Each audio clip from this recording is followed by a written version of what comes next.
From the very first lines drawn by longboarding's icons, world champions have always been more than winners. They've been style icons, craftsmen, storytellers of the glide. Joel Tudor carried the torch of tradition. Women like Kaleopa'a Moniz and Daisy Shane redefined grace. Justin Quintal and Harrison Roach, duct tape renegades who turned artistry into world titles. And Taylor Jensen, a modern powerhouse whose 4 crowns have set the standard. Now a new chapter is being written. Rachel Tilley, Honolulu Bloomfield, Soleil Erico, modern leaders defining this generation. And I'll find a way to float. I can hold my breath much longer than my nerves. Because the title of World Longboard Champion has always meant more than a trophy. It's a connection, past to present, tradition to progression, the pioneers to the new wave. And in 2025, the chase is on.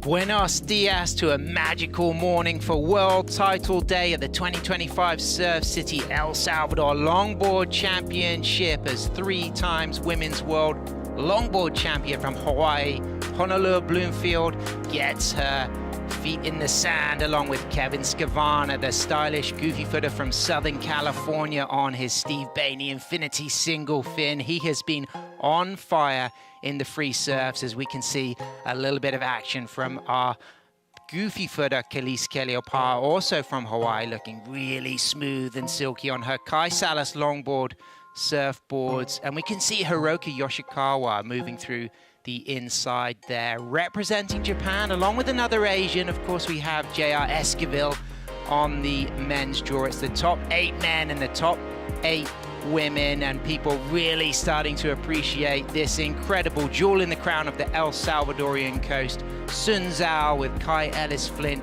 getting his toes on the tip on his high estate single fin board, self-shaped, self-designed. He will be coming in as our number 2 seed, looking to take it to the 2025 World Longboard Championship, as Soleil Erico, also going for 4 longboard titles, catches a wave through that inside section. Thank you so much for tuning in. An honor to have your company. My name is Sam Bleakley. I'm joined for finals day by Carla Rowland Zamora, all the way from Malibu, and the wax head, Matt Chinosky from the northern beaches of Sydney.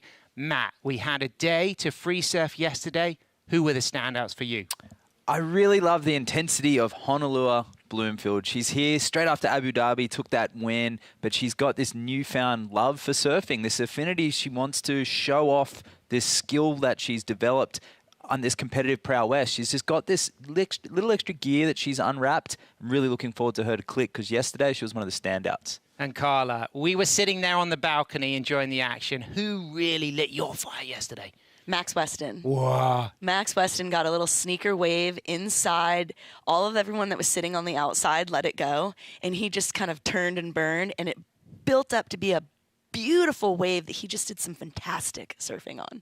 Well, let's take a look at the women's bracket and just really appreciate who the big names that we have got coming up today, because we've had 24 surfers working their way through the World Longboard Tour, and the top 8 have made it to this winner-takes-all final. And of course, 2 of those women going for their 4th World Longboard title, Honolulu Bloomfield and Soleil Erico, and Rachel Tilley going for her 3rd, Matt. Yeah, absolutely. She was looking really calm, collected. This is a place she knows really well, but this is going to be a tricky match one. Silky smooth Khalees up against Tully White, where Fairy-Bauer, one of her local waves, draws a lot of similarities to here at Sunzal. And Carla Avalon Gould, of course, she's sitting there in the title match, #1 seed, as we can see Rachel getting her jersey ready in the whites. Rachel's going to be tough to beat. I know she's got the fire in her to want to win another world title. This is her favorite wave. She feels very comfortable here. So, yeah, she's going to be a tough one to beat.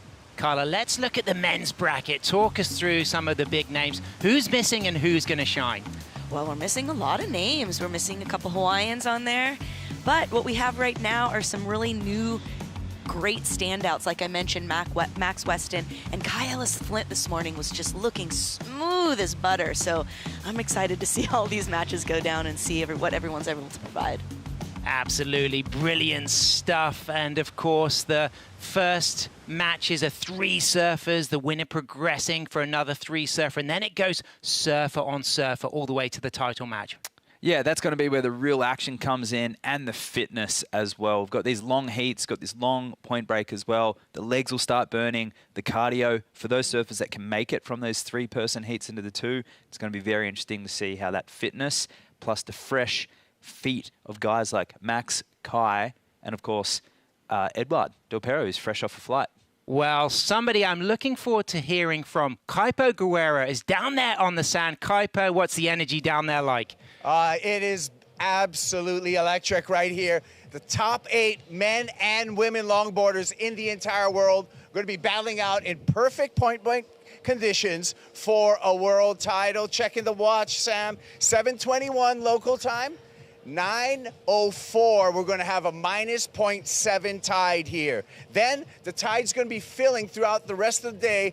3:01 at a 6.7, so 6 feet of change. We're going to see all the personalities here at El Sunzal. And already, Rachel, Tully, Khalees picked up their jerseys, getting ready for match #1. Kaipo, we're missing some big-name Hawaiians. We're missing Kai Salas, Connie Ellis Stewart, Johnny the Ripper, John Michael Van Hoyenstein. But, of course, we've got the silky surfing Khalees. What can she bring to the day? I think Khalees has a certain amount of comfort. And also, and not partial just because I'm a goofy foot myself, I like the goofy foots out here on the point. It's a little softer wave coming off the top. You got a little bit more of a hook on the backhand. We'll see if that pulls through for Khalees. Great stuff, Kaipo. Of course, a massive day ahead, and we're kicking off with the women's, and so much excitement, but so much pressure for the surfers, because 35-minute match, of course, 3 surfers in that match. But Matt, talk about the role of seeding. Yeah, absolutely. So where those surfers came through and finished in the end of the year goes down to these title matches. For those of you that are not used to the format, we'll have those. The guy who came in at #1 and the girl who came at #1 seed, they'll potentially surf once to take out that world championship. But like Rachel, who was just on the screen, she had to surf through several heats last year to make that world title match. And last year, it ended up being the best of 3. She took the win against Soleil in the second one. Well, let's take a look at some science. Let's check in with our surf line forecast. And Carla, talk about this southwest swell that's been filling in. Yeah, we've got this great southwest swell filling in. It's coming up from down below there, reaching itself up to the Central American coast. We're going to have the winds okay first thing on Friday, and then onshore east shifting southeast winds midday.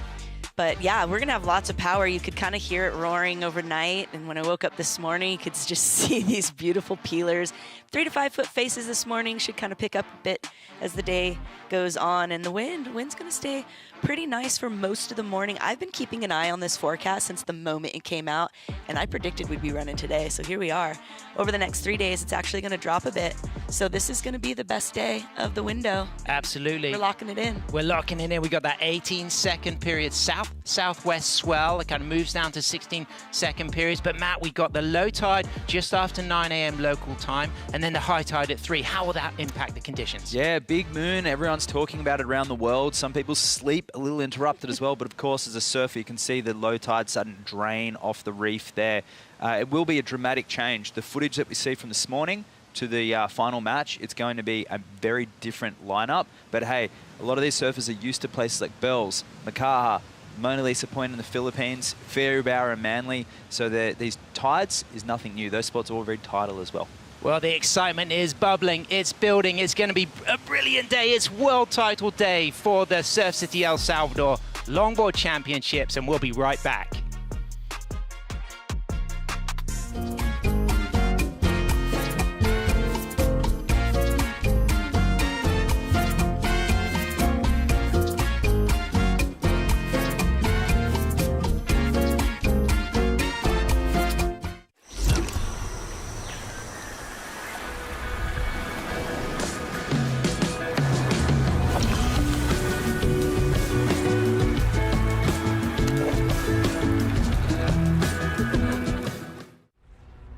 Everything on the line in one day at a world-class venue in paradise. There's no hiding from your biggest rival. If you want that crown, you've got to take down the best. That was insane! Beating multiple sections, not giving up just yet. To say you don't fear the failure, you're lying. I want to win, and I really mean that, and it's scary that that may not happen.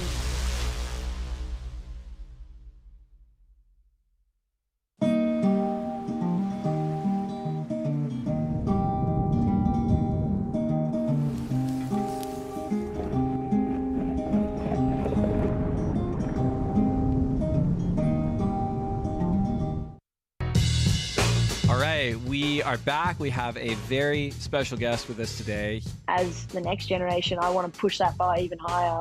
I think everybody's a threat. You could get the wave of your life out there. Welcome back to the centerpiece longboard spot, Sun Zal, in the middle of this incredible 300 kilometers of south-facing coastline and one of the best surf tourism projects on the planet. The unique vision of President Bukele and led by Morena Valdez, the Minister of Tourism, who has told us that 300,000 people have been employed by this incredible development here at Surf City to really put El Salvador on the map as an epicenter of surf competition and culture. It's been incredible to see the growth here. I've only been here one other time. My husband was here many years ago. It was a quite different, landscape as far as tourism went. And they've grown the economy through the surf tourism exponentially. So it's pretty exciting to see. And exciting to see as well, Matt. Let's look at some rule changes, because for our top 8 surfers, we've got some new strategies coming into play. Tell us about these, Matt. Yeah, so apart from the priority as well, the top seed will take the first priority as they come in, and the highest seed, as we can see down the bottom there, will take off that priority. But that final match, it'll be the best of 3 heats. But if that first seed can take the win, they'll win it in that one go, where previously it's had to go back to the best of 2. Well, talking of first seeds, Avalon Gould is going to be sitting there wearing that yellow jersey, watching the energy of the day go by, and look at the way she is surfing from Laguna Beach on her Michael Takayama board. How will she be feeling today, Carla, do you think? Knowing Avalon, she's probably feeling pretty calm and cool. Having that first top seed bracket is really going to put you at ease. You just have to kind of watch everyone else do the work and wait to see who comes to meet her up in that final match, and then she's just got to lay it down all on the line for the win in the first heat. Exactly. With that new rule, you can take that 2025 World Longboard title with that one win, and it could just be 2 waves, Matt, that she catches. Yeah, absolutely. It's all it needs. And she was a little bit nervous yesterday because this is a new format to her, and she's got the Titans ahead of her coming in to potentially meet her. Got people like Sole Erico, Honolua, Chloe. These are people that she's idolized for her young career, and she'll be potentially coming up against either one of those, or Rachel or Tully. Well, let's look at that graphic, Matt, and see the names that could work their way through to meet Avalon in that title match. And Matt, you emphasized the likes of the names we're going to see in match 1, but let's talk about Chloe Calmon in match 2, Carla. She's been looking velvety as ever. I know she likes this wave quite a bit. She feels comfortable here. She's surfed here a lot.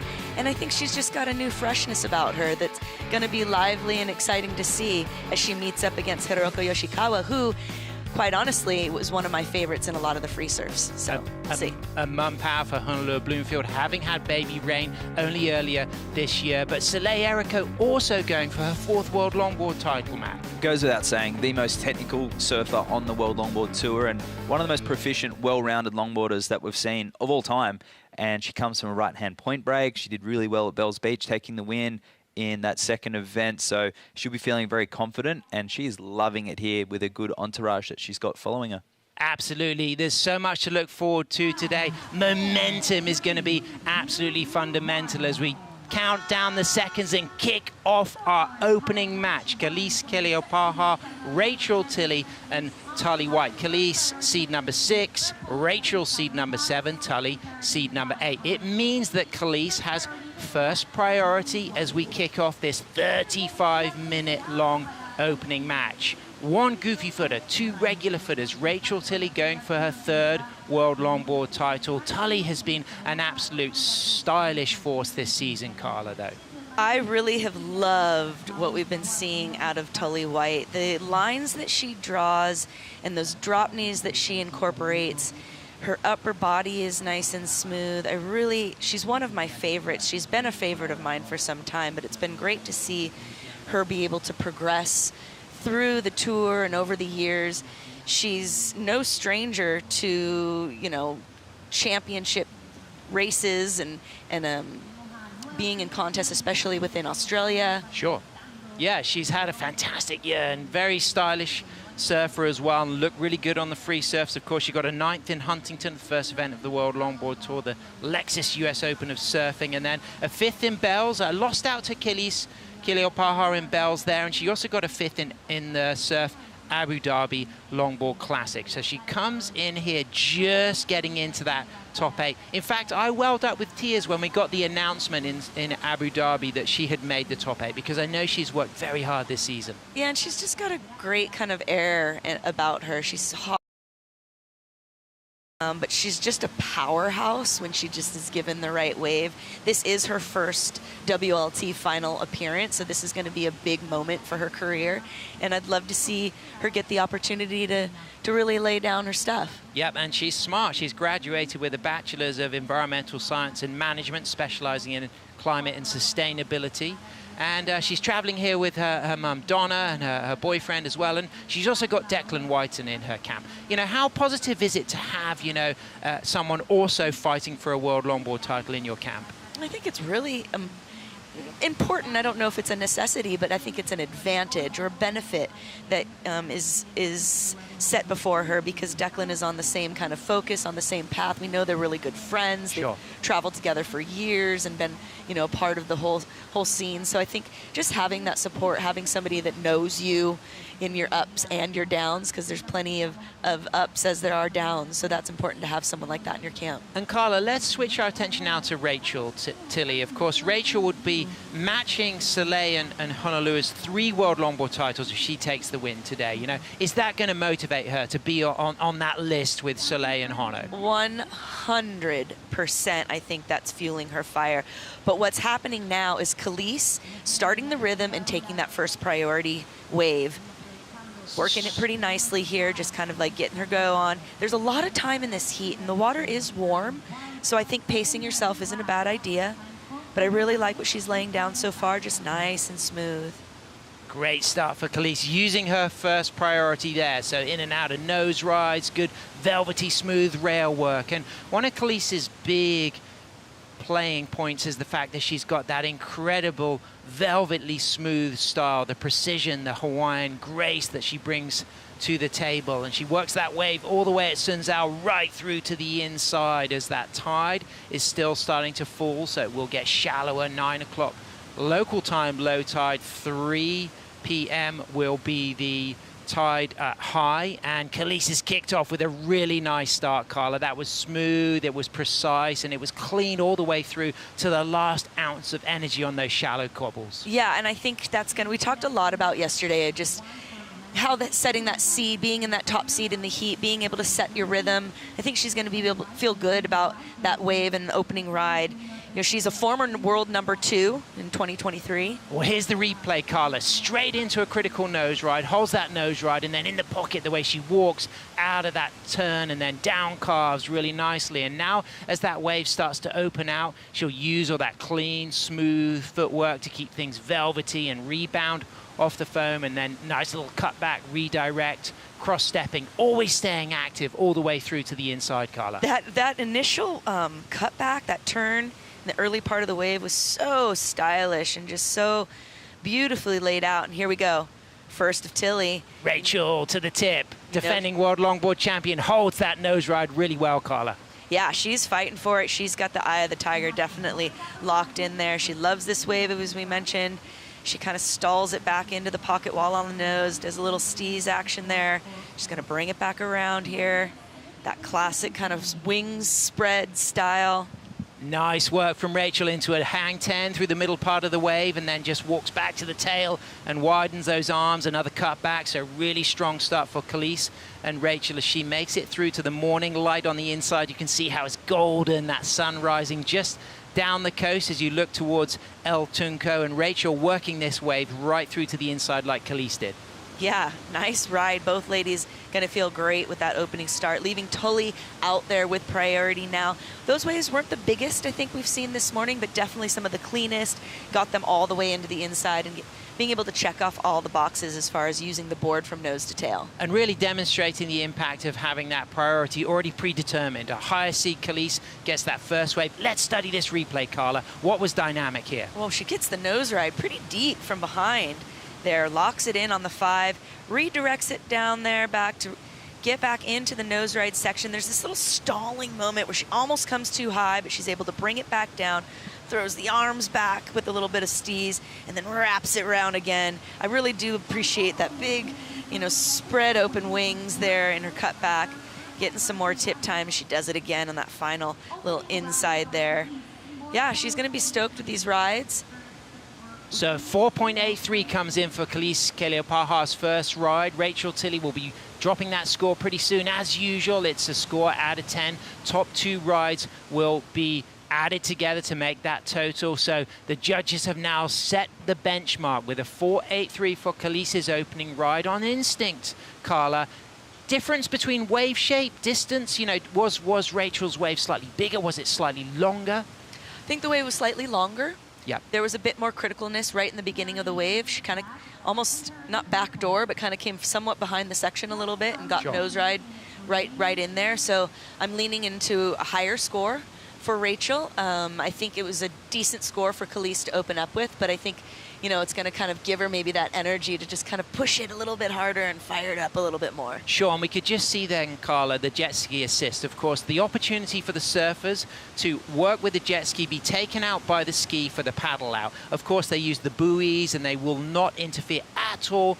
with the wave break, as we can just see Rachel moving out back, and Carla, look at that score on the board. Well, there we go, 7.5. I think that really says a lot to opening it up there and really putting her stamp on it to the other ladies, like, hey, you're going to work for it. And this is a world title board. This is the same Josh Martin design that she took to her world longboard title here last year at Surf City, El Salvador in 2024. How much confidence does that give a surfer to know that it is a trusted bit of equipment that's given you positive luck as well? Look, I don't come here with a surfboard. I have to ride your board, and it's very challenging to come to a wave and not be on the equipment that you know so well. The fact that she knows that she's already won a world title on this piece of equipment is huge. But right now, sitting in priority, Tully White. Straight to the nose, Tully with a nice clean soul arch, expressive on the tip, lifts that arm and then comes back to the trim point and now just widens her stance with a really elegant down carve and just switches clean planing edges as she comes off the bottom there. And now that wave starts to speed up, some foam, a little chandelier, but she trims back towards the open face. Now she'll have to redirect with a really nice drop knee turn, demonstrating variety, and again into a second drop knee turn with an off the bottom setup between those. And now as she comes through to the inside, you can just see the way that current will come out there in the channel. You'll get some chatter on the face, and the surfers just have to keep it elegant and tall and smooth. And there's always a good chance for a steep section on the inside. She goes for a float, rides now nicely out of that float, and she's going to get one more little moment to readjust her line. She kicks out cleanly, and that was great, Carla. Something that people don't recognize enough about Tully's approach and style of longboarding is the subtle quietness and the trim moments. There's a lot of us that are being able to get that trim is so special. As we watch a different approach here from Rachel, which is really lively, constantly moving. She's constantly moving up to the nose, bringing it back into that curl there.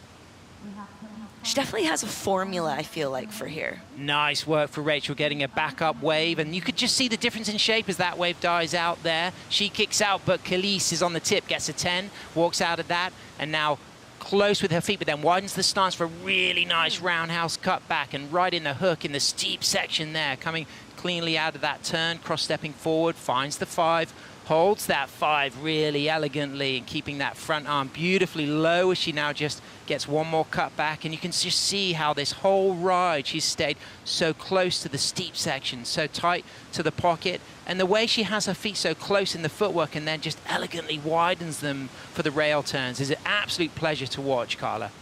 As a goofy foot, I think it's really hard to look elegant on your backside. And Khalees epitomized that elegance on the goofy foot, on the backhand, on the rights here. She just has like a very dance-like movement, that ballerina-like figure, and the way she approaches it just definitely gives me those whole ballerina vibes. Great exchange for all of the surfers, with Rachel Tilley having dropped that 7.5. She'll get the second score that will come in soon. Of course, that was a shorter wave. Now Khalees has got her second complete ride.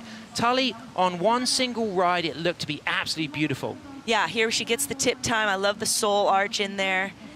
She kind of just casually like brings it around. I think she wanted a bit bigger cut back there, but she negotiates it quite easily, carefully. This little section there, I would have liked to seen her kind of, you know, raced for it a little bit more to get out in front, because she did have some downtime in the whitewater here. But it's these drop knee turns on the inside here that just really are a signature of her style and her tool belt, what's in her toolkit. She works it all the way to the inside part, and it's just those drop knees. She doesn't get a ton of tip time on the inside, but does get that nice nose ride on the outside. We're still waiting for that score to drop, and then we also see the replay of Rachel's as she does a nice fade bottom turn, 5 to 10. She's out along the shoulder a little bit, so she brings it back into the curl, back up to the 5, bringing it back around. And that very characteristic style that Rachel has with the wings spread. She's ready to fly her way into another world title. And then the replay of Khalees here, as we mentioned, just that dancer kind of aesthetic, bringing it back and around. And I just love the way she keeps, you know, arms aren't, not using the arms is not bad. You know, using them is okay. It's just using them in an elegant and a steady and controlled way. And the way she kind of brings them out to hold her balance, I really like that. Yeah, great surfing from Khalees, taking this second wave all the way through to add to her 4.83. This may well put her in first position as we wait for a second score to come through for Rachel Tilley, and Tully White drops a 5.6 for her opening ride as we appreciate the last moments of Khalees's second wave. That score coming through soon, and Khalees now on the jet ski there. She's just working her way out as Rachel drops a 4.6 for her second ride. So she goes up into first position with that 12.10, 21 minutes, 40 seconds remaining, Carla, and you could just see that southwest swell really starting to shine. 18-second period, a lot of options, a lot of variety, and it also means that even the surf out of priority has good scoring potential on a wave that may not look like a super significant set. Well, as we mentioned earlier, one of the highlights of our scoping session yesterday as we glistened in the sun on our balconies was that little wave. It wasn't a little wave, but it was this kind of inside wave that Max Weston got, and all the outsiders, you know, didn't think it was worth anything. He swung around, and it was one of those gems, in my opinion, was an excellent scoring ride. So I wouldn't be surprised if we see a few of those moments today. Yeah, and of course, yesterday, the longboarders had the opportunity for a training session. They were all wearing their singlets. They had the use of the jet ski assist. They were broken into 2 groups of 8, mixed men's and women's, and they had 90-minute sessions to do what they wanted and get familiar with the jet ski assist for the paddle out and also express themselves. And it was a really nice opportunity for us as fans of longboarding to sit and watch everybody. You like the look of Max. You saw Tully get some really great waves. I saw J.R. Esquivel looking very good, and also Chloe Calmont for me was a really strong standout, particularly with her wave selection and choosing those waves that had that steeper critical section out back. Yes, definitely. Actually, another favorite who they'll be meeting up is Hiroka Yoshikawa. Since the moment I've got here, every time I've gotten a sneak of her out there, I think she's feeling pretty good out here, so I'm excited to see that matchup. So you can just see our surfer to the left side there. In the right side, we just have Rachel Tilley sitting there. And on the left, we just had Kelis just waving to the beach announcer to just give the situations, the scores, to find out if that second score has been dropped. The judges have dropped to 5.6 for Tully White's first wave. Rachel has dropped to 7.5 and a 5.6. And Kelis likely will change her situation. She needs a 7.28 to move up into first position. What do you think it was about Tully's wave that fell a little bit short of Rachel's 7.5? Yeah, I just think there was a bit of downtime in it. There was a big section that she had to clear that she kind of got caught by the whitewater. So I think on the next one, if she gets a wave that's similar to that, she's going to want to kind of stay a bit more ahead of it, get a bit more speed, and be able to lock into that section probably on a nose ride and get a bit more dynamic on it. Absolutely. 19 minutes, 5 seconds remaining. A 7.87 comes in for Kaylee. She moves up into first position with a 12.7 heat total. So now Rachel Tilley with 2 waves is chasing a 5.21, but we have to recognize that her second score of a 4.6, it did die out. It was a short ride. And now Tully White, having just taken 1 wave, with a 5.6, is chasing a 7.11. So really evenly poised between all 3 surfers, Carla. Yeah, I'd like to think that this next wave for Tully will throw her back into the match and give her that opportunity to supersede her competitors. Well, sitting there in second, it's Rachel Tilley. She's our defending world longboard champion. And let's take a look at some highlights of her taking the win here last year. This was a special one, Carla. She really was on fire at Sun Zhao. She was. Like, every point was on there. Every I was dot, T was crossed. She just really was in the moment, and I think, you know, she had taken a hiatus prior to and just was able to lock in. She had great flow and rhythm. She met Soleil Erico in the title match, but that momentum she had seemed to be a huge advantage as she get chaired up the beach, and she of course had the support of her mum, and she was thrown in the pool at La Ola there, one of the spots where many of the surfers going for world titles are staying. Some at Casa de Mar, some at La Ola. We're staying at a place called Club Salvador Reno, right underneath the location where the judges and the officials are all poised and present to study the action. And it really is incredible the range of opportunities to stay here, from the beach town of El Tunco, which offers everything for backpackers all the way through to high-end family retreats. And it's a real celebration of surf culture to see people now coming from all over the world. 34 cities now have direct flights to San Salvador from 13 different countries around the world. Yeah, it's incredible what they've done for the economy here, for the local residents, really establishing, you know, this as a global tourism hub. I believe it was 2.6% increase in their GDP. They've really done a lot for the country, and it's really exciting because for a lot of us, you know, in America, surfing is kind of, you know, not a mainstream sport. It's harder to get the sponsorship. It's harder to get that money. And so the fact that surfing is what's helping create a new almost El Salvador and a new economy is just really cool to see. Yeah, the second highest global tourism growth in the world since 2019, right here in El Salvador. And of course, Sun Zhao is just one of many ways, but this is known as the jewel in the crown for longboarders in this country because it has that wonderful combination of pace and changing of speed and length of ride. And talk about, Carla, how that suits the criteria for the longboarders being able to put on a performance at Sun Zhao. Well, it's a great opportunity for them, and it's a great global opportunity. A lot of stuff is happening perhaps in Australia or in the US, but being able to be here in the tropical paradise of El Salvador and here at Sun Zhao, the wave is just, it's open to swell. It's always working. It seems like you could have an event any time of year here. So speaking to that, you know, as travel, any time of year would be a great time, you know, to come and explore the beaches here.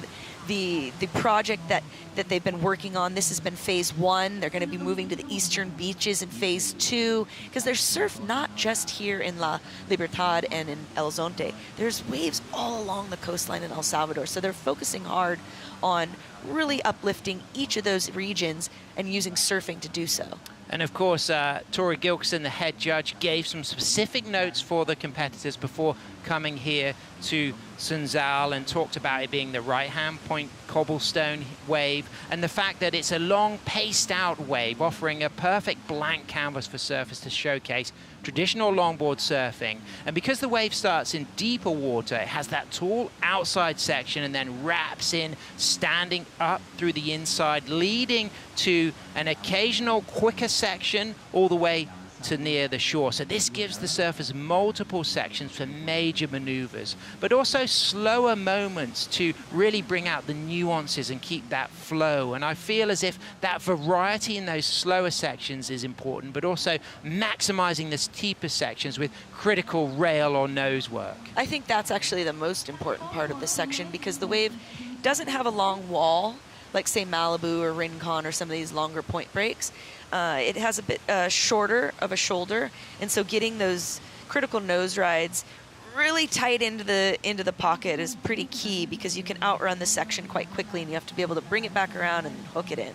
Well, first priority is sitting with Rachel Tilley in second, chasing a 5.21. Second priority with Tully White. She needs a 7.11 to move up into first, and you could just see a little bit of movement on the screen there. It's Khalees, our heat leader in our first match, up to the tip, holds that 5. Incredible deep nose ride right under the pocket there, walks cleanly out of that nose ride. A sweeping turn and beautiful surfing, setting herself up from the bottom turn, now coming high and back to the middle of the wave. And I love the way that she then just redirects now as things start to get smooth through the middle, looking towards the inside, and she stays very active on rail, stands tall, elegantly setting herself up, and just uses the trim speed, but then really snappy off the rail, off the tail, and now in trim once again, cross-stepping forward, finding another 5 clean through the inside. You can just see how there's some bounce to navigate, but she does that oh so elegantly into a cross-step switch, and then cleanly back up into that nose ride. Great use of the switch stance there, and again holding a 5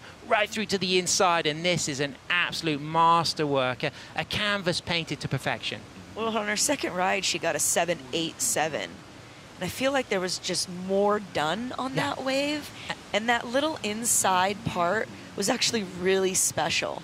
Mitch Salazar, you're on the beach. Talk us through what you have just seen from Khalees. I mean, I got to agree with Carla right there, guys. That was absolute masterclass, especially for a goofy footer. I feel like they can stay in the pocket just a little bit longer, especially with that trim of the longboard. But what we've seen so far from Khalees, she started off with the 4. That's definitely going to be thrown away with this last one. But with this low tide right now, it definitely seems like a lot of those medium ones that are concentrated further up the point tend to be the better ones. On the higher tide, you definitely want to be on the ones that seem to stretch out a little bit more. But guys, just talking about Surf City, talked about it already, more than 100,000 jobs that have been really produced indirectly from these events right here. And this is Surf City 1, by the way. Here in El Tunco and El Sunsal, we have Surf City 2 being under construction right now on the eastern part of the country, Las Flores, Punta Mango, plenty of waves over there. And I feel eventually we're also going to be crowning World Longboard Champions down that side too. And hey, Mitch, what was really impressive from Khalees there, she took that wave out of priority. You know, what message is that going to give to the other surfers coming up in later matches that you may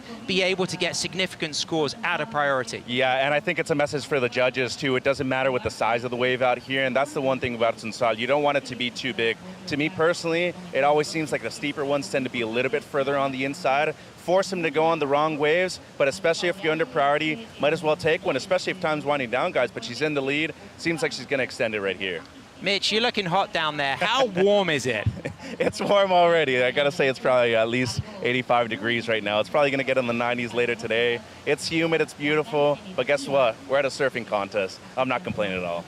Thanks so much, Mitch. Carla, one of the few places where the water temperature is warmer than the air temperature. Yeah, it's a bit hot. I get a bit overheated, actually, when I'm out there. So, 30, 40 minutes is actually a good little session for me. Come in, rehydrate, go again. That was a massive moment for Kaleopa'a, and we're expecting it to improve on that backup score of a 4.83. And out of priority, she puts herself in a strong situation. Let's study the replay, Carla. Well, here we go. She gets up to the tip right there. It almost kind of gets stuffed there, but she's able to push through it. And it's this turn right here that I think is really nice there, where she just fluid and flow all the way through it, brings it back around, just stays in control, keeps control of her hands and her arms, just being patient with it as she constantly keeps it. That inside section gets a bit soft there as we get into the more inside section, because it's quite a big break. Yeah. It's quite a long break. Carla, what I'm interested in as well is your analysis of the way she uses the switch stance all the way through the inside. Yeah, well, I was kind of waiting to get to this. So a lot of people will switch their stance and stand there, and it was this part there where she used the steps forward and then switched it back around to her regular stance that I'm hoping that the judges acknowledge. And they have. It's a 7.4. Kaleopa'a goes up into a solidified position of first with a 7.87 and a 7.4 and a heat total of 15.27 in the first match of the 2025 Surf City El Salvador Longboard Championship, meaning Rachel Tilley is now chasing a 7.78 to move to first. And on a single ride already scored of a 5.6, Tully White needs a 9.67. Yeah, some work cut out for Tully right now. We still have plenty of time on the clock, 9 minutes remaining. Tully's sitting in second priority, so I wonder if this could be a good moment for her to maybe bring herself a bit inside. We do see some lines on the horizon. We have Rachel in priority. I'm going to assume she's going to take advantage of it right here. Looks to be a one-wave set, significantly bigger than anything we can see behind as Rachel Tilley lines herself up, chasing a 7.78, a big opportunity now for Rachel as she really digs deep to get into this wave. There's the line, straight to the 5, gets the 10, holds that 10, and you can just see that wave was very tricky to generate momentum through at the start. Yeah, it was a bit of a swinger. We call those the swingers, right? And it kind of swang down the coast from her, so that wasn't going to line up. She was setting it up. She knew what she needed to do and getting that 10 right off the bat, but the wave just didn't cooperate. Was it a Louisville Slugger baseball bat? Swinging, heavy, wide, and unable to really allow that slingshot through to the second section. And talk about a poker game going on here. Oh, a hard absolutely, game going, right? Carla. Because now that she's gone on that, and Tully is in priority now, yes, Tully needs a rather large score, but she needs to be in priority and be able to have that opportunity to take whatever it is she wants. So is it now an opportunity for her to be patient or to hustle, knowing that she doesn't want to lose that prime position to get a significant set? Ooh, that's a tough one, because as we've been mentioning, some of those middle in-between waves are excellent scoring rides. So I think right now she's just going to have to, this is the moment where maybe, as opposed to the pool, where your ocean IQ, your ocean instinct, the gut, is going to have to serve her, and maybe just kind of trust in nature and in the her higher power. Well, with 7 minutes, 17 seconds remaining, of course, she's got time still to be a bit patient, but you would imagine if into the last 5 minutes she has not got a set, she'll then want to work on 2 scores. Absolutely, yeah. She'd want to chip down it, get a little closer to where the totals are at with Kaleopa'a and Rachel. Only the first place person is moving on into the next match, and they'll be matched up against Chloe and Hiroka. So, and anyone in these first 2 matches, they've got a lot of work to do. So right now, to be honest, Kaleopa'a is looking pretty fantastic. She looks calm. Doesn't look like they haven't had to do too much work, out there. It's not rough conditions. Last year it was considerably bigger, and, that requires a lot more adrenaline, a lot more stamina. So feeling good. Well, talking of stamina, it's been a full season on the World Longboard Tour. Let's take a look at some of our winners from 2025, because we kick things off at the Lexus US Open of Surfing in style with the likes of Avalon Gould taking the win and Kai Ellis Flint, who was oh so good in that event, Carla. Oh, yeah. I mean, I think this was a kind of a shocker for a lot of people. And then moving into bells, I mean, we had Soleil, who's just the belle of bells, but Max Weston, who we haven't seen on the scene, and then Abu Dhabi. Of course, Edouard just like electrifying, and Hano just getting the tube rides like no one else. And they're our defending champions, but back at that Surf Abu Dhabi event in October, it meant that both Honolulu and Edouard moved up 10 places in the rankings, from 10th to 1st for Edouard and from 13th to 3rd for Honolulu, taking those wins. So significant results for them. But right now, Carla, action is focused on Tully White. 5 minutes, 25 seconds remaining. She's in first priority. She's chasing a 9.67. She's up and riding. 2 steps, locks in that touch of the 5. Walks nicely out of that nice sweeping down carve, comes low and elegant now, standing tall as you can just see the pelicans catching up, and she gets to the tip and holds a poised nose ride, and now uses that drop knee, really beautiful transition and direction change, and now she'll be patient but quickly run up to the tip again, finds that 5 as that wave starts to get a little bit steeper, Carla, and she's done some great work so far. Absolutely. I think this is a solid score. It's not going to go into the 9.67 range as we watch a wave from Khalees.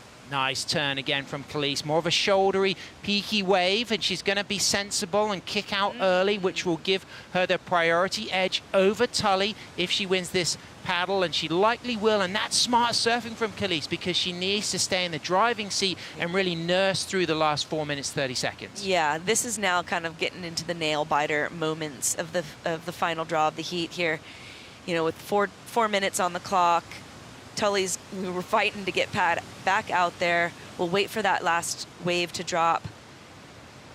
I don't think it's going to, you know, move Tully above Rachel. However, it should improve on her situation, just kind of chipping away at it. I can't believe we're actually here, Carla. It's the 2025 Surf City El Salvador Longboard Championships. I was so excited yesterday. I was panicking with excitement because I was so curious to know who was going to rise to the top. And finally now we're going to see momentum. We're going to see strategy. We're going to see poker faces. And right now we got Rachel Tilley needing a score. She drops a score of a 2 for her last ride. She's chasing a 7.7, and this is a clutch moment for Rachel to go for her 3rd World Longboard title and defend her world title she won here last year.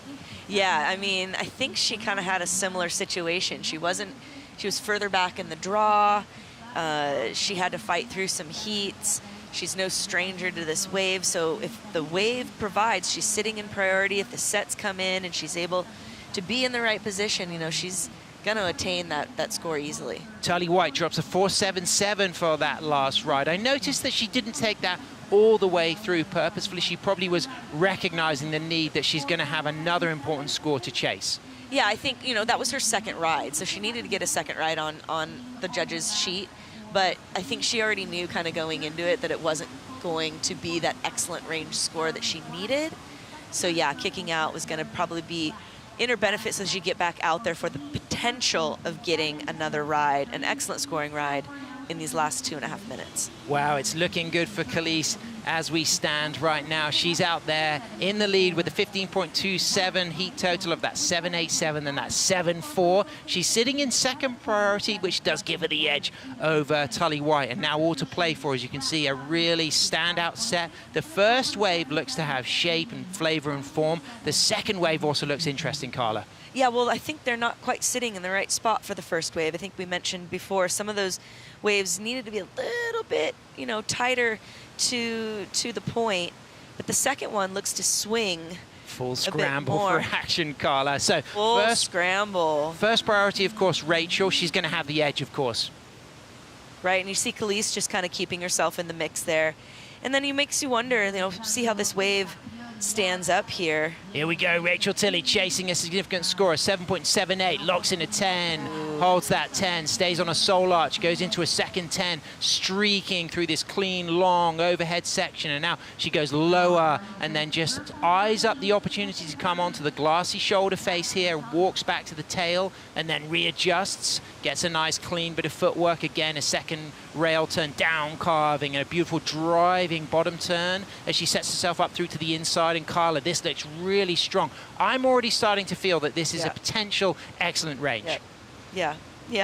I think halfway through the ride, you kind of were already feeling that for sure. as she works it into the inside and just keeping that flow going, keeping that activity going.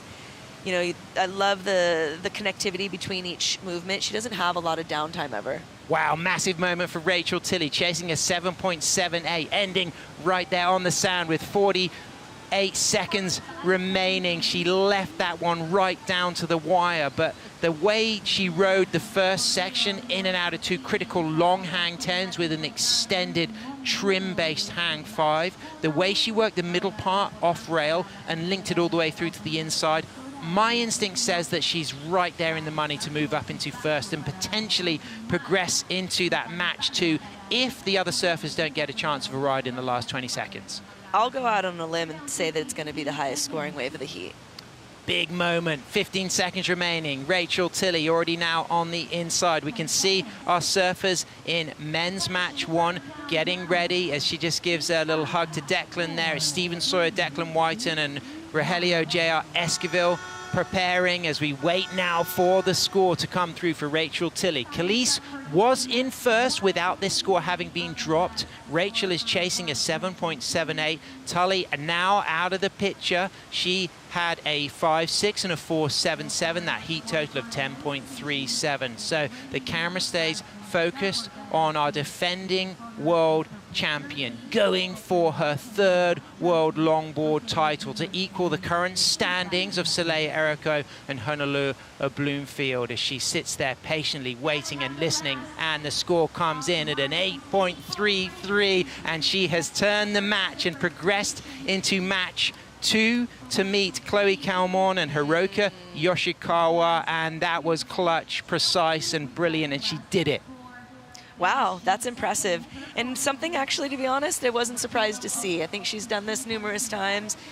You know, you can't ever put her out, even with the final seconds remaining. I know she's feeling stoked about that. She's gonna have a little break. Oh, she is over the moon, and Khalees, commiseration. She put on an incredible performance there. She falls down into second. She will be eliminated, but of course, all of these surfers have re-qualified for the 2026 WSL World Longboard Tour, so they'll be coming back styling next year. But Rachel now can cool her jets knowing that she has moved into match 2 to meet Chloe Calmon and Hiroka Yoshikawa.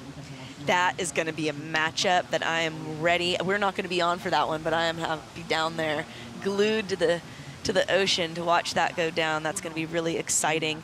Yep, there it is. Rachel locked it in. It's so exciting. I think she's going to, you know, she could take it all the way. She could be the one that takes it from the bottom, you know, and all the way to the top. Well, talking of taking it all the way, let's look at the bracket and then just start to appreciate how far Rachel would need to go if she does go all the way to that title match with Avalon Ghoul. So she's in that match 2, and then it goes to surfer on surfer. So potentially 1, 2, 3, 4, 5, 6, 7 times she may have to surf if she wants to get her 3rd world longboard title. I mean, that's a lot of surfing. That is a lot of surfing, and as we mentioned with the heat and the climate, it definitely, as you start to kind of get down to those final matches, that's where we might start to see, you know, the stamina. But hopefully, she's been eating her Wheaties and staying hydrated. Yeah, and hydration, a huge element of surfing in the climate here in Sunzal, as she just appreciates some support there at Casa de Mar, one of the places that many of the competitors are staying. Crystal Hewlett there coming up, and we will be having a short break, but stay with us because match 1, Stephen Sawyer, Declan Whiten, and Rogelio J.R. Esquivel up next.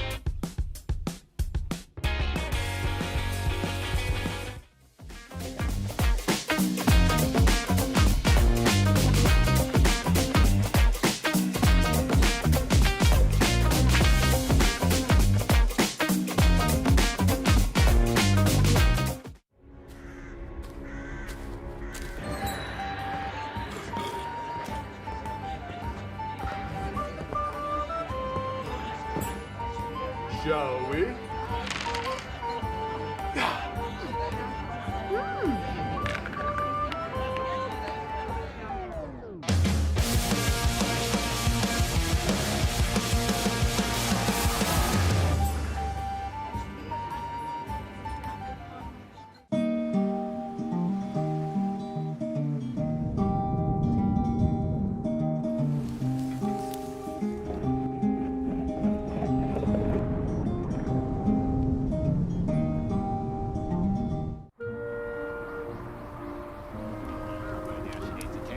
straight back out to priority and into this wave, Oh my!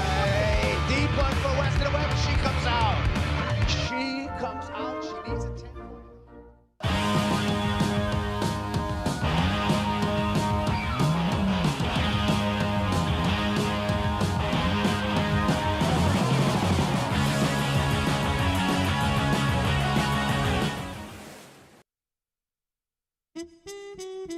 Welcome back to the 2025 Surf City El Salvador Longboard Championship. It's finals day, world title day, and Rachel Tilley has just taken the win in match 1, defeating an in-form Kaleopa'a and an absolutely outstanding Tully White. So she will move into match 2 to surf against goofy footer from Brazil, Chloe Calmon, and regular footer from Japan, Hiroka Yoshikawa. But we shift gears now to men's match 1. Stephen Sawyer from Jeffreys Bay, Declan Whiten from Manly, the northern beaches of Sydney, Australia, and Rogelio J.R. Esquivel from La Union in Luzon in the northern Philippines. My name is Sam Bleakley, joined in the booth by Carla Roland Zamora, and JR straight to a 5, holds that 10 on his new Luffy board, the 1 model, back up to another 5, and then walks cleanly out of that, cross steps forward. It's a smaller wave relative to some of the sets we have seen from the likes of Kayleigh and Rachel, but JR active and busy in and out of nose rides, as we can see. Then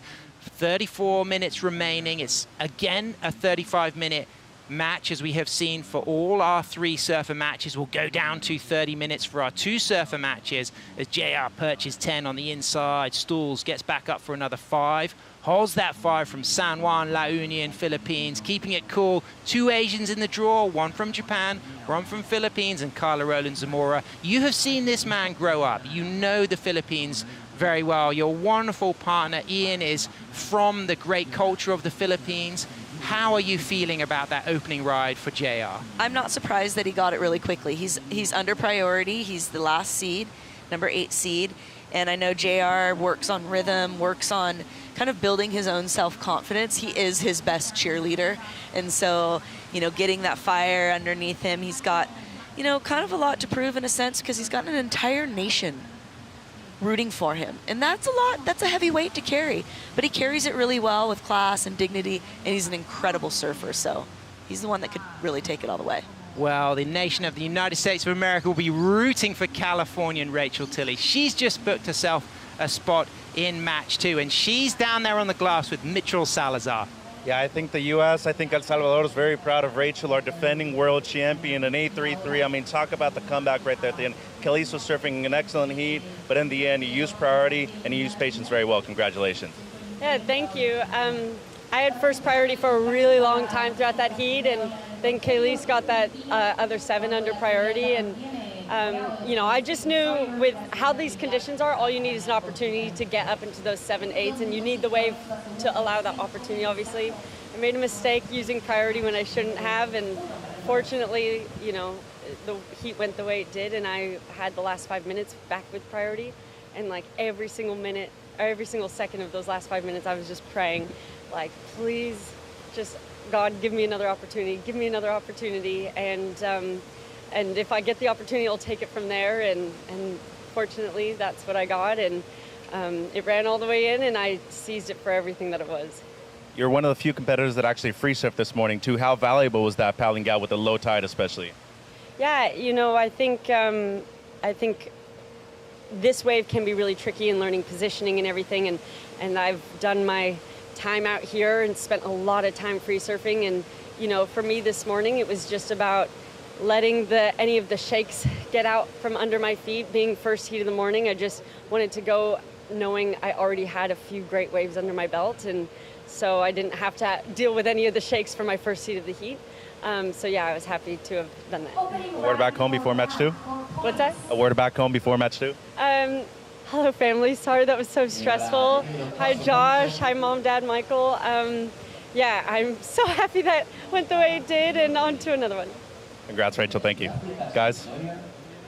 Thanks so much, Mitchell. Congratulations, Rachel, but the day is just beginning if she wants to get that 3rd world longboard title. She has a lot of work cut out for her, so it'd be curious to know like what she's doing in between these heats. She's only got 35 minutes, you know, yeah, and less than, you know, she's got 30 minutes now remaining to kind of like regroup, rehydrate, perhaps get a snack, you know, and then do it again. Absolutely, but she talks about experience. She knows this wave, she knows the routine. Let's now switch our attention to JR because he's dropped a 4.0 for this opening ride, Carla. Let's study this. Yeah, it's a smaller wave, but as I mentioned, he gets the tip time. He's just trying to get some energy under his belt, get some 10. He's going to bring it back up to the 5, wrap it around here into the curl. I like how he does a bit of a step to kind of get that board momentum, you know, forward. Brings it back around again after a 5. Just kind of nice and easy. There isn't anything super special about it. It is a pretty small wave. If you were to be counting the maneuvers, there was actually a lot done on it. Gets the 10, wraps it back around again. Kind of gets a little bit lumpy on the inside there. But again, like, I feel like he did actually a lot on that wave. It just wasn't up to par of what some of the sets that we've seen. But we have to recognize he comes in at 8th seed, so he was in 3rd priority. So he'd obviously made a strategic plan to be active, knowing that he wasn't going to have the pickings of a first set, and he's got a score on the board. You know, he's got his wax in the sand, his wax in the feet. Yeah, yeah. He's feeling good. Yeah, yeah, and there's something to say, even though it comes in at a 4, there's something to say about kind of that mind game, you know, when you're sitting outside there and then you look and your competitor's already up and riding and it's only been, you know, 10 seconds that has started in the heat and you're like, whoa, what's going on here? That, you know, there's some strategy, there's some mind play. And he's back out there in the mix already, expecting that perhaps Steven and Declan will take waves here. So, of course, our higher seed in this situation is Steven, so he's going to have the pickings of this set, and it's Steven Sawyer from Jeffreys Bay, South Africa, on his Sawyer surfboard, self-shaped, self-designed, gets that 5, walks out of the nose, high up on the line here to go to a second nose ride. And that was an interesting wave because you could see it had a little bobble on it as JR answers back with a nice perch, poise, lifting, elegant 10. The Manila statue that I think they should build for JR in the capital of the Philippines just needs to be him perched on one of these perfect Sun Zhao right hand as he drops in again to a second critical nose ride right in the pocket, and now on rail, on tail, roundhouse cut back. Again, keeping things nice and active. Comes off the bottom with that trademark high line and stools it and then gets back up tight on the tip. That Luffy looking really buttery under his feet as he works it through to the inside. And Carla, this already feels stronger than his opening 4. Oh, 100%. And what I love is that he did it still under priority. Yeah. And he was really lively on it. I loved a lot of the footwork that he did on it. That he had a couple really nice tight 10s. You know, I think he's feeling good right now. I'm feeling good. You call it rice power, don't you? You know, that the element of the rice diet and the power that it gives the Team Philippines. More rice, more power. It's kind of an inside Pinoy joke, you know. And it's always funny to me when you go there and you're like, they eat a lot of rice. You would think that there would be a weight issue. But, you know, for most of these guys and gals, they're working so hard. They're sweating a lot out there. They have plenty of calories they're burning off. Of course, this is the homeland of the pupusa, an incredible kind of tortilla that you have with beans and cheese and coleslaw. But right now, let's look at why he didn't make this. Yeah, he comes from a bit behind the section. His nose ride was a bit mid-face, which I think didn't give him enough speed and projection. Even though he does make it around, you can see a slight little warble in it that catches him, but then it's JR that locks in really early with this 5 to 10, brings it around, not too deep because he sees the section running ahead of him, gets a quick tap of the 5. He's just really careful to negotiate and really wanting to work the nose ride here. Brings it back around, one nice sweeping cutback, returns it a bit into the whitewater as well. And then as he works it into this inside here and just lining it up really nicely, as you said, and then that 10 in there, that really nice tight 10 I really like. Yeah. I love the way he just comes hard off the bottom and stools it and then runs into the nose ride. There's this like big bottom turn that you could tell has speed, but then he like stuffs it into and stalls it into the pocket. Because he's quite small, he is. JR, but he stands tall as well. He's always got that high posture and that flex in the knees. Yes, definitely has a nice tall upper body. Here we go, White, Declan's first ride. Declan has been a favorite of mine as well. Nice 5, nice 10, walks out cleanly. Now we'll see one of those trademark turns, drop knee, power gouge with spray, a rooster tail left as he goes back onto the open face and comes cleanly off the bottom, tall on the cross stepping and in and out of rail turns. So he's got nose work, he's got rail work, and now we've seen variety already, 4 different types of cutbacks using the drop knee, the conventional rail cutback, and then just kind of jamming that high stance as he just eyes up the opportunity to stay in the pocket, demonstrating a drop knee once again, back up to the tip, or light-footed and a little loose electric approach here as things get small, but he gets busy on another 5 and cross steps out of that 5 in the sparkly morning sunrise light at Sunzal. Declan White, and now a trained firefighter from the northern beaches of Manly, Sydney, Australia, all the way through to the inside, and I can hear some cheers on the sand for that one, Carla. This is a strong opening ride for Declan. We saw him in Abu Dhabi with a really strong performance.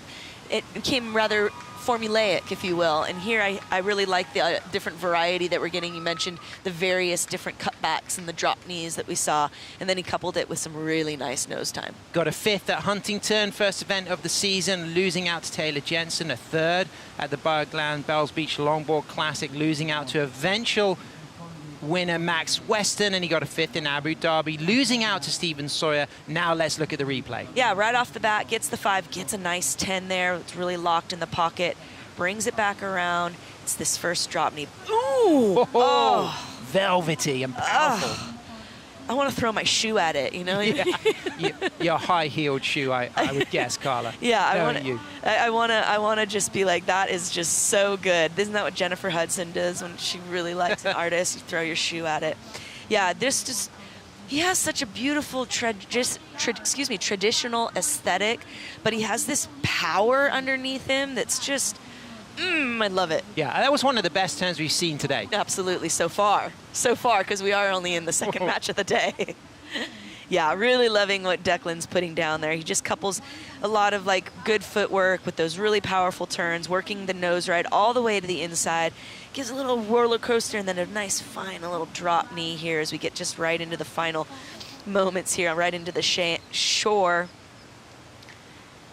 And then I love how he's kind of just whips the kick out right on the sand. He wanted to use every ounce of wave face. That was a long ride. He went way down the beach. You can just see now Declan just moving out there with the jet ski assist. On his 9.4, he's got the Delta model that he's designed with Steve O'Donnell, who's been working with for over a decade now. He has round and square tails. This is that round tail. We've got a 5.33 now drop for JR's second ride, so he's got a 4 to add to that. It puts him up in first with that heat total of 9.33. Stephen Sawyer with a 2 and a 1.33. So on a single score, Declan White in chasing a 9.33. This is his first wave. We feel like it's going to be the best wave of the match so far. Yeah, I agree with that, definitely. There was just a lot of dynamics in there. I loved the opening nose ride.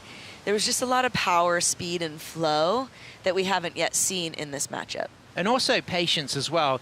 The one thing about the change in pace that you see here at the wave, and in fact, Kai Ellis-Flint in the press conference that Mitchell Salazar and Morena Valdez, the Minister of Tourism, hosted, we heard about Kai Ellis-Flint talking about that phrase of contemporary longboarding and how Sunzal's pace changing suits the criteria, the fact that you can hang 10 like you're on a big nose rider and engage the rail like you're on a kind of power surfing board. Yeah, and I think that's what really is exciting about this and what we're being able to show about longboarding. Longboarding's been kind of put into a little box that we only do these certain things, but we are powerful and we can do some pretty exciting maneuvers. And talking of power, look at that, Carla, from Declan. 7.33. I think we were on the money on that one. I'm feeling good. We're doing pretty good today on our predictions. Great start from Declan there. So he's not moving up into first because he has only got 1 wave. The other 2 surfers have got 2 scores carrying. But here's the replay, and look at this opening 5 into a 10, Carla. But the standout moment for both of us was the rail work. Right here, this initial drop knee with that rooster tail.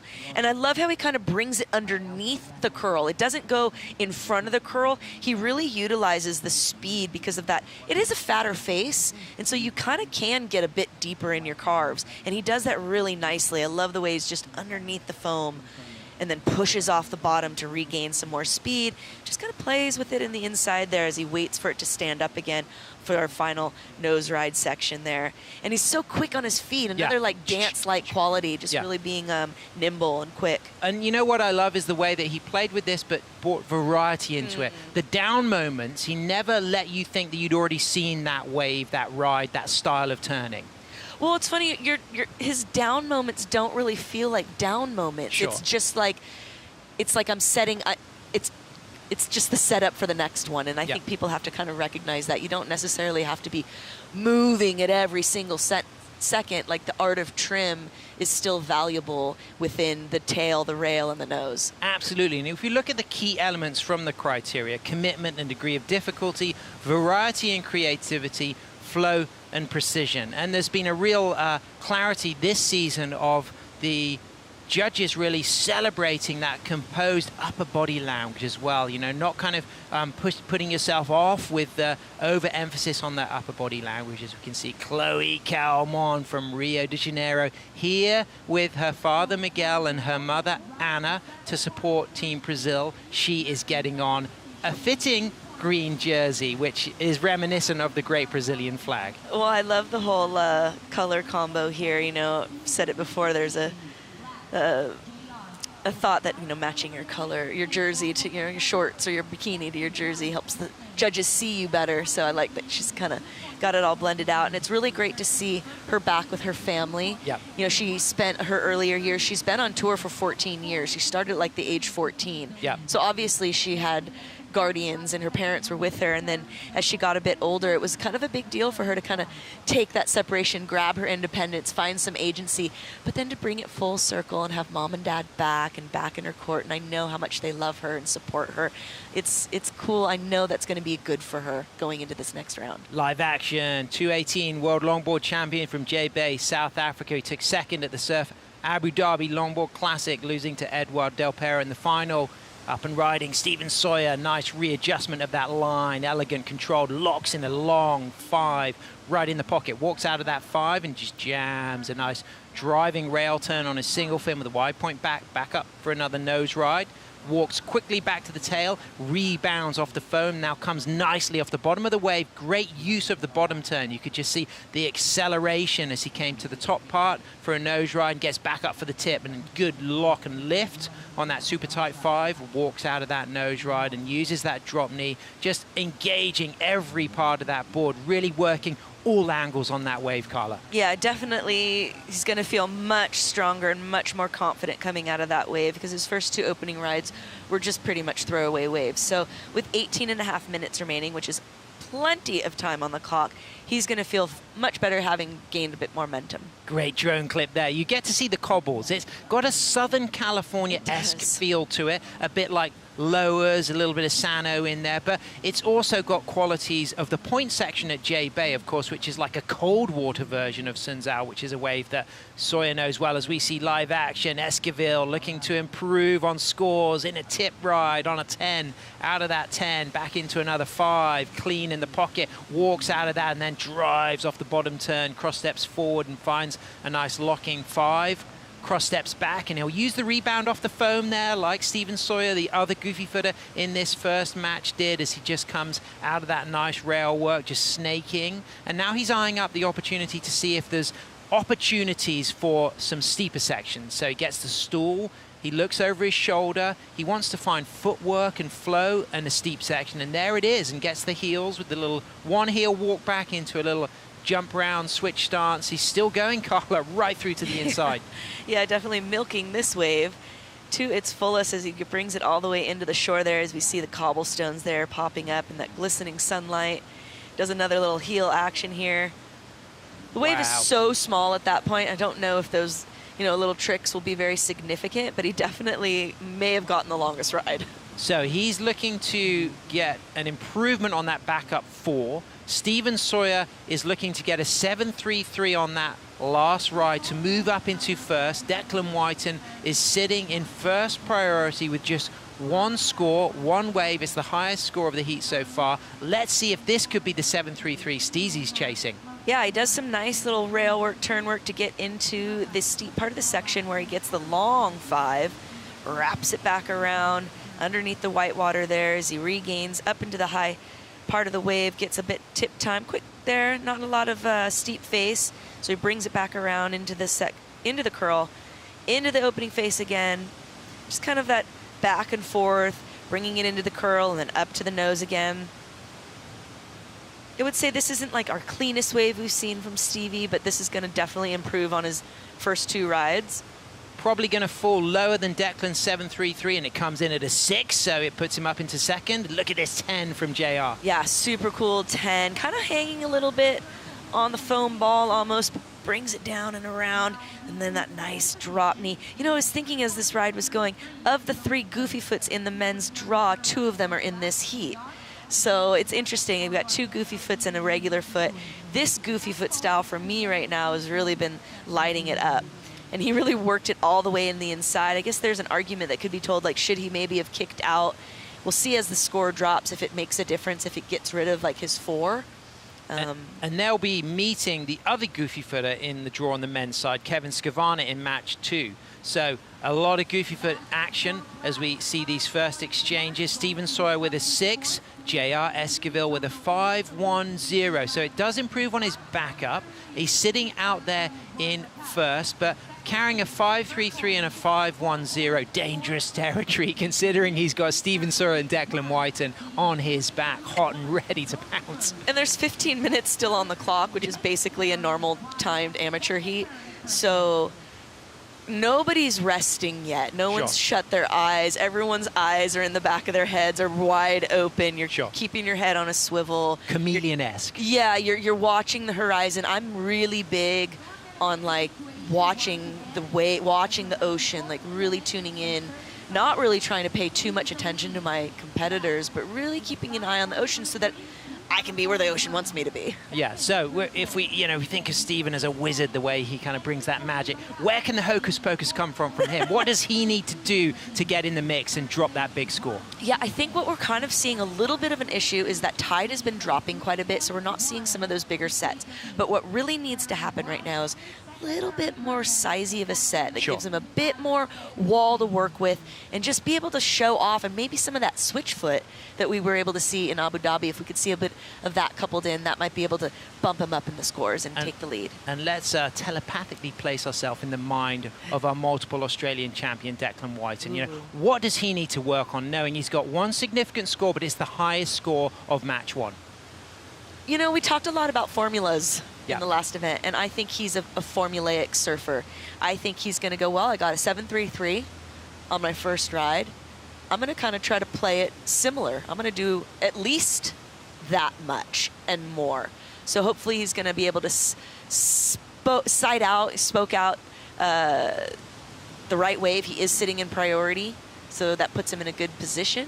You got me thinking here. Talking of formulas, let's think Einstein. E = mc squared, the famous formula from Einstein, who also said imagination is more important than knowledge. So let's think about creativity, imagination. Let's put ourselves again back with Declan. Where will that creativity come? You know, what is it that can give him the edge to separate him from these 2 goofy footers? Well, we've already seen all of those different varieties of just turns that he's able to do, and I think that really helps that creative toolkit that he has on his belt. But that's, you know, when you speak to that and you look at who his opponents are in this event, in this heat, Stephen and JR are both extremely creative. Artistes. And so, I mean, talk about, you know, an exhibit of artists as opposed to just athletes. But JR now with that 5.33 and that 5.10, of course, those waves all have been out of priority. You know, he's hustled, he's moved quickly. So now you'd imagine that his effort is going to be to earn himself the priority spot. But then you look at those numbers right there, Carla, and he's sitting with 3rd priority. Is that going to be a disadvantage now for JR? Or will he be patient and just wait for 1st priority? You know, I don't want to say it's a disadvantage.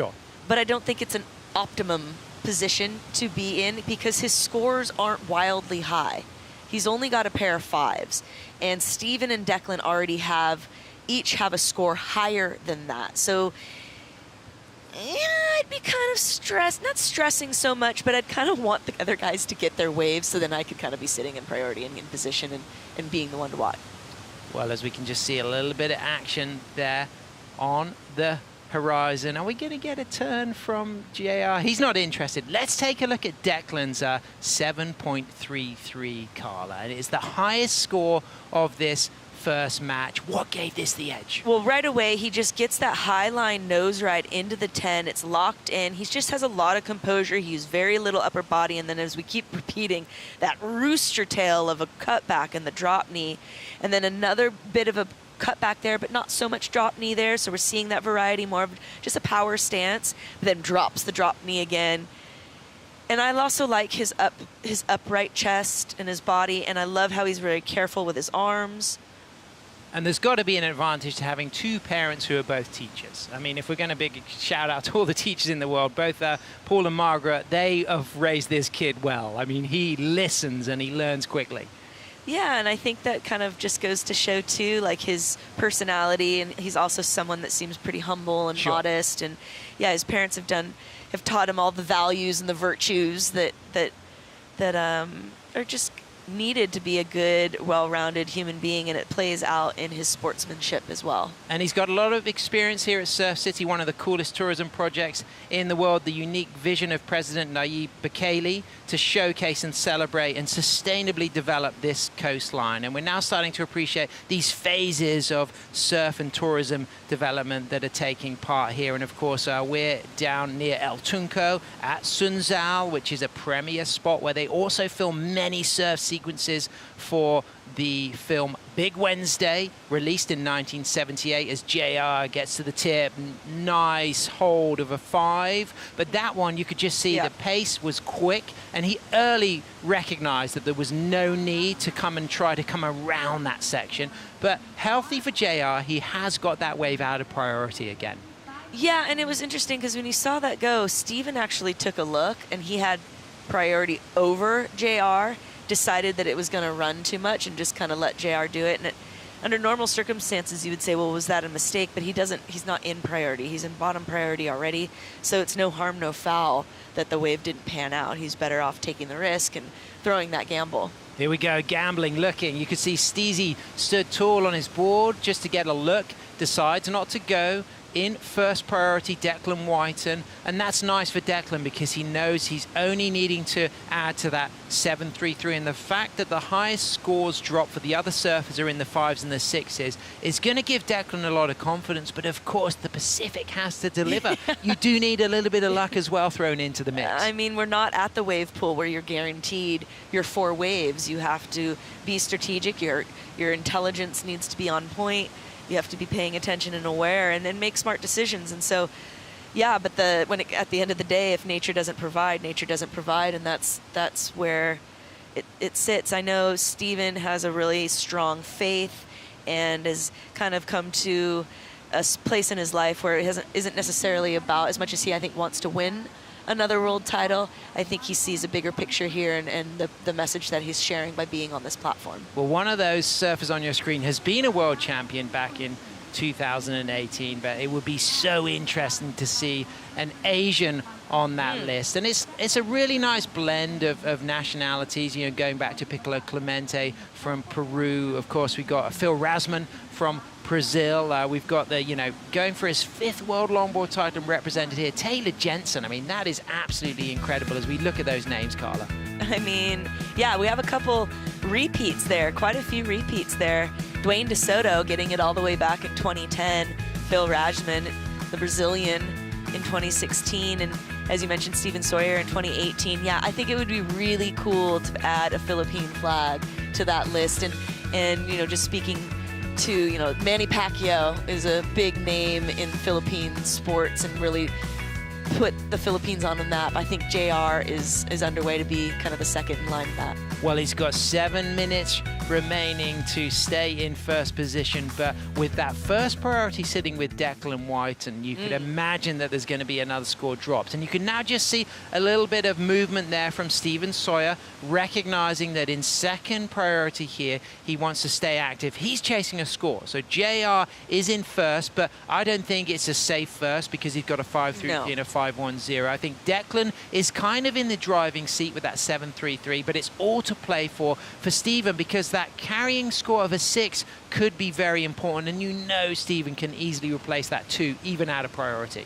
Absolutely, and you can see kind of how he's strategized in the lineup, staying on the inside of JR. I think being ready to kind of take whatever he needed to from JR, because he needs to make sure at this point, getting down to the 6 minutes, strategy is going to be coming into play. You can see Casa de Mar Rock on the left. You can see that white building. At the top of that white building is where the judges are, as we can see Hiroki Yoshikawa collecting her jersey. She is going to be coming up in match number 2, surfing with Chloe Calmon and Rachel Tilley off the back of winning match number 1. As you can see, a set is coming through, and Declan Whiten has got first priority. The surfers are scrambling for position. Declan is sitting there deepest, as we can see Hiroka getting ready, and Declan opts not to go. Stephen in second priority is up and riding, stalls it, great footwork into a 10, holds a really nice backside 10, walks out, engages that rail, cuts back, higher line now, stretches into a locked 5, walks out of that nose right quickly, just a little rebound now off the foam, and out of priority he's got what is for sure going to improve on his 2. Will it be the 4-4-3 he needs to move to first? It looks like it's going in that direction so far, as he gets another touch of the 5. Now working it through to the inside, holds that 5, some lift, great trim speed there, in and out of nose rides. This is his favored design, the Brazil model, the 9-7, took him to wins in Surf Abu Dhabi last year, second, of course, this year to Eduard Del Pero. He's going to drop a score, Carla, and it's going to be significant. Yeah, I mean, if we compare JR's 5s and even that opening ride of a 4, I think that can give us a pretty healthy gauge as to where that might come in at, only needing a 4-4-3. I feel pretty confident that he's going to be taking the lead. Interesting decision. Declan opted not to take that wave, sitting there with priority. There was a 1-wave set. Declan now just looking down at his board. Did he make a mistake leaving that one to Stevie? I'm going to say yes, because he only needed a 3. And, I mean, I guess as we see the replay here, it's a decent start as he kind of fades into it, gets the 5 to the 10, even brings it a little closer, and then wraps it back around here, just keeping that flow and that speed, the momentum constantly flowing through as he backs it to the 5, back into the curl. Just kind of nice flow as this little bit softer section on the inside here as they're making its way into shore. He negotiates it carefully. A little bit of chatter, a little bit of chop. And the score looks like it is dropping, and it is going to change the situation. Wow, Carla, it's happening, a 5-8-3. So Stephen Sawyer goes up into first. J.R. Esquivel chasing a 6.5. Declan Whiten now needing a 4.50. So smart surfing for Stephen. He got that wave in second priority, had priority over J.R. Declan opted not to take that wave, trusting that there's going to be more, but now only chasing a 4.5, and you now start to wonder at what point will Declan start to be active and go on the hunt for something, knowing that he doesn't need a massive score, as we can now see live action, a wave getting left, and Declan is being pretty calm and cool considering the pressure of the moment. I mean, we're under 3 minutes. I don't know if I'd have such a calmness about me. JR now needing a 6.5 to move into first, which is a bit more of a call than what Declan needs. Well, interestingly, the first person that Rachel saw when she came out of the water was Declan, just going in for his match. And do you think he just pulled something out of Rachel's experience of getting that wave in the dying seconds and trusting that there will be something come through? I mean, it must be that. It has to be something to that effect. Otherwise he's kicking himself maybe and saying, oh, I'm not following the strategy maybe I had. But it looks like there might be some action on the horizon, Sam. Well, let's study the body language of both of these surfers. On the right of your screen, you've got J.R. Esquivel. He's in second, needing a 6.5. So importantly, both of these surfers need a score. In first priority, it's Declan. He needs a 4.5. In second priority, it's JR chasing a 6.5. And not yet in the lineup, but if he does arrive soon, he will move into third priority if these surfers haven't yet caught a wave. It's Steven Sawyer currently in first with a heat score of 11.83, a 6 and a 5.83. But there's sets, there's movement, there's action. Declan's going to have the pickings of this wave. Is he going to be in position, Carla, though? By the looks of it, he may not be, but let's see if he's able to swing and kind of backdoor it. We've seen him do that in the practices. It does look like he is going to take use of his priority. Here we go, massive moment. Declan Whiten chasing a 4.5, straight to a 5, holds a nice clean double nose ride.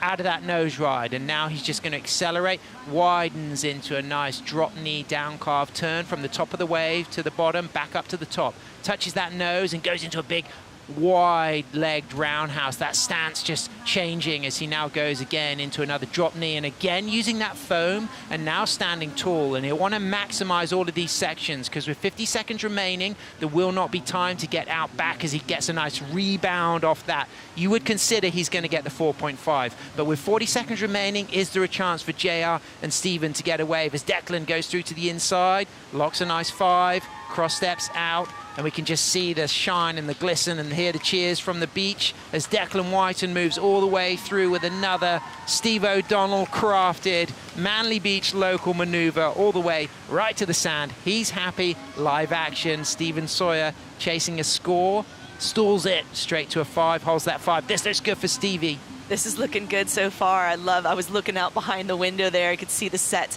coming on the horizon with the final seconds remaining. Stevie able to lock it in one more time. Well, JR's got a score coming through as well. It won't be a long ride because you can see him paddling back out. So this is an absolute keeper for Steven. Will this make the difference? He will be looking to improve on that 5.83 as Declan is only chasing a 4.5. So that number won't change if Steven doesn't improve on his situation. JR drops a low score, just getting tabulated. That average will come through as Stevie makes it through to the inside, gets a nice 5 again, walks out, cross steps through. The match is ended. We're waiting for a score for Declan, and we're going to be waiting for a score for Stevie as well. Holy cow. Wow, all to play for. And it's exactly like the first match ended, all with that score being waited for from Rachel. As we see Declan now congratulating Rachel. Of course, good friends, good camaraderie. Now we can see Declan with his partner, and you feel as if they've done it. You feel as if he's feeling confident that it's the score that he needs, but it comes down to whether Steven can improve on his situation as well. There's two significant scores to drop here. Yeah, we kind of can't really make a call here. Yes, was Declan's ride bigger and higher than a 4.5? 100%. But the question really was Steven's higher than a 6.5 then changing the situation? So we do have a score to drop for Declan. There it is, a 5.4. Declan moves up into first. Now Steven Sawyer is chasing a 6.75. As you can see, Declan just congratulating Steven. Now, body language of Steven, do you think that he thinks that it's the score that he needs? I'm feeling pretty strong. I feel like it's similar to the 6 and the 5.83. It'd be great to see the replay and we could kind of break it down a little bit more and see how he may have improved on that 6.0 and getting it up to the 6.74.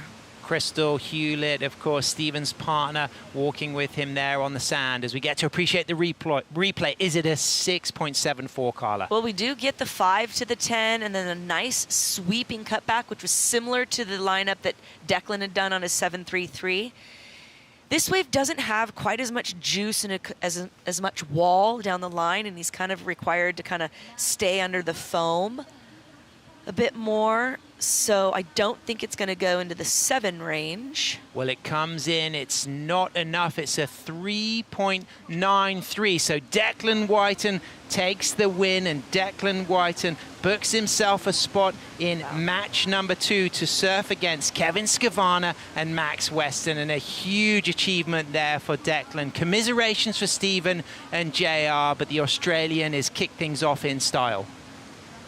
Yeah, so cool. Great to see that Declan was able to kind of pull it through there you know, as much as I'm always Team Philippines, he's also been, Declan has always been somebody that I've been rooting for because I do appreciate that traditional style. And it felt like that one particular drop knee, top turn down carve was this extra element of spice that really differentiated the Australian today. Well, and really what I think played a big role was his patience.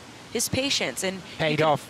You could have easily really squirmed, and he really just held his composure, and God provided, and he was able to get the score. And hey, talking about stamina, he's only ridden now 2 waves, Declan. That 7.33 and that 5.4. He's going to have energy in the tank. He knows it's a big day, and he started strong without a burnout. And you know what? That makes it interesting. Was that part of the strategy of being careful, having that priority, and just taking it slow and getting 2 good waves? So as we say, better than 2 10s, or 2 10s than 10 2s. There it is. He's in match 2 against Scavana, Weston, and Whiten has booked himself a spot. Who will move into match 3 as we go surfer on surfer? Of course, that's the men's side, but we're going to be moving back to the women's side because we got match 2. We got Chloe Kalmon coming up against Hiroka Yoshikawa and the winner of match 1, Rachel Tilley. Stay with us. We got Kaipo Guerrero and the Waxhead coming in the booth to call the action for the World Longboard Championships.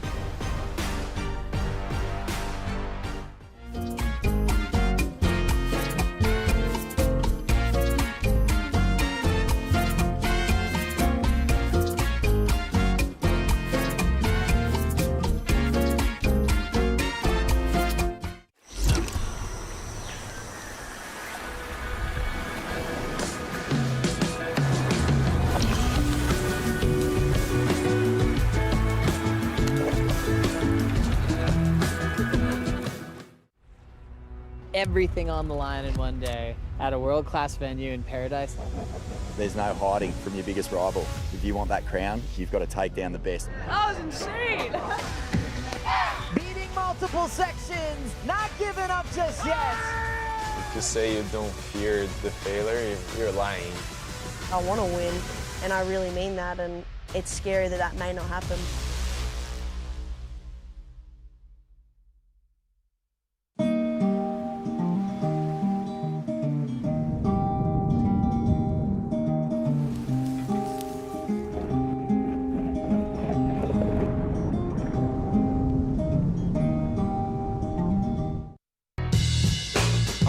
We are back. We have a very special guest with us today. As the next generation, I want to push that bar even higher. I think everybody's a threat. You could get the wave of your life out there.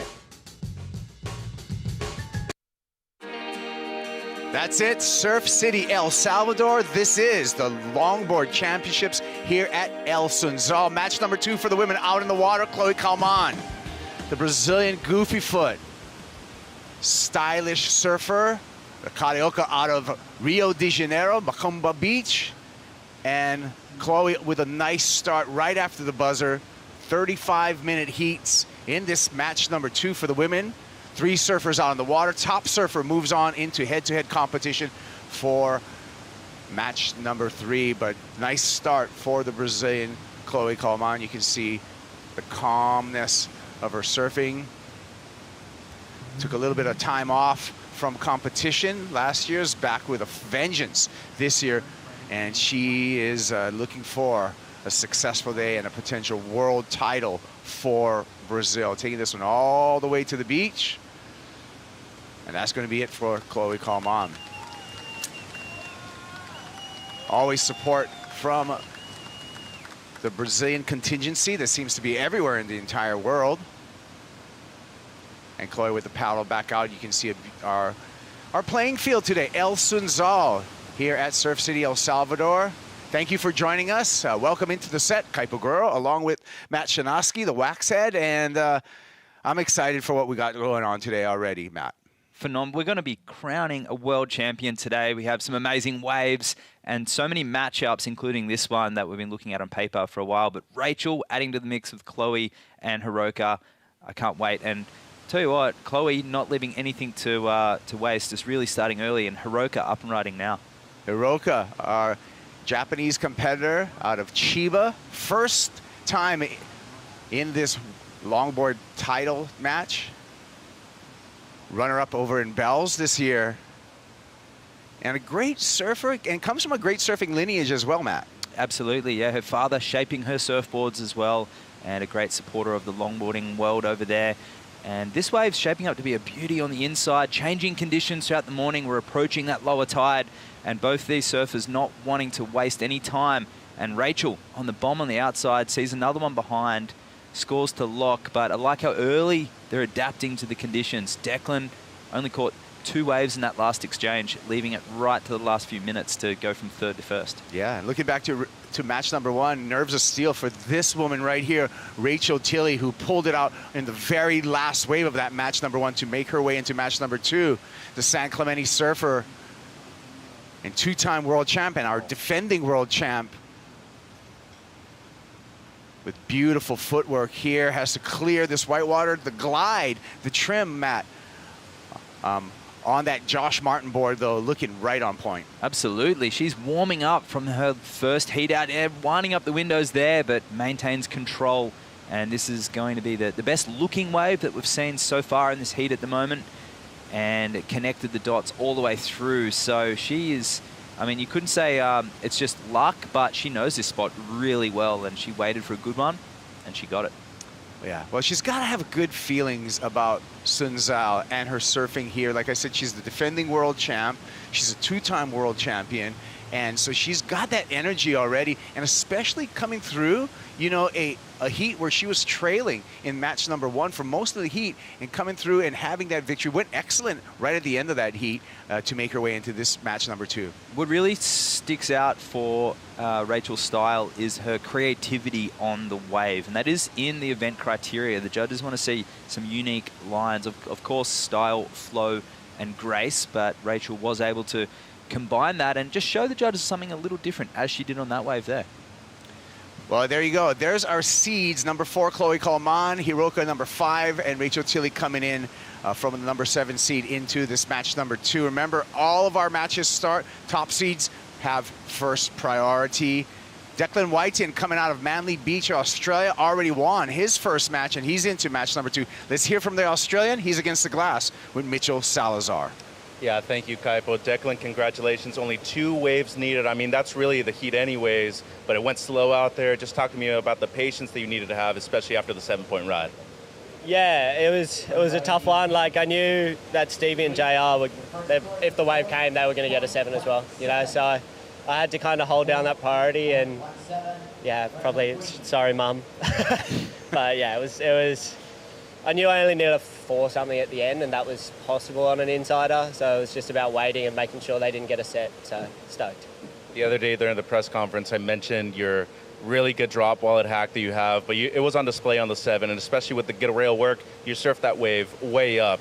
In your potential so far, do you see a 10 out there, a potential excellent score in your future? Yeah, definitely. That's a goal, getting in that excellent range. I mean, every heat's a final out there, so it's your 5s aren't going to cut it, especially as you get towards the top end. So, yeah, if another wave had come, I felt like we could have got up in the excellent. The 733 was probably safe surfing, just as nerve settler. I was super nervous at the start, so yeah, stoked. And I can't go backwards now. Like, I think the worst I could finish is 7th where I started. No, 6th. So there you go, even better. So stoked. Congratulations. Anything you want to say back home before you pal out? Yeah, sorry, Mum. Shout out to everyone watching it, Camos and all the Manly Mal Club, and for all the support there. The reason I'm here, so thank you. Congratulations. Best of luck. Kaipo? Yeah, thank you. Yeah, everyone's up late over there in Manly Beach, North Stain, about 2 a.m. local time there. And congratulations, you know, to Declan White and looking on point. Yeah, they won't be getting any sleep watching Declan. Tully bowed out in that first heat, but it was Rachel that connected the dots all the way through. We talked about that criteria before, and Declan really embodies that. What a wonderful, by the way, 5.83 for Hiroka Yoshikawa. We're still waiting for second score for Rachel Tilley. But Matt, what a wonderful surf community there at Manly Beach. Steep in tradition. I mean, one of the original surfing beaches in Australia. Yeah, it's where we crowned the first world surfing champion as far as the amateur rankings. Midget Farrelly, who went on to be an industry titan, starting up surf blanks down there in Brookvale. And it really was the pivotal part of surfing the Southern Hemisphere. We had all the best surfers in the world come down to Manly, and we started board rider clubs there too. There was foundations beforehand, but Northern Beaches really was a stronghold. Newport, plus, where we had, you know, the Carroll brothers, Derek Hine, North Narrabeen as well, all across the Manly stretch, and that reigns supreme today. A lot of the clubs, even North Stain, well represented on the WQS and CT. I agree with you. I love that insight and some of that history. Rachel Tilley, Matt, on her second wave, a 6.5 was so the single highest wave score for our defending world champ, looking good so far in this match number 2. Thought they could have gone higher on that one, but they're keeping a little reserved in this seat as we look at the replay. Creative lines, the judges stipulated they wanted to see that, and Rachel has that in spades. Little loss of control there, so that could be why the score was kept down a little bit. She did really well to get through this midsection here. She knows Sun Zhao better than most of the surfers in the draw, and she just has that steady pace, and she adapts well to the changing speeds of Sun Zhao, and doing really well not to fall off there. And a 6.5, it's a keeper score early on in this matchup. Yeah, and I love the boards that she gets from Josh Martin. Josh, a second-generation shaper. Terry, his dad, was a legendary shaper out of Laguna Beach. But the fact that they do those inlays on the deck and on the bottom, those are fabric inlays, right? Absolutely, yeah. Very unique as well, just in terms of the materials and the rocker. They truly are custom-made surfboards, not just visually, which is often the case these days with big brands creating models that can be click and bought on the internet. Rachel's boards are some of the most unique in the draw. Yeah. Josh Martin, like I said, second generation shaper. Terry, his dad, a legendary shaper. Terry was a hand shaper. This is before, you know, a lot of the computer shapes. And Terry's sanding blocks, so I knew Terry myself, and his sanding blocks were so worn from all of his years of shaping. His imprint of his hand was actually worn into his balsa wood sanding blocks. A true shaping master. Absolutely love that. Similarly to Dick Brewer as well. And a big influence the Hobie brand had on the surfing world. The original stylist, Phil Edwards, who really introduced hot dogging surfing, showed us what this original criteria looked like. It was all about starting with a perfect score. Back then, you actually got given this 10-point ride. It was up to you to keep it, or 100 points. It was up to you to keep the perfect score. And Phil Edwards was riding the Hobies, and Terry Martin, a big part of that. And the lineage continuing here today with Rachel Tilley and the Longboard World Tour. Yeah, and we had, you know, a couple of quarterfinals, a semifinal for Rachel Tilley. Not an outstanding year for Tilley for the level that she is as a two-time world champ. But given the format today, Matt, she can win a world title. It doesn't matter with this format. You can be the number 7 seed and surf your way all the way to a world title. So yeah, that's her mission today. Potentially could surf 7 times today if it came off with a matchup with with Avalon Gal. Yeah, that's such a unique name. See, we've been calling it all year. It's so great to see her at the up. I'm thinking of Chloe, I'm thinking of Honolulu, I'm thinking of Soleil, and there it is, the 22-year-old from Laguna Beach is, yeah, that's a story in itself, the best year she's had to date. A lot of pressure on the youngster today. She's going to be watching every single one of these heats. It's her world title to win. Avalon Gal, she wins that first title match, she wins a world title. So she's just going to have to sit back and watch all of these competitors. Yoshikawa. Beautiful cut down, fades into the white water there, stalls a bit on the tail. Family-shaped board for Hiroka. And the rising sun represented here. You can see it on the buildings. We got the Japanese flags as well. Nice support. And Japan looking for their first world longboard title would be huge for that surfing country. And well-deserved. They've been a fantastic advocate for traditional style longboarding. And Hiroko, this is a great wave for her. Under priority, Chloe let that one go and sold it, if you will, to Hiroko. And she took that, and this is the longest wave we've seen as well, all the way through to the inside. Great work for the Japanese surfer. Just so unique to this break is that a lot of these waves, you can't tell which ones are going to get that double off wall on the inside. She got the reward on that one. Big cut back to the bank there for the Brazilian, Chloe Kalman, for her finish. There's anywhere you go in the world, you're going to find Brazilian surf fans. And they're actually here on a surf trip, and they came down and booked it without realizing it was the Longboard World Tour. But of course, Anna and Miguel, they heard that. That's the parents of Chloe. And come on, guys, we've got the flags. Come on down. Love it. And you know Chloe you know Chloe well. You used to coach Chloe for a number of years, Matt. Yeah, traveled for a good 6 months with her and Zoe Gopion as well in close quarters, and she is a true athlete. There's her parents on screen there. Had a lot of dealings with them, and so nice to actually see them in person as well. When they stopped traveling to the events, I took over and started traveling with her in those events. So I got to learn a lot about Chloe, and she's the consummate professional. Yoshikawa on the replay, Matt. Yeah, so creative lines there, a little loss of control with the hands above the shoulders there. Judges will take note of that. But she connected the dots all the way through to the inside. And just when I thought this wave was going to shoulder out, as you said before, Kaipo, the wave linked through to the inside, and she had a beautiful inside connection here. And yeah, sort of hit the dead spot, but on the lower tide, it picked up again on the inside track, and the Japanese surfer using the dainty footwork that took her all the way there at Bells Beach. And she is a confident surfer, so she's just building on that first wave and really appreciating this opportunity here in the finals format. Yeah, love that inside double up section, giving her more opportunity. I know you're a fan of the trim, but that was really good speed management on the board. Let's take a look here at the replay for the Brazilian Chloe Coleman. Yeah, we caught up with the end of this wave, and that's a beautiful transition there for Chloe, really ironing out the bumps on that wave that Hiroka had. And she had a great finish. So we'll see what the midsection had here. The goofy footer from Rio. She likes this wave too, but she's not fussy. Lefts, rights, and she's a stalwart of our longboard community. She missed last year's event, having the year off, but connecting the dots here to the inside gets that hang 10. The judges will appreciate the variety in this wave. And the hands, very relaxed, composed surfing here from the Brazilian woman. And she works her way through the inside, does really well to work her way up and down the board, keeping momentum, keeping trim, looking busy. And this creative line, I think the judges will appreciate that, Kaipo. Love that directional change right there in the bank off the whitewater. Brazilian squad, they like the finish too.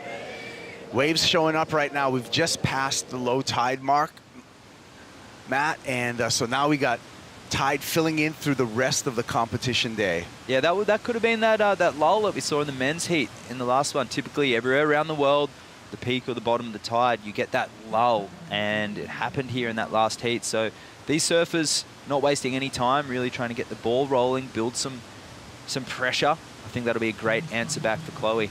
I like it. Yeah, so the personality of this wave, El Sunzal, will change throughout the day because we have over 6 foot of tide moving in now that we've passed that low tide mark. You're going to see takeoff spots change. You're going to see some of those trim sections change as well, right, Matt? Yeah, absolutely. And interesting, the jet ski assist there, I saw Chloe actually finished her wave after Hiroka, but Hiroka surfed it so far down the point, didn't get to the ski fast enough. So advantage to Chloe there. But interesting to see this exchange because Hiroka did really well on that wave. As I said before, in Bells Beach, she was a confident surfer. She got a lot of waves, and she won heats that she wasn't expected to overcome. I was going to say that, you know, over there at the Bells event, there was a lot of times that there was a surprise on the beach for Hiroka coming out of very close heats, and then the momentum kind of build, and I feel like that was a breakthrough event for her in that that's when she got her self-confidence, you know, knowing that she can do it. Because usually, this is her first time, you know, making it to the Longboard Championships. Yeah, and in the Bells Bowl, finesse is important, but it's not as critical for scores as getting those nose rides in the pocket. She was coming from behind the section, similarly what you would see at somewhere like Makaha or Sunset Beach. You could call it like fat, but it kind of is, but you got to backdoor the section. She did such a good job of pushing herself and really trying to like push over the ledge. And once she felt that and got the nod from the judges, it just was unstoppable. It just came up against a raging hot Soleil.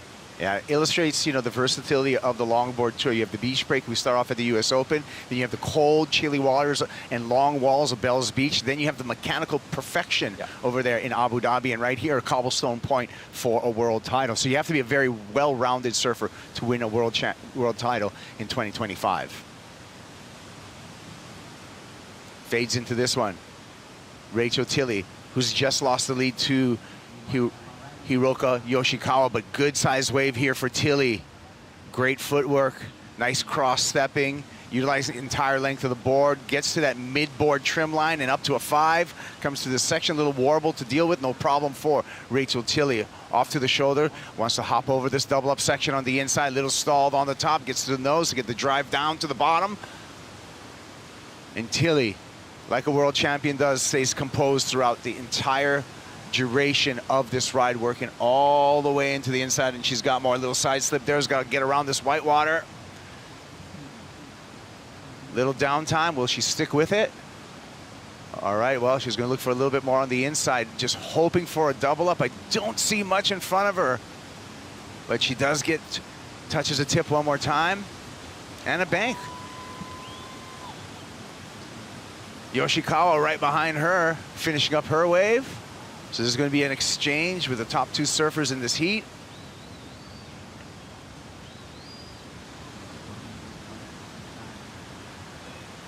And Hiroka also getting the finish, dragging right there. What an unreal exchange there. Love to see it. And just when you thought Rachel was going to fall off the back of the wave or hit a bump, she does so well. And there's her boyfriend. He is, he's been hanging out there. He's listening to to us talk right now, and he'll probably laugh in a moment because there's a slight delay. Isn't that your room? Yeah, they commandeered my room, which is fine. He's been filming everyone. He's been doing a community service. I'll get into that in a moment. Here goes Chloe. Chloe Kalman just scored a 6.93 on her last wave. Right now, Kalman surfing for 4.83 to take the lead. The goofy foot back to the wall. Nice 5 there. Again, great footwork. Love the drop knee bottom turn coming off of the fade.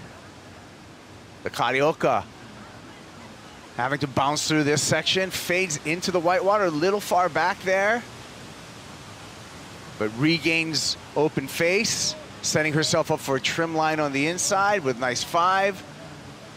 I like the term you used, Matt, dainty footwork on display. And this wave kind of just keeps on going. And that's one of the beauties of this wave, and a lot of the waves here. I mean, this place, El Salvador, they don't call it Surf City for nothing. It is riddled with right-hand points all over the place here. Yeah, their slogan last year, home of the right point. It well and truly is. 5 world-class points, other beach breaks, little nooks and crannies up and down the whole coast. And there'll be a few scores to catch up on there. All 3 surfers locking in beauties. And back to my room there, Kaipo.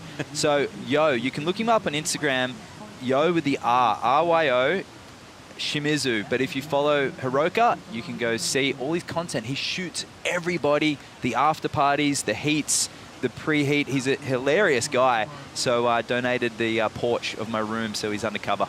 Sweet. Let's look at Rachel Tilley on her 3rd wave.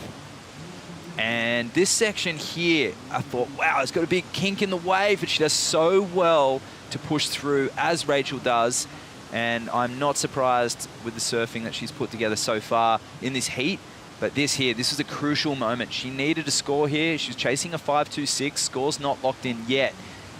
But she had to complete this, and she did such a good job to link through this inside that we can't really see on the camera. But this thing stretched all the way. And here she sort of slingshotted through the middle of the board, that forward trim, and then steps back on the heels, waiting for this inside.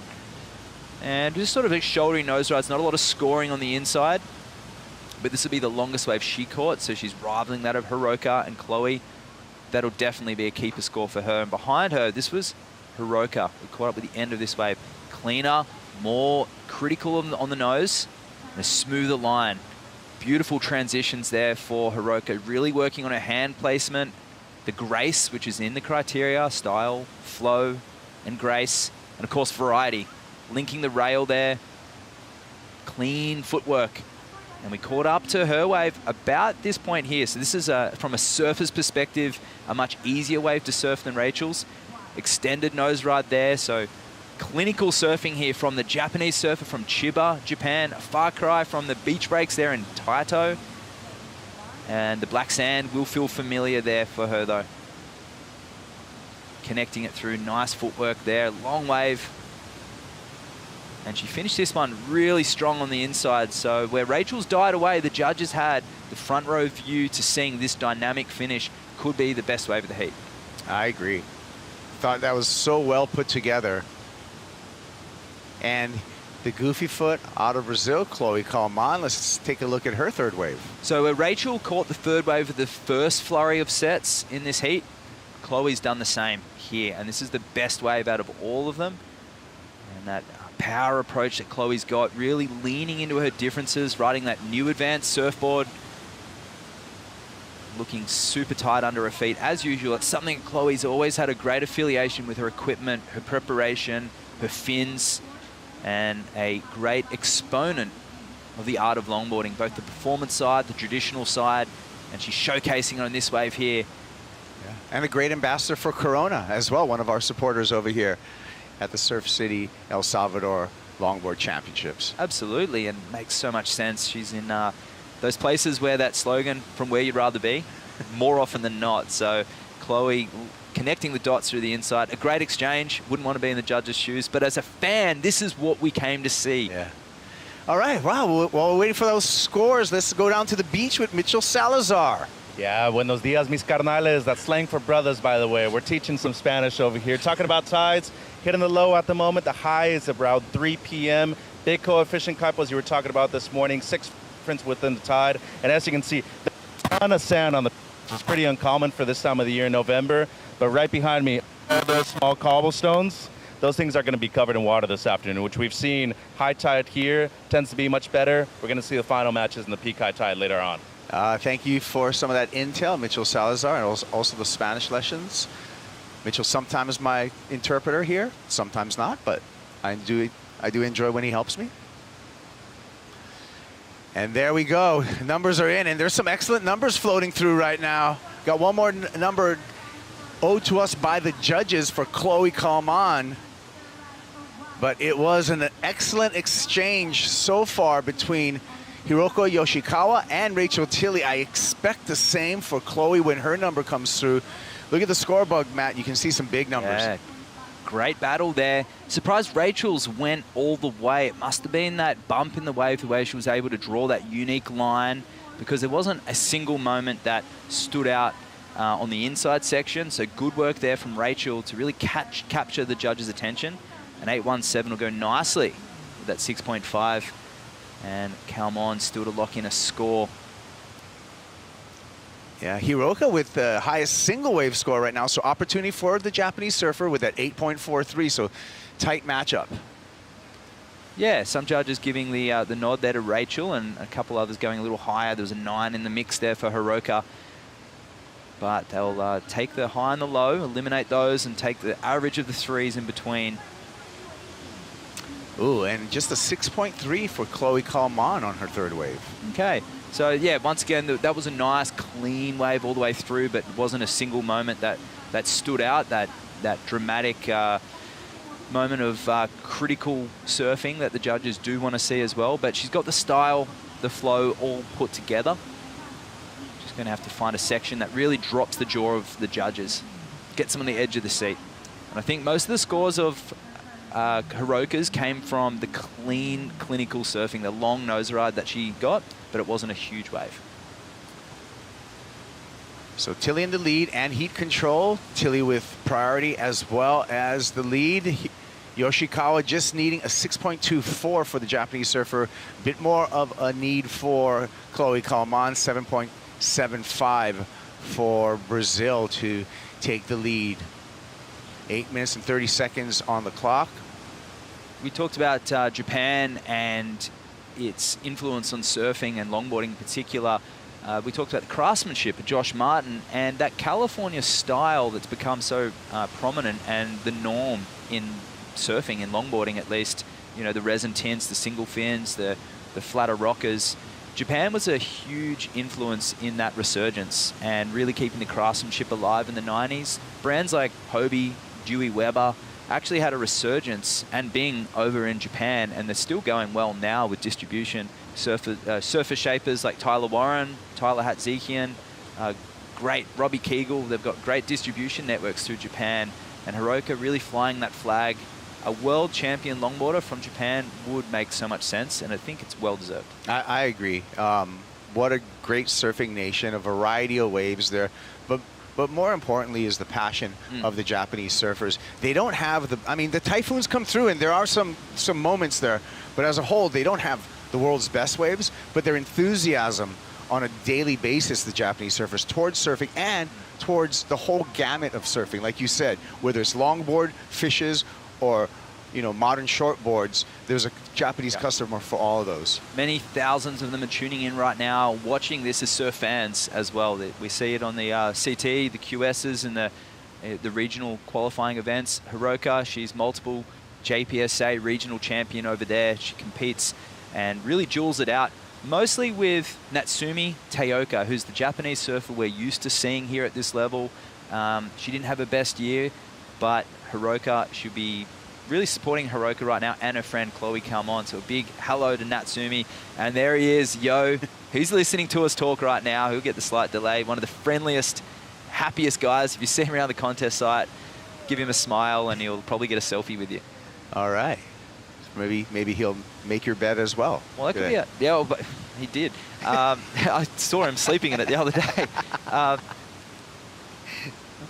Let's take a look at Yoshikawa and this 8.43. Excellent wave. Yeah, so beautiful wall. One of the best surfers surfing waves that we've seen. When I say that, is when you're checking the surf, that's the one you go, yep, that's a clean wave. That's what I'm going to go catch and try and wait for.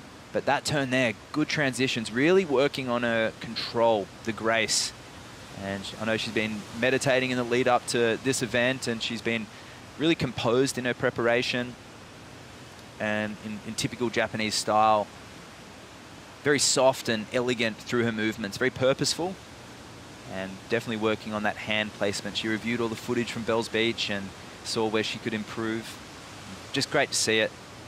I love that little cross step over too. It's always so classy when you go from tail to middle and you can use the footwork in between. And how important is your upper body movement when we're looking at longboarding? Because I've seen a variety. I've seen very low hands, but I've also seen very balanced hands, like a Rachel Tilley. Yeah. So you have 6 gears inbuilt, which is part of what I coach as well. Guys like Terry Fitzgerald, Barry Kanayapuni did it so well. Modern day surfers, Sally.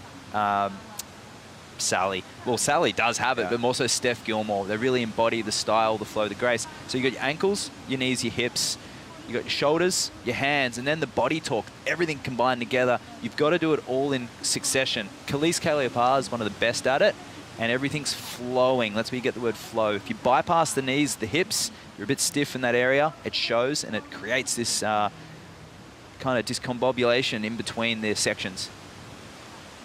Here we go. Yoshikawa just fighting for that one. That's not going to be the 6.24 that she's looking for. But under priority, thought she'd give herself a chance. What went on that wave? Maybe some nerves. Yeah, 5 minutes to go, knowing she needs a 6.24 and poor wave selection. So at this point of the heat, a mistake there for Hiroka. But now, is this going to be a panic move, Matt, to take this insider? Can she get a 6.24 on this inside wave? Well, nice start here. She hasn't hung 10 yet in this heat, so if she can, the judges will appreciate it. She does have an inside wall, hoping for a runner back to a 5. Has to step back to the trim portion, mid-board. Nice board control, but really could use something exciting on this inside section. Needs this inside section to stand up for her. Yeah, this one's sleepy wave there, Kaipo. Well, she's giving it all her effort. And I'm going to say not probably her last chance, but the clock is ticking down. And if she does not get the score on this wave, she's going to have to make quick work of it when she gets back out the back. Yeah, she'll get the ski back out, and she will have another opportunity to get a wave. See, reviewing all the footage, but he'll be filming all the other competitors too. So he'd be a great ambassador for the Longboard World Tour for social content as well. Kind of like what Log Rap used to do. Yeah. What happened to Log Rap? He's around. I like that. I like rap music. I like watching logging. And so that's the perfect hybrid of both, Log Rap. Here we go, replay, Yoshikawa.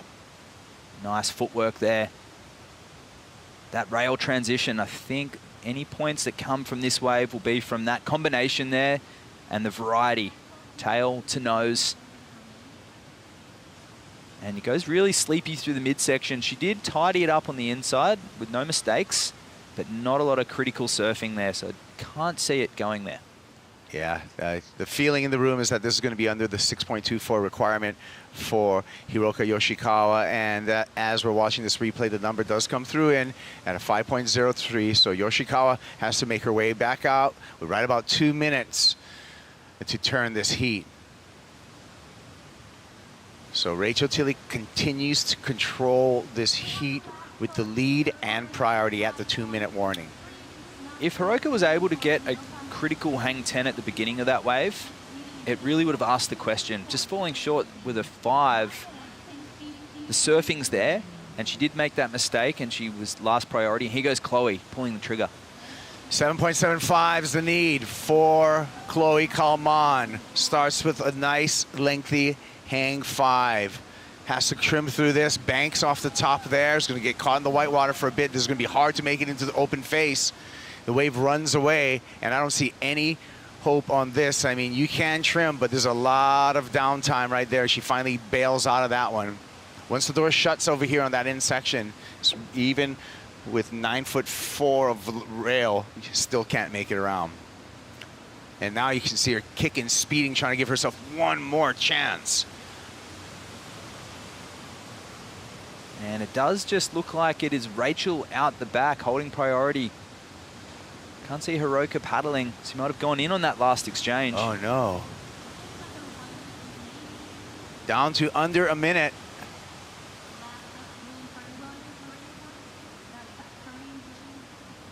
So this is where that cardio is coming in right now for Chloe. Look at her just motoring back out. Her legs will be burning. There's a wake behind her board, actually. She's paddling so fast. She surfed 4 waves. That was her 5th wave. So these are long 1-minute waves as well. So fitness key here right now. It looks like Rachel's going to have an opportunity to close this out unless Chloe can get a miracle. Yeah, Chloe would have to spin right now because Rachel will guard this last wave of the set 15 seconds. So there will not be ample time for Chloe to get the 3rd wave, if there even was a 3rd wave of the set. Here goes Rachel to close this out. And this ride to the beach for the 2-time world champ. Yeah, consummate professional Rachel. Scores still to drop there for Chloe, but this will be, at this point, a victory lap for Rachel. She styles her way through to the inside. Yep, Rachel Tilley won match number 1. She's just won match number 2, and she's going to move on into match number 3, where it will be head-to-head and a battle of world champs. It'll be match number 3, Honolulu Bloomfield against Rachel Tilley when we return to the women's competition. There's all the numbers there coming through. Excellent 8.17 and a nice backup of the 6.5 for Tilley. A great battle there. It started off with fireworks and a little bit of a lull towards the end. That was the bottom of the tide just before that heat. We should see improving consistency as the period increases. Let's take a look at our women's bracket as we've gone through the first 2 matches. Now it's going to be head-to-head all the way to a world title. 2 world champions coming up in that match number 3. Honolulu Bloomfield up against Rachel Tilley. That is going to be an incredible matchup, Matt. Yeah, the stylists knocked out of the draw at the moment, so it'll be the titans of modern longboarding coming up next, Honolulu and Rachel. All right, well, we'll be back with more action when we return. The men will be in the water. Match number 2, Kevin Skvarna, Max Weston, Declan Whiten.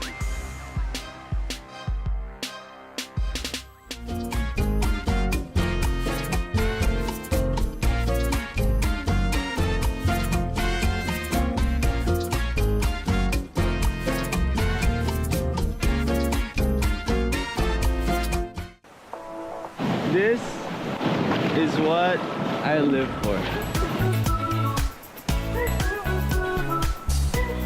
A gente já aproveita para jogar uma altinha, manter aquela brasilidade. Mas é isso, é poder aproveitar, curtir a natureza e se reconectar. And every time we find somewhere new that just surprises us. Today I'm going for a surf at Pico da Mata. It's my favorite spot at Portugal. Honestly, a really special place for me to come to. I've had so many good memories. We're here at the waterfall. It's massive. On tour, surfing the wave of Tehupo and drinking a Corona. I mean, It's happy hour for the athletes, so I'm gonna get going, but thanks for watching.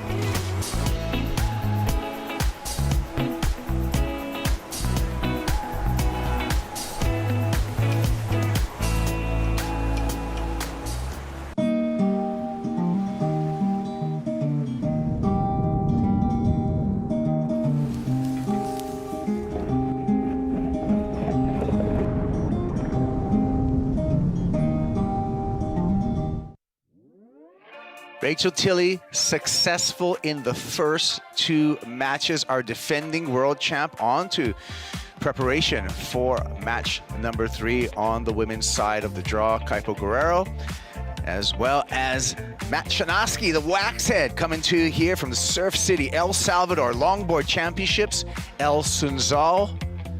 Great day, great cobblestone point. Check this place out, Matt. Absolutely love it, and it's got elements of those famous right-hand points from around the world. I've talked about it a lot. Kevin's from one of them, Max is from nearby, and Declan's got his own at Fairy Bower at Manly as well. A rematch from this year's Bells final, Kevin Skvarna and Max Weston, joined by Manly's Declan Whiten. Again, 3 surfers in the water, only first advances into match number 3. We're gonna start with priority also with our top seed in this match. Kevin Skvarna is going to have first choice of the waves coming through. It's going to be a terrific battle. Kevin is almost a wild card in this year's Longboard World Tour. He's had such unique performances at Bells. Someone you just did not expect to overcome Taylor and Taylor Jensen in really powerful conditions.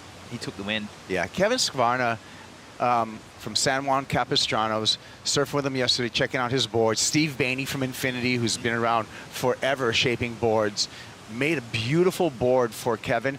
And a unique thing that we see, there he is with that board, a unique thing that we see in longboarding, he has both a wood inlay, both in the nose and the tail, Matt. Yeah, that's really unique to longboarding, and it's something that was a popular accessory in the 1960s and faded away throughout the 70s and the need for performance. But it's just a nice addition. Rachel Tilley often has a little tail block on her boards with Josh Martin, and Chloe Calmon as well with Neko Carboni.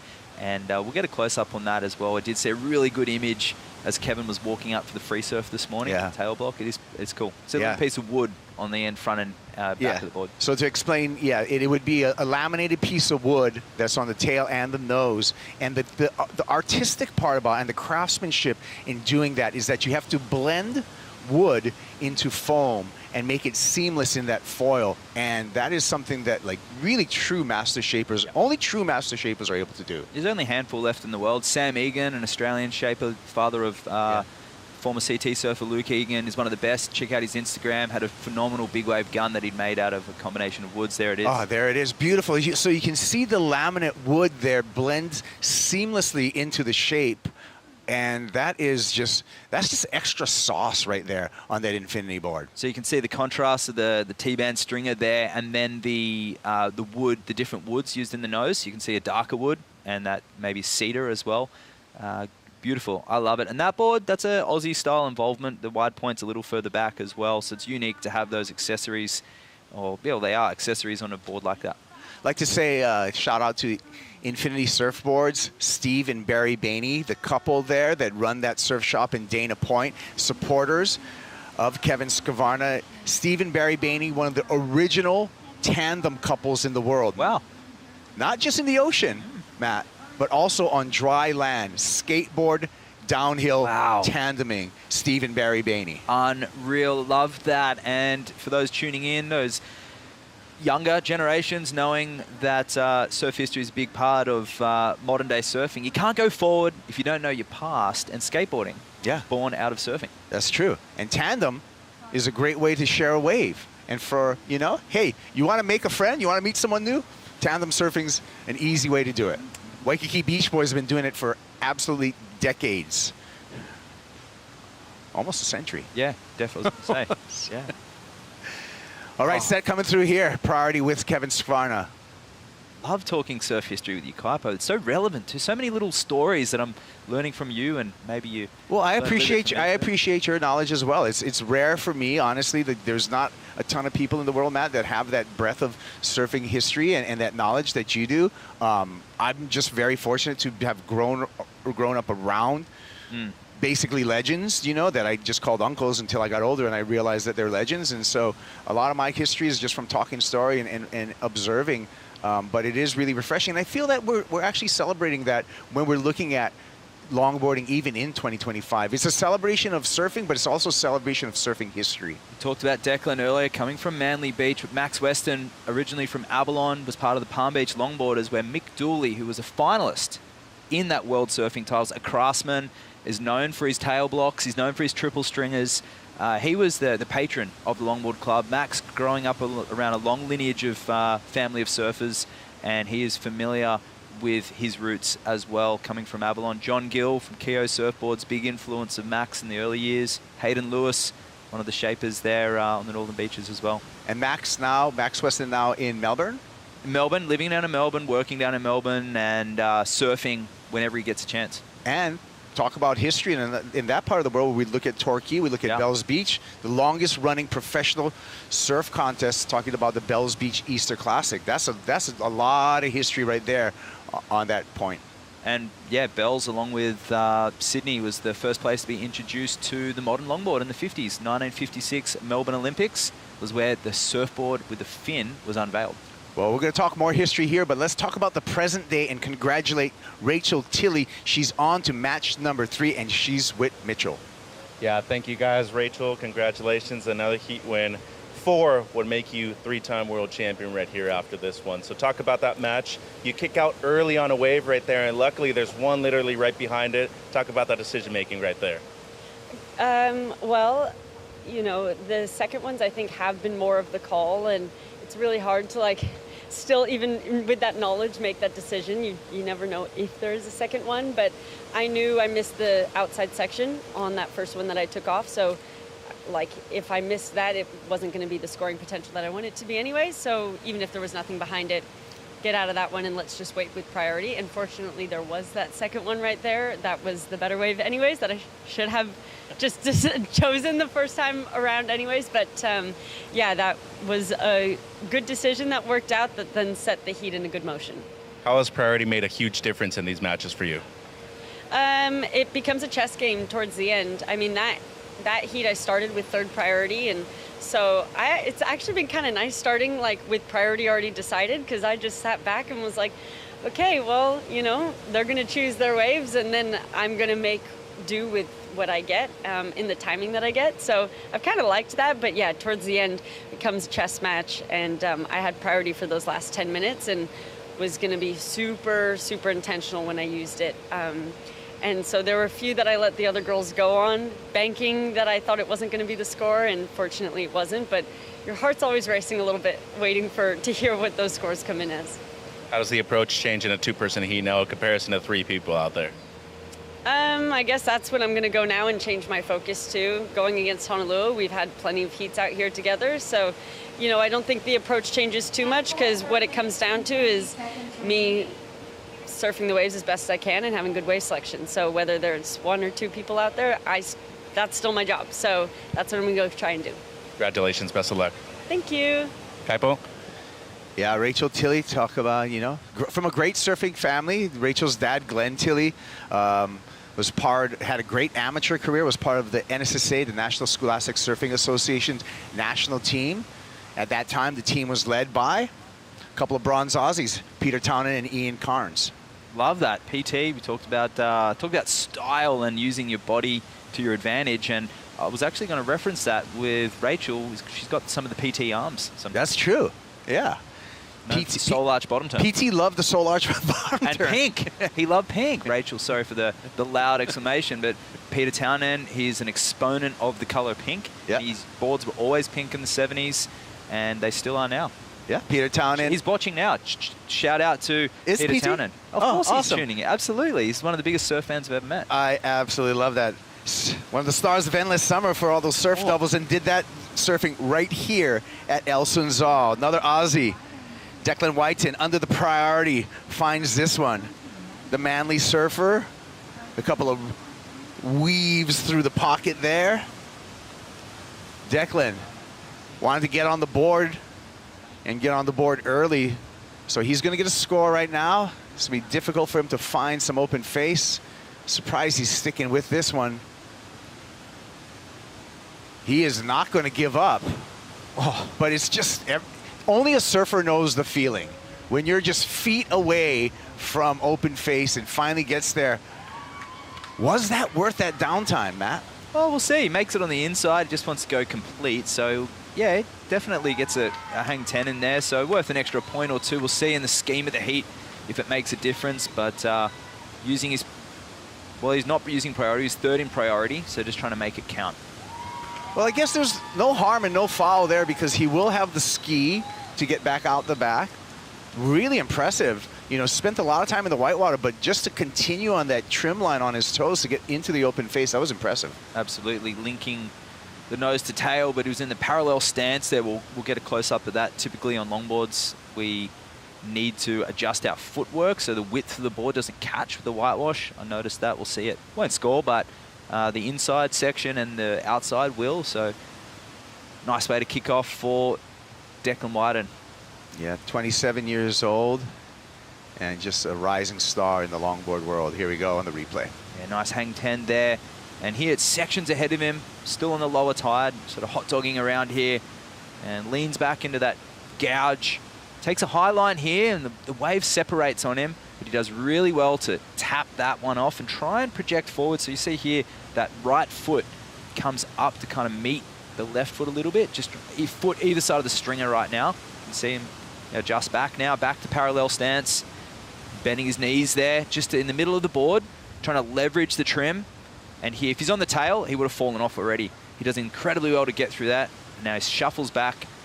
And if you watch, he's very unique style. See, his feet are on either side of the stringer quite regularly. And gets that nice hang 10 as well. So, yeah, a nice way to kick things off here for Declan.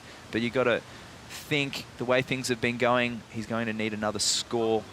Perhaps that'll be a keeper for the moment. But think as a competitor, right? So the score did come in as a 5.17, so at least he's got something on the board, and that could be a backup right there, that 5.17. Kevin and Max haven't surfed yet. Declan's warming up, he's feeling the conditions, and those other surfers, there's pressure on them. They know they need a score now, so they're thinking about it. The winner will progress through. Like we said at the beginning of this heat, this is a rematch of the Bells Beach final between Kevin Skvarna and Max Weston for stop number 2 of the Longboard Tour. It was Max Weston taking the win in that final over Kevin Skvarna, but both showed brilliance in the long walls of Bells Beach. Kevin, with priority, puts himself in a choice situation in the takeoff zone to the 5 for the surfer from San Juan Capistrano. Beautiful down car, fades into another nose ride. Great footwork. Powerful surfing, Kevin Skvarna. I love the way that he's able to work the angles on his board and really fade into these cutbacks. A contrast between the goofy foot and the regular foots out here at Sunzal. Hoping for an inside section here for Skvarna. Showing a lot of control.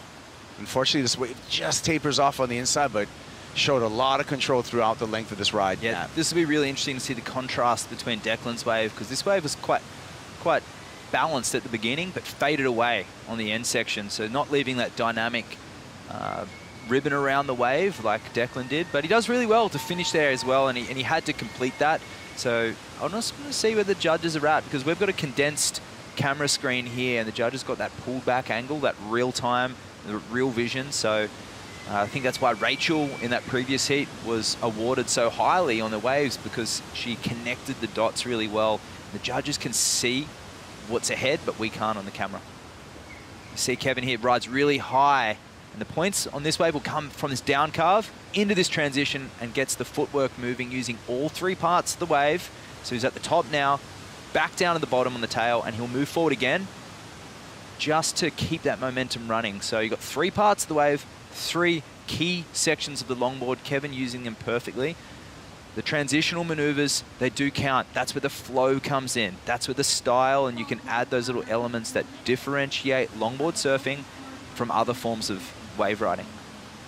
So critical surfing on the outside, a little bit sleepy through the inside, but he does well to connect it through. But the majority of points will come from the takeoff. Kevin Skvarna in search for a world longboard title. The surfer from San Juan Capistrano. We're watching on this replay. Nice note for Kevin. He's already won a world title surfing. 2 kneeboard world titles for this young man. Yeah, he took out as well Harrison Roach's invitational event, the Twinkle Toes in Bali a few weeks ago. And he did a great job backing up from some sickness to do extremely well over in Abu Dhabi as well. Career best season for Kevin. Yeah. It's looking great. I like the versatility, and I like the fact that he's kind of a throwback surfer. I mean, 1, you got logging, but 2, like, you really want to throw back. You go in kneeboard, and that's a throw. I mean, that's a rare species now in surfing. Super rare. The longboard, kneeboard crossover isn't that common. There is a little contingent in Australia. There's some Groms watching right now. Will Barnes, he's a young professional kneeboarder who rides a log really well. And hey, if you've got slabs near your house and you can get barreled on your knees, hey, why not? Michael Novikov, shout out to one of Narrabeen's best on kneeboard, and actually the kneeboarder who was the first kneeboarder to do an El Rolo, Michael Novikov. Hey, Peter Crawford, the phenomenal water photographer, first guy to really get those barrel shots from the water. That's George right. Greeno got it on his knees, but PC, DY Point, he had a huge influence on style icons like Shane Herring. Love it. Rex Huffman, shout out to the La Jolla and those guys kneeboarding those slabs over there. Here we go, our first look at Max Weston. He's been very patient out there, and looks like he's got a gem of a wave. Beautiful footwork here from the Australian. Really controlled cutback back into the whitewater for the bank. Patient on his approach, nimble on the feet, just touches the 5 there. Unfortunately, a couple of series of cutbacks. His wave started off with a nice looking wall, but again, much like Kevin's wave, kind of goes into this dead section and taper on the inside. Yeah, makes you really appreciate those waves in the previous heat that ran all the way through, but he's got a little slingshot here. Showing a bit more variety on the inside, Max. It started off super smooth, trying to get his feet in the wax, and that is no easy feat here. The temperature of the water is similar to the air temp. It's about mid-80s, so if we put that into degrees, it's far hotter than anywhere on our Australian East Coast. So 100%. Your wax game needs to be strong. Oh, coming to big fade from Declan Whiten. Good looking set wave here. Whiten off the bottom, strong bottom turn, and really hooks that board around back into the pocket. Drop knee cut back here, showing some style and control. This wave is going to line up nicely on the inside. You can see how Declan fades into the whitewater before establishing a trim line. Now it's nose ride time for Declan. You can hear the screams from the beach. Whiten putting it together here. Great combination of maneuvers and using the entire length of the board. Kind of feeling it on the inside. No lengthy nose rides, but I like the combination of both nose riding as well as powerful turning. Yeah, that's the best wave of the heat so far. Not only visually, but he surfed it phenomenally as well. So elements of that style and flow from Max, and Declan had it in spades, throwing in a bit of power and rail work. Skvarna out there with priority. 6.67 was his opening wave. We're waiting for score for second wave of Declan Whiten and first wave of Max Weston to give you the situation in this match number 2. Phenomenal matchups here. Let's have a look at this replay of Declan. So wave of the heat so far, stepping into this carve and just wanting to really complete and project forward. The last wave sectioned, but this time he has a really good pace here, and the wave cooperates with him. And here, just a trademark drop knee wrap there. Great technique there. He opens up the upper body. And here goes a little sleepy, but he stays busy, showing the judges a little bit of variety, stepping forward for the speed, linking the midsection. the waves as the tide's been low. It's sort of been lacking this here, so some variety and unique lines. The judges are going to appreciate the diversity of this wave, Kaipo.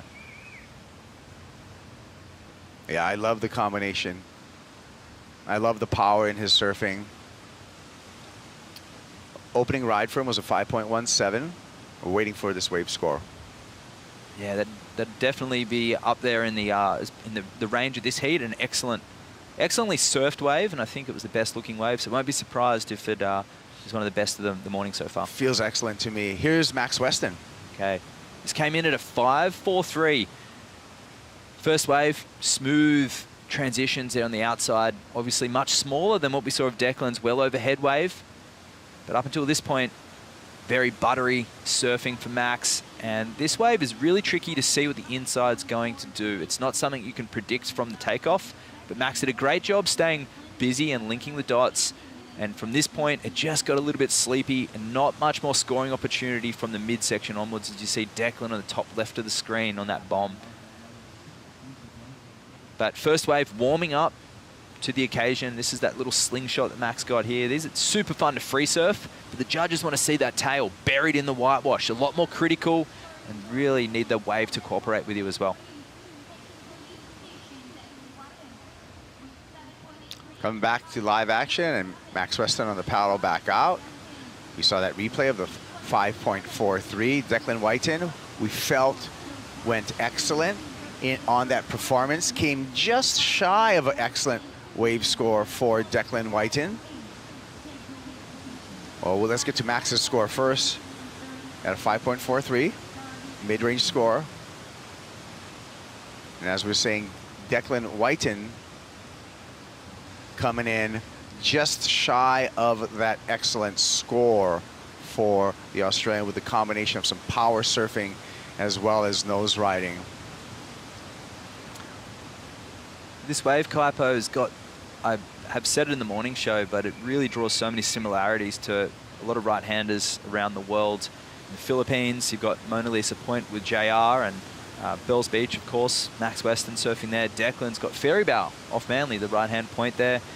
And Kevin, it's a little bit like a Sano or a church setup. So 3 judges agreed with me, going excellent with those 3 8s. 7.5, 7.5 for the other 2 judges. When you throw away the high and the low, that 7.5 that remained kind of took that score just under an excellent score. We call anything over 8-point ride an excellent score. So 7.83 certainly a keeper and the lead to Declan Whiten. Yeah, I think an area for him to jump up a little high would be those hang 10s, but at this point he didn't need it. Just needed to go and improve on that 5.17, puts him in the lead right now, but still 16 minutes remaining. I feel like these surfers will have at least 1 opportunity, maybe 2, hopefully for the fans.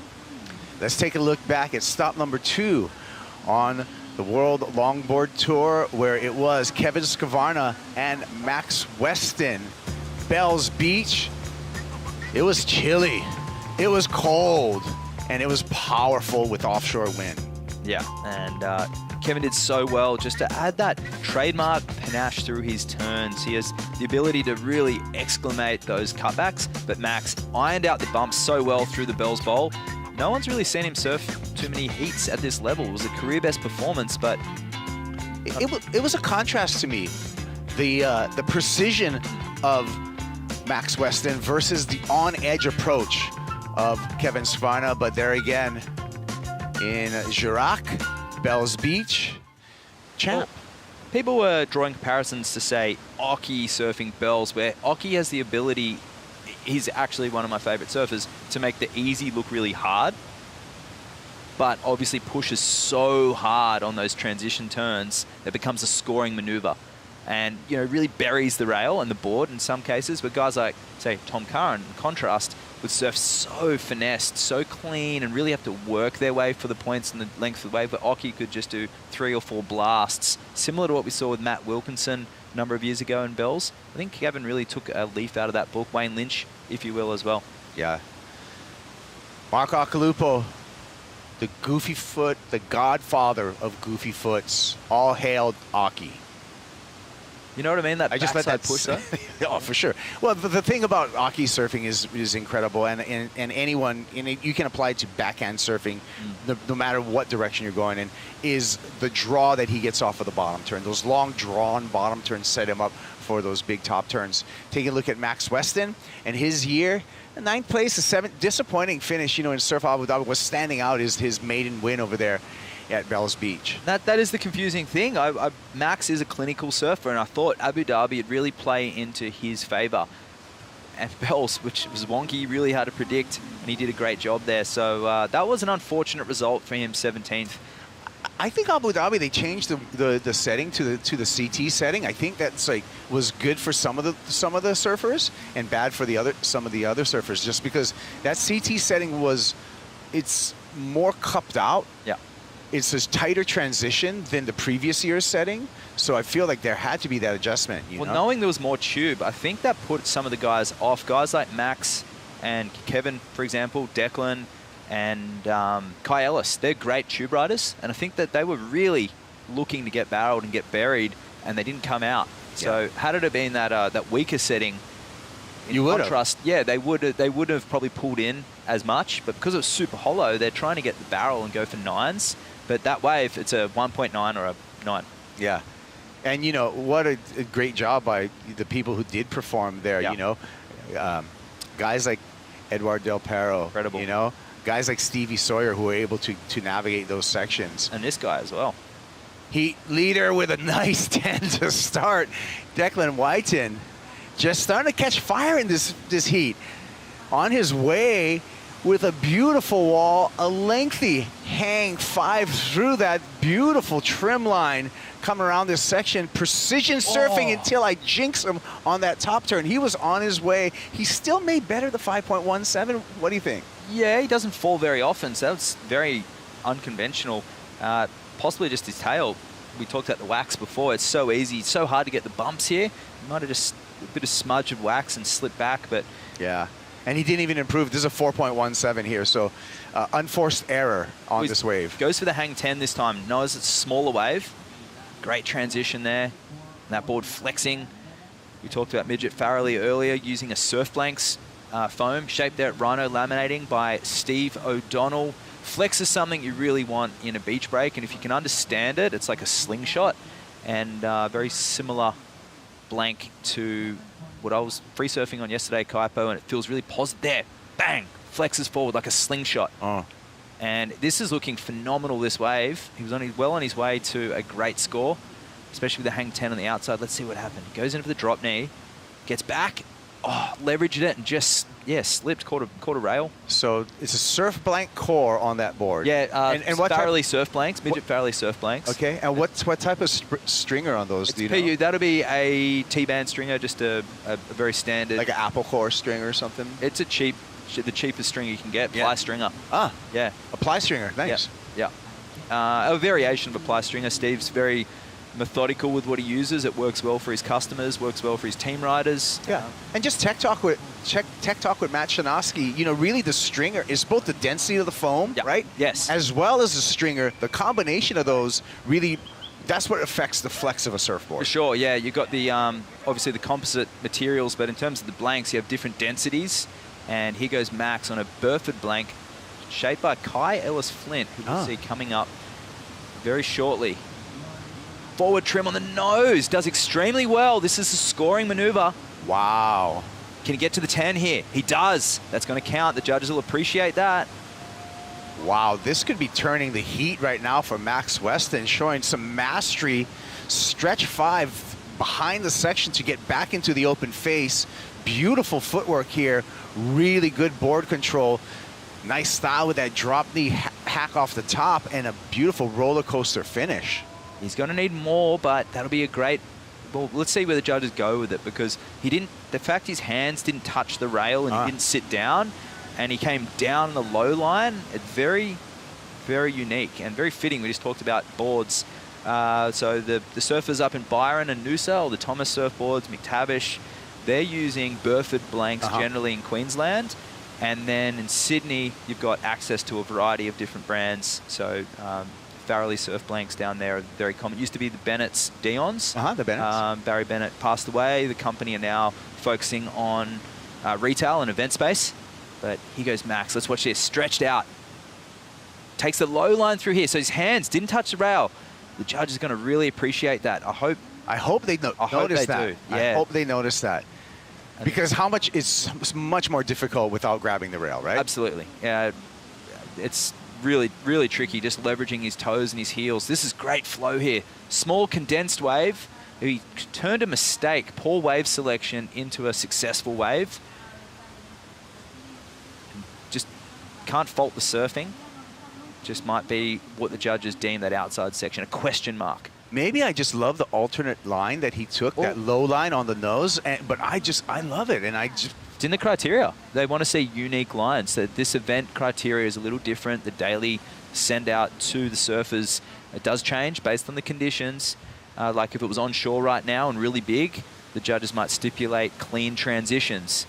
No bumps or lumps in between if you can make it look smooth. But today, they wanted a unique lines. Rachel Tilley's doing it. Declan's doing it. We'll see how the judges go with Max.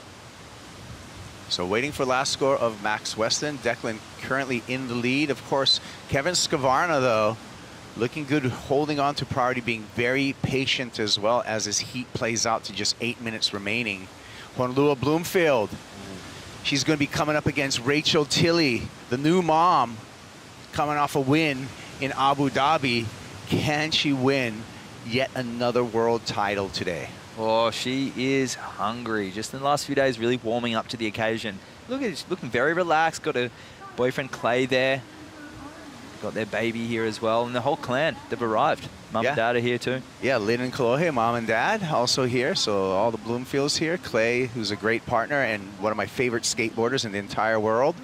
And Max Weston coming in, although it was an alternative line, something about that downtime. The judges did not, they weren't eating it up like a pupusa.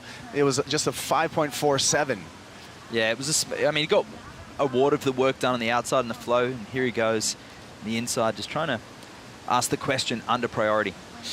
So this is my question to you, Matt. I mean, it's great surfing right here, but he needs a big number. He needs a 7.54. What's he need to do on this smaller inside wave to get that score? Well, he knows the other two are going to wait for a set. So he's just trying to maybe get rid of one of those fives, get into the sixes with this, and just start warming up, putting on a show. And he'll get out the back waiting for a set. He's a smart guy. He's a biomolecular engineer. But his wave IQ and heat IQ is extremely high. Yeah. He can break down Adam, too. Oh, well and truly. Well, I mean... that was pretty cool. Yeah, he did. For a belly button high wave when he took off, he just shook his head there a bit. So if he can claw away and just reduce that 7.54 requirement and perhaps get, needing a 6.9 or something, he'll be right in the mix here. But all eyes are on Kevin Scavarna right now, holding that priority. Yeah, just patient out the back, 6 minutes, hoping for a set to come through. Day's heating up just a little bit, so a lot of times when the day heats up, it'll bring a little bit of a ruffle to the ocean surface. Another look at Max Weston. Smooth fade into this. And a wave. The tide's starting to change a bit, so this starting to connect a little bit. These inside ones, they're super good to mind surf when you're free surfing and you're watching from the shore. But in a heat, maybe not so much a critical high-scoring wave, but he does really well. This wave racing away, looking like a Malibu inside section here. These ones feel awesome, but just don't have that dynamic scoring ability that those sets do.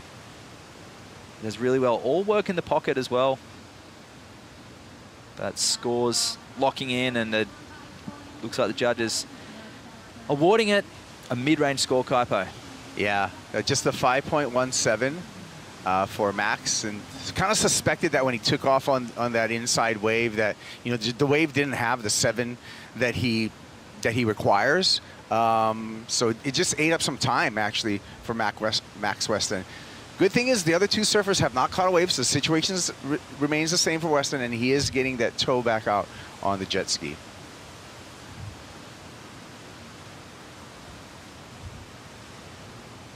see the swell lines stacked to the horizon, but none of those big sets that we saw in those earlier heats. But this is great longboarding conditions right now. And hey, if it was a shortboard event, we might be on hold. But given it's a longboarding event, we've got ideal conditions here still. And Kevin, he's used to these types of waves. Long waves, typically in California, compared to, say, Sydney, where the period of swell, the distance between the waves is around 8 to 10 seconds. California, he's sort of used to those longer lulls, surfing at trestles, Sano. You can wait 10 minutes for a wave. 10, 12, 13-second period swells, much more common. Or in Sydney, when we get above a 13-second, the bombies start breaking. We had just off Declan's home break there at Manly, Queenscliff, Bombora. It's a place steeped in Australian surf history. We had a record wave there by Tom Myers, who took out the one of the big wave awards. A lot of action for a small Sydney beach town that no one would have thought when Midget won in 1964 that that would be the place that you'd have one of the best waves ever ridden in Australia. Glimpses of Hawaii coming to Sydney. And that patience that you're talking about, Matt, is that is an acquired skill set to be able to have icy veins and just sit out there and wait for a set. And we've seen so much time burn off the clock right now for Kevin, and now, you know, he's got to just stop the panic. Yeah, 6.34 required. It would have given him some hope, a 6.67 on his last. It didn't have that dynamic inside section, but coming off Abu Dhabi, where it is all about clutch performances, I think he'll be feeling really motivated. He had a great warm-up to this event. We said he was over in Bali where he took the win, and that was a stacked event. You had all the hot doggers coming out, all the beach boys that you'd typically see renting surfboards there at Kuta and at Canggu and over in Batu Karas, but they're great nose riders. Yeah. Kevin took the win, and that's a feel-good event, right? That's a very grassroots kind of event. Very much so. Yeah, you know, tandeming on waves. It's very much like the duct tape. Duct tape used to be. Very much so. Yeah. Hey, belated happy birthday to Josh Tudor as well. Tosh Tudor, yeah. Tosh Tudor, I'm sorry. That's a combo. Joel, Tosh, Josh. That's why my mind was in between, but yeah, Tosh Tudor, 21 years old now. Son of, what, the oldest son. Oldest longboard champ. Oldest world champ, Oldest world champ, yeah. Or oldest world champ. Yeah. Joel Tudor. Yeah, big thanks to Joel Tudor for laying the platform along with guys like Devin Howard, Wingnut, and of course Phil Edwards back in the 1960s. And Midget Farrelly paying homage to the style, the flow, the grace. That young? Well, yeah. And David Nueva if we keep going. Yeah. We can keep well, I can, but I'll save that one for an Instagram post. Hey, we got many more heats to call as well. So here we go. Meerkatting up on his board. Kevin Skvarna looks at that one with priority, decides not to go. He's going to let Declan Whiten, our heat leader, take this one. More lines out the back, 1 minute, 20 seconds. Whiten on the nose, works his way back. Drop knee carve right back into the pocket for Whiten. Another powerful turn from the Manly surfer. Looks out the back for a moment. Wave a little tapered here, so there's just a series of cutbacks. Looking to better 5.17 at this point and extend his lead. Quick footwork on the inside.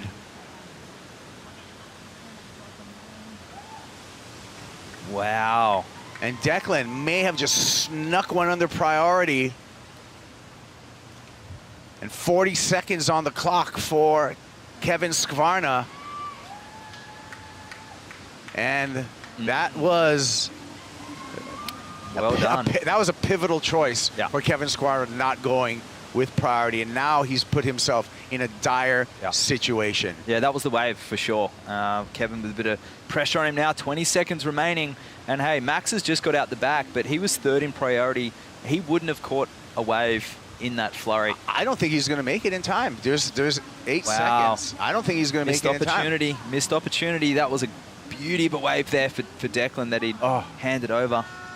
Wow, how unfortunate. One wave surfed in this final for Kevin. We wanted to see more. Only needing a 6.7. Wow. Well, It's easy to look in the rear view mirror, but that may have been the 6.7 that he left off. Watching this wave will not count. Kevin Skvarna will not advance. It's going to be Declan Whiten with the win. Wow, devastating there for Kevin. He's on showing so much fine form this year, but he'll bow out in this match 2 of the men's. But Declan, just like Rachel, progressing through to match 3. There you go. Another clutch performance and building momentum. Declan Whiten will be in match number 3, faced up against Taylor Jensen when we return to the men's competition here. You can see the Manly surfer ecstatic, making his way to the beach. Now it's time to focus on the next task at hand. Energy, absolutely. Both him and Rachel are going to be test to the limit right now. You got the hot sand and the weather, of course. We talked about the water temperature. Yeah. Get inside. Advice to all the competitors. Both Rachel and Declan opting for pintails. Interesting as well. A little extra curve in the back of the board, a little more turnability. Unfortunate, but a great season for Kevin Skvarna. Next year on the World Longboard Tour, but Declan Whiten continues on in competition here. When we return, match 3 for the women. Honolulu Bloomfield, Rachel Tilley in the water when we return.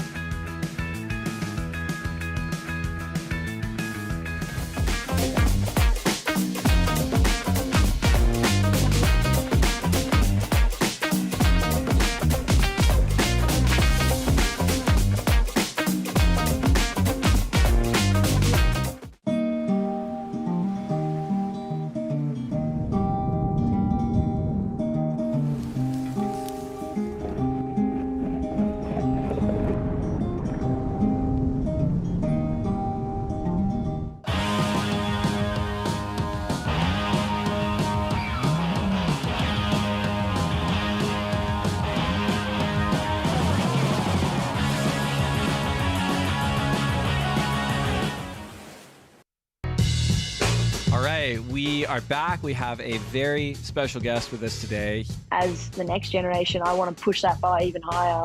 I think everybody's a threat. You could get the wave of your life out there.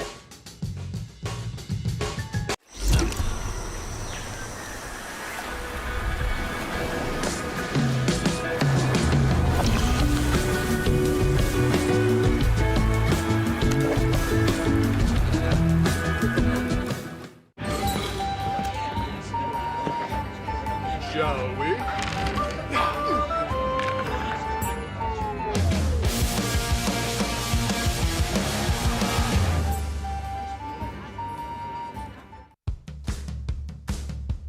The Surf City El Salvador Longboard Championships are brought to you by Corona Cero, made with 100% natural ingredients, and by Surf City El Salvador, home of the right surf.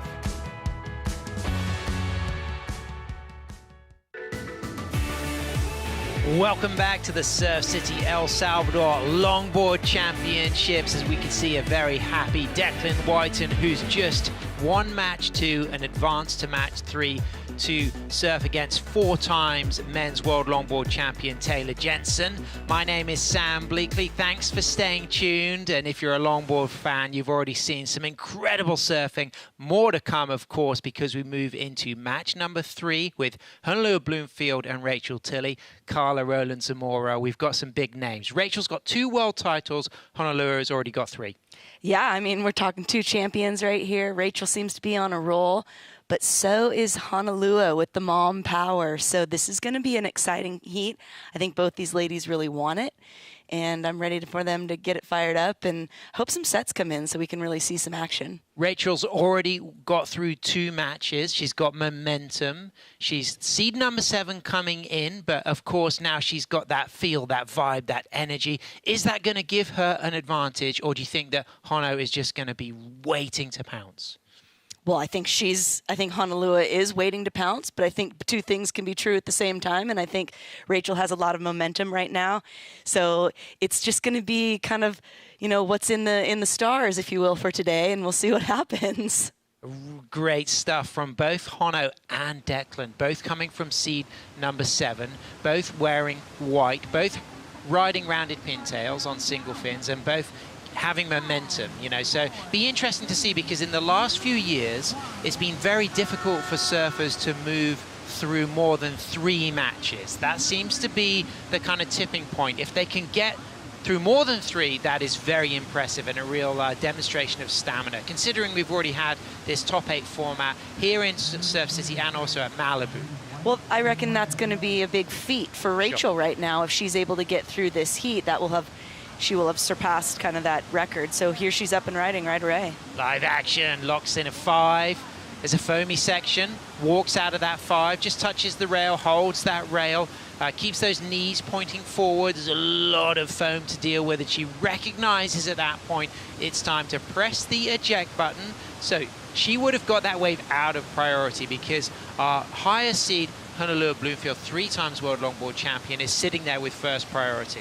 Exactly, and that's kind of given a little bit of an edge to some of the competitors. It's been interesting, though, and we've mentioned that a lot of the really nice waves have been caught under priority in the pre-surfs. So that's something to be said. We can see the texture a little bit changing on the wave face. So we see the replay here. So that's what I had noticed, because I saw there was a priority situation change there, because I saw them both go. And so that put Rachel in priority for going for this one, but I think she was a bit excited. This didn't keep up, but we got live action here, Sam. Here we go, in and out of a nose ride there. Honolulu Bloomfield down carver, Carson Myers board under her feet, looking smooth and strong.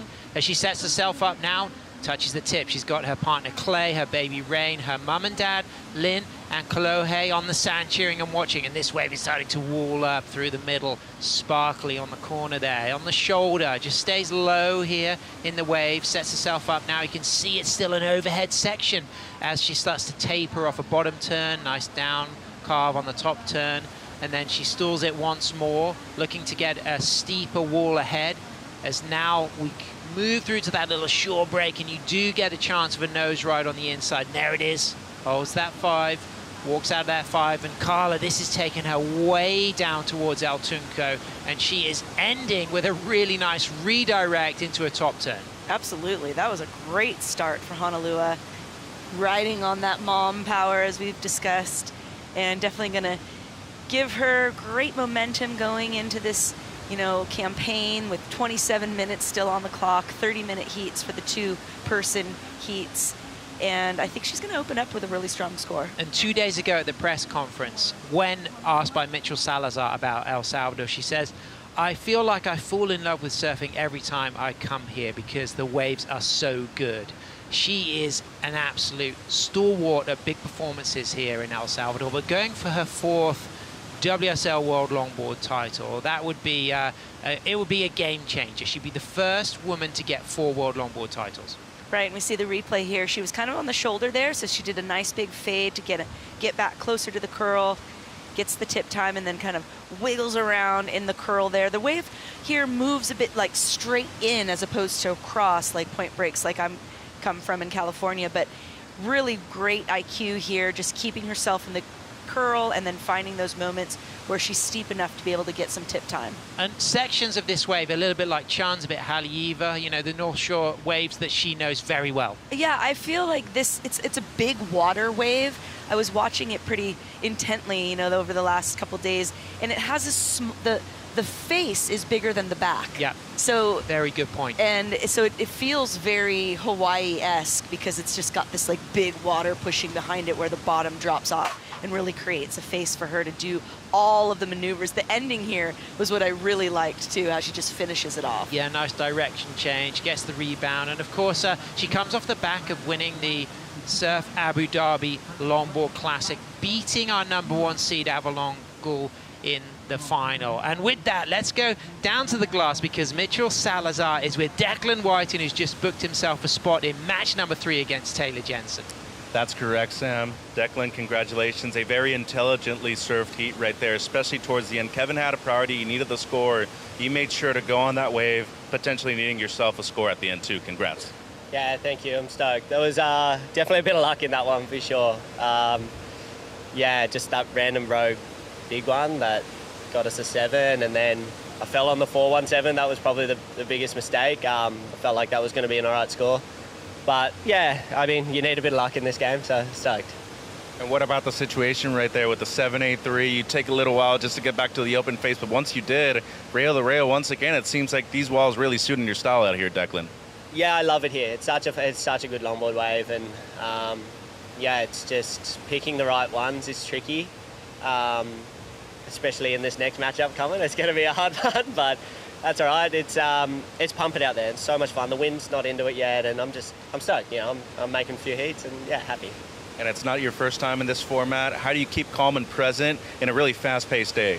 Yeah, the first one was in Malibu, and it got away from me. Like, I don't know where the heat went, just paddled out, and all of a sudden you lost, and that's it. You're going home. But yeah, I mean, there's a quick turnaround, and I like that. I like kind of surfing heaps and getting a lot of waves, and yeah, I feel like that works in my favour.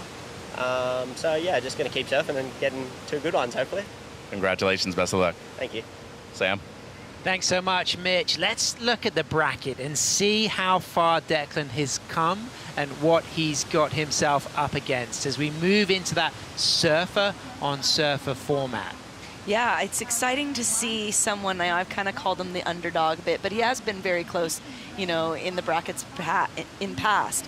So I'm happy to see him, you know, continuing to making the fight and clawing his way up there. Yeah, and very different from the 35-minute matches. Now he'll go into that 30-minute match 3 against Taylor Jensen. Taylor just sitting there, of course. Last year, he was sitting in the title match as #1 seed, wearing the yellow jersey, beat Kai Salas, but Taylor, you were expecting him to hit the ground running. Yeah, and Taylor just kind of has this calm coolness. Nothing really shakes him at all. He was out yesterday in the practice session with his daughter, which was really the highlight of the event for me so far. Like, it kind of doesn't matter what happens. That sits above everything. Very good point. We were watching, I said, Carla, who's the standout? And you said, well, right now, watching Zion and TJ catch that wave together, that was really special, as we can now see Rachel Tilley has a paddle. Was she in first or second priority at that stage? It looks like she was in first priority, so now there'll be a change of priority. And Honolulu Bloomfield, who's just dropped to 5.5, now sitting in first priority. Carla, that was a real moment in the heat there. Is that going to have an impact? I think it already has had an impact. You know, Rachel opened up with a 2. Honolulu is a huge competitor to come up against. This is Hano's first heat, so she's fresh. Rachel's already surfed 2 heats. She's already surfed 70 minutes. Yep, good point. You know, in warm conditions.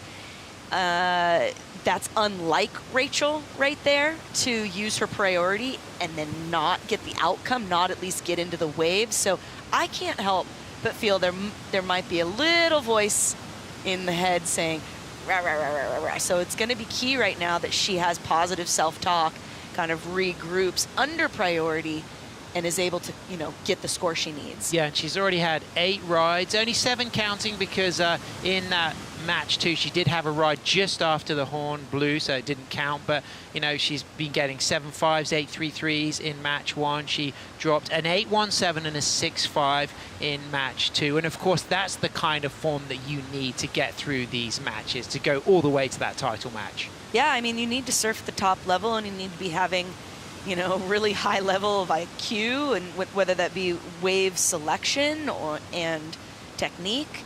And right now, you know, some of those really small moments that you think might not be big can play a big role in the outcome, positive or negative. Both of these women have also got great track records at other events here in Sunzal. You know, they've both been respective ISA World Longboard champions, and that experience in that format, requiring lots of heat surfing, has paid off for both of them in the World Surf League here at Surf City. We've spoken about that a lot, about the experience behind an athlete given this location. It, you know, being able to have the kind of heats and number of heats in a given day, and having that stamina experience, knowing what's ahead of you, knowing how to prepare, not just mentally, but physically is very important. So yeah, I think both of these ladies are really at the top of their game with that when it comes to that. And both on boards that have not only got trust, but have also got success. The fact that Rachel riding the board that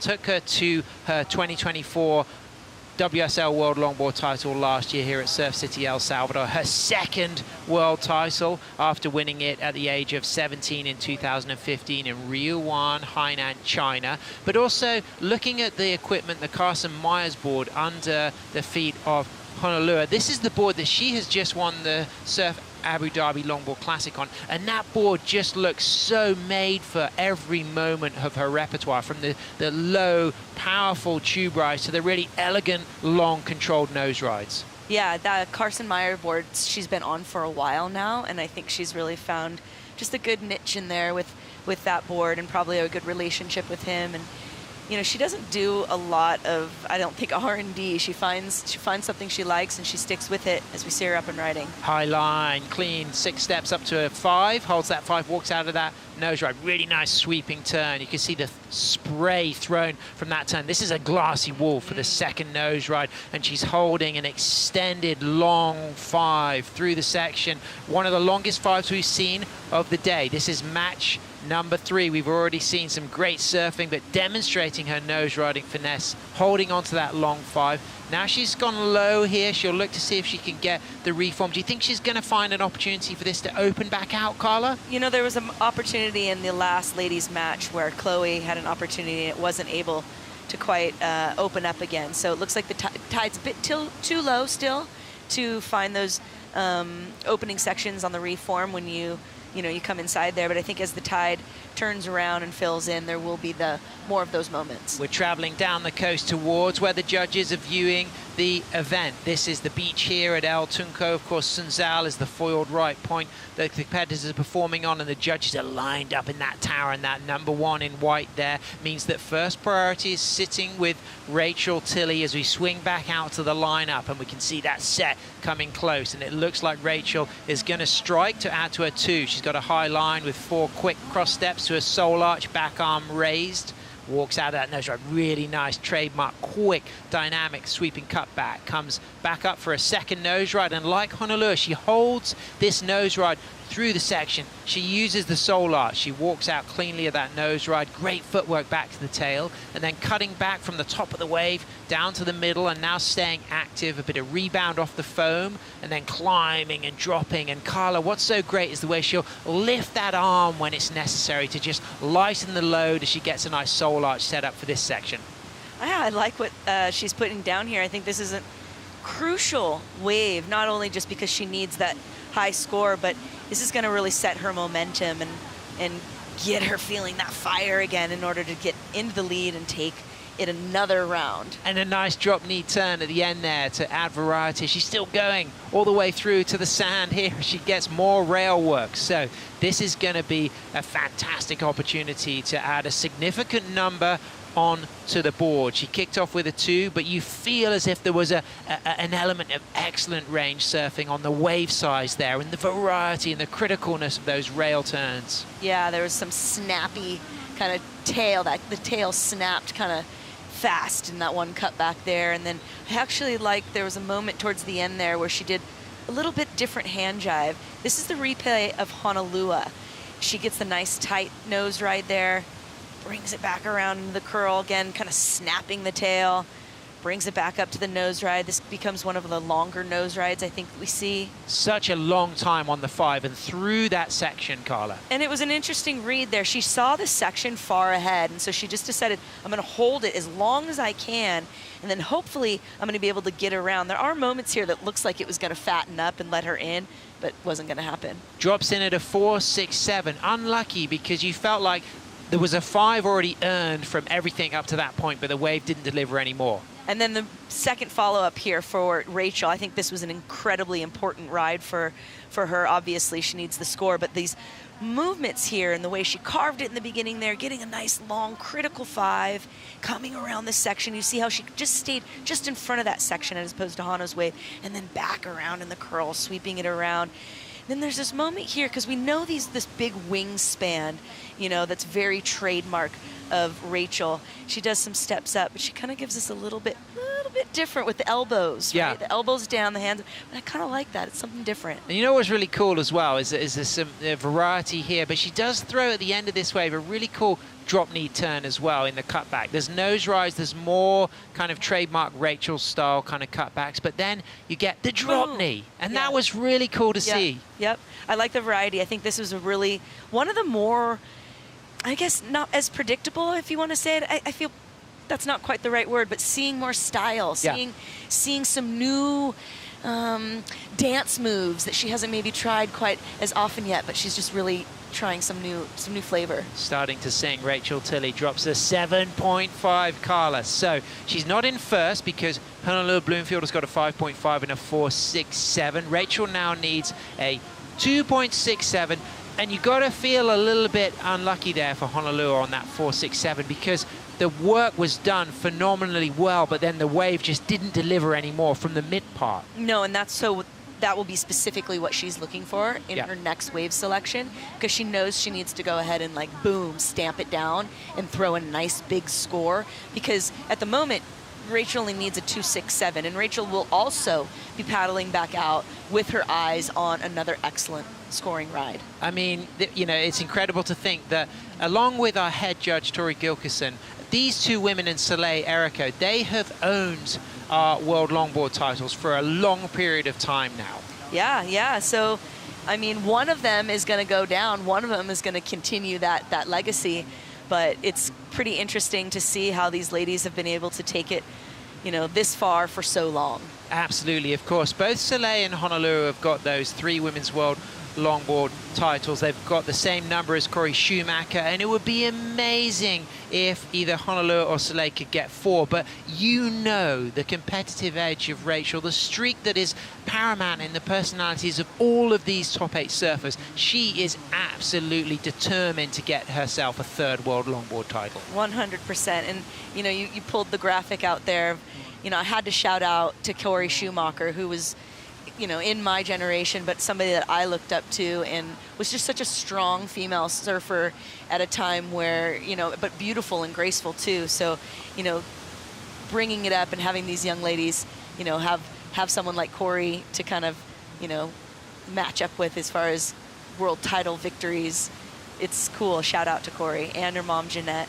They are, you know, stewardesses of our culture in California. Yeah, well, we've had no Australian winners since Chelsea Williams in 2014. And as we look now across the rest of the bracket, we've got, of course, a Hawaiian and American meeting 2 more Americans in either match 4 or the title match, because Avalon Gould from Laguna and Soleil, of course, based in Malibu. So it's either one last Hawaiian who can win, or one of these 3 Americans, all in California, who could take the win at Surf City. Yeah, Hawaii, California, as usual, kind of like battling it out. I think that's something we see often in the events. And they're just really strong competitors. We've got good waves in both areas. It gives the opportunity for surfers to get a lot of variety and conditions, and that helps, you know, create world champions. Absolutely. And let's hear from Honolulu after winning her 3rd world title in Malibu. I mean, because 1 is something, 2 is another thing, and then 3, like, I don't really know how to explain it. Like, I never would have thought, like, when I was a kid, or like even 3 years ago, that like I would be this person, like 3-time world champion. That's like crazy to me. I work hard, you know, I try my best and I work hard, and I really love surfing. So like, it's so nice to have your hard work pay off, and then to come back and win at a place that, like, I just got chicken skin. It makes me like so happy, you know. Great stuff, of course, from the best podcast, The Lineup with Dave Proden. And you could really feel the emotion welling up from Honolulu. And that also shone when she took the win at Surf Abu Dhabi, reflecting on the fact she's now mum and she's now got this extra level of motivation to succeed for the family beyond her own success. Yeah, it's like almost this survival instinct, having a child, and now she really wants to fight for it even more. And the gratitude and the appreciation that she's able to embrace, you know, from this change, you know, and this new venture in her life, but then also continue to want to hold on and take home, you know, the big trophy. It's pretty inspiring. And we have to say that it's been a positive force to have Clay Craner, of course, legendary skater, performs in park, vert, mega ramps. He's been a silver medalist at the X Games, a multiple bronze medalist. He seems to be bringing a new level of brilliance out of Honolulu, just keeping her calm and cool.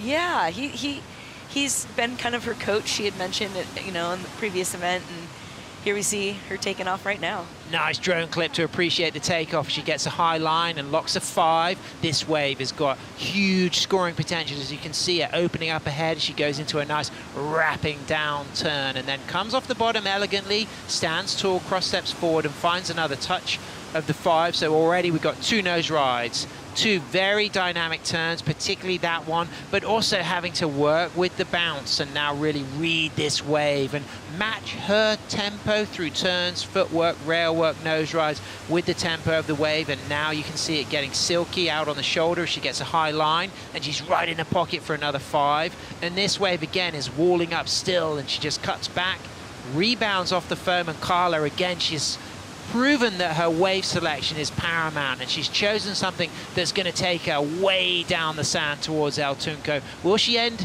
on another carve or another nose ride? She's getting a 5, and she just presses eject after that touch of the 5, but that is going to be a strong score. Yeah, and as I mentioned earlier, I knew she'd want to go out and next ride just kind of put a stamp on it, get a good size wave so that she could really bring it all the way into the inside.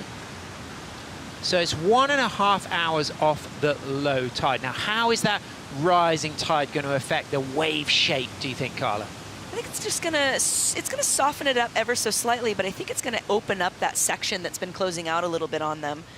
As we see the replay here, she gets the tip time right off the bat, brings it back under the curl, and under that whitewater, the wave here kind of crumbles at the lip at the top, doesn't necessarily throw over, right? So it's valuable to actually kind of kiss the whitewater a little bit here. Sure.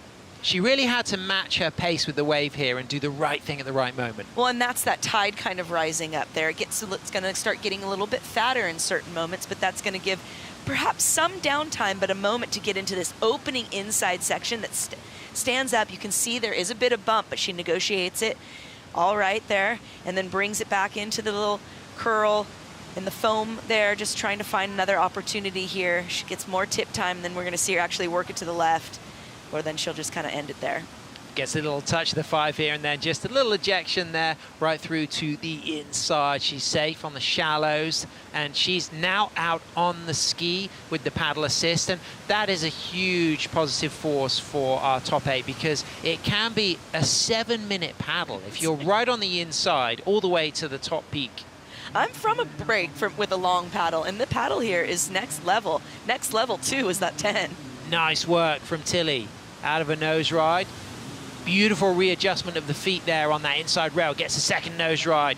Really nice on rail once again, as you can just see the glass just really shining up the top part of that wave. It gets clean here. She's now coming through a rebound off the foam. She'll use the bottom turn, lifting those arms for a setup, back up to another 10, leans over that 10, extended, all 10 toes over the nose on her beautiful world title winning Josh Martin design with the Hoffman fabric inlay, holding that 5 all the way through to the inside, and then walks out. And again, that trademark turn that we're so familiar with from Rachel's repertoire. She holds another 5, back in and out of multiple nose rides, and this is a fantastic way to add to her 7.5 as she fits in 2 dynamic turns and just having to press the eject button on that very last one, Carla. Oh, that was pretty epic.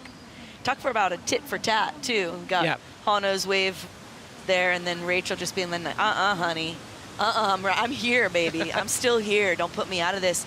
I think Rachel's going to come out with a similar, if not stronger, score than the 7.5. You may imagine now when these two scores drop that it'll be Honolulu who'll be chasing an attainable score, but she will be sitting with priority, which will be a huge advantage as we move down into the last 5 minutes, 40 seconds. Yeah, now we're really getting down to the crunch. Crunch time is here. Hano's in a good position right now. We'll see the replay here of Hano's wave. She kind of pauses. She gets 2 steps, pauses, gets to the 5. This wave, bigger, larger on the outside, but it has a bit more bump in it. But she negotiates it into the curl again underneath that right water, sets up to the high line again, gets the 2 steps, then 2 more steps to the 5. Just kind of trying to be careful to stay on the board with that chatter. This wave seems bigger than Rachel's wave, but there's a bit more bump on it, and she's not able to quite the 10 situations we'll see later in Rachel's, but she's just working it in here, bringing it all the way to the inside and just doing the best she can to really negotiate that bump as she gets the nose ride, brings it back around. So it comes in at a 6.5. It was a bigger wave. It went into deeper water, hence the shape. But it's a strong score, and it puts her out there in first with a 5.5. So now Rachel Tilley with a score to drop, chasing a 4.5. You'd imagine she's going to improve on that score, but Hano will be in priority. Well, this wave here is a lot smaller but much cleaner, and she's able to get that 5 to a really crisp 10, and then following it up with that really nice cut back and down turn, another 5 and another turn. And just in general, a little smaller wave, but just gives her just a lot more beautiful canvas to really paint all of her magic and her artistry on. And it comes in at a 7.6 Carla, so this great 10 through the inside, really adding to that score. Some judges going excellent. We got 2 8s in the spread, a low 7. The average is 7.6, and now she's really in the driving seat with Honolulu Bloomfield chasing an 8.6. Yeah, and that's really put the pressure on for Honolulu. But as we've seen Rachel do, get biter, last minute moments where she just gets the score she needs. We know Hano to be able to do the same. So with 3.5 minutes remaining, if the waves provide, Hano will have an opportunity to get an excellent score. So the crunch moment is coming through as Honolulu Bloomfield is chasing a big score, sitting with priority. Rachel Tilley is now joining the lineup, so you'll see that number 2 just popping up next to her name. First choice of the next set is certainly going to be with our surfer in red. Honolulu Bloomfield comes into this as our 3rd seed off the back of moving 10 places up the rankings from winning the Surf Abu Dhabi Longboard Classic against Avalon Gould, who's waiting in that title match, just enjoying the action. She may well be listening in, she may not, but she'll certainly be excited to get out there and put on a show, the goofy footer from Laguna Beach. Oh yeah, I think Avalon's a bit surprised that she's probably even in this position, but she just seems to go with the flow. She doesn't put too much pressure on herself. So I'm sure she's curious because we know she's very good friends with Honolulu, so having another final with Honolulu would probably be something she would enjoy. Absolutely. And talk about building momentum for Honolulu. If we think to her season, she got 17th in Huntington, and then she got 9th in Bells and a 1st in Abu Dhabi as the big man going for his 5th World Longboard title, Taylor Jensen. That is incredible statistics and really will separate him from the pack and really solidify his legendary status in surfing. And he's well respected amongst not just the community, but the athletes. Declan saying in his after heat interview, he knows he's going up against pretty much the best, and it is what it is. But, I think Declan has been putting down some incredible surfing that's catching the eye of the judges and really giving the acknowledgement to that traditional aesthetic that if I think Declan is able to get the waves he needs, he's absolutely poised to be able to take Taylor down. And he's got a very dynamic kind of downturn where he comes off the bottom and it goes into the drop knee at the top of the wave and then really comes right down the wave. Yeah. But does it with a lot of control. Oh, 100%. And you see that control in his upper body. Sure. A lot. There's the critical happenings all below, but his upper body stays just so smooth. 2 poised upper bodies waiting for a set. So Rachel Tilley is in first. As it stands, if things remained unchanged, she will meet Soleil Erico, seed number 2, in match 4, waiting in blue. But Honolulu Bloomfield is in priority and she needs an 8.6. But Carla, we're down to the last 50 seconds, and you can just see by the body language of both surfers that there may well not be a significant set on the horizon. It doesn't appear so from our screens, that's for sure. If I take a look over my shoulder as well, there is a little set coming, but coming a bit further over into the point, and not kind of that excellent scoring potential. And the luck of the ocean, I mean, there was some interesting exchanges at the beginning.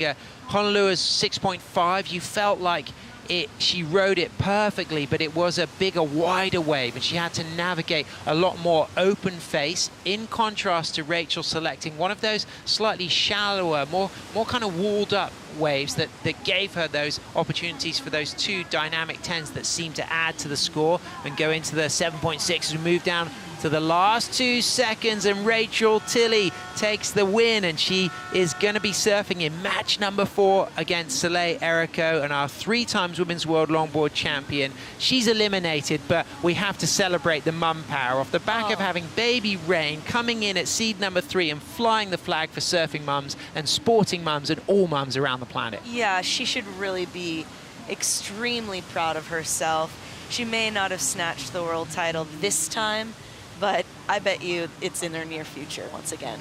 Well, there it is. It's official. Rachel Tilley with a 7.6 and a 7.5 as we get to appreciate a last ride for Honolulu Bloomfield. This won't count, but she gets to the tip and walks back to the tail. She will be eliminated, the seed number 3. And Rachel Tilley, off the back now of 3 wins from match 1, match 2, and match 3, will face Soleil Erico. And it was, of course, the showdown with Soleil last year that determined the World Longboard Championship. So we can now see that women's bracket. Yeah, we're going to have a little rematch and a replay here coming up pretty soon to see Soleil and Rachel. We'll see if Rachel has the stamina in that 4th heat of hers. You know, now she's surfed, what, a lot of minutes in the warm water and hot degrees. Well, we're going to go to a break, and next we got Taylor Jensen against Declan Whiten in match number 3.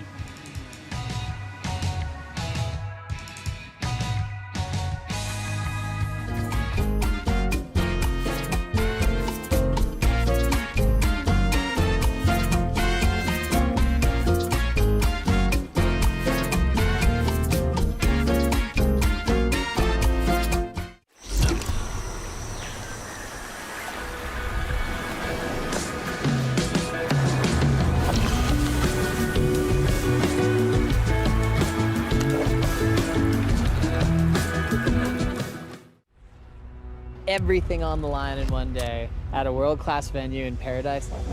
There's no hiding from your biggest rival. If you want that crown, you've got to take down the best. That was insane! Beating multiple sections, not giving up just yet. If you say you don't fear the failure, you're lying.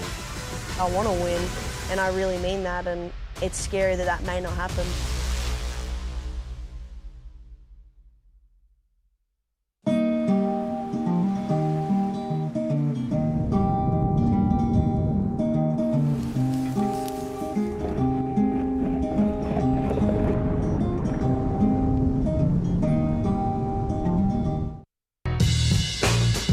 We are back. We have a very special guest with us today. As the next generation, I want to push that bar even higher. I think everybody's a threat. You could get the wave of your life out there.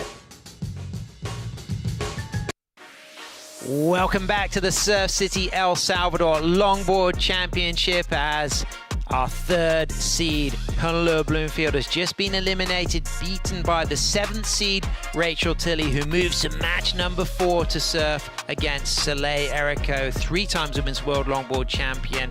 Rachel on an absolute tear now, having won 3 matches. Can she keep the stamina? Time will tell. I'm Sam Bleakley. Thanks so much for your company. A pleasure to have you tuning in. I'm joined as ever by Carla Rowland-Zamora from Malibu. You know Rachel well. This is a momentum for her, and you have seen her shine with this type of momentum as well, Carla. Definitely. I think we've all witnessed it over the years as she was a world champion at 17 years old. So this is something that I think we've all kind of grown to kind of get used to, and she feeds off the momentum. I definitely think she's, feeling the desire to come off the title win last year.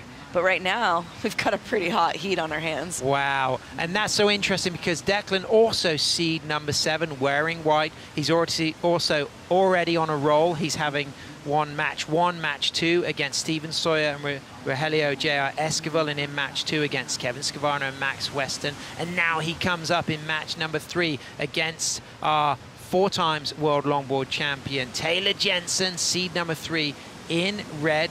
TJ's had an interesting season by his standards. No significant wins, but certain consistency. A 3rd in Abu Dhabi, a 5th in Bells in Abu Dhabi, lost to Eduardo Del Pero. And up and having a look at these waves right now, it doesn't seem like there's a taker. But importantly, Carla, Taylor Jensen as the highest seed will be in first priority as we kick off this match. Right, and that's definitely got to be something as the one under priority. Taylor's just such a formidable force, and I know everyone kind of has, a little bit of shaking in their boots when you have to come up against him. That all said, he's a class act, a complete gentleman. As we mentioned earlier, the highlight, at least for me so far, of the event has definitely been the surf that he had with his daughter Zion, and just seeing kind of that family aspect. He's been on the tour for a long time, and to watch him evolve throughout his career with his family, it's really cool. And I think that's really something that it's special about longboarding. And winning his world titles in so many different locations. So back in 2011, a 2-event tour across Italy and Sri Lanka, he takes his first world longboard title. 2012, 1 event, Hainan, he takes the win. 2017, we're talking about Papua New Guinea, backed up by Taiwan. And in 2024, it was right here at Sun Zhao where he beat Kai Salas in the title match and took his 4th world longboard title, Carla. I mean, the guy has such a resume, right? You can't. That's what I think makes anyone nervous, is just because he has such an incredible resume that it's hard to put your small experience perhaps against it. But Declan has been poising himself in such a great position. Out of priority, straight to the nose, gets that nice opening line on his Steve O'Donnell Delta. Round tail as he goes into a sweeping radical roundhouse cutback, and there's that trademark drop knee top turn where he really uses all of the wave. He'll come off the bottom, get to the very high hook area in the wave, and then come really far down. And we're now seeing some variety. This wave had a peaky feel at the beginning, but he's found form throughout, and he's still working it. A little readjust, snaking, set up for a 10, locks and lifts, little groove on that 10. And now the smooth flowing footwork back up for another 5.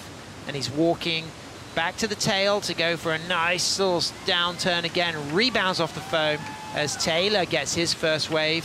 Holds on his 9/8 singleton. This is the board he won his 2024 World Longboard title on here at Surf City, El Salvador. And he's taken that one right through to the inside as well, Carla. Right off the bat. Boom, here we go. I love the surfing that I was seeing from Declan in there. We didn't really catch the first part of Taylor's ride. I'm sure we'll get to that in a moment. But great start with only a couple minutes have passed so far. These guys are hot and ready. Absolutely, and a little bit of a paddle battle here, but there are 2 skis waiting there for the jet ski assist for the paddle. It looks like Declan is going to be the first into position as we get to appreciate the replay of TJ. Yeah, gets the tip time right off the bat, just very much TJ style, and then wraps it around into the curl. 4 steps up to the nose there, gets a tight 5, and then wraps it around again, full roundhouse there, brings it all the way back in the other direction. And this is that fatter part of the wave where he's just going to kind of, finesse it carefully, waiting for that high, steeper and higher section. Just being strategic here. Not a whole lot of extra Taylor fanciness here, but getting the work done. Gets the stretch 5 to a tighter 5 on the inside. And as usual, such incredible flow from Taylor. Yeah, he has that connectivity that, I think is really true and specific to longboarding. An amazing finish as well, right through to the inside. So Taylor Jensen and Declan Whiten trading blows from the get-go, and here's the replay of Declan's ride. Yeah, so he gets that tip time, really long 5 right off the bat. And I like the way he finesses this there, where he comes off just as the whitewater is starting to crumble down, and then uses the power off the bottom to get speed, and then into a great cutback right there as we see TJ behind him. And then he had 2 forms of that drop knee, actually. He had one that he kind of slid the tail out, and then he had the another that he really drew it out. But a real clear point of difference is wave size. You could see Taylor's wave bigger, longer, faster, but Declan rode it very well and dropped to 6.33. Yeah, and well, I actually like the way this wave kind of lined up and set up on the inside here. But yes, opened up with a 6.33. Solid score to open up with. We'll see kind of what the judges are feeling as they drop Taylor's score. But just really nice form from Declan, and equally that connectivity between maneuvers and flow looking really top notch. But Declan very well positioned. He knew he wasn't going to be in first priority, but he clearly kept himself slightly inside, so he had the opportunity, and a great decision to go for that wave because there was nothing else behind it beyond Taylor's bigger wave in the second wave of the set. It was just a 2-wave set. Yeah, it wasn't multiple waves in that. And I mean, yes, that second one was a bit bigger, but I actually liked the way the first one lined up a little bit more cleanly. But it looks like Taylor's going to probably drop a fairly large score, coming in at an 8.5. So TJ kind of putting his stamp on it. I'm here, and you're not going to push me off too quickly. And I think from the get-go, you sense that bigger wave face, it just really had a lot more scoring potential. An 8.5 up into the excellent range. One judge dropping a 9, that low of an 8 averages out at an 8.5, which was the score dropped by 3 of the judges. And Taylor Jensen is now going to be able to be very patient because that's a keeper. And that's so typical Taylor. When he took his world title in 2024 here, he just rode 4 waves all the way through to his world title. With that, let's go down to the glass because we've got a very happy Rachel Tilley who's on a roll. She definitely is, Sam. Rachel, congratulations. 3rd time today that I've spoke to you after your match. Obviously a lot of momentum coming into the event right here. Lowest average heat total so far on your behalf, 14.67. You have 2 over 15 points so far. How's the day been so far from your assessment? I mean, I'm talking to you, so it's been going pretty good. You know, I started the morning just wanting to make it through my first heat, and it's super cliche to say that it's heat by heat, but in a day like this, it truly is. You can't get ahead of yourself, and so I haven't even let myself think about this matchup coming, you know, that it's a possibility, and now that it's here, I'm so excited to surf in it. Yeah, I just feel super grateful for this opportunity, and the waves are so much fun. I love this wave. This is my favorite wave. I say it all the time, and now like everything's bonus, and it's all up from here, and it's just more opportunities to get like waves at this amazing place. So you've had the chance to work other international events at this spot on the broadcast side. How much has that impacted your vision so far, especially when competing out there in a big lineup like this one? Actually, I think it's impacted really. It's made a huge impact. My first ever time to El Sunzal was like 3 years ago, and for an ISA, instead of surfing the ISA, I worked it, and that gave me like, you know, I watched so many heats, 8 hours of heats every single day for a week, and that gave me such like a refined, I think, viewpoint of the lineup, and that was like 2 or 3 years ago, and then from there this has been my most successful like spot to compete at, so I'd say that that played a huge part. You having a lot of fun? Yeah, lots of fun. Congratulations, best of luck. Thank you. Sam? Thanks so much, Mitch. And Rachel, she's got great insight here, seeing this sustainable surfernomics, the way Surf City has been developing this coastline. She's got a good relationship with the Minister of Tourism, Morena Valdez, who really expresses that the idea is to work with the local environment here as they develop the surf tourism opportunities, to empower the local communities and to preserve the natural landscapes and respect the character of the different areas that the El Salvadorian government are now starting to develop for not only tourism but surf tourism.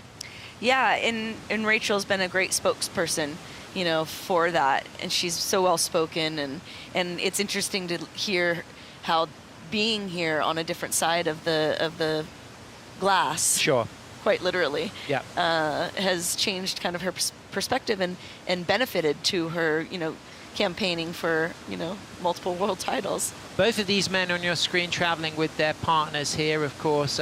Taylor's got his 2 kids as well, but we can just see now Declan's up on the board. He's having a look. He's sitting in first priority, and it looks like there's some really significant sets. He's got to now make that decision. We can just see the body language. Twice he's popped up to look. He's looking like he's going to leave this first wave, and there seems to be a very significant second wave of the set. The third wave has potential as well. Now Taylor just jockeying for position. He's not in priority, so he wants to make sure that he's well placed to catch something if Declan doesn't want to take it. But Declan sensibly on the second wave of the set, the biggest one, into a 10 soul arch out of that 10, walks cleanly with great control, precise footwork, and there's that dynamic carving drop knee from the top of the wave down to the bottom, touches that 5 in a very difficult section as things start to get foamy, but you can sense by his body language that he's confident that there could be a chance of a reform ahead. Is he gonna stay with this? He is. He's standing tall. He's just eyeing up the wall, but that wave again was tricky, and now things will open out. He'll go on rail with really nice drop knee, down carve turn, a high line, finds the 5, back into another critical 10, gets quickly out of that 10, and then just puts some expressive low stances, just drives cool and clean and collected. Now through to the inside, another 5, Carla, and this is going to be a strong one for Declan. Yeah, he just needs a small score. This is his backup score here. Should feel pretty confident on that. There was that moment there where we had some downtime getting around the section, but that's that tide kind of filling in, opening it up a little bit more.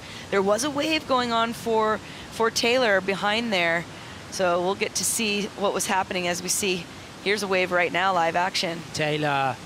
Declan got the pickings of that pudding. He had first priority, but Taylor's going to add to his 8.5 in and out of 2 nose rides. Things get smooth and silky on rail, rebounds off the foam there, drives and climbs, and uses that drop knee as well. The drop knee, of course, a big part of Taylor's repertoire, as this 9/8 singleton board designed by Stu Kenson in collaboration with Firewire really looks at home under the feet of the big man, all smooth now as he just readjusts that real snapping turn, but keeps his composure. And he's got lift on that 5, and now this stands up and he stalls again, looking to accelerate from the middle of the board, Carla, and this has proven to be a brilliant ride for Taylor to add to that 8.5. I mean, he's just such an excellent surfer.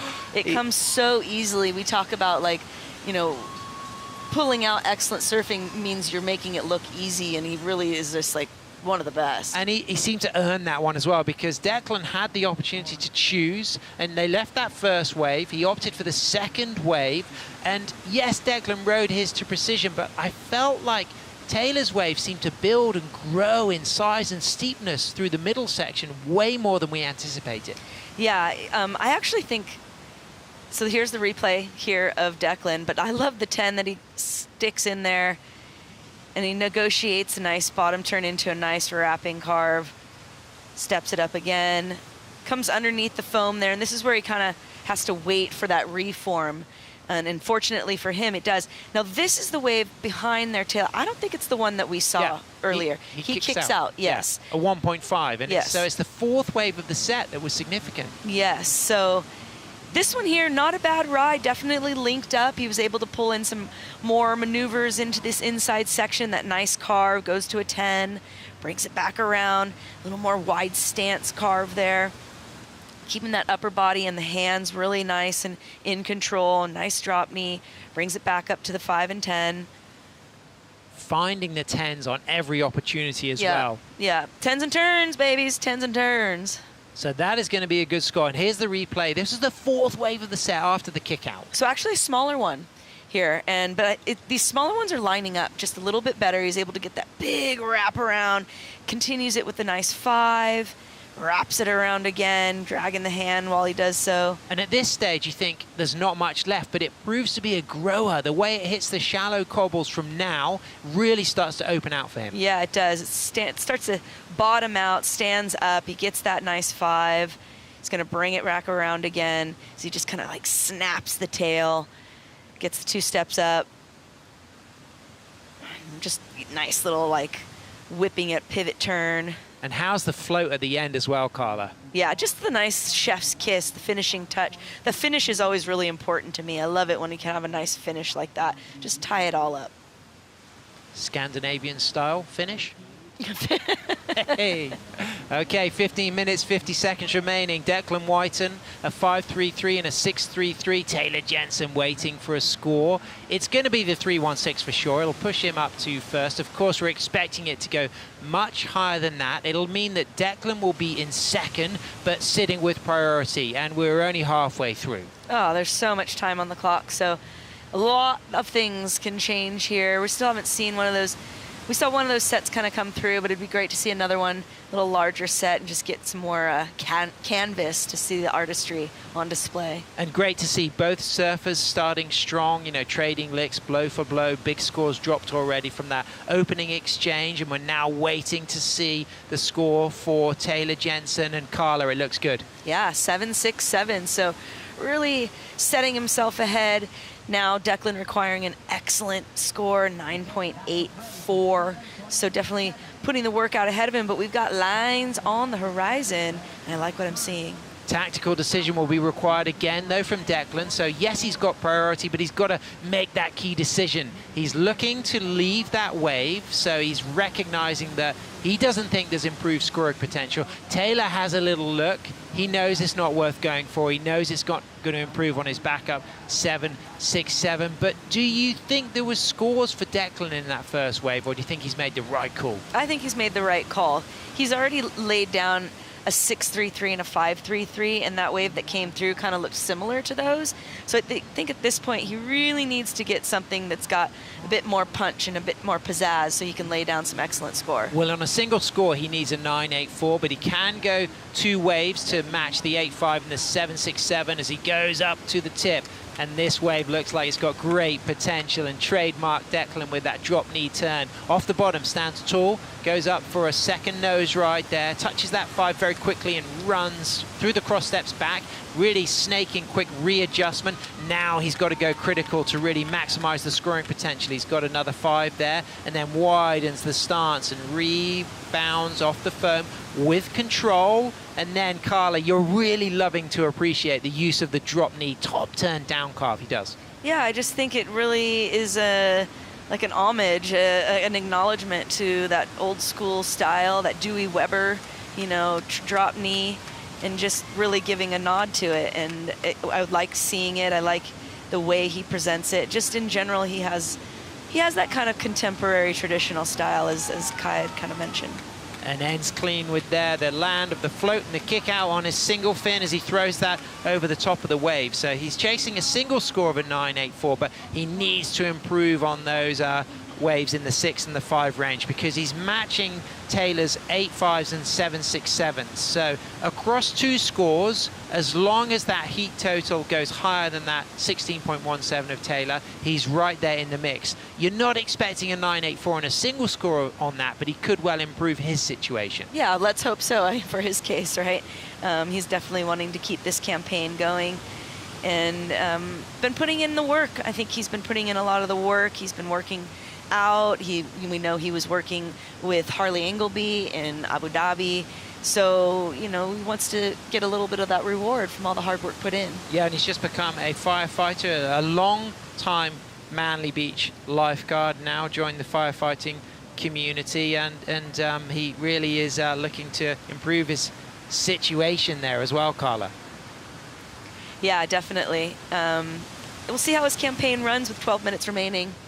I think we've got an interview down there with Mitch. Yeah, Mitch is with our artist, Eduardo Bololi.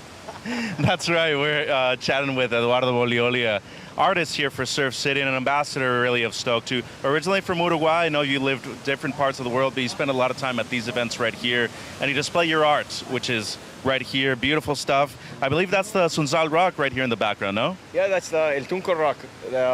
And it's as like iconic as Diamond Head is to Waikiki, so I had to paint it. And what really attracted you the initial time coming to Surf City, especially since 2019? It seems like they have at least 3 to 4 international events per year right here. Well, I mean, El Sunzal is like one of my favorite waves in the world, you know, so I come like 4 times a year just to surf, and whenever I can collaborate with a contest, I'll do it, and this is my way to do it.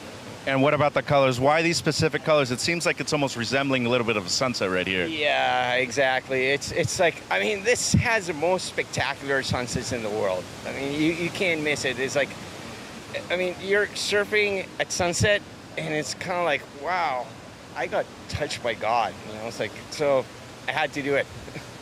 Sam, Carla, I want one of these pelicans on my board, so I think I'm going to go ask Lalo for a little bit of paint job on my board. Agradezco su tiempo, Lalo. Mucha suerte.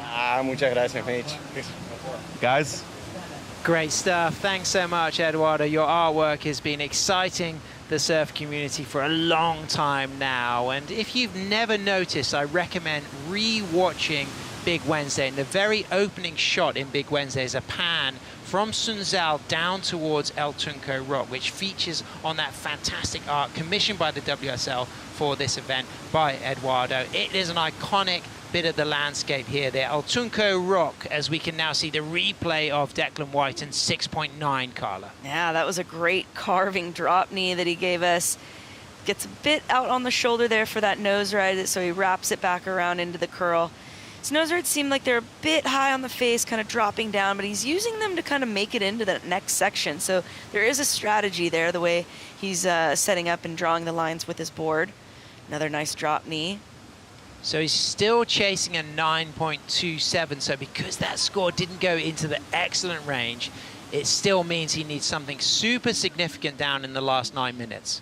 Yeah, Taylor's really set the spread there and made it, you know, just super challenging to try to get that, you know, excellent score. I know Declan is capable of getting it, so it's just a matter of him being able to find, you know, nature's prize. Well, we've got 9 minutes remaining. Taylor Jensen sitting out there with that first priority in an 8.5 and a 7.67. Taylor going for his 5th World Longboard title. He's our defending champion. He beat Kai Salas in the final, in the title match here last year, but no Kai Salas this year, no Connie Ella Stewart, no John Michael van Hoyenstein, no Ben Skinner, people who've all been in the top 8 in the last 2 years. But what we have got is Sunzal, this foiled right point, almost a kind of lower trestles-esque kind of shape to it, but much longer. It's all, at times it can feel like a hot water Bells Beach with the open face. As you can see that the south-facing coast of El Salvador is filled with volcanoes, over 100 volcanoes, great for climatically growing mangoes and coffee, and also a hub of surf tourism. If you come into El Tunco, you'll find a full range of places to eat and enjoy yourself and stay and sleep. A great local surf community teaching surf lessons. Many of them happen out here on this spot, and you'll find first-time beginners getting pushed into the ride of their life here at Sunzal. All day long. You know, middle of the day tends to get a little quieter just because of the hot heat of the sun. It's right directly above you. But in the morning and in the evening, there are so many people around, you know, from beginners to advanced level. There's a lot of different waves in the area. And that's not just here, Sam. There are so many different areas along the coast of El Salvador that they are planning and have different phases set up to, you know, bring, you know, the surf tourism there, and El Salvador has become an entirely different place to come and stay. It's really great for both tourists, investors, and all the like to just come and really take advantage of the growth that's happening. Yeah, just along to the west, you've got the El Zonte area, and then we've got, of course, this El Tunco patch, and then as you head just a little bit down the coast east into the heart of La Libertad, where Surf City is still extended and based, you have, of course, Punta Roca, and then as you go further and further and further east, you've got the untapped potential of Punta Mango and Las Flores area that has got a real kind of incredible combination of two very high quality right-hand point breaks. And there are opportunities to go left. If you surf at La Bocana, just to the left of your screen, you've got a really nice left-hander, but you can see the length of the paddle here and why it is such a perfect foiled longboard spot, because it has that open face that allows real control and use of all of the longboard. Yeah, and it definitely makes a lot of use, I feel like, of the rail and the tail surfing, where, you know, super long critical point breaks like Malibu require you to really stay ahead of it. But we're going to see Declan here getting a 10. Nice lifting 10 from Declan. He needs to go dynamic to get up into the excellent range.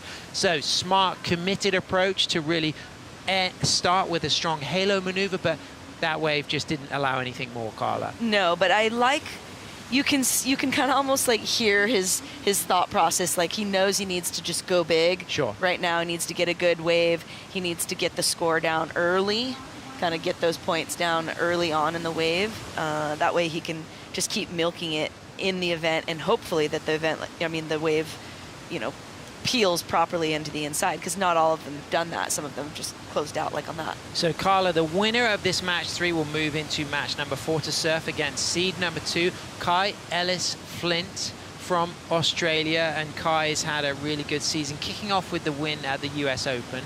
And then coming into Bells with momentum, his team rider Max Weston, now eliminated, took the win at Bells. Kai, by his own high standards, didn't have a big result at Surf Abu Dhabi, but he does sit as number 2 seed, which is a nice place to be, because if he gets momentum to move into that title match against Eduard Del Pero, he's already starting to find his form, but he potentially is going to have to come up against Taylor Jensen if the situation remains unchanged.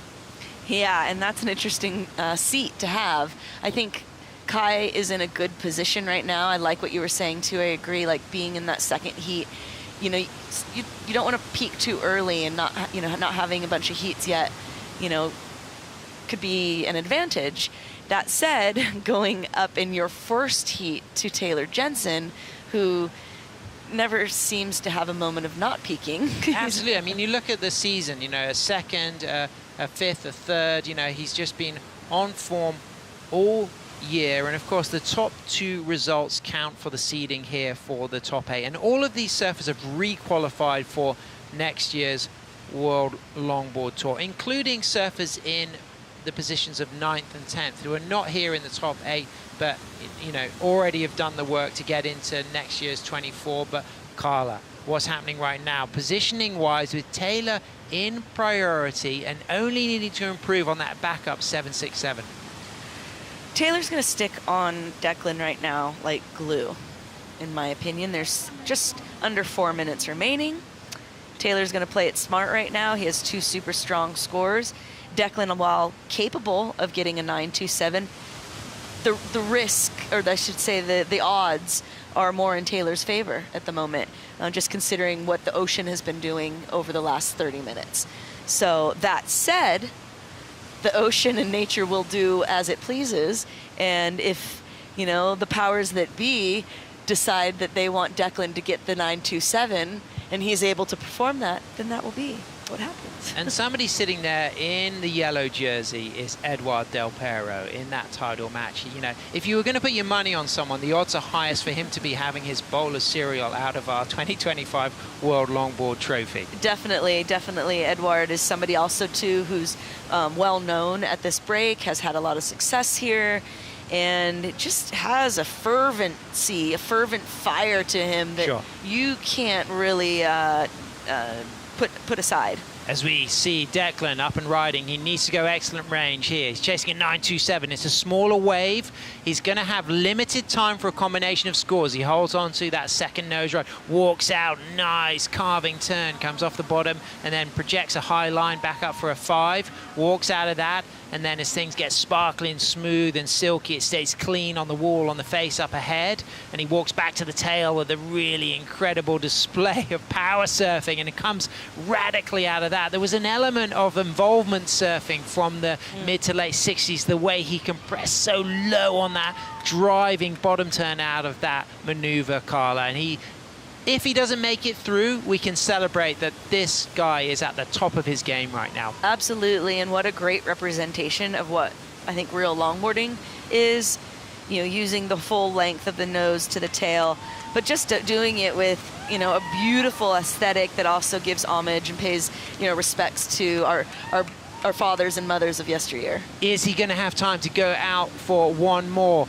He's chasing a 9.27.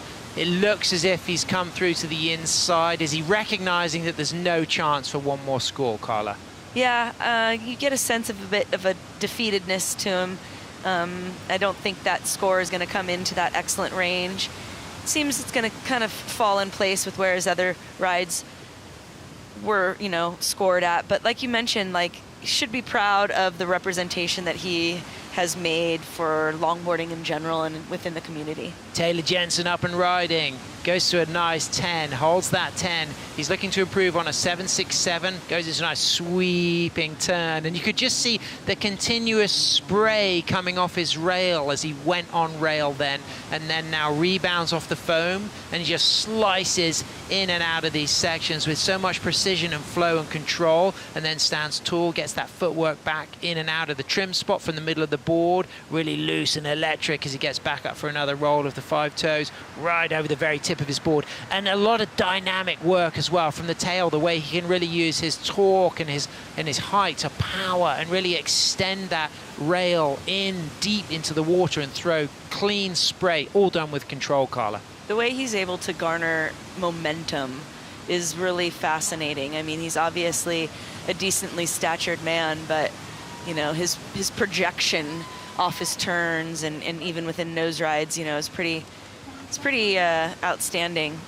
And I'm gonna throw it out there that he's gonna probably better his high score here, and he didn't even need to. Wow, we've just seen the 4-time world longboard champion on fire. Taylor Jensen is looking to improve on a 7.67, but he's taken the win. It comes in at a 6.87, so he gets a heat total of 16.16. Declan Whiten is eliminated, and Taylor Jensen will move into match number 4 to meet seed number 2, Kai Ellis Flint, as we can now see Taylor just getting a congratulations from his kids, Zion and Jagger. He'll be going up to get a high five from his wife, Nava. He's back into La Ola, where he's staying. He often stays on his runs, stayed there when he won the World Longboard Championships last year, Carla. You know, why fix what's not broken? Well, there it is. There's our men's bracket. Kai Ellis Flint will be surfing against Taylor Jensen, and Eduard Del Pero will be sitting there in that title match wearing the #1 seed yellow jersey, and he can win that in just one heat if he wins that first heat, Carl. I mean, what a thing to be able to do, and just kind of going into, you know, and the mindset that you must have, you know, really staying focused and, you know, putting it out there like, hey, I could do this in one heat.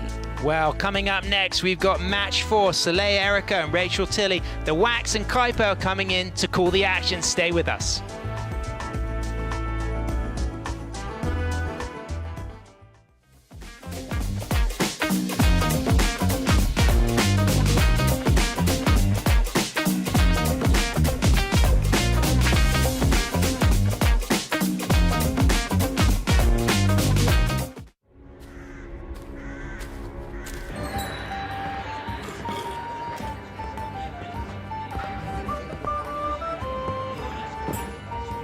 Shall we?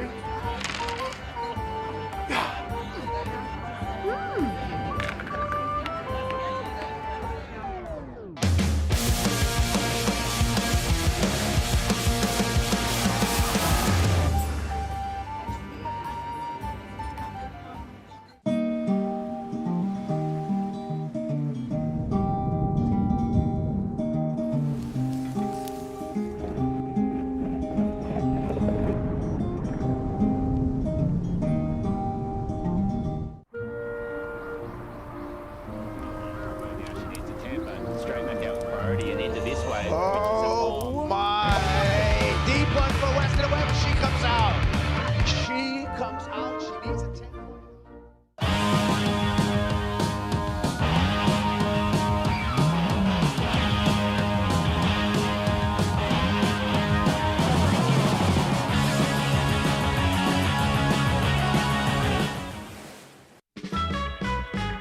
That's right. It is the Surf City El Salvador Longboard Championships.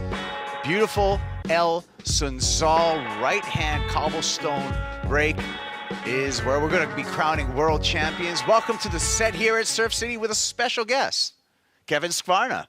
Thanks you for joining us. Yeah, thanks for having me. As well as Matt Shanaski, the wax head. So guys, I mean, this day moves really quick. Nobody knows anything more apparent than that than yourself, Kevin.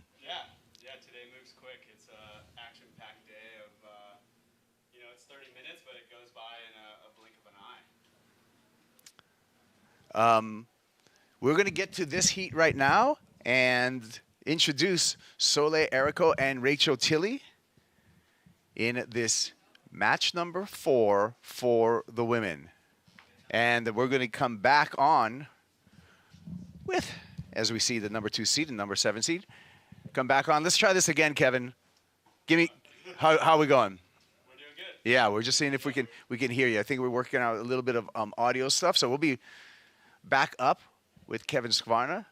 I can hear you now. You got me now? Yeah, I got you now. All right. Hey, Matt, you got me? Yeah, I've got you too. So tuning in here, this is one that we've wanted to watch. Soleil Erico didn't win last year. She lost to Rachel Tilley, who's in the water at the moment. Rachel's already come through 3 matchups, and she's here now with an opportunity to take the crown again off Soleil Erico and spoil that chance. She was the favorite who came in last year to this event, honing her skills at Malibu. She was the reigning world champ last year, and she's gone and she could go into the record books now that Honolua was knocked out in that previous heat.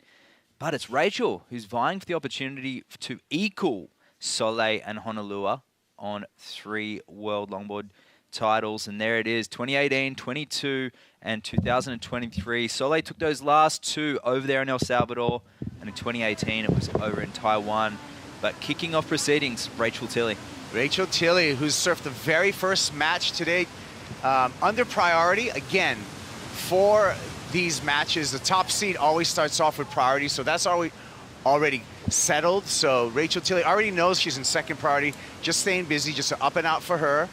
Just gets a 1-point score, but no harm, no foul. And we're going to go to Kevin Skvarna right now, and your thoughts of this matchup, Kevin. Yeah, this is a huge one. Rachel's put together a great campaign today, and she's making her way through it. Soleil is a tough competitor and really seasoned. I think both of them are looking for a rematch here, and I'm excited to see what's going to happen. Let's see what happens here, and it will be Rachel who's just going to kind of feed underneath the priority of Soleil Erico. Scratches into this one, fades off that bottom turn straight to the nose, to 10 to 5. Nice trim line there for Tilley. Again, really masterful with some light footwork, Matt, all the way through here. Tilley with a nice start. And she's going to get a reasonable number on the board, I believe. Love the beginning shot there where it showed Soleil a bit tentative on the back of the board, wondering whether she should go or not, thinking. Rachel turning straight around and going for it, leaving nothing to chance. You can see it. She's active, and she's really rising to this opportunity here to take down Soleil once again. That was a great wave to kick things off. Just that one to start, but that'll go into a scoreline. Yeah. Well, Kevin, when we talk about Soleil Erico and Rachel Tilley, let's talk about revenge, though, for someone like Soleil Erico, who last year was the #1 seed, and Rachel Tilley stole that world title right underneath her.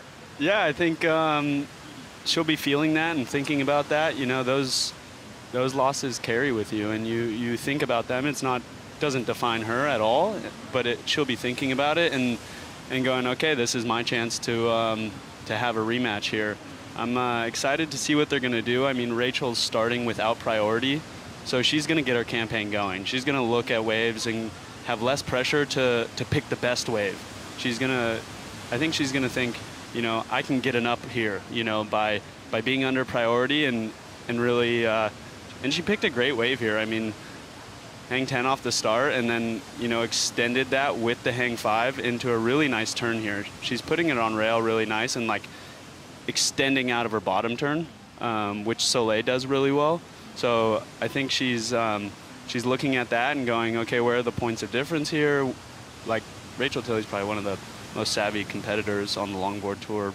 You know, you would think like her and Taylor Jensen are the maybe the most savvy 2 people that have surfed so many heats and know what they're doing and have a plan to go and get it. Yeah, and we'll see, like, when Soleil gets her wave as well, as we return to live. A nice finish here, but Matt, the contrast between the surfing of Rachel Tilley and Soleil Erico, I feel that there really is workmanlike with with Rachel, and a little bit of maybe a touch more grace with Soleil Erico. Yeah, Soleil's technically perfect, just the way she places the board, her hand movements, really everything from the ankles, the knees, the hips, the way that everything flows in between can't be faulted, but she's got to ride waves. She let that one go. There's been nearly 10 minutes gone in this already, and Rachel's off to a flying start of 5. As you said, Kevin, she's under priority, the pressure's off. She's made it further than most people would have anticipated, and she'd be feeling really good right now because she beat Soleil in similar conditions this time last year. Yeah. Well, there's the priority anchor, Kevin. And Yeah. the priority anchor is a real thing. Totally. Yeah, it grabbed a hold of me and took me for a ride. I was going to let you say that right yeah, there. Yeah. It took me. I got one wave in my heat. I had a 6.67 and needed a 6.3 and sat with 20 minutes, and the wave didn't come. And that's how it goes. It's so tricky, right? Because you can do all...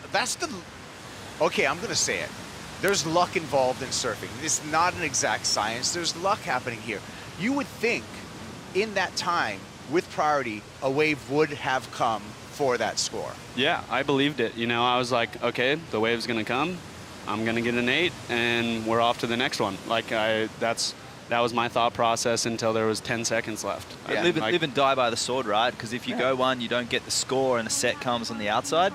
You've waited that long. Yeah, and Declan was sitting there with second priority, and like I knew what I had to do in order to, you know, I could have surfed a wave up to a 6.33, I guess. But if I surf a wave up to a 6.33 and there's a set behind it, that's gone. It doesn't matter anyways. So I sat there and you know, live by the door, live by the sword, die by the sword. Yeah. You know, and that's how it goes sometimes. We just had a vision. Matt, of Kyle Flint picking up his jersey up against Taylor Jensen. That's going to be match number 4 for the men. Your thought on that matchup? It's going to be one to watch for sure. Let's just hope a lot of waves are ridden, because it's going to be some show reels for the year as well. It really embodies what the male side of the draw is about, the style, flow, and the grace. But the two regular footers, I feel like Taylor brings the best out of Kai, and vice versa. Taylor's going to be feeling that pressure. Similar body shapes, both regular foots, and they've both got a great power game. Yeah, I think that's going to be one for the ages, you know.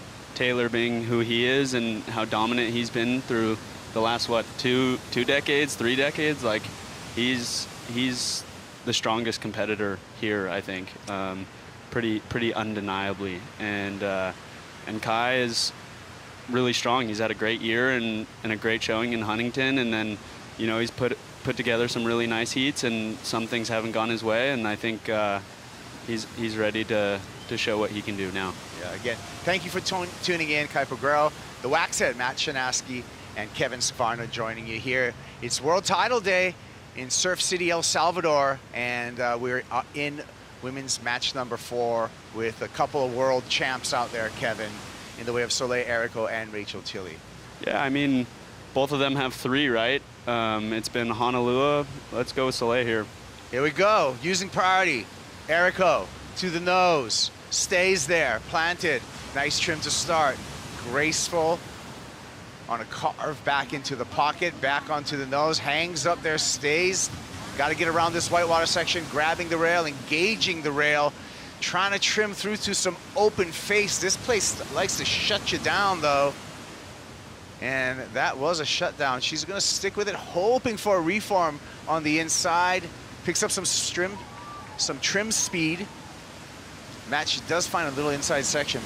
Yeah, she stays with it, and she does have this little inside section. If anyone can manipulate that section for scores, it is Soleil, coming from Malibu, those right-hand points, but she's won 2 world titles before. But I'm sensing some nerves out there, actually. This is an unusual circumstance to see Soleil on a wave that's closed out, knowing she needed to get things started. She's done that. Kevin, did you feel those nerves halfway through that wave? I don't know if I felt the nerves. I think it was from the start. She, like Rachel, put the pressure on by getting the 5 in the beginning. I think Rachel's wave was better. You know, that it was cleaner and more open, gave her more opportunity to surf it. Soleil did really well here to capitalize on this moment, but there's better waves out there to take. And when you're sitting with priority, I think, you know, you become like, you're waiting for that moment, and you can pull the trigger on the moment too early, and I think that might have been pulled a little early. I think she probably should have waited a bit. They'll be looking at this middle section of this wave and just going, okay, there's a bit of downtime here, where Rachel's wave didn't have any downtime. So we'll see what happens here. She knew it was stretched out. The way that she didn't do that trademark wrap at the beginning, she projected forward, but she probably just wants to start getting this heat, basically to start getting some points, because as the famous Mark Rabbage, the partner to Pam Burridge, was traveling a lot with her on the World Tour, said, you're not in the heat, you're not competing, you're not a part of the event until you have your 2 waves. And then you can start saying, as you know, you've got to at least get those 2 scores and put your name down there and say you're up for the battle. Yeah, totally. I mean, there's this is a subjective judge sport, and you need to give them something to judge. So, you know, if you get on those waves and you show them what you can do, they're going to give you the scores for it. But until then, you're sitting there. Yeah. Yeah, Matt, just like Rob Bass said, it takes 2. You need 2 waves. Yeah, there you go. Yeah, you can have the jersey on. MC Rob Bass. You can be. You can have the jersey on. You can be signed up to the event. You can be at the event, but you got to ride waves. Solei's off to a good start. I think there'll still be a mid-range score though for her. Very technical in her approach, but we've got a high bar for Soleil. She's set it high for herself over the last decade. You know, she's the consummate professional as well, and this is going to be a great 20 minutes. Yeah, it's an interesting thing where, like, you watch people surf and you get used to how Soleil surfs, or you get used to how Rachel surfs, or Taylor or Kai, and you expect it to be at that level. You know, if they go under what they're capable of, you're like, oh, that's not the score, even though it's amazing and better than 90% of the entire world. But when you see people surfing at that level, you want to see them surfing at that level. Well, check this out, you guys. That was a 4.5 for Soleil Erico, 5-point ride for Rachel Tilley. We can take a look at those 2 rides and really kind of break it down and analyze what happened. Here's the split screen, Kevin. Okay, so we got Rachel Tilley hanging 10 into the 5, Soleil hanging 5 there. Both of them going for a carve. You know, I think Rachel got the better of that all the way through, and I would have expected a bigger spread there. Well, there you go. It was that downtime as we look at the split screen that really cost Soleil Erico, and a lot of times you can put that statistically as a priority error, because anytime you use priority and you don't gain on your competitor, statistically that's a priority error. Soleil's did have that inside track though, but yeah, kind of maybe a tiny little bit bigger, but perhaps just the tight nose ride on the outside. The judges appreciating maybe Soleil's tight, you know, she's in the pocket. And Rachel's, the rocker of a board allows her to do those nose rides out on the face as well and link the pocket to the face, where on the narrower nose, as you know, tail's got to be buried in the white water. For sure. Rachel's got a lot of rocker here. I want to see her paddle hard for this thing. And she's up and going. I like how she faded that to start. And you can just see how Rachel's in complete control of her craft. There's no question marks on what she's trying to do here. She knows what she needs to do. She knows how she needs to surf. She's kind of looking back there going, okay, do I want to ride this one through, or do I want to get out and get maybe a bigger one? I think this is going to apply quite a bit of pressure to Soleil, and was a smart call to go on. Already with a 5. And she's going to ditch that 1-point ride, so she's going to increase her lead on Soleil Erico, Rachel Tilley, with this ride. Matt, you can see the difference in equipment between Rachel and Soleil. Much more rocker in Rachel's boards. Yeah, but there's a key element there. Rocker is not always a bad. Oh, here we go. Soleil will catch up with that board chat, because this is going to be a great combo to talk about both these waves. I like that fade right there. Soleil hoping for this thing to stand up on the inside, hoping for a wall to come through. A lot of taper in this wave. Wow. So it looked like it was going to be a really good wave from the start, but Kevin, seems like not a lot of wall. Yeah, it kind of split a little bit. She was just playing with the pocket there, which is so nice to see. I think that's what people want to see. People want to see you playing with what I consider the money section of the wave. You know, like you want to be deep in the wave, and she's doing that well here. And that was a nice wave to commit to, and I think she's going to get a score here. Wow, that wave looked like it was giving up on her, but that inside section, a couple nose rides, Matt, really paid off for her to stick with that. Yeah, 2 dynamic waves. The judges got their work cut out for them. 2 opposing styles of surfing. You have one where their board Soleil is made for the pocket. But yeah, look at just paddling on the board, Matt. Yeah. Look at how much less rocker that board has. The rocker on that board, just as a guess, would be about under 4 inches in the nose, and same with the tail, would be maybe less, 7.5 to 8 inches overall rocker. But it's got a belly in the back third. I'll talk about hang 10 there. So the wide point, she steps on it now, pivots on it, rolls off the bottom. That was beautiful. And then the fin and the rail are engaging with the roll of the board. And here, just speeding up and slowing down on the belly of the board here, but using intricate footwork between these little transitions there. And then she'll step back and makes this midsection. It's otherwise what we call like a fat wave, but she's really toying with, as you said, Kevin, playing in the pocket and that flatter rocker, but the wide point back, allowing that board just to sit in and around the power pocket. But she does a great job in here. She's only halfway out at this point and works through this inside and makes it count with some extended nose rides. And if she was nervous earlier, it's gone away now, because this was a very tricky wave, little bumps and wobbles, and she did great to finish it. Well, anything over a 5.5 and she takes the lead, Kevin.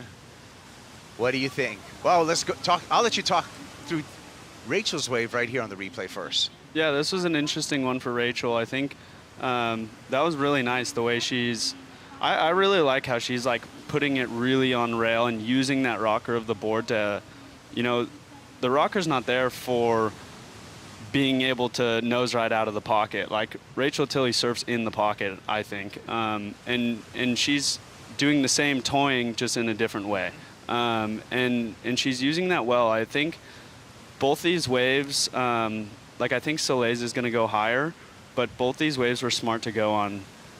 I was surprised it was the same as her first one, just because she had like the 2 hang 10s on her first wave, and then this one was a little less, I thought. But interesting to see where the spread's going, and I like it. I think we've got a heat on our hands, and I think Rachel's going to be sitting here with 13 minutes left looking for the best wave possible. And she knows what she needs to do here. If you look at Rachel's board when she's paddling, so rocker and longboarding can get a bad rap in these modern days. Her board might be up around, say, 9 to 10 inches of rocker, but if it's put in the right place and the board's flexing properly and there's a lot of curve, because it's not just rocker, you've got curve in different parts of the board, which can be put in with rail curve, you've got your bottom contours, and the way it works for the surfer, you're exactly right, Kevin. She's arcing in and around the pocket, which then sets her up for a nose ride. Her turn is so dynamic, it's putting her back in the pocket because she's using that rocker effectively. Yeah, I don't think any of the girls have done as much board design as Rachel has. I mean, she's well versed in what she's doing. She's working with Josh Martin out of Capo Beach, and that like Martin lineage from there, originally working with Terry and then working with her, with Terry's son Josh. I mean, Josh is a master craftsman in anything he's making, and it's showing here. Yeah, Terry Martin, an absolute legend, and it's great to see his son Josh take over that business. These guys are like, that's decades and decades of experience. Hey, let's go down to Mitchell Salazar with a special guest. Mitchell. Yeah, well, speaking of taking over and really the next generation of surfers out of there, we have one of the local longboarders who's represented El Salvador in the past. Big events, Claudia Tamaca. So what do you take from the inspiration so far, the Surf State El Salvador Longboard Championships? Obviously 2 of the best in the world out there right now, Rachel Tilley and Soleil Erico. What kind of inspiration do you take from that? Really awesome just to see them out here. It's such a big learning experience to see your local beach break, home break, to surf properly, and it's a great motivation just for us to get better, to improve, to want to turn properly, to get our hang 5s or hang 10s, and just it brings up the level of all of us in the country, to be honest, just to watch them. The Wax head's up in the booth right now, and he's been talking about longboarding becoming a newer thing right here in El Salvador. Over the last few years, how have you seen it develop and become a better longboarder yourself?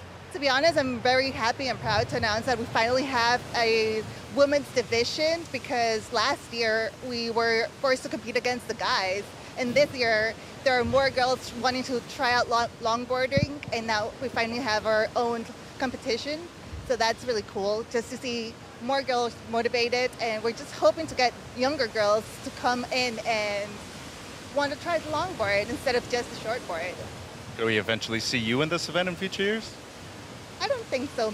I'm not there, just there, but it would be great. I'm just happy to be an spectator. Thanks for your time. I appreciate it. Thank you. Kaipo? Oh, that's great. Yeah, the local scene here is growing as well as the international scene. Truly Surf City. I'm telling you right now what El Salvador has done with this Surf City, and this is just phase one of the project, is absolutely incredible, Kevin. The amount of waves, let's just say from Mizata over to Punta Roca, there's over a dozen world-class waves. It's incredible how many waves are here. I think just to see, like, El Sunzal is what I would consider the longboard wave around here. But you go to Punta Roca, it's world class. You know, you've seen it in the WSL shortboard. It's like they're getting barreled and doing 10 turns, and it's amazing. You know, so there's so much to do here. There's so many places to surf. I got super lucky that the owners of one of the camps here invited me to come do a longboard coaching camp here next month, and it's pretty exciting. I'm hoping to get quite a few local people involved as well, and just you know, be able to show them to raise their level, and we're going to get a couple ISA competitors there, and it's going to be really cool to see just like the level of surfing raise and raise and raise here. I think it's just a matter of time. I just see wave-rich regions, once given the resources, that they develop their local scene in a strong way. And most recently, I can just look at the development over at Tahitian surfing, is where once given resources, those local guys take over. Here we go. Soleil Erico under priority gets this one and gets to the nose. She took the lead on the last wave with a 7.17 and was just gifted this set wave. A great start for her. Beautiful finesse there, but she kicks out. Yeah, I think Rachel thought she might have been a little too far in there. I think that was probably her thought process, is like, if you're too far in, you can't capitalize on that outside moment. And by Soleil not turning earlier, she kind of had a hard time with that top bit of the wave. Why do you think Soleil kicked out of that wave, though, Kevin? I don't know. I think she probably should have stuck with that. And here comes Rachel on a really nice one. And there she goes. You know, that's as deep as you want to be right there. You see the pocket of the waves in front of her, and she's gonna capitalize on this moment. And that thing just stood up really nicely. I'd love to see her just ride this thing all the way through and really go blow for blow with Soleil on this heat. Well, she needs a 6.68 here, Matt, to turn the heat in her favor. I think she's done it. Absolutely. I mean, well, Soleil was on her way to improving on that 4.5. Kicked out. She still may have improved. That was a great opening nose ride she did as well. But, well, yeah, under priority, just gifted that. And that has been the story of Rachel's campaign so far here in El Salvador. She's had the pick of the waves, and the other surfers have made priority errors, gifting these opportunities to Rachel. And as you said, Kev, she's capitalized on them. Yeah, of course. I mean, and she's going to do that every time. Like, Rachel Tilley's going to capitalize on those moments every time. She's been doing this for a long time. She had 9 years in between her 2 world titles. And, you know, she's a hungry competitor, really fit, and, like, she's mindful of what she's doing here in her preparation. What I see from Rachel Tilley as a competitor, and there's certain surfers, when you put a jersey on them, they actually up their game, and they actually better themselves in that pressure-filled moment with the clock and a jersey on, and I put Rachel Tilley in that category.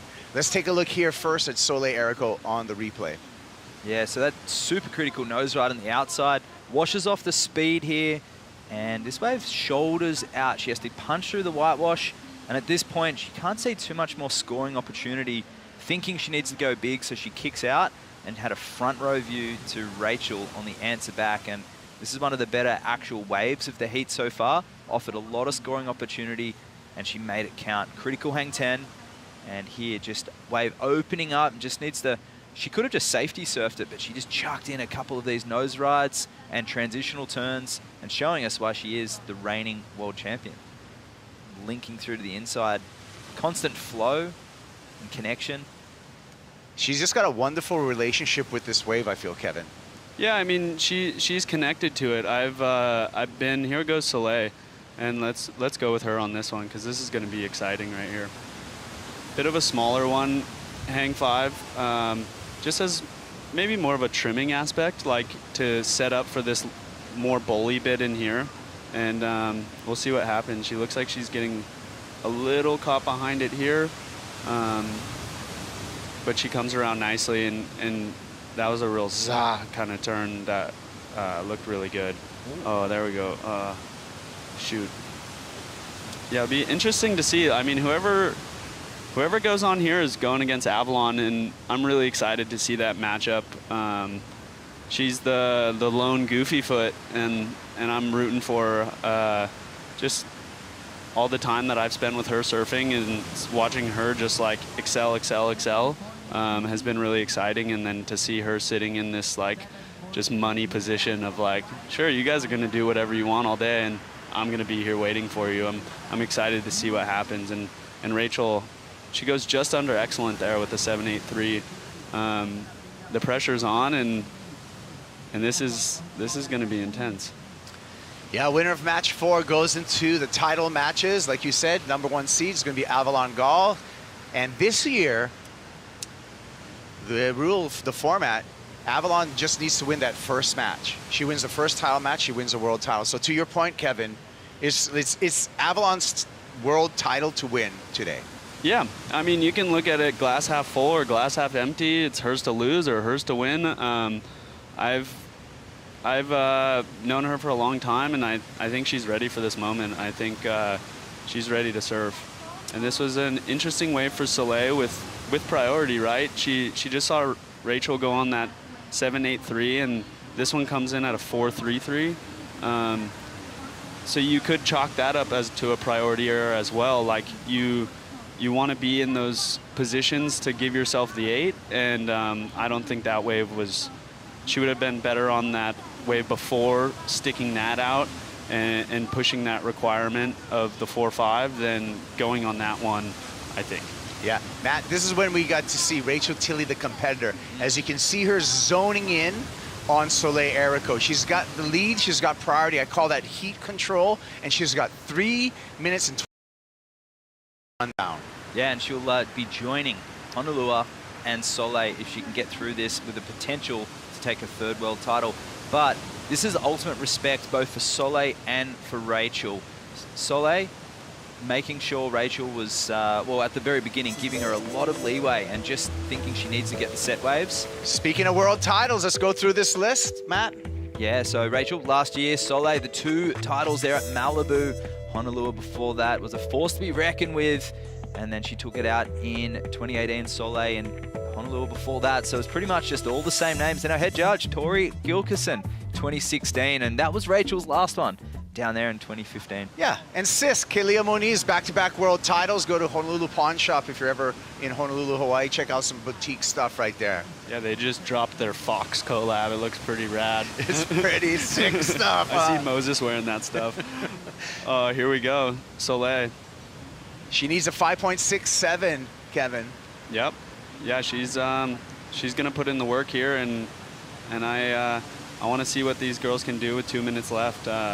This is a competitive heat, as it should be, and here we go, Soleil just kind of working it through into the money zone of the wave, and she does really well to kind of swoop back and forth in that section. I think that inside bit didn't work out for her, and Rachel's coming here to replace that 5. She doesn't know what Soleil did on that wave. Oh, I hope she's all right there. She didn't know what Soleil did on that wave, so she's thinking like, okay, she could have gotten a 6. I need to replace my 5. But I don't think, I think that will be at the 4.5 or the 4.3. That's going to be kind of right there. And then Rachel's going to come back in with priority there, most likely. Soleil's working pretty hard to come after her, but Rachel can battle. Well, Matt, this needs to be a 5.67, this replay. Well, nice way to get things started. Great form there at the beginning of this wave, shouldering out, and she's just waiting for the section. I can just see now the wave just didn't have that long wall, but Rachel behind her on the better wave of the set. And surfing through to the inside, yeah, the wave just is not critical enough. It's shouldering off, and she's doing her best to stay in the pocket, but just not feeling it here and just kicks out. I mean, it could still be the score. It was a great surfing. She made no mistakes on that wave. It was a set when she took off, and she ran straight to the nose. So it was a critical moment with some nice wrapping turns. Well, and yeah, it was probably better than that first shouldery wave where she got stuck behind. She got it. Well, yeah, there you go, mid-range score. 5.8, needed 5.67, 5.8 drops in for Soleil Erico. 5.4 is what Rachel Tilley needs. We're waiting for that last wave for Rachel that she did not finish, although she had that great outside nose ride. It's going to come down to this final wave score for Rachel Tilley. 5 seconds on the clock. Hands need to leave the rail. She gets it on this one. This one's also going to count. This is a shouldery wave, but she needs a 5.1. I think Rachel will be pretty heartbroken in that moment, and well, still scored a lock in. Yeah, she still has one as well. She fell though. Yeah, a great start, I think. She had that outside nose ride. I don't think this one's going to be what. So it's going to be the previous wave that's really going to tell the tale in this heat. 5.14 is what Rachel Tilley needs. She's going to hear the news on the beach. Soleil Erico with ears to the beach announcers saying, is she moving on to the title matches? Let's take another look at the previous wave. 5.14 is what she needs, Matt. So this is the wave after Soleil. Soleil on the inside, and then soul arching on the outside was big Rachel. Turn there, wow. Yeah, hooking turn. I think that's comparable to Soleil's. You know, both of them were a shorter wave that didn't give them the inside section. Well, that's why the judges will they're going to look at this pretty close. And we'll see what, you know, she went down there. There's a bit of a shouldery section, but if they're comparing the two outside bits of those waves, comparable, they're going to have to look at that pretty closely, I think. 5.14, we're still waiting for the numbers. And the judges are taking their time, taking a look at probably multiple replays of that previous wave to see if it was enough for Rachel Tilley to continue her run through this draw. You know, the 5.14 isn't like it's not out of the question there. You know, this is going to be a determining moment of this contest, and it will be interesting. And I know they're gonna look at it, and early indications are looking pretty good for her. Soleil Erico's going to hear the news right now. And indications, it's official now. There it goes. It flipped. They definitely looked at those last two ones, and you know, they gave Soleil the nod on the on the better of the wave. But Rachel heard it right now. Yeah, there she goes into the finals against Avalon, and you know, there's so much emotion there for Rachel. She's put in the long yards on this day, and she's look at that. You know, that's tear jerking. Yeah, it's an exciting moment for them. Needed a 5.14, got a 5.57. That was enough for Rachel Tilley to come from behind yet again today and move her way into the title matches up against Avalon Gall. That's incredible stuff. Yeah, both from a fitness perspective, but mindset as well. Just so sharp with wave selection and making her opportunities count. This is history in the making here if she can go all the way. Yeah, you can't give up, right? Like, you know, that's maybe that's not the 8 that she needs, but she needs a 5.1. So, you know, it's just not giving up, and she's had a wild ride through here, Avalon's waiting for her, and you know, this is going to be incredible. I'm excited to watch. Look at the ride for Rachel Tilley. Started off in match number 1 with a win, match number 2 with a win, head-to-head with Honolulu Bloomfield in a grudge match, came out through that one, head-to-head in another grudge match up against Soleil Erico, and now Rachel Tilley finds her way, our defending world longboard champion in the title match up against Avalon Gall. What a story. We're going to be back with more action. It's going to be men's match number 4. Kai Ellis Flint, Taylor Jensen when we return.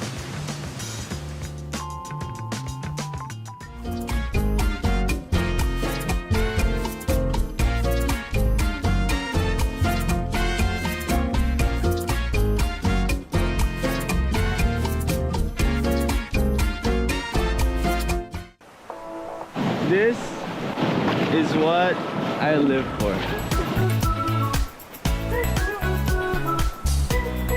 A gente aproveita para jogar uma altinha, manter aquela brasilidade. Mas é isso, é poder aproveitar, curtir a natureza e se reconectar. And every time we find somewhere new that just surprises us. Today I'm going for a surf at Pico da Mota. It's my favorite spot at Portugal. Honestly, a really special place for me to come to. I've had so many good memories. We're here at the waterfall. It's massive. On tour, surfing the wave of Tehupa and drinking a Corona. I mean, It's happy hour for the athletes, so I'm gonna get going, but thanks for watching.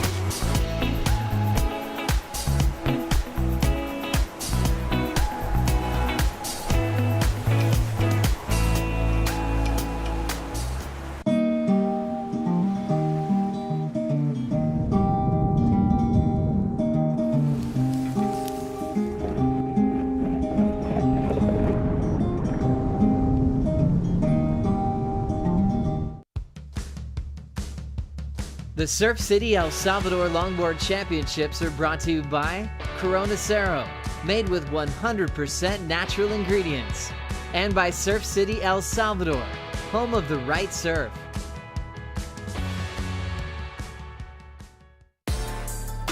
Surf City El Salvador Longboard Championships, El Sunzal flying by El Tunco Rock onto this cobblestone point into match number 4 on the men's side is Kai Ellis Flint up against Taylor Jensen's Kaipogura, along with the Waxhead, Matt Shinoski, talking you through the action.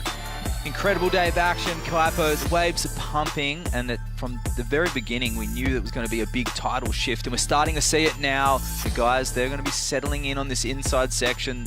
The little bowls, they're perfect, and we're going to see some wrapping carves and tight nose rides.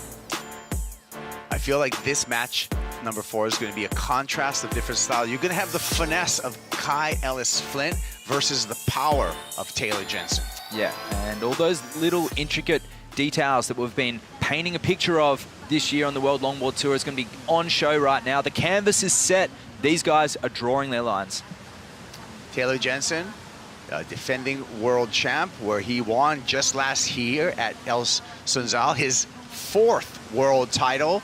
Taylor Jensen on his way, on his mission to an unprecedented 5 world titles if he's able to take back-to-back championships. Yeah, doing his best surfing in his later years. Super switched on. We saw Rachel Tilley in that previous heat using her veteran experience to overcome Soleil Erico. But Taylor as sharp as ever here up against Kai. We'll see how the nerves might apply to Kai after his fellow team member Soleil got knocked out. But Taylor up and riding. Nice nose ride for the 4-time world champ. And he kicks out, caught a little bit behind the section there. Higher tide, bringing up some sections. Let's turn our attention to Kai here on his opening ride. Again, to the nose, the Australian. Oh, beautiful gaff and fade at the bottom turn. Stalls the board, gets back up to the trim. Just manufactures a nose ride after that bobble, but then gets caught up in the whitewater ball. Well, he's wearing a Lego, thank gosh, but he's set his intentions. That was a searing carve, and just he's ready out there to hot dog. He probably didn't need to bring that one all the way down into the foam in that last cutback, but exciting start here for Kai. Yeah, Kai Ellis Flint, a shaper of his own label, higher state surfboards. So talk about a surfer that's really in tune with his equipment. he makes it with his own hands. Yeah, absolutely. And majority of his board's hand-shaped as well. He's a laminator as well. Sands, can polish, can do the whole thing. Living out of Byron Bay at the moment. But Central Coast, New South Wales is where he cut his teeth. And he's got a strong backing behind him in Australia. He's really the grassroots longboarders are really behind Kai back there in Oz. But Taylor, a titan of the sport. Yeah, Taylor Jensen, we said the power surfer. He can mix the finesse of nose rides along with just big carves. That's what earned him 4 world titles. And he's actually a world champ that has transcended the longboard criteria and adapted to that over the years. Yeah, absolutely. He typically didn't use the middle of the board. He didn't have to. The way that the judging was awarding longboarding in the last decade was all about performance style surfing. Nose riding was an added bonus, where it's really transitioned into full length of the board surfing. Tail, the middle, the nose, all those little subtleties that separate longboard surfing from the other forms of wave riding, Taylor has worked on, and he's clearly mastered it. Yeah, Taylor Jensen. He's also an interesting story with, okay, let's pay off some scores though. 5-point ride for Kai Ellis-Flint, 2.5. Half the score for Taylor Jensen. Jensen with priority. But there's an interesting story with Taylor Jensen in that he has 4 world titles. So does his father-in-law, the great Nat Young. Absolutely, yeah. Across the span of 25 years through 1966 through to the late 1980s as well. Nat spent the majority of the time on shortboards because longboarding wasn't really, well, it wasn't a part of surf culture throughout the 70s. It was really just a minor, a small little intricate area. That was one of the guys who brought longboarding back into vogue, is in my point. And he was a mentor of a great surfer, Joel Tudor. Jensen on the nose, just gets the 10 right there. That's the gouge that we were waiting for Taylor Jensen. TJ, power, finesse, tricky section, no problem. Smashes back into the whitewater. You can see the leverage in the big man's turns and the mix of the light-footedness that he's able to get to those nose rides. Just so impressive. 41 years old. Looking like a spring chicken to me. How's that surfing? Well, yeah, really leveraging the rail and his body shape as well. I was wondering, going into this matchup, were these surfers just going to do their own brand of surfing, or are they trying to play into each other's weaknesses? But it's seeming like Taylor's just going out and doing his normal do. That power gouge linked with the delicate footwork and a great wave too. I must say, he got this one. He let a couple go, but this was one worth waiting for. Oh, man. Okay. Finishing off on the beach. Attention to Kai Ellis-Flint now. Kai, stylish cut back, has to wrestle with the whitewater, shows composure to come out there. Stalls to get up to the nose, gets the trim. Nice cut back. This is a great exchange between the two. Absolutely. And the contrast of styles that we were talking about and approaches right at the beginning of this match. Kai's really activated, but he's got to complete the waves. If he wants to beat Taylor, he's got to finish strong. And he's looking excited, but Taylor, wow, that was just a consummate professional just there. I look forward to watching these replays, pacing himself, Jensen, on his way back out. But this is the beginning of Kai's wave. So instantly a little smaller than Taylor's. Beautiful fade turn there to a little pocket gouge as he is lining up this section. He's really bringing those calves back around, gets caught off balance there a little bit, and the foam from Taylor's wave is left on Kai's, but he does well here, gets a hang 10, and another wrapping carve into the whitewater. And this wave just tapered away, but he did really well to stay in the apex of the pocket there, and unfortunately that one falling away. So he'll have to go back to the drawing board, because this wave from Taylor Jensen, reigning world champion, kicking off this heat with a bang. Beautiful transition turns, full length of the board surfing. We spoke about Taylor adapting to the criteria in the last 5 years, and this is the full criteria on display. Added power as well, but he's got the style, and he's got the grace between the sections, but most importantly, it's the flow kaipo from the nose to the tail. Taylor's tempo is just in sync. Well, still writing her story at the Surf City El Salvador Longboard Championships is Rachel Tilley. Let's hear from Rachel. She's into the title matches, Mitch. Absolutely, writing your story indeed, but most importantly, 10 years since the first one, and you are just on a roll from the very first match of the day into the final matches. Now, congratulations, a buzzer beater right there at the end, Rach. Yeah, that was crazy. I don't even know what to think. I didn't think it was going to be the score, or I didn't know like where to gauge it. And they were taking their time, and I was like, oh, maybe they think they want to give the score, and I was just I like screamed when the score came through. I'm in shock, and I've just been like, I just called my parents. I've just been crying because I just like, I can't believe I'm like in this opportunity again, and I'm just so thankful. Like, I just have awesome people around me, and that I get to just have fun out there, and like I get to share heat with Avalon now, who's incredible and one of my best friends, and like I just can't believe I'm in this moment. Before the final matches, if you have a message to any young kids looking up to you right now, what would you say to them? I didn't think that this was possible, and I had my family who believed it, but I didn't believe it, and so I guess if there's anything, like, believe in yourself. That sounds cliche, but this is teaching me that, so I'm learning that in real time, so hopefully other people can learn that too from this. Congratulations and best of luck. 4 waves away from another world title. Thanks. Kaipo. Thanks, Mitch. And yeah, and emotional, like I said, she's writing her story right now, right in front of our eyes. So she could go back-to-back out here. Like Mitchell says, she needs to win 2 matches in the current format. Avalon Gall in the title match as the #1 seed. If she wins that first match, she wins the world title. So that's going to be great to see those good friends match up in the women's title match. Fighting for a space in the men's title match are these two, Kai Ellis-Flint, Taylor Jensen. The numbers are in, 5.5 for last of Kai, 6.67 last of Taylor. Yeah, I thought there might have been a little bit bigger a spread there from Taylor as well. I'm so glad, as a longboard expert, Matt, that you said that, because that was my exact thinking. In the performance I saw from Taylor, it surprises me on the score. So perhaps it was not using the whole ball, I don't know. But in all regard anyway, Taylor Jensen chasing a 3.83 and it's scratching into this one. Our heat leader, Kai Ellis-Flint, gets in there, long wall in front of him. Has got to get on the gas pedal through this first section. Nice carve. Times it with the bounce on the rebound. Great footwork to get to the nose to a 10. Down carve here. Fighting through an unruly section after unruly section, but surfing on the edge here.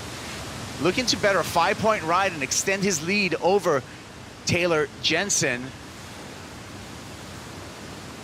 Beautiful style. A little caught up there. Better than a 5-point ride, Matt? Yeah, I think that was a better than a 5-point ride. Some beautiful moments there. The wave didn't cooperate, but the key was that he really was able to navigate between the sections and make it look like he planned it to go that way. Sometimes surfing on the edge actually gets you, you know, when you look like it's difficult and you look like you're kind of battling get through those sections, works in your favor, I think, with the judges sometimes. We get to take another look at it here. Yeah, so keeping that head down, he sees the stretched out wall, and here he doesn't grab the rail, but he's in the middle of the board and springs up into that turn, steps back into the foam. And yeah, a few moments here where it looked a little sketchy, the whitewash, but he ironed it out well with this nice hang 10 right in the pocket, the tail way back in the whitewash. And the wave started and stopped a lot. It really sped up and slowed down, but he, like Taylor, manages the pace really well, and he's able to disguise mistakes in amongst that silky smooth style. The hands below the shoulders, the majority of the wave, showing control, which is in the criteria, and just coming unstuck at the end. Would have been nice for him to kick out of that for a more consolidated score, but looking good. I think he'll replace one of the 5s. Yeah, all he has to do is better a 5, and then he will make the requirement for Taylor Jensen that much larger. Plenty of time on the clock, 30-minute heats in these matches. 17:55, still waiting for the score for Kai. Jet ski assist throughout the entire day, so we get to see more surfing, as well as for surfers like Rachel Tilley, who we saw advance into the women's title matches, also to save some energy, especially for those surfers that started from match number 1, like Rachel Tilley. Incredible what Rachel's been able to do to make that final, so that'll be one to watch next. A true test of fitness as well. Taylor, if he was to get through this, he'll go on to what that would have been. He'd be surfing 3, potentially 4 times against Edward. And you know, Edward, whoever meets Edward in the next one is going to be knocking on the door. He is going to be hungry. And he's the type of guy that you could expect to be coming through the rounds to meet someone in the final. So new position for both Edward and Avalon. I love the way the format's played out. But I think this wave really plays into the favor as well, where it's consistent all through the tides. Yeah. Edward Del Perro, our number 1 seed for the men, with a win over in the last event, Surf Abu Dhabi, jumped up 10 spots to the number 1 seed. And there we go with Edward's partner, I think, is grabbing his jersey. Oh, Avalon is actually getting ready for the women's title match. Yeah, she'll be paddling out in about 8 minutes or so. Looking pretty relaxed. Solo walk along the hot sand, and Kevin has left the booth now. He's got 2 friends, 2 country women that he'll be, you know, he'll be tough. He's seen Avalon grow up, and he's competed and traveled with Rachel. Of course, Kevin Scavana joined us in that last heat, so he'll be in a tricky situation there. Yeah, well, you can look at it as a no-lose situation, actually. Absolutely. It's not like Rachel needs any tips at this point either. 7.1, Kai Ellis Flint. You saw him on the edge throughout that entire ride. He was rewarded with a 7.1. Pair that with a 5.5, 12.6 two-wave total. That means Taylor Jensen needs just under a 6-point ride. Jensen looking for a 5.94. Jensen with 15 minutes on the clock and first priority. 4-time world champ Taylor Jensen actually looking relaxed in this situation as we look at him in the red jersey. Yeah, he knows exactly what he's going to have to do, and I think Kai should be getting too complacent right now. Still got that 5.5 in his scoreline, and this is the time where Kai's got to start playing the game if he wants to overcome the most experienced longboarder in the modern era, Taylor Jensen. Yeah, Taylor Jensen, 41 years old. He's the veteran, you would say, here on the men's side, as well as a 4-time world champ. Family man. Yep. We talked about marrying into surf royalty. His wife Nava is the daughter of Nat Young. Nat Young again, just been a legend in surfing. As we fly, look at this. Let's talk about Surf City. This is what Surf City's all about. Here at El Sunzal, these are permanent contest structures that El Salvador government, the Salvadorian government, has committed to surfing in such a big wave. These aren't pop-up tents, these aren't scaffoldings, these are concrete buildings over here made for surf competition. Yeah, it's unreal, and you've got the Club Salvadoreño there, which is hosting a lot of the crew. It's an amazing setup with all the little beach huts along the beach, and this is up and down the whole coastline of El Salvador. You go down to Punta Mungo, Surf City 2, and El Zonte. It's very similar across there. Still lots of greenery, rainforest, waterfalls as well. It is a beautiful place, and there's so many waves up and down the coast. And the food, I love that as well. That's right. Rainforest and volcanic mountains equals rivers. Rivers equals great sandbars as well as cobblestone points. El Salvador is holding it all right here. You can't miss. If you take a surf holiday here, I pretty much guarantee you're going to get some great waves. And of course made famous for Big Wednesday, which part of it was filmed down here. Some of the helicopter scenes were filmed here. Sam talked about the opening scene with Otunco Rock being pictured there in that opening sunrise shot. But the surf history element, it's hard not to mention here.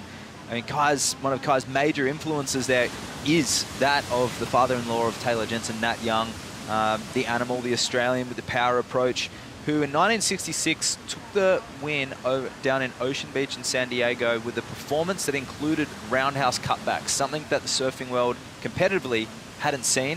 And that was the last year that longboarding really featured in a world title until the shortboard was invented. And when you talk about that world title, that was a surfing world title, right? That wasn't a longboard world title. Yeah. It was during a transition period that some of the surfers were surfing shortboards, some of the surfers were surfing longboards, but it was Nat Young at the top of his game then. Then after that, he won 4 world longboard titles, 1986, 1988, 1989, and 1990. Absolutely, and that was the resurgence of the era. That was when a lot of the guys who grew up on longboards decided that they wanted to get back on because it's so practical, and that is what we've seen along the coastal hamlets around the world. And look at the Philippines, Korea, Japan, all through Indonesia, El Salvador, say lead in Mexico, even in Waikiki, of course, off-season on the North Shore. The longboard is the right board for the conditions so often.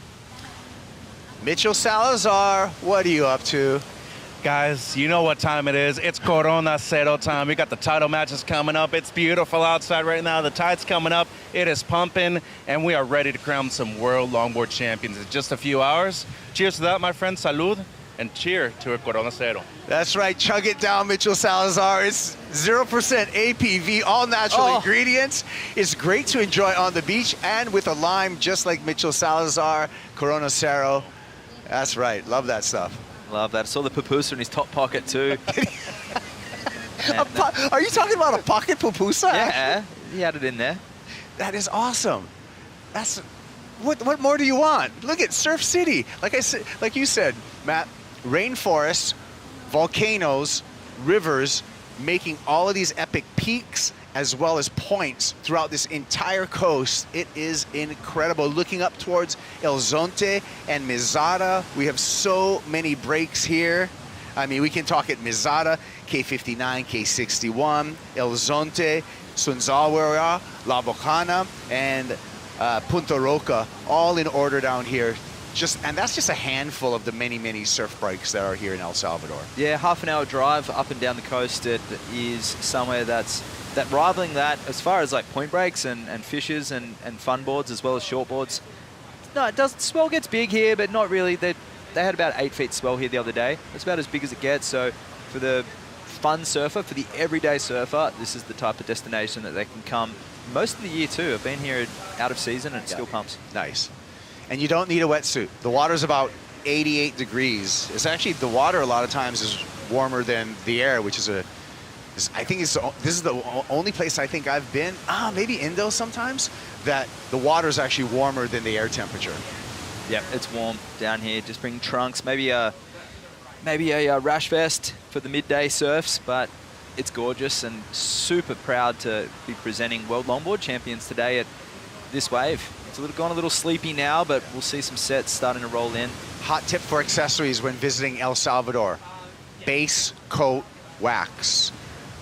I'll say it again, base coat wax. You want the hardest wax you can find with these warm temperatures so it stays on the board. And shoes, of course, for the hot rock hop as well. Yeah. Oh, man. But there's 2 rivers that come out here. You've got one to the right of the screen, one to the left behind the break. And the bathymetry of this spot really draws comparisons to so many other places around the world. Taylor, he loves trestles. He loves Southern California, and there's a few spots there like Swami's you can draw comparisons to.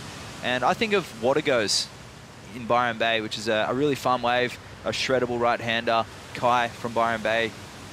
And speaking of Kai, he started off this year with a bang over at the US Open, where Kai, on his own creation, took the win, Southside Huntington Pier. Yeah, and well-deserved, but surprising, because it's not a place I'd expect Kai to really shine above the rest of the surfers, being a small beach break with a little bit of luck involved. But of course, he was super polished and looked really connected to his equipment. In a variety of conditions. This is onshore beach break. This is tough stuff, but Kyle Flint was able to overcome Taylor Jensen and take the win at the US Open. Taylor's certainly had the better on Kai over the years too. There's a couple of memorable heats that I remember back in Bells Beach last year that he got the jump on Kai. Kai spent a lot of time swimming for his board. The purist often goes leashless, and he really cut his teeth on the single fin without a leg rope, and he's opted for it here today, but it's not getting in his way, and that's why a lot of the surfers don't wear one, because when you're doing the cross step and you're doing the heel hang and you're playing around, hot dogging in the pocket, that leash can get tangled. Yeah. But a controlled environment, I must say, and it's really up to the surfers' choice, because they lose their board, they have to go swimming, and the board ends up in the hot rocks. Yeah. Yeah, and in competition, it'd probably be smart not to, you know, not to wear a leash, not to lose your board, you know. But for everyday surfing, I think it's kind of nice for you to not wear a leash. It makes you commit to your rides. It makes you pay for your mistakes. Old school. I have a switchfoot question for you, Kaipo, involving the Hawaiians. Rusty Keolana, my favorite. Oh, and Jock Sutherland, one of mine too as well. Sorry. Kai, under priority. Oh my goodness, on the nose, looking to better a 5.5. Snuck this one in. And just the beautiful flow, Matt, of this guy surfing. Ooh. And on the edge as well. Yeah. He's going to have a little bit of work to cut out for him to beat that 5.5 with the little interruption there of flow.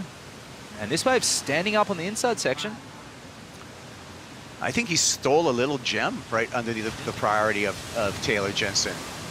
It appears to me right now he's surfing his way here with some great footwork, and he should better that 5.5 with this effort. Yeah, if he can finish cleanly on his feet on this one.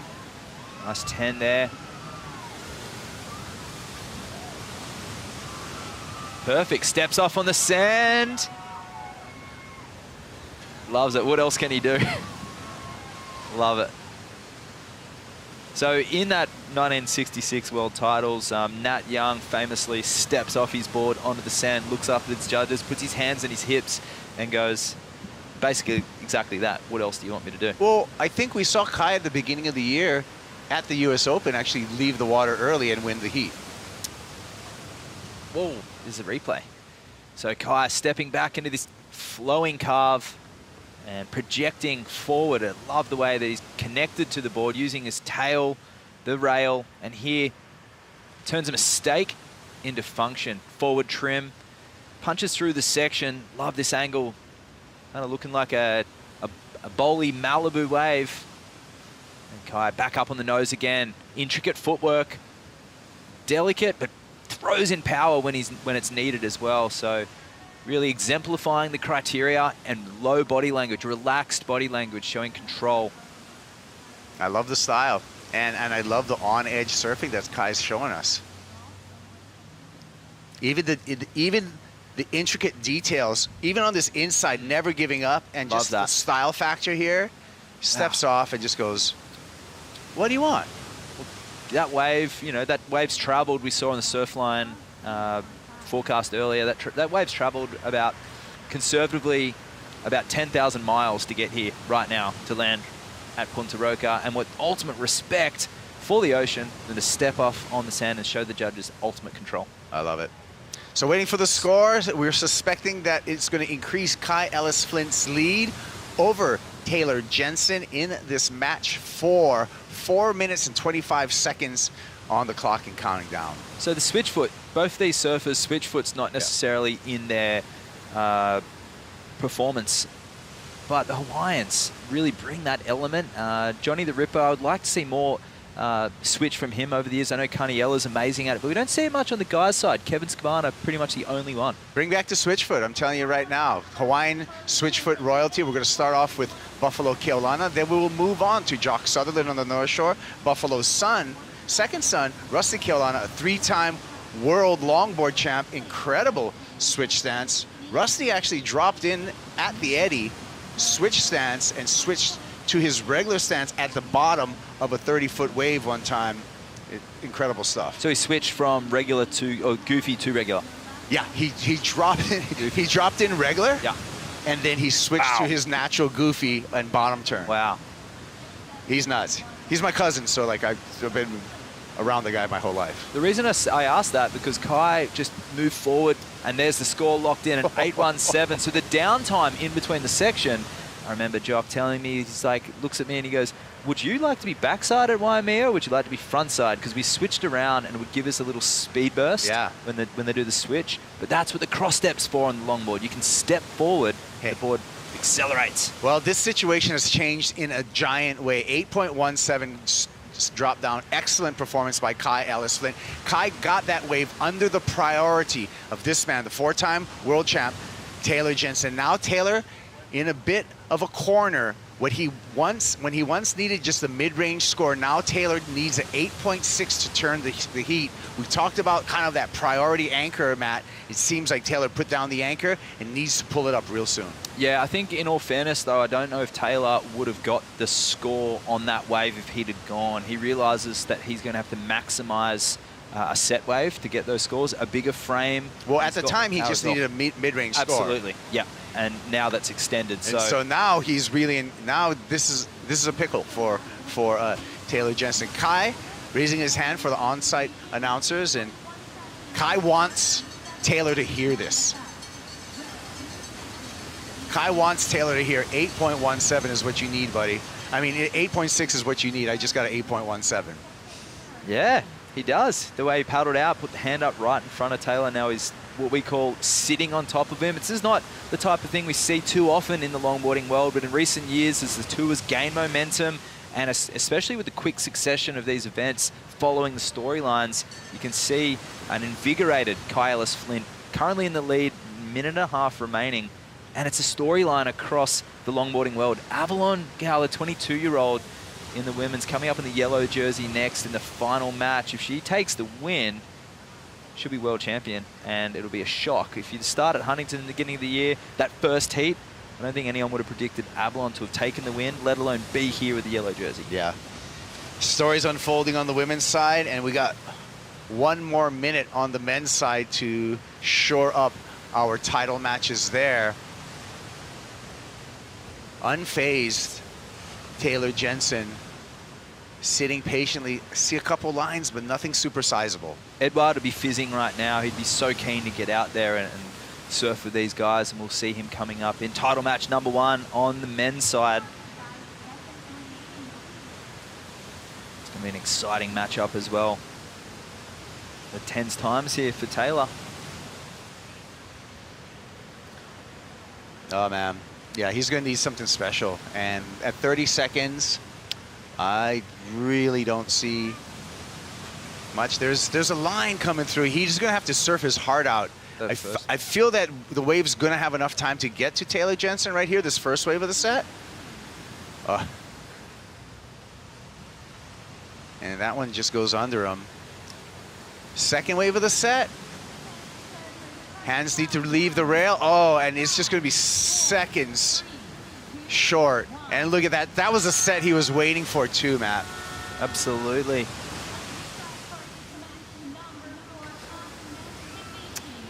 Just 10, 20 seconds after the hooter, but we've seen it so often. And here it is, the party wave, victory lap for Kai Ellis-Flint and Taylor Jensen crossing over under Kai. You love to see it, Kaipo.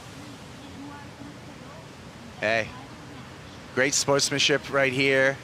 And Kai Ellis-Flint onto the final, onto the title match.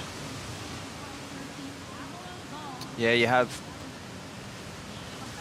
on par the most capped longboarder of all time, Taylor Jensen, and the new exciting blood of Kai Ellis-Flint cruising through, two of the best to ever do it. And the ultimate respect there, Taylor giving it to Kai, as he did with, he's done with Carniella and he's done it with Harrison too, almost like, I wouldn't really say, you know, passing off the torch, but certainly ultimate respect there for Kai Ellis-Flint from Taylor Jensen. Well done, Kai. We're seeing him coming up in the final match against Edouard Del Perro. Kai catching on fire right now, as you can see, coming out of this match number 4, taking a big win with some big numbers, 15.27 heat total for Kai Ellis-Flint. He's going to be in the title match up against the #1 seed, Edouard Del Perro. Self-made equipment there, and you can see a unique fin. It's a different board to that orange one that he's been riding throughout the year. And that could just be his secret weapon, as Taylor with his Singleton, a board that's carried him to many victories and world titles in the last few years. Well, we're talking about title matches. Get ready for a title match. The women's title match 1, Avalon Gall, Rachel Tilley, when we return to El Salvador.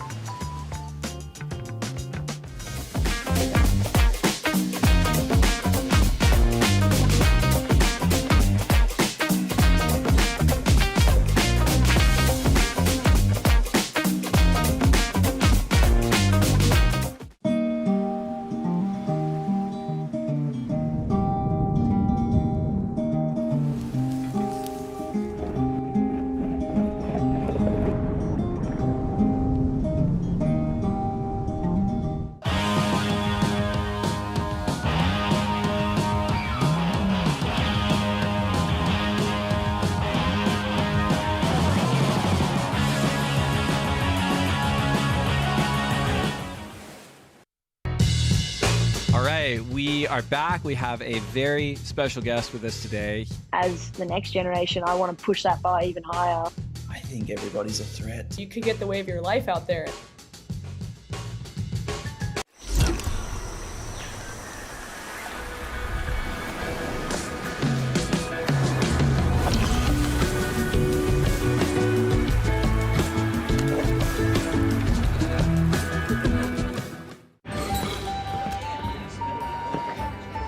Shall we?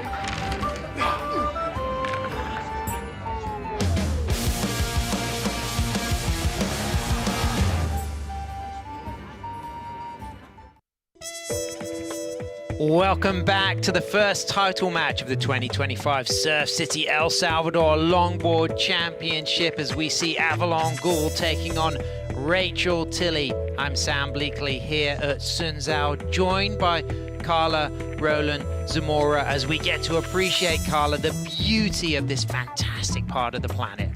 It's such a great place to be. I just love being here. I was admiring my view, get to take a little break in between and just go right up into my room and still continue to watch the action live. And this is what we're hunting for, Carla. This is the trophy that the surfers are going for. Rachel Tilley is going for her third, Avalon Gall going for her first. And let's re-emphasize the opportunity that Avalon as the #1 seed has, Carla. It's a huge, huge advantage right now. I mean, she hasn't had to, you know, get exhausted whatsoever, but she also hasn't had her toes wet yet. So, you know, Rachel is just on a roll right now, and it seems like just going one after the other has been an advantage to her, so hopefully she'll be able to keep the momentum. She's been surfing in the heats for 2 hours, 10 minutes, 4 wins, 16 scoring rides, and she finds herself in that title match. And she did a beautiful interview after winning match 4 with Mitchell Salazar that had me in tears,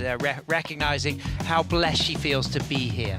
Yeah, and she's going for another world title for a second year in a row. So that's going to feel incredible going into it as we see her just kind of waiting for the sets to come.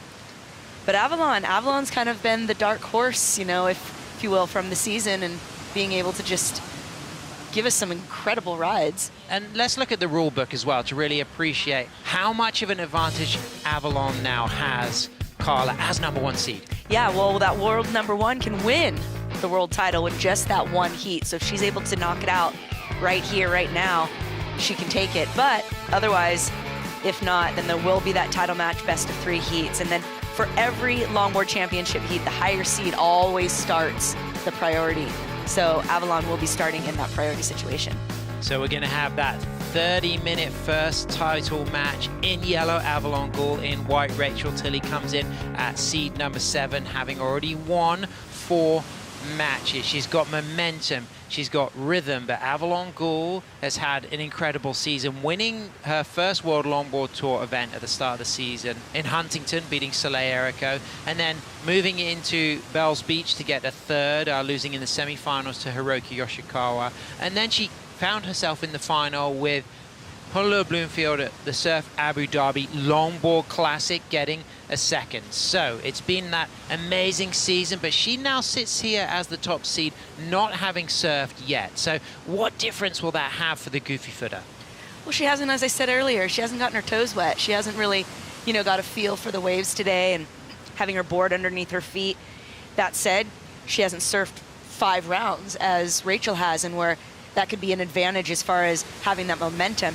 There's got to be a point that Rachel's got to be feeling that exhaustion. And we're thinking as well at Avalon, who has been so incredible on the nose through this season as well. The way she was holding those long committed nose rides at the Surf Abu Dhabi Longboard Classic, and then the way she kicked off the opening event of the season in small conditions with so much light-footed work in and out of the nose work and that rail work as well. So as a goofy footer, we expect that repertoire from her here, those long, strong nose rides, but that really dynamic down carving turn from the tail of a Michael Takayama. All of that combined with what I've really noticed the most, something that I'm a big stickler on, is the hands and the arms.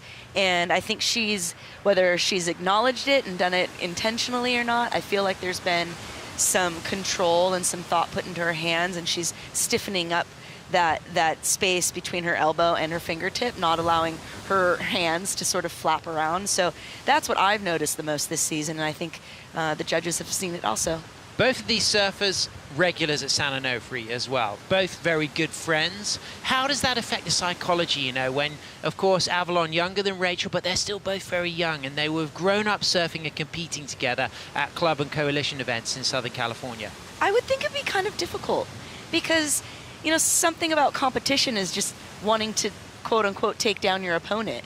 And when you're friends with your opponent and you have a good history and a tight bond, you don't necessarily want ill for your competitor, but you know, at the end of the day, a true competitor wants to take the win, and so we're really going to see what happens here today. Only 5 years separate these two surfers in age, so you know, a lot of experience and that kind of friendship that they've had. As we hear the countdown and see on the clock that we're going into our first title match, it's the chance for Avalon Ghoul to take the Surf City El Salvador Longboard Championship and the 2025 World Longboard title in 30 minutes, or if Rachel wins this first title match, they will go into a best-of-3 format, Carla. Right, so we're not quite done yet. You know, it could end within the next 29.5 minutes for the ladies.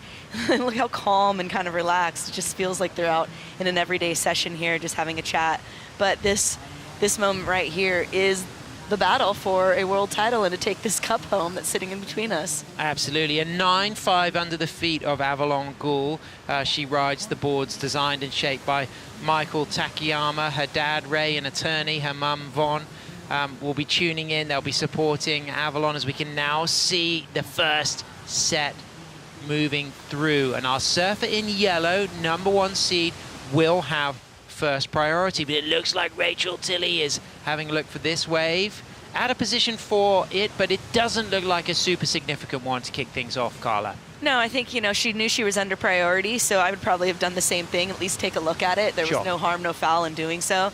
And, you know, getting her campaign underway. It is not a bad little wave there, but you can see it close out on the inside. So probably a good shot that she didn't catch it.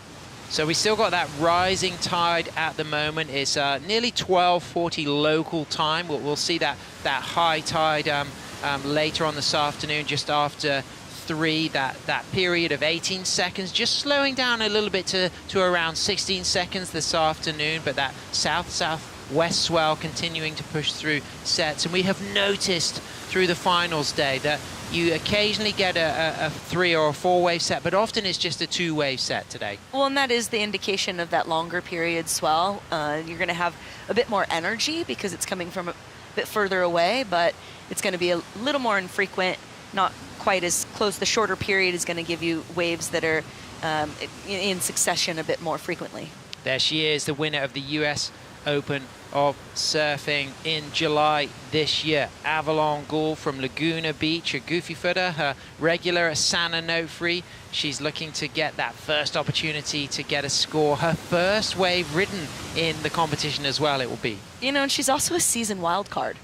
So she wasn't in the top 8, or in the top 10, like a lot of these gals already had qualified. She was able to get a wild card and to take it all the way. I mean, she really, I don't think, expected. It was kind of like, oh, great, I get an opportunity to go give it a shot, and here she is surfing for a world title. So, you know, I'm sure she feels more than then blessed, and looks like we've got some blessed waves out on the horizon. Here we go. So the priority hasn't changed, still with yellow, no waves ridden. Rachel had a look at that first wave, but in second priority, situation doesn't change. This is a nice opportunity for Avalon to kick off the first title match. It's a big, solid wave. She gets a high line. Clean footwork straight into the tip there. And there's that trademark turn that we have learned to love from Avalon. It's powerful, it's precise, but it's also got a level of dance-like elegance to it as well. She now weaves and snakes just to stay close to the pocket. So already a touch of the 5, a nice combination of rail turns, and now she stalls it to go forward and then back to the tail, not finding the steep section for the nose ride in that wall, but really using that quick, clean footwork. And now she gets another cross step forward and keeps that board active on rail. So the big height at the start of the wave kept a peaky face that now is going to offer an opportunity to stand up a little bit through the inside as she now touches the 5, walks out, goes into the float. She's off the back of that ride and she's going to drop a score, Carla. Yeah, I love the fast footwork as we see live action of Rachel Tilley. Straight to a 5, into a 10. Tilley on a bowly one, and that looks really nice as she goes back on rail and then sweeps, snaps out of that, staying high in the wave, cross steps forward and just active in and out of the footwork, onto the rail, back to the tail. And now as she eyes up this glacier section through the inside, she'll get behind the section, find a touch of the 5, cross steps out of that 5, and it's a good first exchange for Avalon and Rachel as Rachel moves right through to the inside and holds an extended 5, walks to the tail, and then kicks out cleanly. I mean, this is what like first page stories are made of, right? You know, an active final right off the bat. We're sitting on the edge of our seats. We've got the tit for tat situation here. Avalon starting off with a fairly strong score as well as Rachel. So, you know, I think we're both just kind of waiting to see where the judges open up and as they both get motored on out. Well, it's going to be interesting to see who's quickest into position to get the jet ski moving. You can just see that Avalon's first up on the ski, but Rachel's catching up, and now it's going to be a race between the jet ski assist. It's the race of the skis now. Now I guess you're relying on your driver. Well, I think they recognize that Avalon was the first into position there, and now they'll stay true to that. There won't be like race each other. Yeah, I don't think that's going to happen as we get to appreciate the replay. Opening ride for Avalon Gould, #1 seed. Yeah, I liked that top turn to the nose there, wrapping it around nicely. You know, she tends to use her arms to swing around when she turns, but I like that she's keeping the connectivity between her elbow and her fingertips. And just kind of working that fatter section until she can find that steeper part of the wave. What we've noticed or noted all event is the goofy foots, and the goofy foots getting the opportunity to take a win here, and this might be an opportunity for Avalon right here as she works it all the way into the inside. Just really that fast footwork that she was working on all the waves, even though there was some chop and stuff to it, she really stayed connected to the board as she brings it on the inside, kind of rebounds it, kind of floats off the top back there. Then we'll see the replay of Rachel's as we see Avalon. Rachel getting that nice critical 10 and 5 in there. Super nice. Then her trademark cut back there, 2 of them. Bringing it back up to the tip. Really recognizing the need for the 10s here. We're seeing more of the 10s than we have maybe in the previous heats. Bringing it back around. Just kind of then using that fat open section there to just kind of wiggle back and forth, work it back and forth until it stands up again on the inside as she finds that moment here. As you said, it kind of glasses off way on the inside there and finds a nice 5. And you get the feeling that she's going to get the better of this exchange. Those opening 2 10s alone felt like it will give the edge over Avalon. 100%. I mean, there's no question about it. There was literally a lot of criticalness to it, and, you know, commitment and the dedication was definitely there. But that said, we've got 22 minutes on the clock, and Avalon sitting back out there with priority. Yep, so we just recognize as well Rachel not engaging in a kind of paddle battle at that moment. I think they pretty much, you know, it was fair to say that as much as they joined the skis at a very similar time, Avalon was first into position, and that was how it was going to stay with priority. So she picks up with still waiting for her first score. We're anticipating Rachel Tilley will get the best of that exchange, but Avalon Gould will have a number that could be a keeper as well, Carla. At least a great way to start her campaign and give her confidence to push forward and even possibly chip away at it. We've already seen in a number of the heats so far that there's been those last minute, you know, clenchers that have changed the situation. So yeah, Avalon has the chance of doing that. We're having numbers drop right now as we expected. Rachel's looks like it's coming in a bit stronger, but Avalon dropping a 4.67. Rachel Tilley dropping a 7, so as we anticipated, she gets the best of that exchange. What do you think gave that almost that, you know, clear of 2 points advantage? What was that nose riding right off the top, right? It was quite critical. She nailed the 10, and there was quite a bit of time there. And then when she went out of the 10, there was a tight 5. So it just stayed pretty critical all the way throughout, and then coupling it, obviously, with those trademark wingspan cutbacks and turns. And now with Rachel sitting out of priorities, we can appreciate the replay here. She's going to have the pickings, but look at that opportunity to enjoy the 10. And she backed it up with another critical nose ride as well here, Carla. Yeah, actually, that nose ride there reminded me of something I saw of you doing yesterday during some of our practice sessions. Yeah, just getting some nice nose ride. A little bit out on the shoulder there. That's why it probably didn't get higher above that 7 range. But in the beginning, really, that was where that criticalness was. So Rachel being out of priority, for me, I feel as if she's enjoyed that today. She has come into all of the heats not as #1 seed, and she seems to have thrived on the fact that she's been able to accept what she's given, but also look for opportunities, things that have been missed by the other surfers that she's taken advantage of. There's this sense of pressure lifted off of her because she hasn't been in the top seed or the top priority. And you know, I mean, there is a lot of pressure going into a consecutive year where you've already won a title, and it's been stated like, yeah, I'm trying to win it again, and you're in the money. I mean, there's an expectation, like, can she do it, and does she have the prowess to do so? And it seems right now, you know, she'll be the first one. Even already, she's broken the record as far as heats to the final match. Absolutely, and I think she deserves to be on that list of 3 times female world longboard champions with Corey Schumacher, Honolulu Bloomfield and Soleil Erico, but we cannot rule out Avalon. She's got so many opportunities, and the interesting thing is, if Rachel does take the win in this first title match, Avalon still has 2 more opportunities to be world champion. Well, and that might be a great opportunity for her to peak. Yeah. So, you know, often your first heat isn't the one you don't often slam it right down all the way right off the bat. Sometimes it takes a couple heats to kind of, you know, feel yourself and understand kind of what's the situation considering the conditions of that day, because it is the ocean. It's not, it's ever changing. Absolutely. And we saw that with Kai Ellis Flint, where he built, you know, he kind of gained momentum. Taylor came in, he took the loss, but Kai's first few waves were not as strong as his last wave. He was building and building and building. Which is interesting too, because we talked earlier in the previous match about Taylor's patience, and that patience just didn't pay off that time for him, and Kai really just found those moments and was able to capitalize on them. Here we go, live action, out of priority. Rachel Tilley turns. She's looking to add to a 7, and she's got a nice wall ahead. Takes a high line.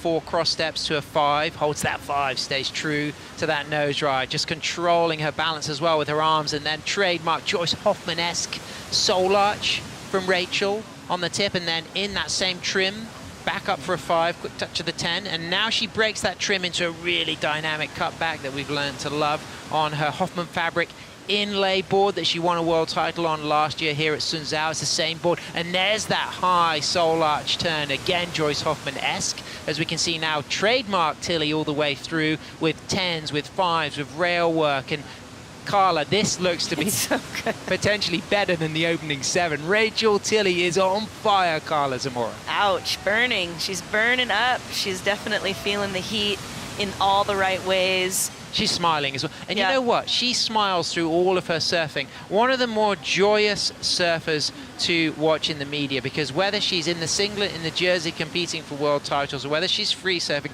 she always seems to do it with a smile on her face. Yeah, as we watch the replay here, she does the bottom turn up to the 5. And it's a nice long 5 here where she kind of keeps it right in the pocket, holds her upper body nice and still in a nice, as you said, Joyce Hoffman, but also kind of a Rel Sun-esque form. And then she breaks that line here and wraps it around. Oh, that was a nice turn. Yeah, really just like keeping that connection and that flow, that activity. And how glassy in through this section, Carla. Yeah, it really starts to just get really pristine. A little bit of a half step there, but just manages to just keep control as she works it onto the inside here. just getting multiple nose rides, one after the other here, and just holding her ground. Like she keeps saying, she loves this wave. She seems to know it really well. You know, having time here on the other side of the glass has given her a new perspective too. That's helped her obviously in her competition performance. Well, I think she's potentially going to improve on that 7. So waiting for that score to come through. Avalon still sitting out there now with priority, but if Rachel takes the win here, she's not world champion. We go to a best of 3 format. So there's time for Avalon to build, and that 4.67 now, it could be now an insignificant score for Avalon, because you're imagining that Rachel's going to have something that either betters or improves on her 7. 100%. Yeah, we're definitely going to see a high ranging score here, and that's going to make the project ahead for Avalon a little bit more grand, a little greater, a little harder to achieve. But yeah, we see the score drop there for Rachel. Comes in at an 8.0. So comboed at the moment, Avalon Gall, but 16 minutes on the clock, lots of time really. And she sits out there with priority, just waiting for a set to come. Brilliant work. The full repertoire displayed from Rachel. The 5s, the 10s, the incredible upright soul arch bottom turn, and then that beautiful cutback. But for me, if you aren't a fan of surf history, of course look at Relsan, but also look at Joyce Hoffman's clips and those photos. And she is so inspiring. And she would have been somebody that you would have appreciated growing up as well, watching as we get the replay. Yeah, well, my father was Linda Benson and Joyce Hoffman that I, you know, really had to look up to as far as that traditional aesthetic that Rachel is really exuding and embodying here when she throws those soul arches in and then just bringing it on rail there and just keeping the connectivity, like never having a stalled moment within that turn and then getting it right back up into the steps, into the nose ride. That's why she's scoring in that excellent range. No loss of Wi-Fi signal throughout. No. 7G, maybe 8G. Yeah, we're going like intergalactic speeds, definitely. Brilliant stuff. 15 minutes remaining as Rachel Tilley drops an excellent 8 to add to her 7. So Avalon Gall just with that opening wave. Some judges going up into the 5s, some the 4.5s. It comes out at a 4.67, but it was quite a peaky wave, and it was her first wave of the day as well. Yeah, it was a bit bumpy. She had a bit of time trying to kind of like negotiate the chop there, but she's going to have the opportunity to get another shot at it. And as you mentioned, you know, no matter what the outcome, she'll have another go at it. So as long as, if she doesn't win this heat, she'll have another go at it. Right? Here we go. Rachel Tilley still active, but it's Avalon Gall up and riding with priority, using her priority straight to the nose, holds that 5. Beautiful, clean, crisp footwork out of that nose ride. Really nice line, creative, innovative, and then into a long 10. So 2 long nose rides and holding that 5 back into a second quick 10, and look at that precise footwork. This is an absolute masterclass of flow from Avalon, and also creative, innovative lines, taking a nice, fresh approach to this wave. The lone goofy footer left on the event, and she sets herself up now through to the last part of the wave, and this is going to be substantially stronger than the 4.67. She gets a 10 on the inside, and now just snaps back on a high line to go back up to the tip. And I feel, Carla, like this has got excellent range all over it. Oh, well, it does feel quite in the volley of that, doesn't it? I mean, she's definitely connecting and making all the maneuvers, checking off all the boxes. You see how she pumps herself back out there. She's feeling the flow. You can see that tide starting to rise, coming up closer here. Of course, just after 3 local time. We're now after 1 local time, so we've still got a couple of hours till the full high tide. That will change the conditions. You know, you'll still get some steep sections, but you'll get more peaky waves as we get to appreciate this replay here from Gall. Yeah, you can see she gets that tip time. It's a bit out on the shoulder there. She has to bring it back. She gets some more tip time there. It gets a bit more deeper and a little more critical in the section there. Just holding it there. Does the footwork back, bringing it back a little tighter into the curl. Now that's that fatter section that goes in between before you get to the inside again. I like that she's able to find some nose time in that kind of fatter section. Very active throughout, Carla. Oh yeah, 100%. Both these ladies have been really active throughout all their rides. Gets a little tap of the 10, and then here's where she works it into the inside section, getting more nose work. Definitely going to supersede that 4.67 and get some 10 time. The one, comparison I would say between the 7 and 8 that Rachel had in Avalon's, it seemed like that nose ride might have been a little bit out on the shoulder there, the initial nose ride. So we'll see how the judges view it. They may see otherwise, but it's definitely going to be her high score. I really love the flow and the creativity of the opening line in and out of those two distinctive nose rides. The way she just snaked and just weaved and engaged the rail to set up what has been one of the more kind of unique lines we have seen. We also saw flashes of that from Kai Ellis-Flint as well, kind of using that kind of snaky turn to just readjust, but critically. Yeah, and he was also using kind of that lower body, like compact center of gravity to kind of push off and get speed and momentum forward out of that turn. I'm not seeing that quite as much from these ladies, but some really excellent power surfing and strong flow. Well, Avalon would have known when she heard that 8 and that 7 drop for Rachel that she needed to just wipe clean that 4, 6, 7. She cannot possibly carry that wave. She wants to take in this first title match the 2025 Surf City El Salvador Longboard Championship title and the World Longboard Championship title. So we'll wait for that score to come through. I felt like it was a peaky wave, but for me, the type of surfing that she was doing, I sensed that it had excellent range on it because it was creative, it was innovative, but it was done with this kind of fast-paced, dynamic variety that I felt that the judges really might enjoy, but I think that they're spending a bit of time really studying this replay. Definitely. And they have that benchmark of Tilly's 8 and 7, which did have like a steeper wall to kick things off on.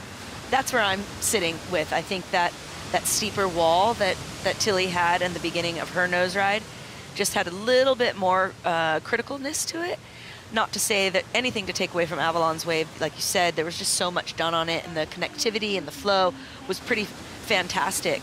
But I think it's just going to come just under Rachel's wave. There it is, a 7.77. So one judge going 8, a low of a 7.2. The average taken then, counting those other scores, and it comes out at a 7.77. So Avalon Gould is now in a strong position. She is looking to get a 7.24 for her next wave. She needs to, of course, replace that backup score of a 4.67. Rachel Tilly sitting out there with priority with an 8 and a 7, Carla. And Avalon is going to be really happy when she hears that score drop from the beach announcer. Oh, definitely. That's going to fuel that fire under her and help her take these last 9.5 minutes or so and hopefully get another score. And she's only needing a 7.24. That's pretty attainable, and something now she knows kind of too where with the 7.77 where she sits at. Yeah, absolutely. So I think that was an important opportunity now with 9 minutes remaining for Avalon to just wash off that low score and get something close to excellent range. And she's got time, but Rachel will be sitting out there with priority. So she's kind of in the driving seat, is Rachel Tilly. She's absolutely in the driving seat right now, but because of that, that situation, that new rule where the #1 top seed can take the win in one heat with 8 minutes and 40 seconds left, Avalon has the opportunity to sneak a wave in and take this consecutive world title away from Rachel. Yeah.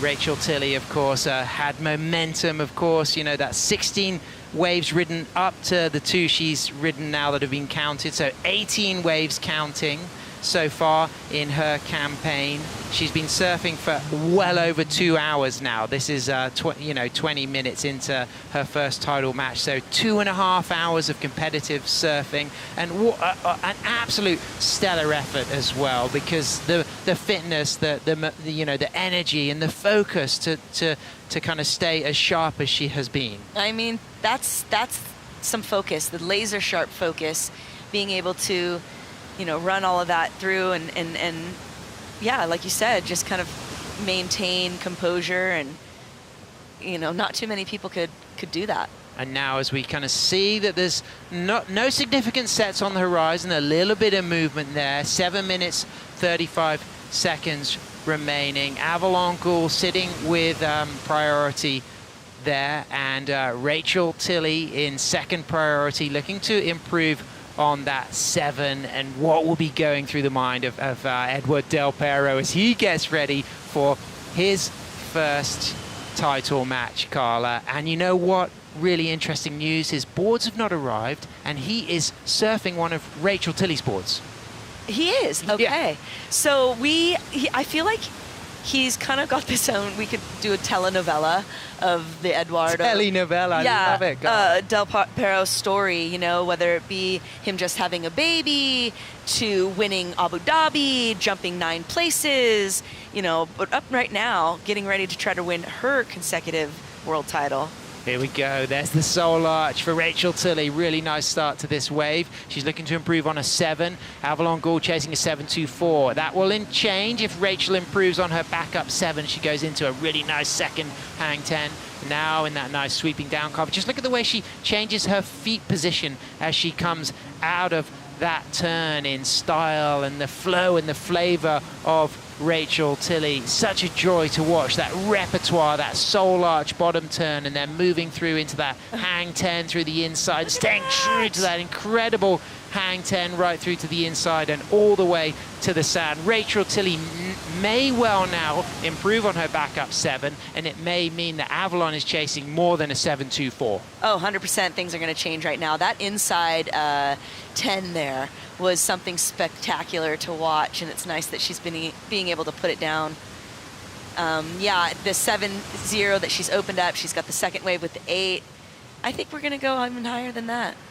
Absolutely awesome form for Rachel Tilley as Avalon Gould sits out back waiting to hear that score drop for Rachel. I think it's going to improve on that 7. It may go even higher than the 8, so Avalon may need something in the high 8s. Who knows, even up into the 9s. But let's just re-emphasize, Carla, that if Rachel takes the win here in this first title match, then it's a best of 3 as we get to appreciate the replay. Yeah, we get to see this replay here as she just works this wave, gets plenty of nose time in the beginning there, wraps it around, and then back to the nose again, throwing her arm up with some stees, her wings spread into the cutback, just keeping it back and forth there, working into that fatter section so she can get into the nose ride section on the inside, taking it nice and easy there. I liked that one there. And you know what it leads to is this incredible long 10 on the inside, Carla. This is really special to me. Just the poisedness, the upright body stature, her arms just in a nice poised and calm position. They didn't move or flap around whatsoever.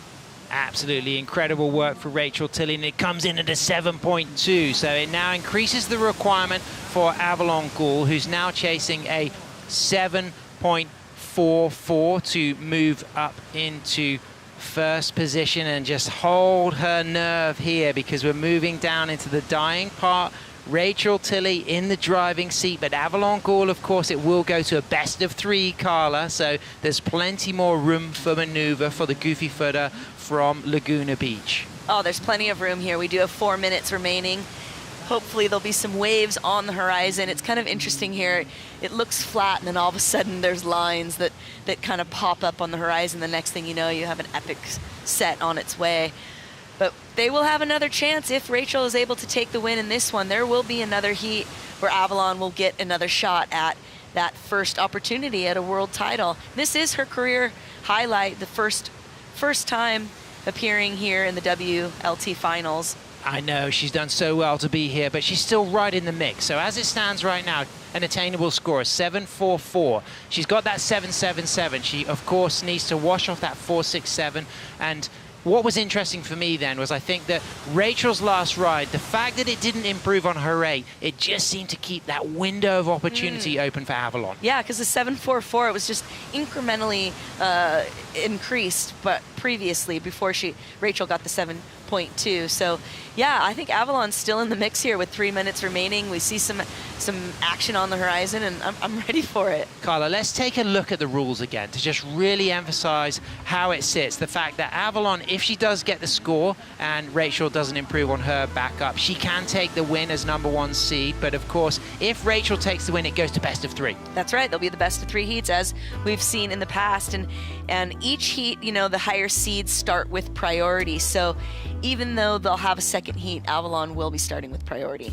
Absolutely. With 2 minutes, 28 seconds remaining, can Avalon win the 2025 World Longboard Championship, chasing a 7.44 7.44. Rachel Tilley further out. Avalon now getting into position for this wave. She's got a nice high line and 4 clean cross steps to a really critical 5, holding that 10, walks out of that 5, goes on rail and sweeps it back to the foam, and then just comes clean out of that turn. And now she gets that high line again, cross-stepping forward, recognizing it's not steep enough to lock into a 5, so then going back into the footwork and on the tail. But then just as she hit that foam, it just popped her off balance, so she's not going to get the score that she needs.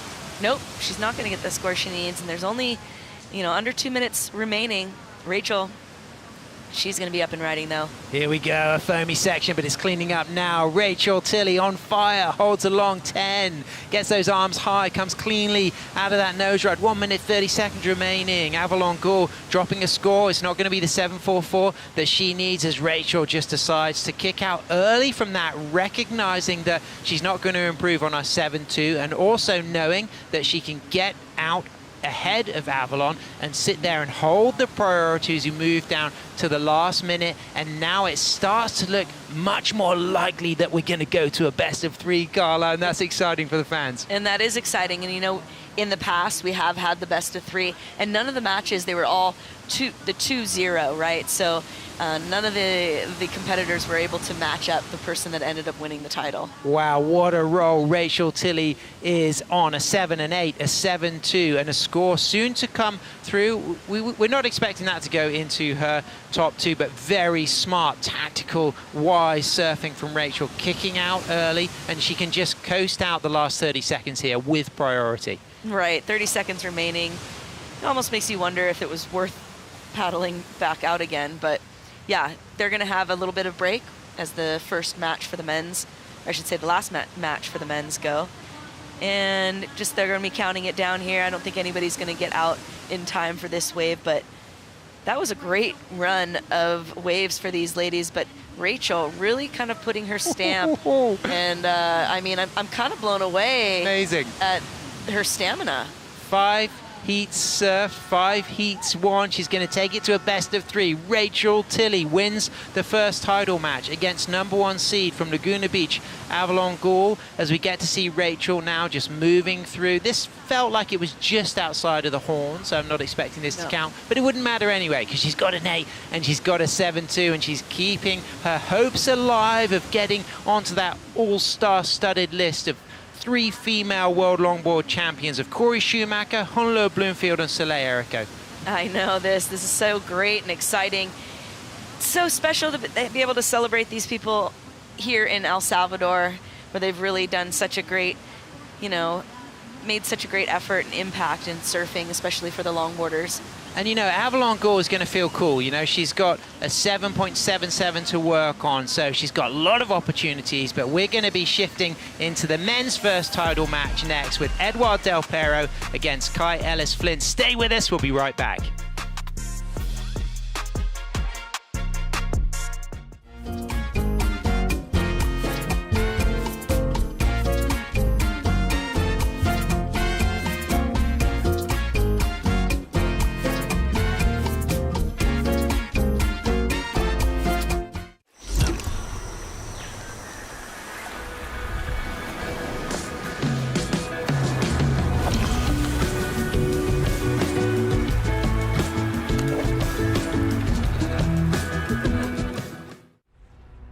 Everything on the line in one day at a world-class venue in Paradise. There's no hiding from your biggest rival. If you want that crown, you've got to take down the best. That was insane! Beating multiple sections, not giving up just yet. If you say you don't fear the failure, you're lying. I want to win, and I really mean that, and it's scary that may not happen.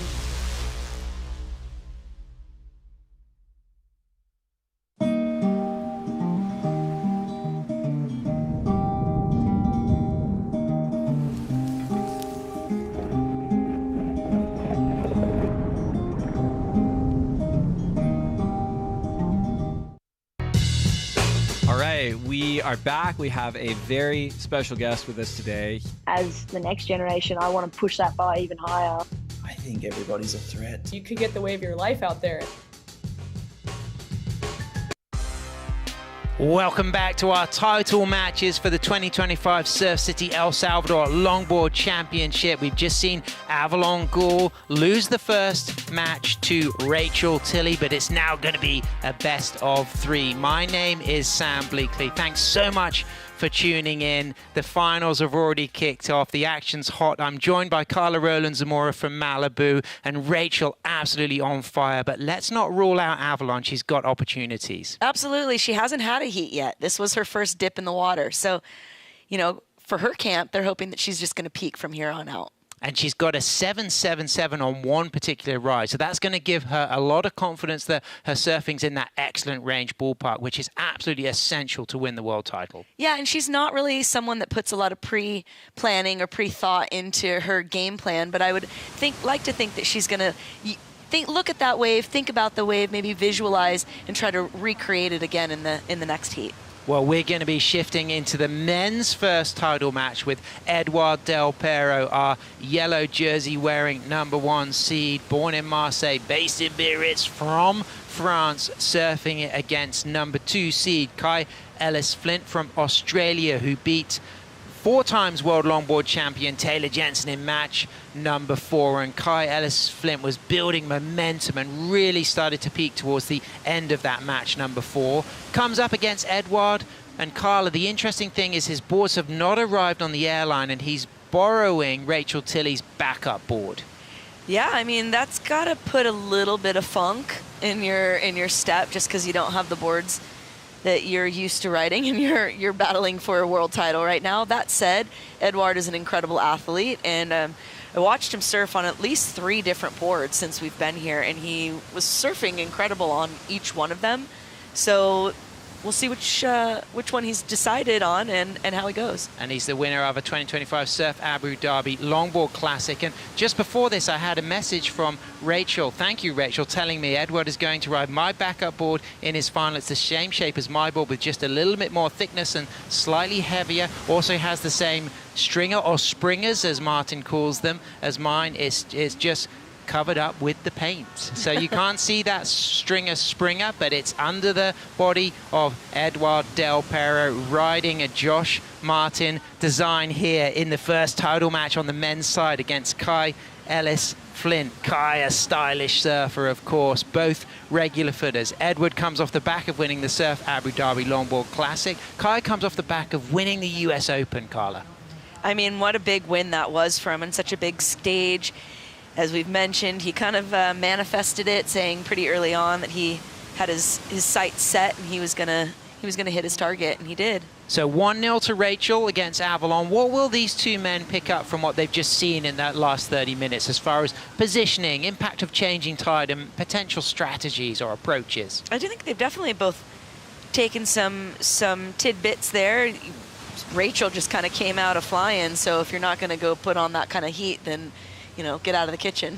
Yeah, absolutely, get out of the kitchen. No more cooking of pupusas if you're not going to keep that heat on. As we can see now, Kai Ellis Flint sitting on the further inside, and that's because he has not got priority. Our #1 seed, Edouard Del Pero, who we have not yet seen having the opportunity to compete, is with that first priority.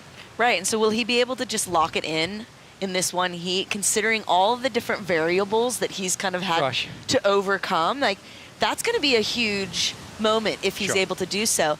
But for like kind of the loyalists and those underground longboarders, people are really in the camp for Kai Ellis Flint. So, anything is going to say, and if it's anything, if there's any indication or any foreshadowing of what we saw with the women, we may be here for a moment. We may have a lot more heat still to run through. Here we go, nice looking set. You could see Edouard just standing tall on the board there just to get a sense of whether he's going to go for that first or second wave in this set. It looks like there's a little bit of a kind of shape variation, 2 peaks there, and Kai Ellis Flint should choose this because Edouard's leaving it. So live action, our first men's ride in the title match. It's Ellis Flint to the 5, holds that 5, nice positioning in the pocket.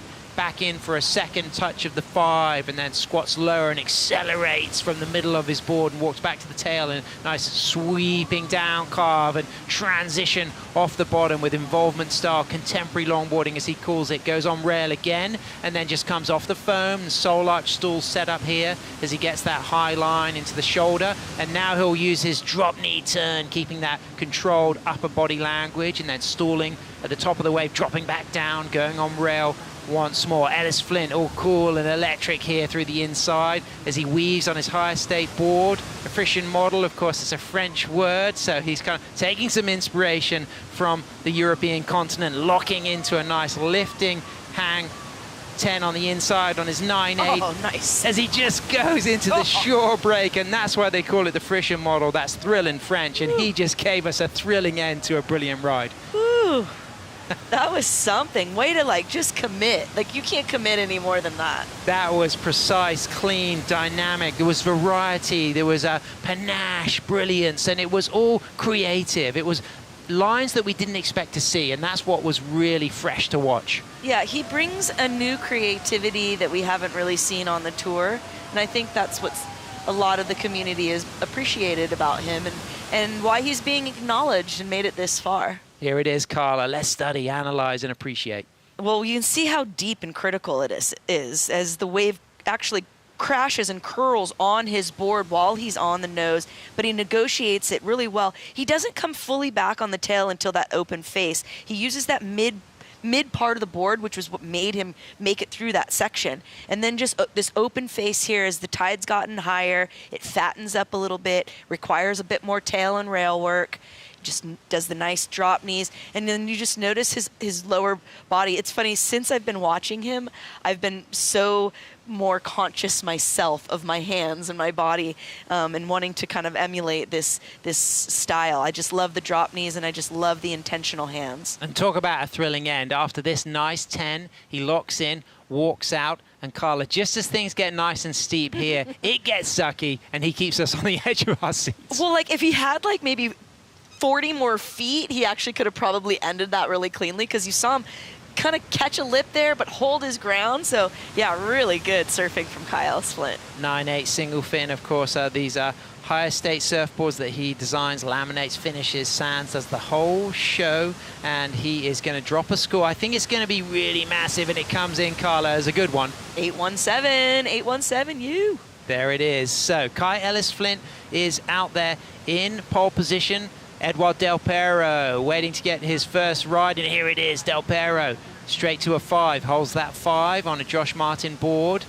Normally you'd see him riding the Alan Minvels, but his board's not able to arrive here. Straight up for a second nose ride, looking comfortable, arching, locked, front arm low, back arm higher, and now he goes low on the big sweeping powerful turn. It comes driving out of that and gets low for the bottom turn, and now he's got glass and glistening sections ahead, and he goes into a really nice drop knee, rebounds off the foam, and then a little bit of a variety from the rail work, and he looks at home on this board, Carla. Yeah, it's funny, this was the last one I saw him try, and he got out on a wave and he kind of did a little point down, a little fist pump, like, all right, this is the one. Here we go, connecting through to the inside, locks a 5, lifts up that back arm, gains balance, kicks out. And that board, is it happy? Is it good? He's got a leash there, and that board looks safe, single fin. And Josh Martin's going to be pleased. He's got his boards in both title matches. I know, what a great advertisement for Josh. Yeah, that's super killer there. And that inside, like on the shoreline, it is sand, but there's some big boulders in there that are kind of nasty. Well, let's go down to the glass, because Rachel, who's loaned this board to Edward, is with Mitchell Salazar. That's right. Martin Shapes has 2 surfers in the title matches. Edward Del Pero, who's on your backup board, by the way, and yourself. What is it, though, Rachel? 5 heats surfed already today. You've won all 5. Is that a record so far, personally, for you? Probably. I don't think I've ever surfed 5 heats in a day. Yeah, it's been a good day, obviously, but the job's not done. And Avalon is a beautiful surfer, so it's going to require me staying in focus. Oh my gosh, Edward's board's just arrived. Okay, so Edward's on, sorry, I'm seeing this off camera. Edward's riding my backup board right now. because it was most similar to his shape, and that was really good surfing. My board's never seen a turn like that he just did, but yeah, best of luck to him. His board's literally just right. Best of luck to you too. 2 waves away. Congratulations. Anything you want to say before the final?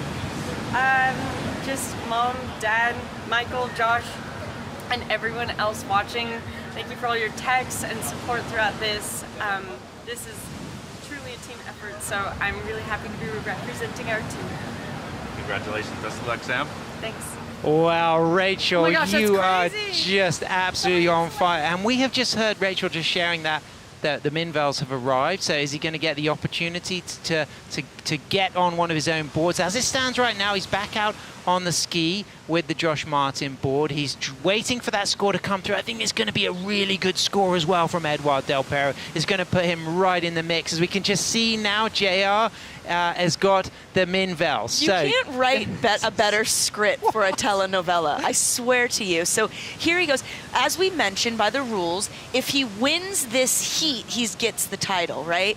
So whether or not, even if he doesn't go this round, he's now got 2 more heats with his equipment. And how's this? He's just dropped to 6.67 on the Boro board. So he's right in the mix, because that is a very strong score as we get to appreciate the replay, Carla. What did he do right to garner this strong score? Yeah, well, he got some tip time right off the bat here. This is a great angle. It just shows how he's really locked in. He's get that critical and then just kind of holding some stees in style. Gets a bit out on the shoulder for me, but then he's going to wrap it right around, and that big wrap around there, and then brings it underneath the lip. And then again, that down carve, bottom turning underneath to bring it into that little fatter section there, but just waiting to get into that inside where it steps up and stands up again. Big bowl sections on that wave. Challenging to ride, but he stayed controlled throughout, didn't he, Carla? Oh, absolutely. I mean, there's no lack of control there, and no lack of excitement coming from Eduardo ever, as he also comes into this inside frothing. Really shows a lot of stees there, and then kicks out the board, gets thrown down into the shore there. There's some big boulders. I got nailed with my shins on a couple of them. So this is the live shot right now of Luffy, of course, the shaper for JR. Luffy, Luis Bento, legend of European surfing from Costa da Caparica, just south of Lisbon in Portugal. He has now got the Alan Minvel, built and designed in Biarritz. This is Edouard's board. He would have had a quiver. It didn't make it on the plane connection, but it's made it now. So you'd imagine that Edouard will possibly ride his next wave through on the Boro Josh Martin as he now looks to shore, and he's probably going, oh my boards are there. This is an important moment. And now he's got to decide whether he just waits patiently or he scrambles for something to get a score so that he can get on his own board. I mean, the next episode of Waves of Our Lives is the telenovela is going to be incredible. Hit on El Salvadorian TV. It's so good. Multi-seasons. I mean, HBO will be knocking on the door. Yeah, Apple TV, hopefully, right? I mean, it makes you wonder what's going on through his head right now. He's like, okay, I think that's my board here. You know, there's not any actual verbal communication. He doesn't probably really know, like, hey, they've arrived yet. Got some boards swinging in the air from the shoreline. So, yeah, it's going to be interesting. There's still 19 minutes on the clock, so, you know, makes you wonder if he's going to go ahead and kind of try to snag a wave and come grab his boards.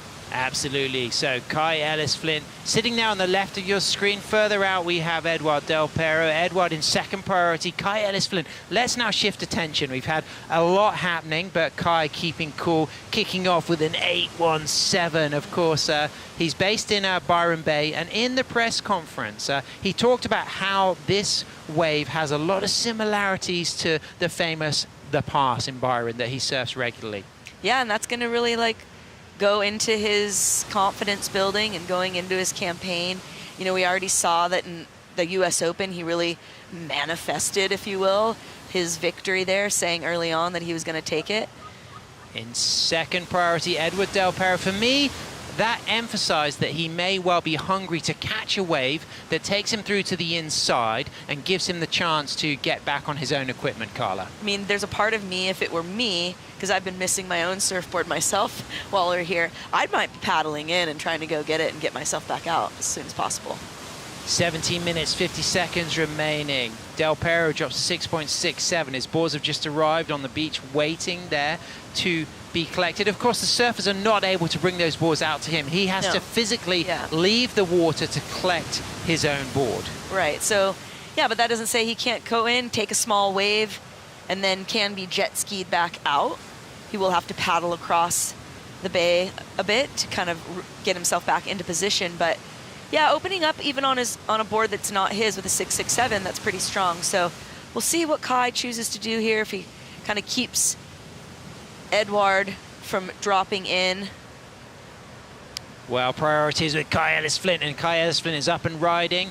Up to a 5, holds a really nice lifting soul arch 10 and walks out and then just accelerates from the middle of his board back to the tail, drops down, runs back up and touches that 5. The degree of difficulty of things that he has done so far is next level. This is world-class longboarding from Kai Ellis-Flint, and he just does one of the most flowing, coolest drop knees off the bottom, off the top, and then comes back in with that clean, controlled footwork with rhythm and tempo and grace, and a full rebound in rhythm again as he sets himself up with the style and the grace of an absolute master. And already we're seeing continuous flow from tail through rail to tip into the nose, and he kicks out cleanly. And for me, that was the best wave I have seen of the event, Carla. That was absolutely incredible. I agree with you 100% as we watch live action of Edouard answering back here. Gets the soul arch. He's going to get a chance to get on his own board when he comes in, as he goes into a rail grab, cut back there,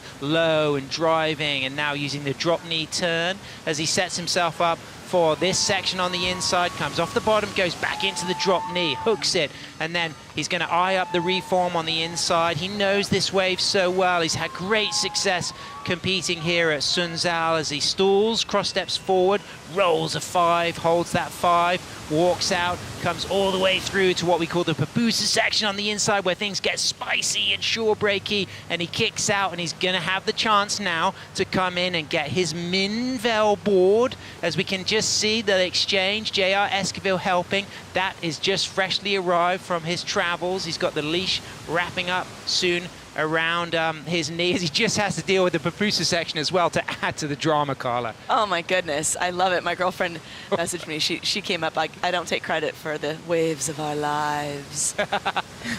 And he's the starring character. I just cannot believe as well what we just saw from Kai Ellis-Flint. I mean, that, for me, that was one of the most beautiful bits of competitive longboard surfing I've seen on the men's side, potentially for a long time. The flow, the innovative lines he took. Here we go. Let's appreciate it, Carla. Well, he does the 4 uninterrupted steps up to the nose. He gets the 5. It's tight 5. Works it around here. That outside section just a little bit more textury, but he just works it as if it's, you know, clean as glass. It's this turn that comes up here that just really nails it in.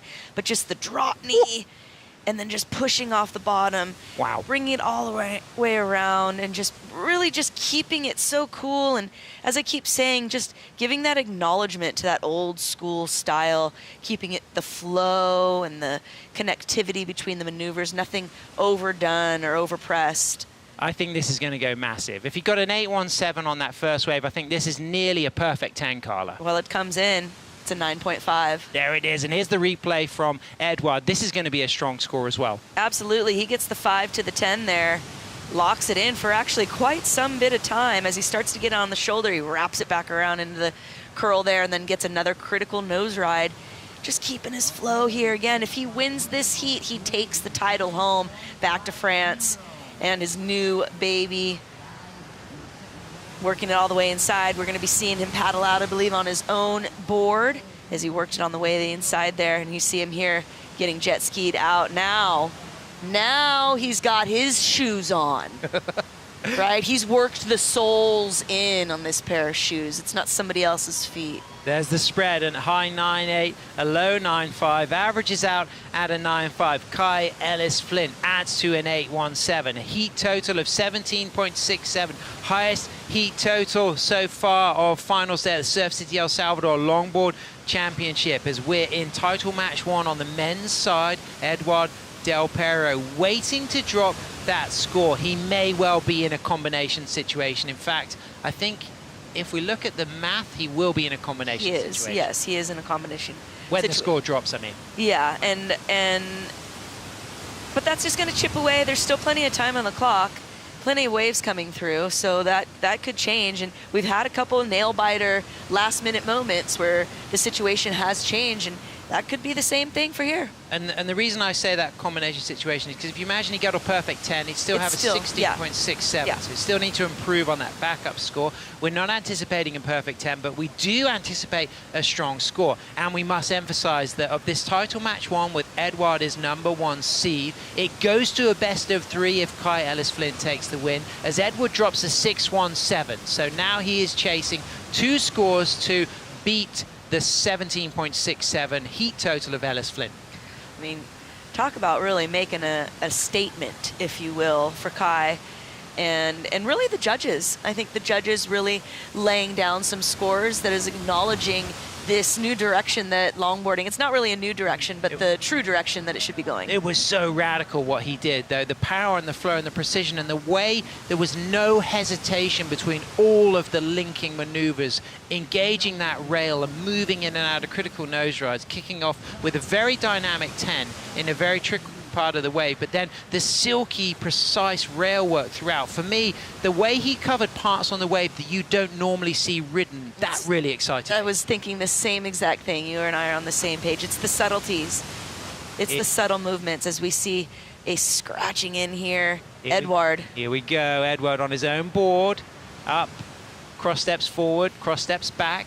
So that's not going to be a keeper for Edouard. 11 minutes, 10 seconds remaining, but he is now on his own equipment because when he arrived a few days ago, his boards didn't make it with him. So he was hoping for them each day, and finally he'd been training and practicing on borrowed boards. He'd ridden a Takayama, and he was on one of Rachel's Josh Martins, and his boards arrive just in time through his first title match. And when it comes to your new line of writing scripts for telenovas, Carla, you couldn't have scripted it any better.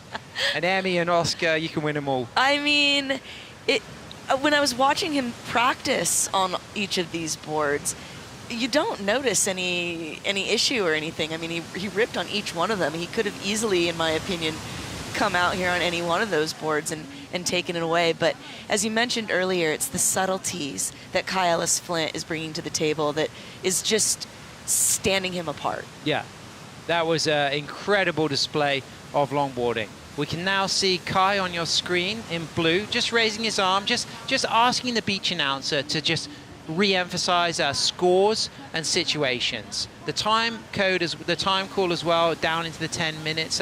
You know, they know what the time is, but they just want to hear what the scores were. As we can see, Edouard now scrambling for action, looking to get the first significant ride on his Minvel. He's up straight to a 5 holes. That 5, Alan Minvel builds these brilliant boards for Edouard. Long 5 behind the section, through the section, comes out and driving into a nice layback down carve, and then coming off the bottom into a drop knee turn, throwing spray, silky smooth, powerful, clean, goes on rail once again, bounces off that foam, kicks out as that wave gets slopey, but great bit of surfing done. And now we'll start to see Edouard at his best, getting that his equipment back under his feet. He's got time now to really start to shine. Yeah, I feel like that wave, although not very large of a wave, it was a really good selection for him to get his feet under him on his equipment. He comes from behind the section, and you can just see he does just 2 steps to the nose as opposed to Kai's 4, but they're still so critical. He's so far back. It's the first turn that he lays into that you're like, you feel like he feels like he's back at home. Like, okay, now I can be me. I know this board. You know, these are the boards that took me to win the Surf Abu Dhabi Longboard Classic.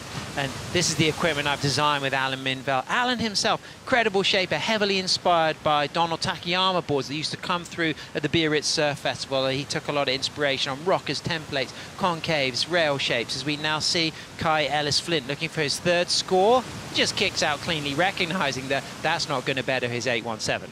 Oh, yeah. I mean, and then his other score sitting at a 9.5. Right now, I think this best strategy for Kai to take with 8 minutes remaining is to kind of take it easy. Yeah. He's really kind of ran away, I feel like, with this heat at the moment.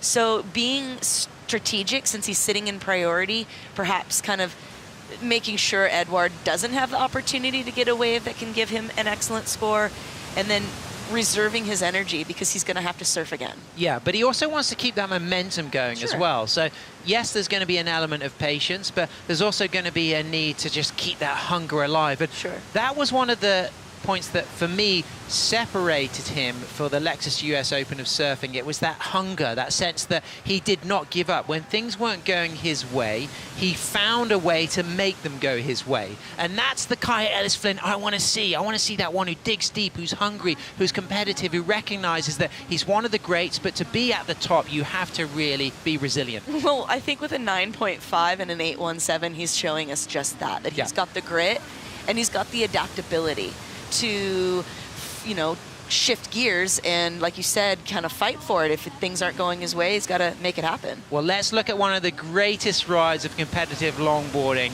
Kai Ellis Flynn's 9.5 that he just dropped in this title match. He sets himself up with this great 10 soul arches, comes back, and for me it's the lack of hesitation in this rail work off the bottom back into a touch of the 5 there. But this is the money turn that really got us excited as he just goes in the rebound, and here it is, set himself up with a big swooping movement that just seems to blend in with everything else on the whole ride. There was a moment earlier in the wave as well where he's coming out of the turn and he does steps. He's cross-stepping, you know, while still turning the board, and that's all very critical in high performance contemporary longboarding. So this is the end of the ride of the 9.5, and Edouard Del Perro at the same exchange dropped to 617, and now with 6 minutes remaining, Kai Ellis Flynn sits out there with priority, knowing that there's a very high chance now it's going to go to a best of 3. Yeah, feeling pretty confident at this point with just under 6 minutes remaining. That being said, the ocean may have its own plans, and, you know, the stars that be may say, hey, this is your moment, Edouard, and give it to him. Well, and also, what is certain is we will have a new name on the men's side for our World Longboard champion. The last time we had an Australian winning was, of course, the great Harrison Roach. He'll be tuning in. Nice to hear from you, Harry. I know you're watching. I know you're enjoying this. You're our 2022 World Longboard champion. Won that in Malibu. But both of these men have not been world champions. So whether it's going to go to Australia or France, it's going to be a fresh face on the list to enjoy and appreciate. Yeah, another flag on that list as well, another country to be able to celebrate that title. Yeah, if it goes to France, of course, we've already got, you know, many great Australians, you know, having had that win, going back to even Bo Young, of course, Nat Young, Bo's father, as we can now see. Edouard locked in a 5, holds that 5, stays true to that nose ride. Again, staying active and busy, just kicking out, recognizing that there's not so much scoring potential to improve on his situation. Yeah, he knows he needs some excellent scoring rides in order to even touch what Kai has put on the table here.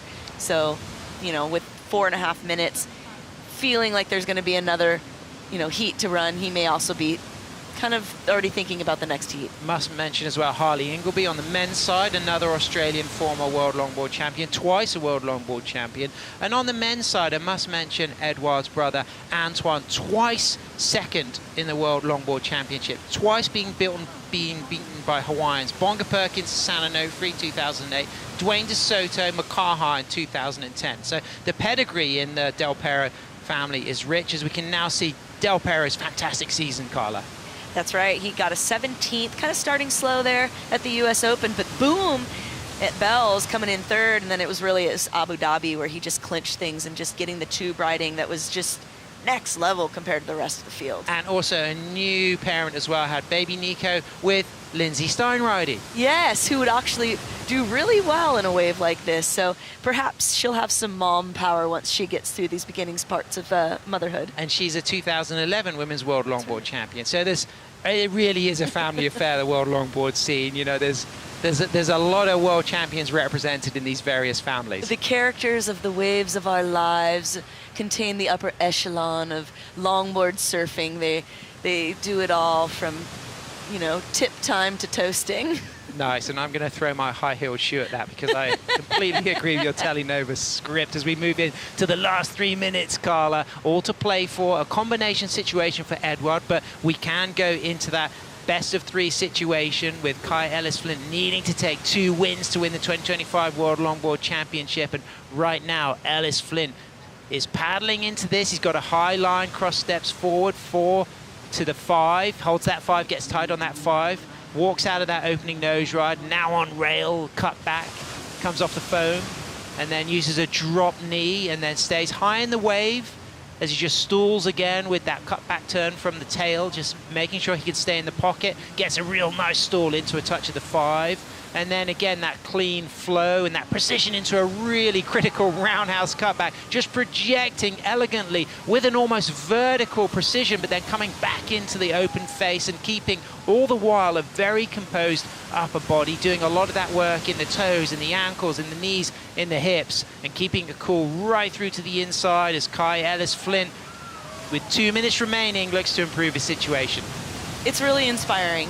As somebody that I feel like I consider myself that comes from that kind of old school, more traditional aesthetic, even anti-establishment, if you will, it's nice to see a style, like an approach like Kai Ellis-Flint be on the world stage like this, fighting for a world title. Edward Del Pero out there with 1 minute 40 seconds remaining. He knows, you know, if he's not going to get the score in one ride because it's a combination of scores required, that he's got the opportunity now for this best of 3. He came in at #1 seed. As it looks that Kai Ellis-Flint is going to take this win in this first title match, Edward now, he's got his board under his feet. It's not going to dent his confidence. He knows that he can still shine. I feel like it's part of the script, Sam. It's part of the script. We're just keeping you on that cliffhanger so that you tune in for the next one, because now he's going to start the heat with his board. He's going to have a feeling of confidence, of security, of comfort that he probably didn't quite have locked in going into this initial heat. But in the next one, that's going to be a different story. Well, let's see if Kai Ellis-Flint can improve his situation as the scores are going to come through pretty soon. An 8.17 and a 9.5 for his opening 2 rides, and then he drops a 7.6, so it doesn't go into his top 2, so he will sustain that heat total of 17.67. He will retain his position as the winner of the first title match, and we can confirm that it goes to a best of 3. So if Kai Ellis-Flint takes the win in the second title match, he's our world champion. If Edward Del Pero takes the win, then it's that one more 30 minutes to really see who's going to rise to the top. That's exactly right. And so everyone out there, you're going to want to stay tuned. You don't want to miss any of these heats because, you know, as much as you think, oh, I've got 30 minutes or I've got break here, they go really fast and there's a lot of action happening. So I can't wait to see this one go down again and see if we have a little tit for tat here, or will Kai just lock it down again? That was an action-packed filled pupusa with lots of spice and salsa and coleslaw and beans and cheese, and this guy was absolutely incredible. A 9.5 and an 8.17, so this is the highest heat total of the day, and that single score of a 9.5, that was refreshing, and it was a bit of performance longboarding in that contemporary style that people all over the planet will have really appreciated, Carla. Definitely. I think a lot of my homies back home from Malibu and the Rincon folks, they're singing the praises and cheering it out there to be able to see that kind of aesthetic be risen to the top. Well, he takes the win, and we move to the best of 3 with Edward and Del Pero and Kai Ellis-Flint getting another opportunity to go into that heat #2 for the title match. We're going to have a short break, and next we're going to have our women's second title match. Avalon Ghoul, Rachel Tilley, Wax and Kaipo in the booth to call the action.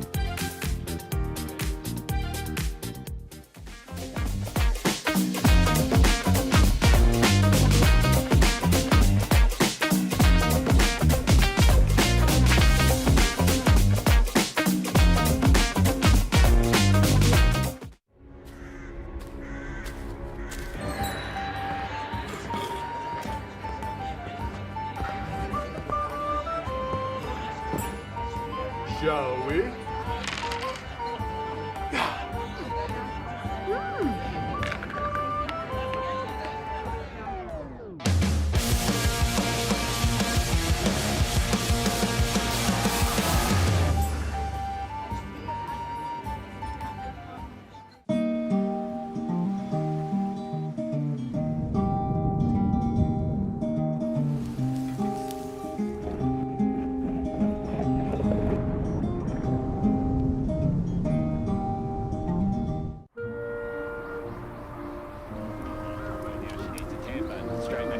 priority and into this wave, Oh my!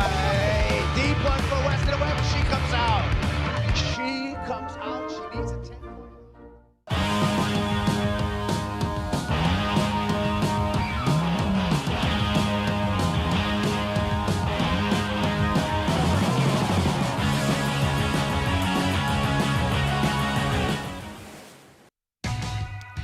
That's right, Kai Ellis Flint winning the first heat of the title match here at Surf City, El Salvador.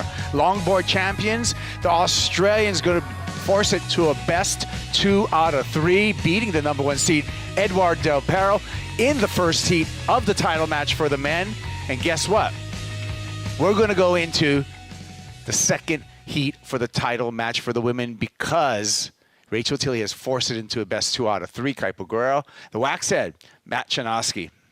Phenomenal day of surfing. I'm actually speechless at that performance from Kai. We know he's got it in there, but a 9.5, the highest single wave of the day and well awarded. But action galore. Can Avalon crawl back against Rachel? We'll have to wait and see because Rachel's legs must be burning by now.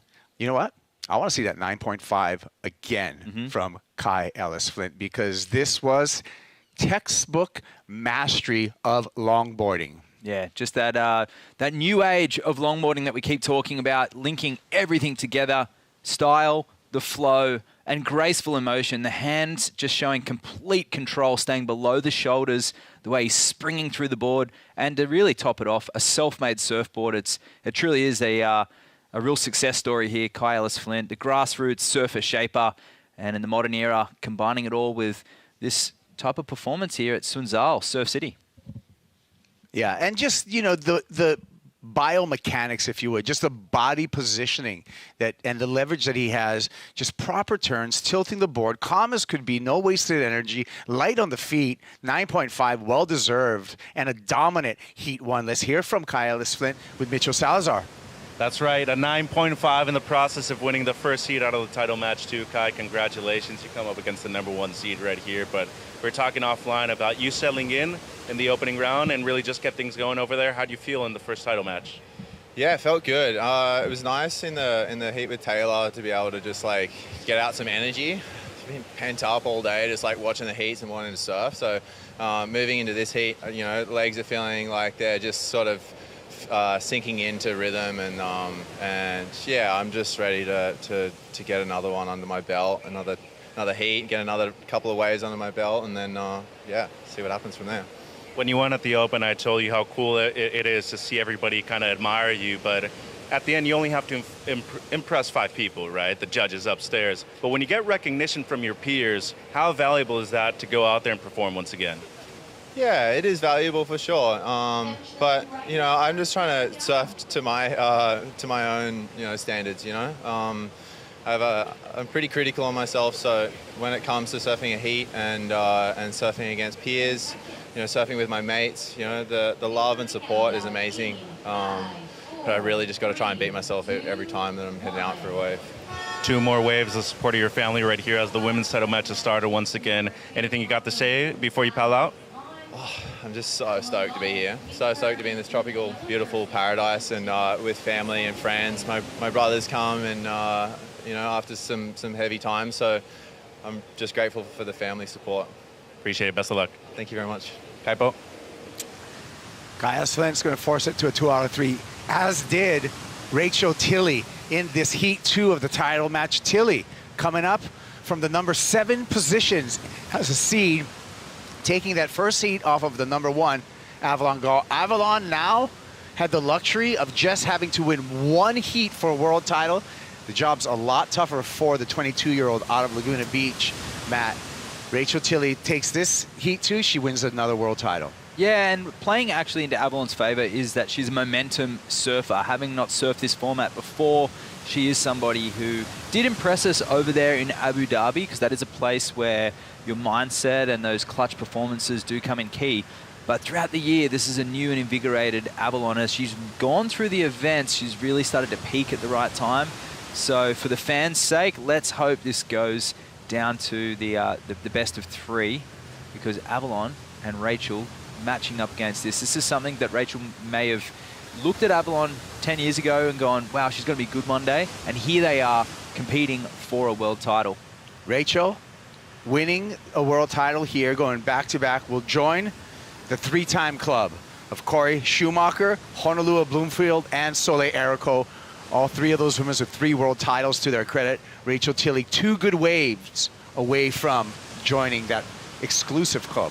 Yeah, it's an iconic list of surfers, and although Honolulu got knocked out, seeing Rachel go on and perhaps going to even out that record, at least next year there's going to be a grudge match between all 3, and who knows, Corey might make a comeback, and Lindsay Steinreich, she's a mother, a recent mother, and I'm sure her and Caitlin Mickelson are fired up and ready to jump back on the world tour if the time is right. Well, I'm sure Lindsay's tuned in because her partner Edward's going to be in the men's heat too for those title matches up against Kailis Flint, who surfed nearly flawlessly in that opening heat. It's time for a comeback for Edouard Derpel. Good news for Edouard, his board's made it. So he's going to be on his own equipment when in that second matchup. Yeah, wild scenes in that last heat, and you can check the WSL socials as well because that was all covered there as well. There's coffin cover arriving, and doesn't happen often, but for Edouard, they've come just in the nick of time, and they look to be in pretty good condition too, no issues. So priority right now sits with Avalon Gall. So the #1 seed with that priority in the second heat of the title match. Rachel, in the first heat of the title match, was able to actually get scoring waves under Avalon's priority. Let's see if she's able to do that again. Actually, throughout the whole event today, she's just been able to be in sync with the ocean, the rhythm. Surfers, even that first heat, she was up against, we saw that Hiroka and Chloe Calmon. She was behind, and then Chloe and Hiroka got some good ones, but Rachel answered back under priority with that bomb set. And her rhythm really kicked off from that first heat today, just showing how well she's acquainted with Sun Zhao. Look at the year for Avalon Gall. Outstanding. Winning at the first stop at Huntington Beach. Semifinals in Chili Bells Beach. Just coming off a runner-up finish and a finals appearance in the Surf Abu Dhabi. The #1 seed and a youngster, just 22 years old, has had an outstanding year. Let's see how she can handle the pressure of this moment. Phenomenal, Avalon. Just everyone is so proud of her and her camps, and even people who don't know Avalon, they're impressed by her surfing, they're impressed by her style. We haven't seen this much of Avalon on the big screen until this year. Just getting to the pointy end of competitions, really replaying these waves, slow-moing her down at Bells as well, and in the wave pool we're able to really see the complexity of her style and all the nuances that the judges really appreciate. The Kaipo, hang tens, and those long nose rides in the pocket is her forte. We didn't see many in that first heat, so that's something we'll look to be seeing. If she's going to overtake Rachel, it's going to have to be on the nose riding. Here's an opportunity coming right here for Avalon. Wave forming up. Her positioning looking pretty good deep on this wall. Wants a long wall in front of her to do just what you said, Wax. A nice long nose ride. Let's see if she's going to activate, and it appears she is.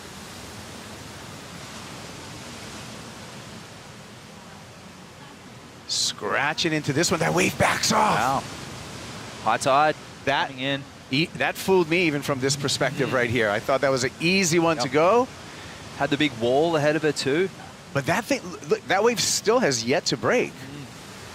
So really changing conditions here as well. It's still quality, but they're just a different type of wave. They're going to have to move in on the rocks and get those bowly ones. A little bit of texture on the wave as well. She'd be wise to just whip it on this one. Yeah. All right, well, right now it's 1:53 local time, so we got a big coefficient. We started off with a negative tide this morning. We got another hour and some change before that 6.6 foot high tide this afternoon. So expect more of that. Well, yeah, changing conditions. Avalon was one of the standouts in the free surfs. She didn't think she was. Thought she was getting surfed around in circles, but I saw her with some long extended nose rides in the free surfs and in the designated times that the surfers had with the lineup free of surfers. They had those practice heats. Well, this should be an easy decision for Rachel Tilley to go on this one. Looks like a quality wave and one that's going to hit the point at a much better angle. Here she goes. Tilley up to the nose to start off. Just hangs on up there.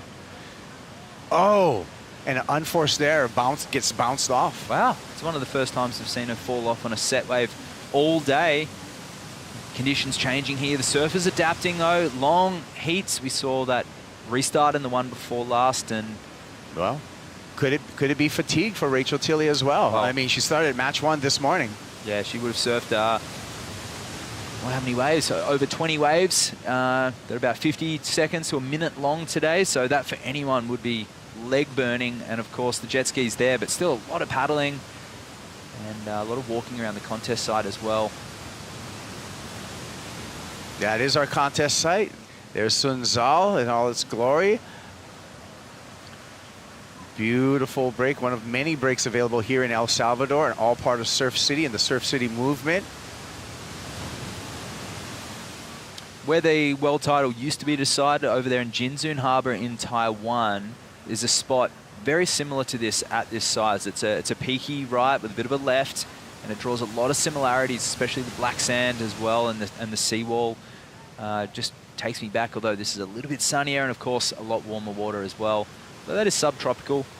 We had the 2019 world title decided over there on a left of all places, the big typhoon that came in and ended up being decided where we had the Justin Quintal take the win. And on the women's side, oh, let's have a look at Avalon up and running. Nice little trip to the nose there for Avalon, so nice start.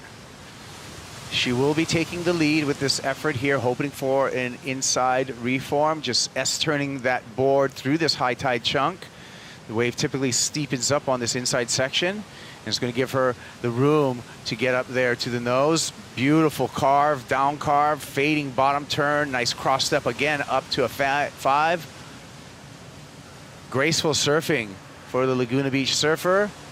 Putting it all together here, manages some of that bounce. She's going to get an extra little inside roll-in section and kicks out in control. Nice start for Avalon in Heat 2. Bomb outside for Rachel Tilley. Drops into this one. Right on the nose, right on cue. Beautiful trim.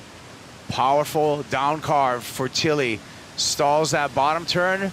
Gets another touch on the 5. He's going to swoop out into the shoulder and carve back into the white water. Tilley staying busy. Nimble footwork for the San Clemente surfer. And great rail control on the Josh Martin surfboard. And she's going to finish off right on the sand.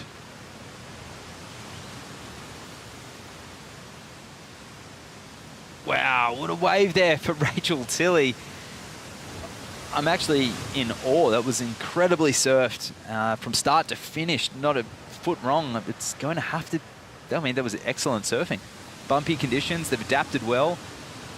But Avalon scored a drop as well. But in contrast, wow, Rachel's just kicking off this heat with a bang. You know, Rachel, I mean, to put things into context and the endurance that it takes right here, Steph Gilmore on the shortboard side of stuff went to a world title, her 8th world title, surfing from the number 5 seed all the way to that event over at Lower Trestles. She had to win 5 heats. This is Rachel's 6th heat that she needs to win.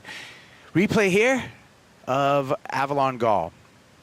This is a 4.67. Yeah, so that wave didn't have that long tapered wall that this spot is known for. It was more of a reform wave, but she did extremely well, keeping things moving, just needing to build some momentum in this heat. Silky, smooth footwork there from Laguna Beach surfer, and just that trademark wrapping turn and delicate footwork. And she finished really cleanly, and the judges appreciating it, but looking for an element of critical surfing there, and that wave didn't possess it. So it's just good for the mid-range score, but beautiful surfing there nonetheless from Avalon. She'll take some momentum out of that, and it'll be considered a backup score because I expect big things from this wave. This is the 23rd wave of the day for Rachel Tilley. And doesn't look like it at all. She's just warming up to the occasion. This here, slingshotting forward and gets up to the nose there again. The combo of maneuvers, the judges will appreciate that line using the whole length of the board. And this is a surfer who's in tune with their equipment and their body as well. 6 heats today, 23 waves surfed. The legs are burning, but she's surfing like she's got fresh legs in the morning. But it's the middle of the day in El Salvador. Temperatures about 80 in and out of the water, and Rachel's just warmed up to the occasion perfectly. That's excellent surfing there. Committed to the win all the way to the sand right here. That's a 7.5 for Rachel Tilley. She wins that opening exchange by a large margin. There's a spread from the judges. One judge goes with an excellent 8. Yeah, that's with that tiding coming, I feel like that's going to be a hard score to beat. That'll be a keeper score for Rachel for sure. Pressure now on Avalon, only needing a 4.67, but Rachel with a 1.83 as a backup. Her decision making through this whole event has been incredible. What a championship day for Rachel Tilley. She's had 8 waves, 7s or better so far today. Yeah, in a season that's been up and down, the level of surfing on the women's side of the draw has been increasingly, I can just say everyone's got a lot more skillful, from the #1 seed right back to the wild cards. The level has been lifted. Honolulu Bloomfield said it herself on stage in the press conference before the event that this is one of the hardest years yet. And Rachel, wow, to get through that many events and heats here, if she goes on to win this right now, absolutely well-deserved and go down in history as a great talking point. But they say in all sports, you want to peak on race day, you want to peak on game day, you want to peak on championship day. It's the same mentality, it's the same momentum, no matter what the sport is. And to me, it appears that Rachel Tilley woke up today and was able to summon that and is peaking on a world championship day. Yeah, and she had tears in her post-heat interview earlier, just surprising everyone and surprising herself that she could make it all the way through, giving it a testament of self-belief. And for those history buffs and trivia buffs out there, I believe this will be a trivia question in the future. How many heats did Rachel have to get through to win if she wins the 2025 World Longboard title? Because that is a unique feat in itself. And Avalon on the Michael Takayama. I haven't talked too much about her surfboard. That's a board she's surfed on throughout the year. And a lot of people might bring a backup board or something that's a little more tuned to the conditions. Avalon does bring a backup board, but just preferring not to put too much pressure on herself. And the way that she prepares is just to be herself. Just the way that she draws her own lines. She prepares a little bit unique to everyone else. Very happy-go-lucky. But to find herself here in the #1 seed is no luck. She's been knocking on the door for quite a number of years. She's won invitational events. A big part of the Vans duct tape invitationals, the Joel Tudor over the years. Nearly won the Harrison Roach Twinkle Toes Invitational a few weeks ago. She's in form at the moment. Well, I think this is a time, Matt, for someone like Rachel Tilley, who's already has success here, who is our defending world champ, who I've said is writing her own story today from chapter 1. From the first match of the day. She's 15 minutes away and 1 backup away for a 3rd world title. That looks like the math to me. She gets rid of that 1.83. Anything in a mid-range score, she's going to put a ton of pressure on Avalon. Yeah, absolutely.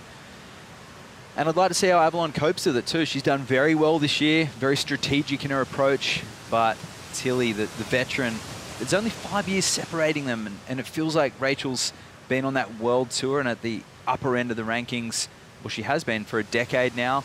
Avalon kicking off her career as a youngster at 14 years of age over in the Noosa Festival of Surfing in the WSL event there in 2019. Yeah. Rachel won her first world title at just 17 years old in 2015. Here we are 10 years later, and she's right now has her name so close to that 3rd world title. It's a win-win for Southern California too. Laguna Beach and San Clemente, that area, a breeding ground for some of the most stylish surfers of all time. And of course, it was the home to the Final 5 for many years as well on the shortboard side of things. Tressel's a high-performance hotbed, but San Onofre, just a stone's throw down the bay, is also a similar breeding ground for those longboarders. Hey, Mitchell, you've been on the beach. You've been in the crowd. You've been feeling the energy from Rachel Tilley all day. Give us some reporting on what you've been seeing from Tilley. She said a couple post-heat interviews a while ago, self-belief too. I mean, speaking on the phone with her parents, having her partner Jake right here, having the support of a lot of the Southern Californians too, I think goes a long way. But really just the knowledge of the wave, I think, has impacted her performances so far. But to me, Kaipo, Waxhead, if she wins this heat, this match right here, 6 heats in a single day that you've won, to me, that's a record. And especially when you consider the 3-person heats, those are 35 minutes. You go to the head-to-head matchups, those are 30 minutes. So we're talking about more than 3 hours of just surfing at one single spot. And especially considering the heat, outstanding stuff from Rachel Tilley so far. If she wins, and she's a few minutes away from doing so, to me, it's an astonishing feat. Mitch, how's she been handling the heat? I mean, how have you been handling the heat? You've been out there all day. Well, my feet are burning right now, but I think it's better for my back to not wear my slippers. I've been hydrating all day, really. I mean, you got to stay in the shade when you can, but more than anything, it's really just drinking a ton of water. And I've seen Rachel coming out. She goes straight to her place, which is right next door to where we're staying right here at the tower. She's going and hydrating. She's doing her post-heat interviews, but she's showering before and after every single post-heat interviews to keep her body temperature down, too. I think that's key, especially considering that the water is just as warm as outside. I love that insight. Yeah, that makes a lot of sense. Thank you, Mitchell Salazar. Mitchell's such a valuable part of our commentary team. I mean, the guy can pretty much play any position. He can do anything. Speaks 3 different languages. Just amazing. But that's a great insight, you know, showering before and after just to keep that body temperature, you know, your internal body temperature at a comfortable level. Yeah, and they've got the physiotherapist down there too. Some surfers will be getting that electrotherapy, but Rachel wouldn't have had time for much of that. Short turnovers between the heats as well, just not wanting to change things up too much.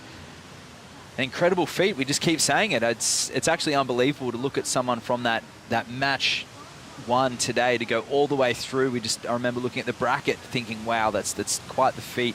Not impossible, but wow, if anyone can do it, I guess it's Rachel right now. Well, we can't count Avalon Gall out as of yet because this could easily get forced to 3 heats. Avalon, with that priority, just needs a 4.67 to take the lead. Rachel Tilley, and look at, by Rachel's, you know, Rachel's standard, not an outstanding season for a couple of quarterfinals to start the year. You know, that semifinal in Abu Dhabi was so valuable to get her into that top 8 and qualify, you know, for a chance at a world title, coming in here as the number 7 seed. Yeah, and she had a close call in the quarterfinal over in Bells Beach as well, and where she typically is used to getting those clutch scores, as it was seen in that heat against Soleil Erico, but it didn't go her way in Bells. Redeemed herself over there in Abu Dhabi, and at the moment, she's not leaving anything to chance. So a year to remember for Rachel Tilley. But Avalon, her best year yet, a career best performance. And her dad has chaperoned her to all the events in her life and is a massive supporter of longboarding. But if she was to go on to win, what an inspiration that would be to all the young women of Southern California and Hawaii, where she spends so much time. I know she's got a great friend group tuning in right now over in Noosa Heads. She's left a big impression over there. So it'll go on to inspire a whole bunch of new women to get into longboarding and really pursue their dreams as well. The high tide, the big coefficient, really quieting things down, adding pressure to both of our surfers in this heat 2 of the title match. And a fly around, you can see the whole setup that we have here. And the immaculate coastline of El Salvador. Sprinkled with world-class waves from the north to the south and still developing. The Surf City project, this is phase 1 of the Surf City project. We've been improving infrastructure, accommodations, airports, just making it such an easy surf destination for anyone at any skill level. Yeah, the airport's been renovated and it was a pleasure to fly in, and let me see Eduardo Del Perro will be going into heat 2 of the men's title match. Just got his own equipment delivered from the airport, preparing for that matchup up against Kai Ellis Flint, who surfed the near perfect heat 1 in the title match. Tell you what, those updated freeways would have made it a pleasure to get the boards down here as well. There's all, as you said, new infrastructure as well. And those boards arriving just in time for Eduardo.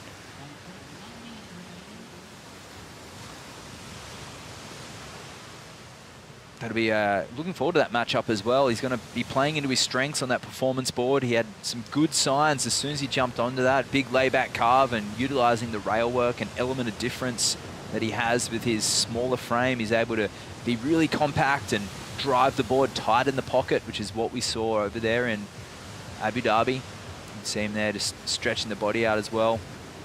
Time check, 9 minutes remaining. Yeah, it's going to be clutch time for Edouard coming up. And it's going to be a comfortable time, I feel, for Kai Ellis-Flynn, who's just so...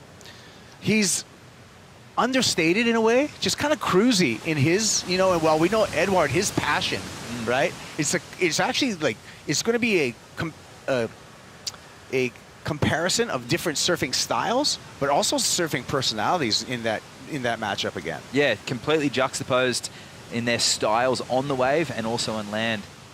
Here we go, Avalon up to the 5, gets through there, swoops back into the pocket. Couple of S's here, waiting for the wall to line up for her on the inside section. Just S turning, wants more out of this wave, and there's the 5 to 10, gets back, swooping. Great footwork, little warbly section on the inside. Great use of the entire board for the 22-year-old out of Laguna Beach, California. Inside, extended nose ride through one more section, stays up there, hangs the toes over, finally stepping back, and she's back in the game. Wow, game on there for Avalon. And that is the element of difference that she has, that super solid nose work, the relaxed body language, and the way that she's able to click into that hang 10 has got her this far this year. Look forward to seeing the replay and what the judges go on that score. Well, that's answering back under pressure. And we were expecting, you know, just a youngster, so we're you know, contemplating how she's going to handle this moment of pressure, because I think everything this season so far for Avalon's been a pleasant surprise on how well she's been doing. But this is performance under pressure. Yeah, so trademark nose ride to swooping carve, comes back around, and the footwork there, just utilizing the trim spot on the board, the rail and the nose. This wave, really, she stayed very active on it, getting that hang 10 there. There was no downtime. And it wasn't the biggest wave we've seen today, but it was well surfed, had a really good pace to it as well. She wasn't playing catch up, and she sort of was in and around that pocket. Not overly critical, but talking of critical, Rachel Tilley up and riding, soul arching on this turn.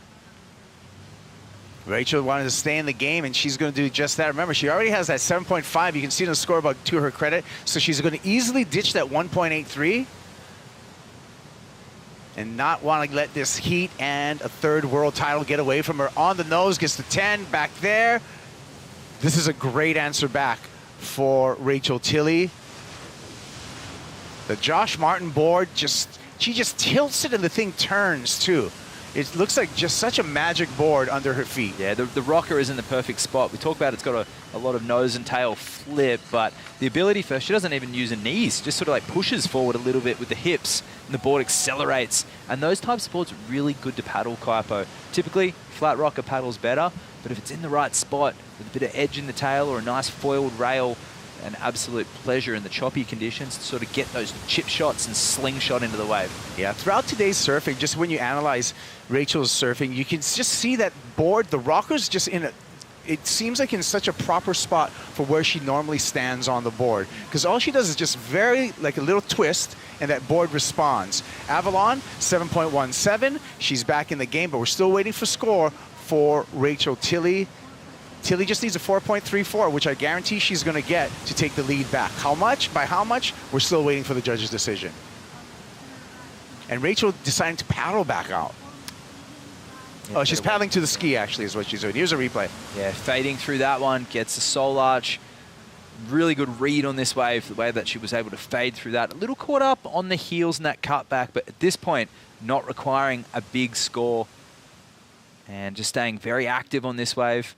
And Avalon was still riding on the inside section of this, so the judge's attention was split. But this wave, look at this, bowl through here, really cooperated with her. The backwash was able to slingshot her through to the section, and she was able to chip shot through to the inside.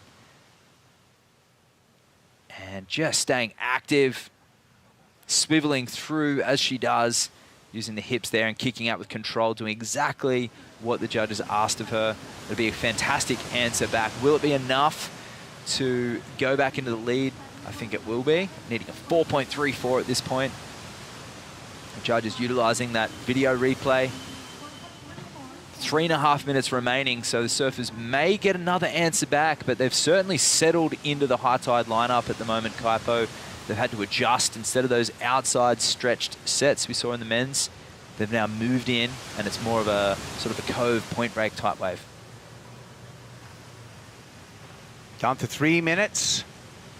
Still waiting for the score for Rachel, and that's really going to give us the assessment of what the need for Avalon. We suspect that Avalon is going to need a score. Tilly coming in, 5-5 from judge number 1, judge 4 with a 6, 3 6s. We're going to drop one of those 6s and the highs and the lows, and it's going to be a flat 6 for Rachel Tilly. She's in the lead. Now Avalon needs a 6.34. Avalon with priority, 2 minutes and 40 seconds on the clock, and 2 minutes and 38 seconds from Rachel Tilly and the third world title. Wow, incredible answer back there for Rachel. Pressure on Avalon right now. She's been in these situations throughout the year, and she has really showed us that this is a new and invigorated Avalon. No weight on her shoulders, surfing really free, and she knows the duty. She knows what she needs to get it. It's going to be a big hang 10 with a series of turns, but the wave will have to cooperate. But luckily for her, there's no closeouts at the moment, and as long as there's a set, it's most likely going to be a scoring wave. Where earlier on in the day in the lower tide, there's a little bit of luck involved, and if you waited a long time, it may not be worth it, because some of those sections come from the other swell direction. They peak up in front of you. The surfer gets that downtime or some of that dead section. Rachel Tilly, if she wins, it'll be a 4th straight year for a American Women's World Longboard champ. Yes, back-to-back titles is what she's looking at. Bloomfield did that in 2019 through and 2021. Kaleopa'a 2012 and 2013 went back-to-back. Corey Schumacher 2000, 2001 went back-to-back. Soleil as well in 22, 23. Yep. Malibu. So sticking with the trend, but still a minute left, and there is a few opportunities. Are we going to force it to a third heat in the title matches?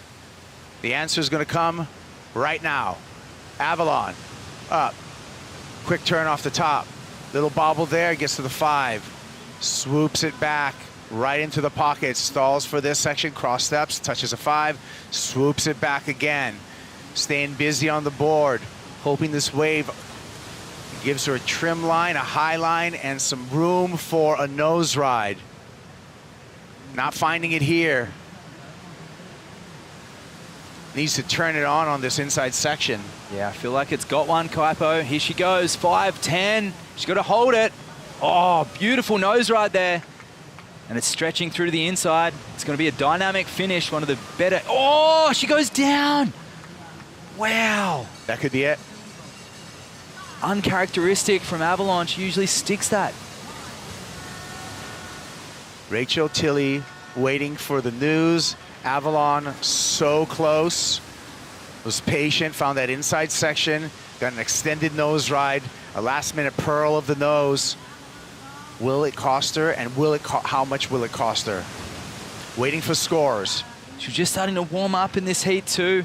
Starting to gain some momentum. You saw that trademark hang 10 come into play on both of her waves.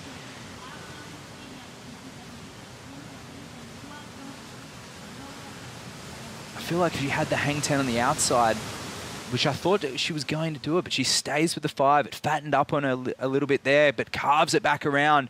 Clutch wave. And she had to go with only a minute left when she took off on this. Nice transitions, keeping the pace. And it just goes a little flat here, but does well, just swiveling the ankles and the knees. Relaxed body language. And it had a long wall. And it looked like it was going to hit the inside section, but it didn't quite show any critical section until now. She gets this 5. It's all in this hang 10 here. That was critical. And she goes up again and just dug the nose at that exact moment. Coming in, not enough for Avalon Gall, a 5.37. So congratulations to your 2025 World Longboard Champ, Rachel Tilley. It's her day. She wrote her own story today, starting on chapter 1 in match number 1, winning 6 heats on her way to a 3rd world title for Tilley. Yeah, she can't believe it as well. She's elated and exhausted. Unbelievable. 6 times she's been out there today. That'd be about 26 waves surfed. Incredible for Rachel to come up this feat.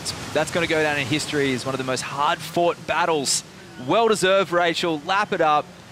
Our 2025 Women's World Longboard Champion. What a story. Started off the day just wanting to get out of that first heat. All her focus was just getting out of that match number 1. Continued on with that momentum through match number 2, another 3-surfer heat.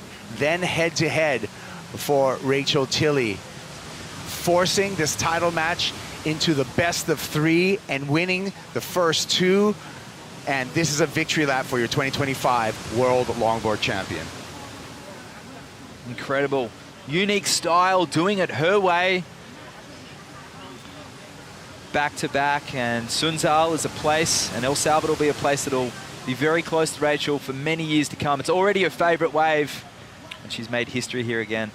The number 7 seed winning match number 1, 3-surfer heat, winning match number 2, 3-surfer heat, then head-to-head with Honolulu Bloomfield in match number 3, head-to-head with Soleil Erico in match number 4, winning each of those, and then force this into a 2 out of 3 against the number 1 seed, Avalon Gall, winning both of the heats in the world title match. And this title match and this world champ belongs to Rachel Tilley. Congratulations, Rachel. Unbelievable. Works so hard to get to even just get to the finals, and to get past Honolulu and Soleil in fine form, hungry on a right-hand point, is no easy feat. But then an Avalon Gall, stylish, she had the wave. Feel like if she didn't fall and had a good finish, it may have gone down to a 3-match battle. And there's our World Women's Longboard Champions. Look at the list, Matt. Look at the list. Rachel Tilley joins the 3 Club, the 3-time World Longboard Champs. Corey Schumacher, Honolulu Bloomfield, Soleil Erico, and now you can add Rachel Tilley to that 3 world title list. Wow. The grudge match, it started already for next year. You're going to have these absolute titans of women's longboarding up against each other next year. It'd be interesting to see. Interesting to see what happens. That Sunzal shore break starting to really make itself known on the high tide. Kaipo.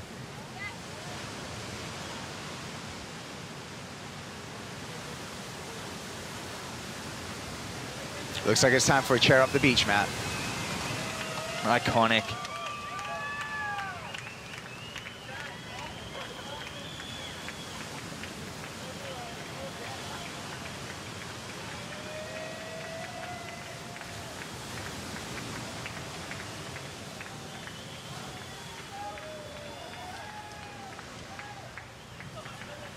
We're going to follow her all the way up to the glass.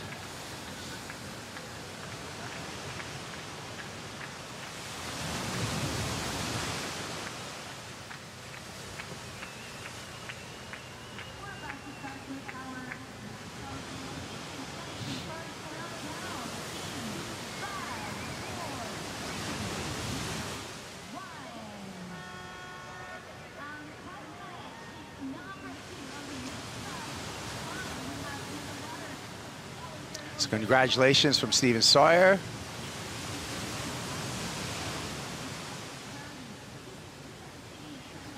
Hey, let's hear from our world champ, our 2025 world champ on the glass with Mitchell Salazar. Yeah, thank you, Kaipo. Rachel, I mean, I am truly truly in awe of what I just saw from you today. 6 heats, you won all 6 of them. This was actually your lowest heat total, believe it or not, out of the 6:13.5, but it was enough. And just talk about the experience, the ups and downs. How are you feeling right now after a grueling long day, but now you can call yourself a 3-time world longboard champion? Congratulations. That feels unreal. I feel really tired. In that heat, I was like, please just get it done in this heat, because now it's like really, all the work of today is really catching up, but obviously well worth it. Oh, all right, I'll take the flag. Woohoo!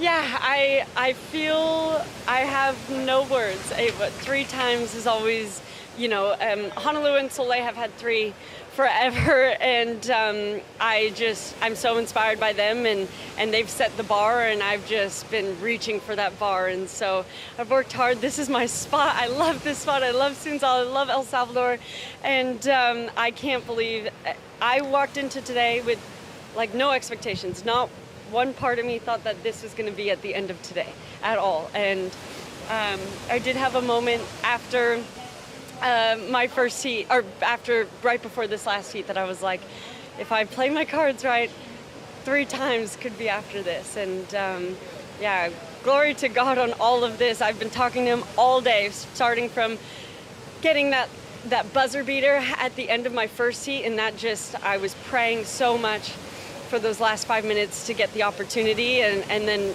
he just continued to provide opportunity after opportunity. And so I didn't do that alone, and I didn't do it alone with my team here, my boyfriend Jake, and my family at home, Mom, Dad, Michael. I've been talking to my shaper Josh, Martin Shapes all day, all my team at Free Fly that are watching. Thank you so much, and this is all completely shared with you guys. And just real quick, you want to talk about the selflessness too? You lent Edward your backup board. I mean, talk about 3-time world longboard champion, but how about giving that guy a backup board that you might have potentially needed yourself? Oh, well, yeah, of course. I mean, that's outside of competition, more so these are my friends and family that we've traveled together for years and years, and so he was in need of that. He doesn't need it anymore. Thank goodness his boards came. That's amazing. So best of luck to these next heats that are going to go down. But yeah, I'm so happy to be on tour with these people and my family. Congratulations, ladies and gentlemen, back to back, and now a 3-time world longboard champion from the US of A, Rachel Tilley.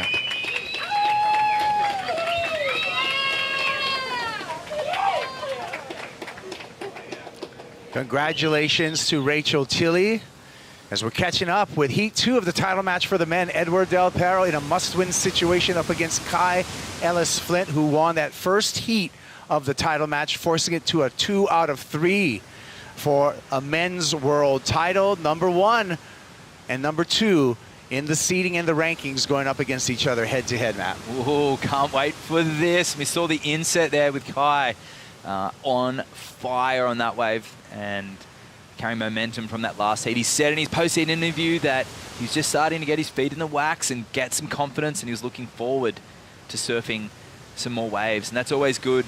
Someone who's excited to go compete and catch waves, and he is really putting in a performance on today like he's just free surfing, and that's pretty much what the judges want to see. And this is Edwards wave in the replay. Small, compact style of surfing here, but delicate footwork as well, getting that nose ride on the face and slingshotting it back around to the pocket. He knows this wave well. He's had success here in the ISA and back on his treasured high-performance surfboard there. Speed shape looking good out there. Positive rocker and composite materials as he gets a trim through the inside section, and he's going to surf to his strengths. Strong rail calves, and that's exactly what he's done. Didn't put a foot wrong on this wave. A great way to warm up for this second opportunity for the guy with the yellow jersey who had so much success over there in Abu Dhabi. Feeling at home at his own equipment, but this wave from Kai Ellis Flint, talk about flow. Yeah, this was textbook surfing from Kai. Beautiful surfing. No one does it better than Kai on the tour. And here he is just wrapping that one around. A little caught up here But the way he's able to utilize his large frame and spring from that low stance and project forward, beautiful arched hand there. Some body language, pushing the board downward momentum, and just hot dogging this inside section. He's been free surfing in the high tide, and it shows, having an absolute ball. That was critical and clinical surfing there from Kai Ellis-Flint. Back to live action. And Kai on his backup, still waiting for the first wave score. Kai quick to get a backup wave. Wow. Tight rail control. It just seems she's so confident in just the flow that he's got through this, putting himself in a critical section, but actually on edge a lot of time and actually doing deeper kind of cutbacks way into the whitewater and coming back up into the open face. Casual as ever to the inside here, utilizes that beautiful drop knee technique to redirect the board. Wow.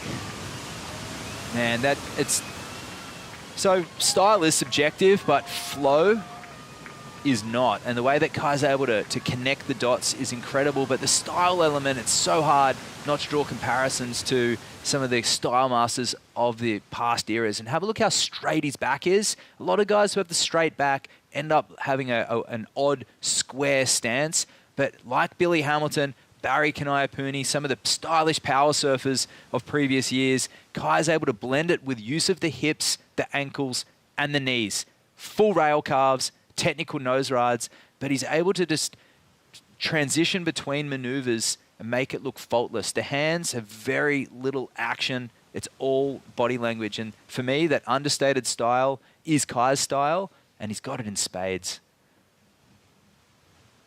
Beautiful finish there as well for Kai. Excellent range, you think? I think so, and I think we owe him a score on his first wave. I feel his first wave was excellent surfing. Second wave looked really good. First wave comes in as an excellent score. You can see it on the score graphic in the corner at 8.67 for his first wave.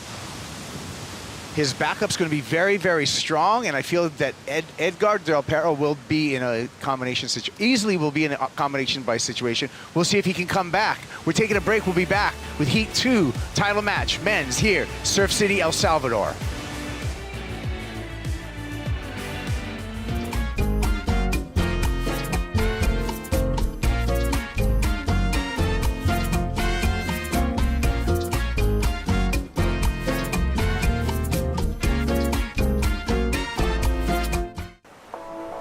This is what I live for.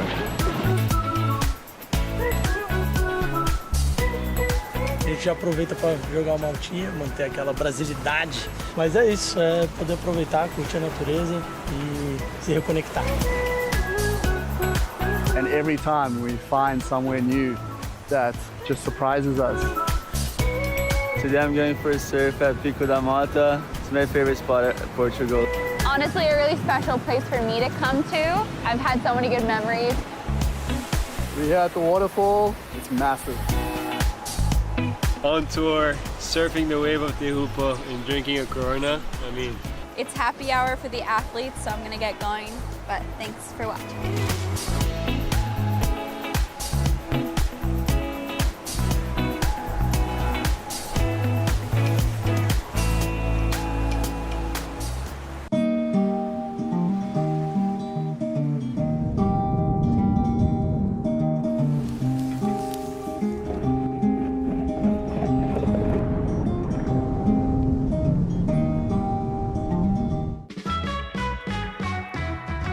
Back at Surf City, El Salvador Longboard Championships, El Sunzal title match for the men's been forced to the second heat, where Kai Ellis-Flint continues his domination, #2 seed.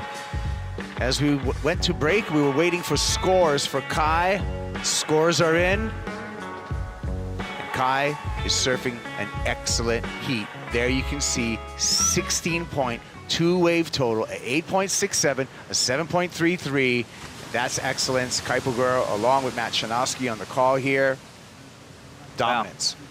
Phenomenal surfing from Kai. I've watched him surf since he was just a grom in single digits and working his way up through the east coast of Australian longboard comps. There's a big board rider scene there, the Malibu clubs they call it, but there's a lot of events every month up and down the coast. Crescent Head, Scott's Head, Central Coast, Sydney, Noosa Heads, of course.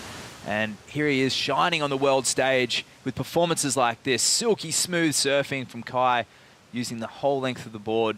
Power carves, you know, mixed in with his trademark style here. You see him spring up through his body. Great footwork for a larger frame surfer. He doesn't have those tiny legs either. He's got a full man body, and he utilizes it when he needs to. You know, really leveraging the speed and the power and the full rail. Those little drop knee gouges, very unique. Hard not to draw comparisons to a Nat Young in his prime. That was an 8.67. Here's the 7.33. Nice power carve there. This may be that first wave we saw of him. It was. And just a great tempo to get things started. You see the hands by the side, relaxed, wrists, perched hang 10. Just when the things are getting tough on the wave, Kai makes it look easy. Steps forward into trim. That self-shaped, higher state surfboard. Both carrying that name into his mindset as well, looking calm and relaxed. Both on the land and in the water. This is a new and revigorated Kai Ellis Flint. And if he wins this, he takes the World Championship, and he's looking good so far, Kaipo. Yeah. So first one was the 8.67, that's 7.33, 16.2 wave total for Kai Ellis Flint. Does not put Del Perro in a combination, but does put Del Perro in needing perfection. Needs a 10-point ride to turn the heat. And this is nothing new for Edward. He's been pushed by his brother, Antoine Del Perro, and surfers like Taylor Jensen and Harley Yngwie his whole career. So he's used to playing the underdog, and Taylor Jensen has traditionally brought the best out of him over the years. And I remember thinking back to one event over in Thailand where they had a surf off. Edward was very, very sick throughout that event. Taylor ended up winning, but Edward's been a consummate professional for decades now and really flying that French flag proudly.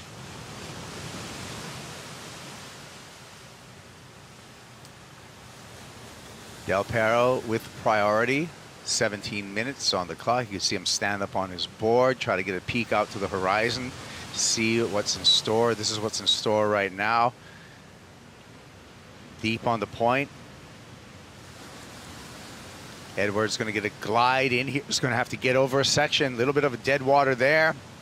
Gets to the nose. That wave closes out in front of him, as I suspected.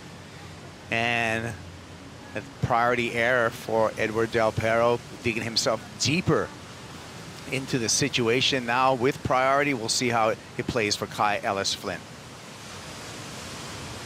Yeah, will he go into strategy, or was he just cruising on that 7.33, thinking he can really hot dog himself into some... If he's on a set wave, he may be able to increase that score.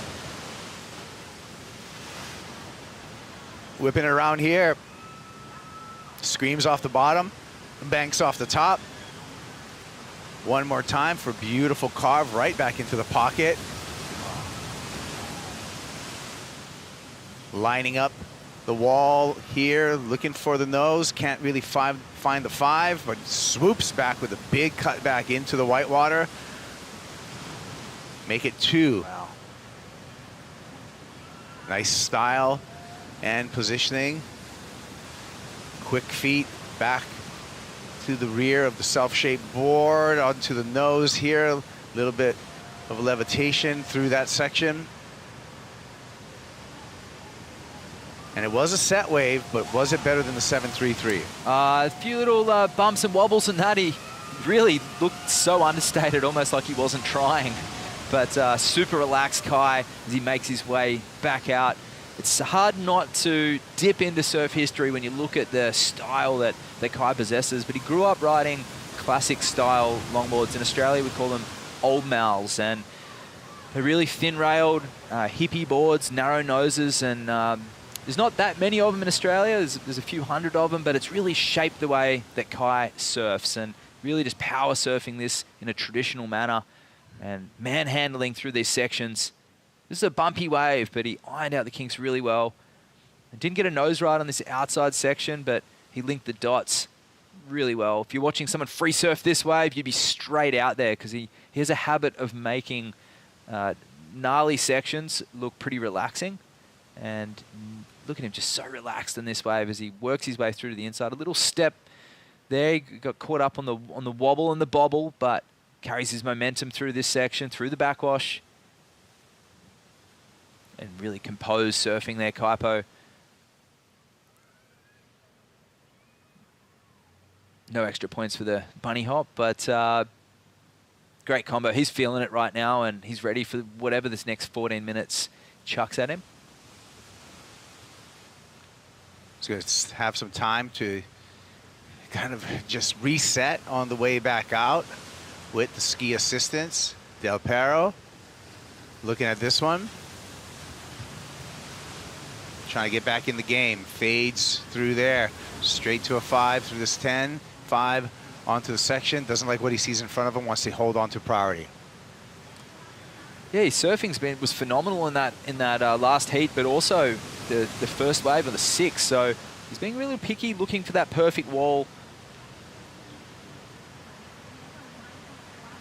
Bringing some momentum there from Abu Dhabi, but also warming up to the occasion on his boards. He doesn't look like he needs any practice waves, so it must feel unusual just to be riding a different style of board for the warm-up sessions, and then halfway through the event today, just swap back to his equipment. Quite a dramatic story in itself.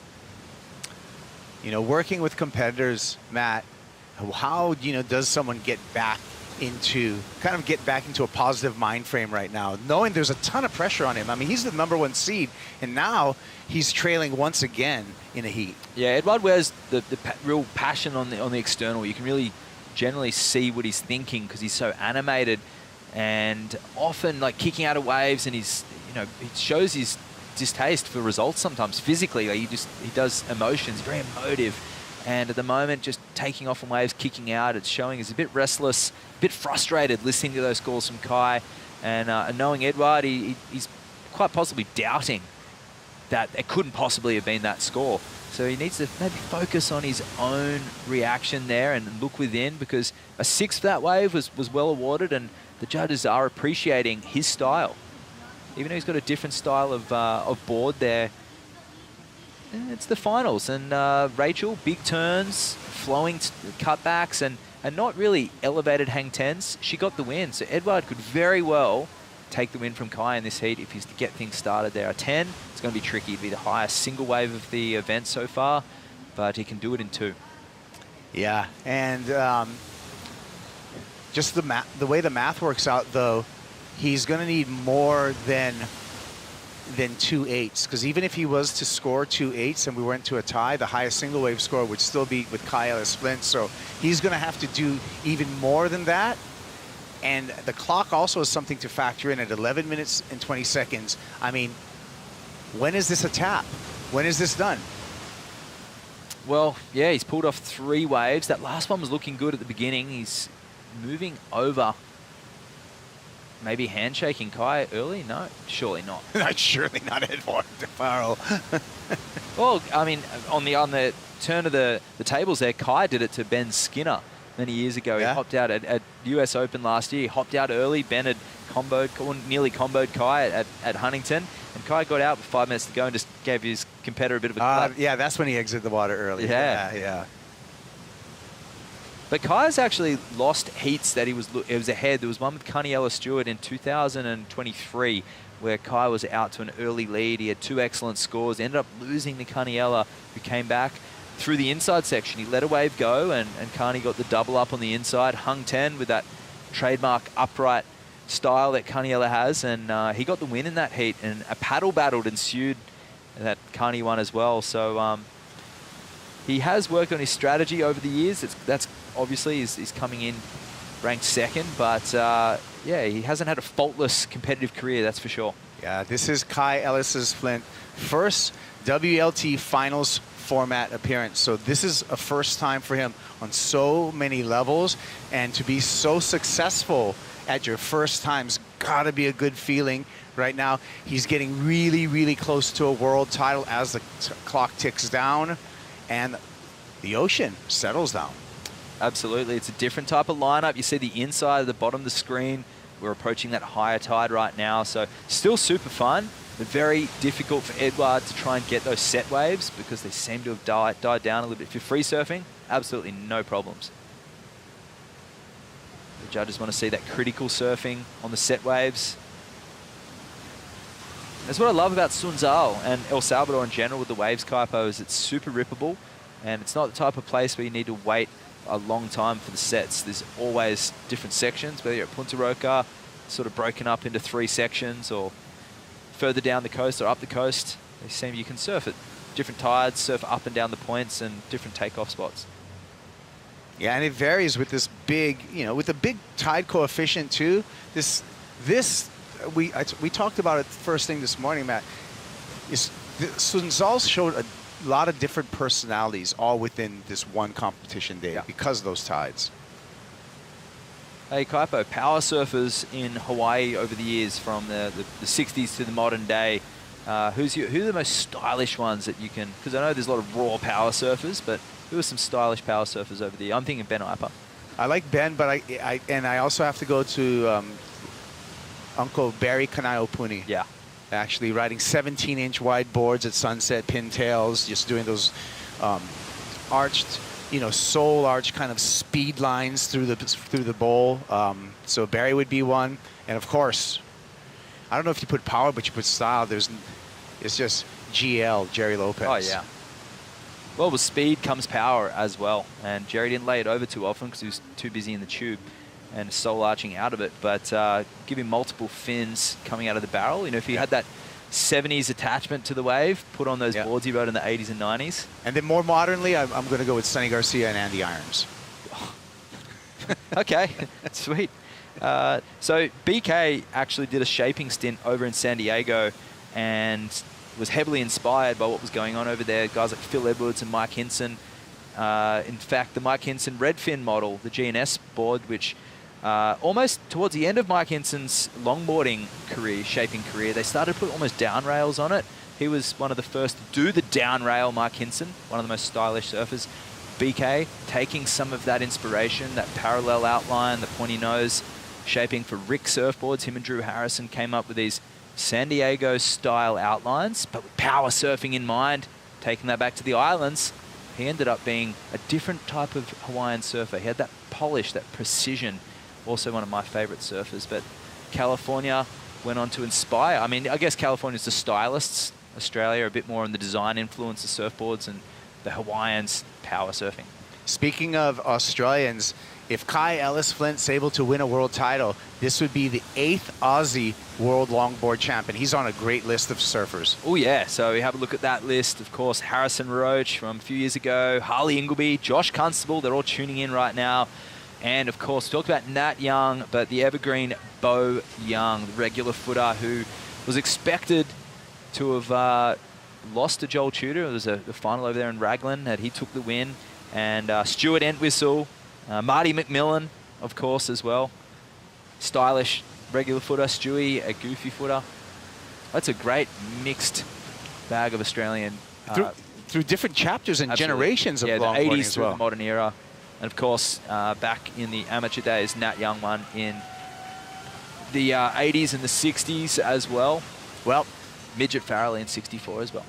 If you listen closely, you can hear people clapping already because Kai Ellis Flint is very close to adding his name to this list. Absolutely, and you have a look, it was only that dual world title, 2012 and 11, where Taylor had the double, so it has been difficult for these men to get the double, but looks like Taylor, of course, he lost out earlier, but Kai Ellis Flint, he's in the prime position to add his name to that list, and it would be so fitting when you look at all those champions in the last 15 years. Yeah. Well, coming back to live action, and we're at the 5-minute mark right now. So it looks like my assessment is inevitable for Kai Ellis Flint to win this. The only thing that could take him out, some type of priority interference. Yep. I was thinking. And then Edward getting, getting over 8.67. Is Kai going to go this? Nope, he's just pulling back a little bit. His last one, a 6.9, and didn't improve in that situation. And Kai really representing the modern longboarder, riding all boards, surfer shaper, coming out of Byron Bay, born and bred in the central coast of New South Wales, but he is the core surfer. He's the type of guy who will be surfing. He was here last year and he wasn't competing. He travels for his surfing. He's got a great surfing community. Competitions don't define him, but he just so happens to be one of the best in the world. Draws similarities to Harrison Roach. They're not what you'd call the consummate professionals. They're not the type of guys who have been training their whole life for this opportunity, just like surfers like Andy Irons. I mean, just really a natural surfer, Yep. right? Surfing, and some people, surfing comes just, the act of surfing comes so naturally to them. You said Harrison Roach, he's certainly one of those surfers, and I think it is a great comparison to Kai Ellis Flynn. And I think Harrison Roach actually was the last Australian world longboard champ. Yeah, that's right. And there's Kai just taking it all in right now, and he knows it now. Yeah, he does, and it's starting to sink in for him, and so it should. But it's a moment that this longboard tour really showcases what's happening around the world. Those little cultural hamlets that are so important to longboarding. Byron Bay is one of those. It's a place where soul surfing was encapsulated through the late 60s, the country soul era, right through Albert Fousen's films. It was a place where surfers tuned in and dropped out, and Kai in this modern era is blending the two. It's history, it's performance, and he's got his own breed of surfing, and that surfer shaper story just tops it off. But he's unique. We draw comparisons to style icons, but he's got his own brand of surfing. And when the tour started to reflect what was happening around the world, both on the women's and the men's side, places like Waikiki and Byron Bay, Noosa, this was the type of surfboard that you'd see in the lineup. And it's amazing that we're crowning world champions. For me, as a passionate all-boarder, Kaipo, and growing up as a longboarder as well, it is heartfelt to see longboarding where it's at right now, and WSL taking the reins and putting them in good waves. They deserve it. And it's cool again to see a surfer shaper win a world title on his own equipment. That's a whole nother chapter right here.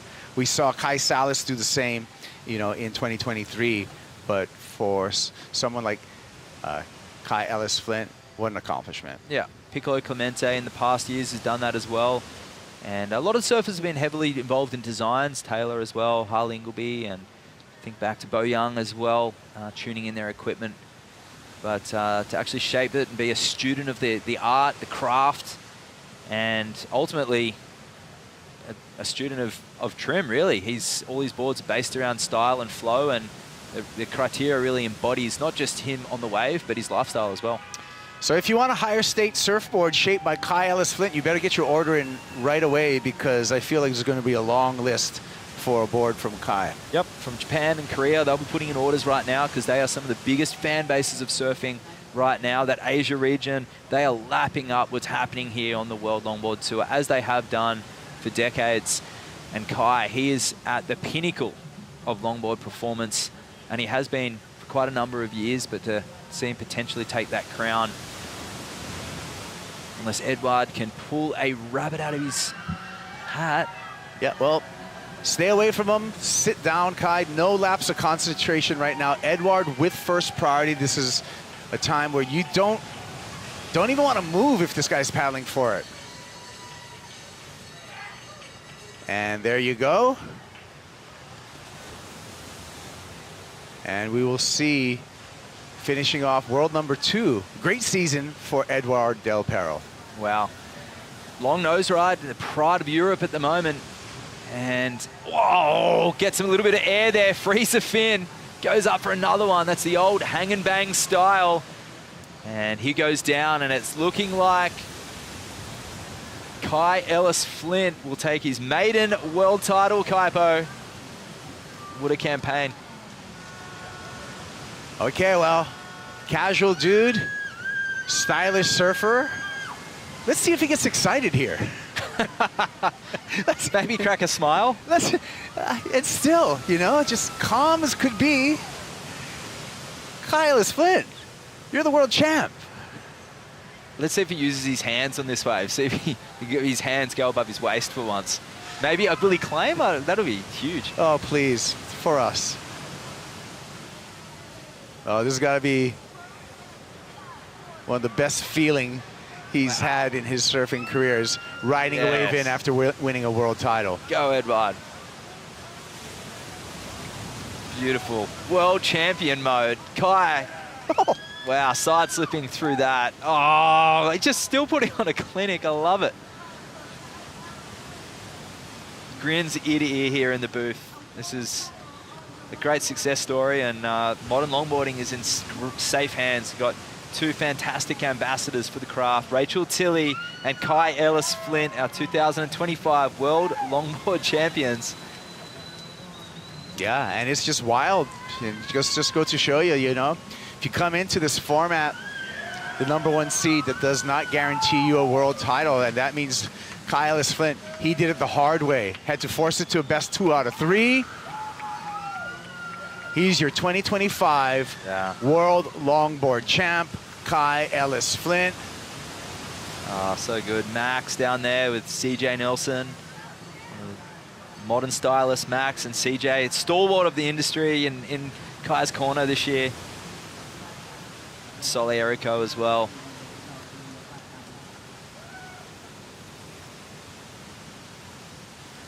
So they grabbing the board. Who's going to hoist them up?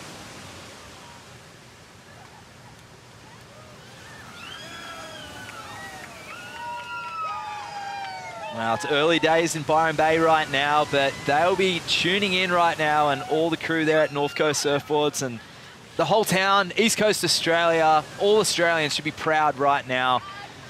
We have that Aussie flag for only the 3rd time in the last 2 decades, flying proud.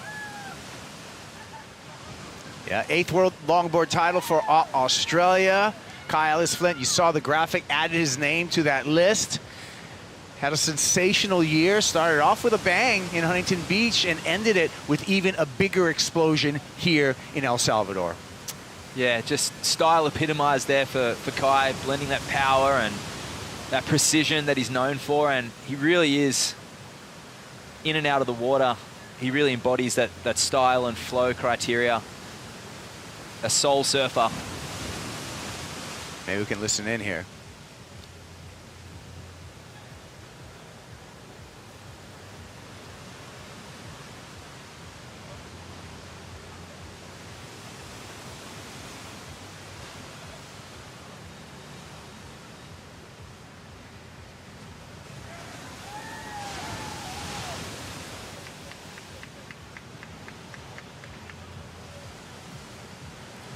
All right. Congratulations from the support squad here as we're waiting for Kai to make it up the stairs and get a word from our new 2025 World Longboard champ. Did it in a stylish manner, did it in a very dominant manner. Heat number 2, excellent heat in that title match. Forced it to 2. Wins the world title. And now is a chance to hear from our new world champion with Mitchell Salazar. Well, Kai Ellis Flint, World Longboard Champion. You add your name to an incredible list of World Longboard Champions as Soleil Erico in the background goes crazy. But the embracement from Soleil, CJ Nelson, when you got to the shoreline, once again, your peers admiring you, acknowledging your talent. How does it feel to add your name to that incredible list? Yeah, I wish I had words for it. Man, I have so much love for what CJ's done for me, what my family have done for me, all the support, how they've been there for me through my sacrifices in this life and throughout this year. It's been a hell of a journey. And you've mentioned just being yourself. It took you a few years to get to this point. You took advantage of it. How good does it feel to get that as a personal accomplishment, especially with your own boards too? Yeah, I mean, I lack a little bit in self-confidence. I critique everything all the time. I'm always just like trying to better something, you know, better board design. It's always running through my head. It's always like you know, I wake up thinking about it, you know, in the middle of the night. It's just like ingrained in me. I just want to do better. I want to be better. I want to be the best. I want to build the best boards that I possibly can and put them under my feet. Today, you can call yourself the very best in the world. Ladies and gentlemen, your world longboard champion for 2025. Give it up for Kai Ellis Flint.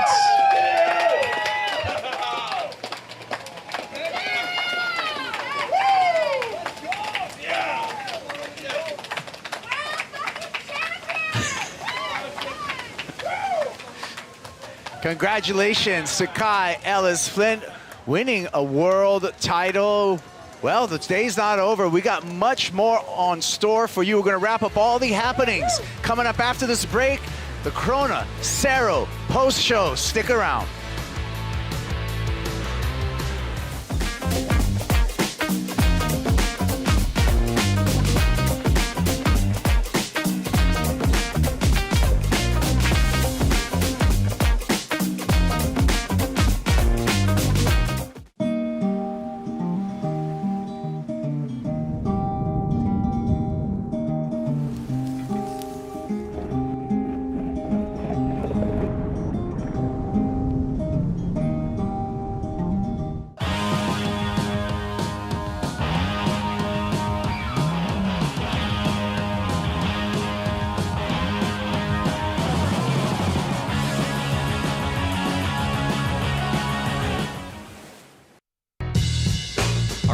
We are back. We have a very special guest with us today. As the next generation, I want to push that bar even higher.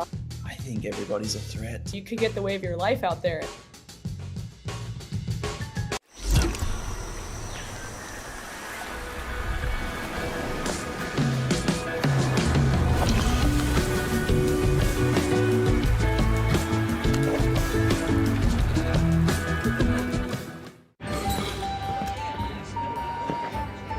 Shall we?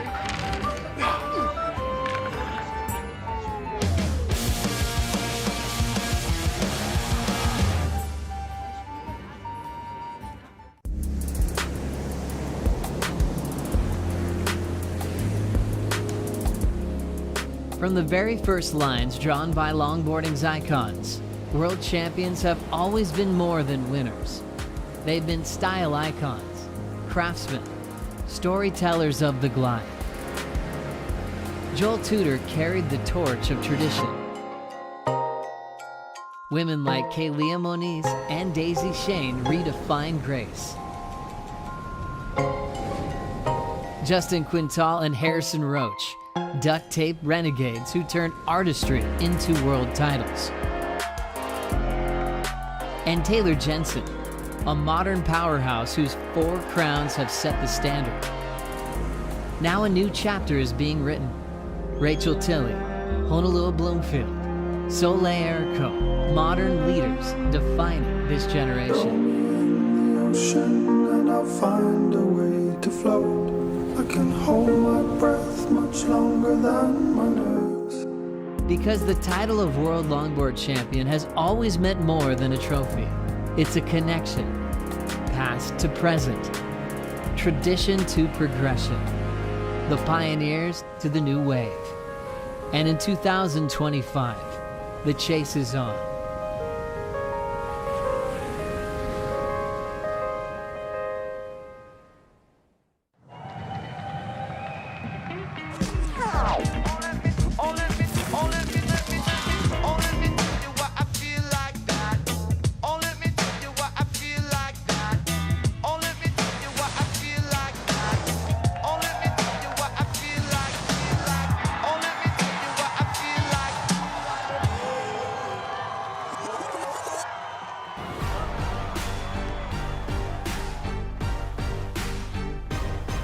It is the Corona Cerro post show from the Surf City, El Salvador Longboard World Titles. We just saw Kai Ellis Flint, the number 2 seed, come through, force it to a best 2 out of 3 with the number 1 seed, Edward Del Perro. The stylish Australian is your men's 2025 World Longboard Champ.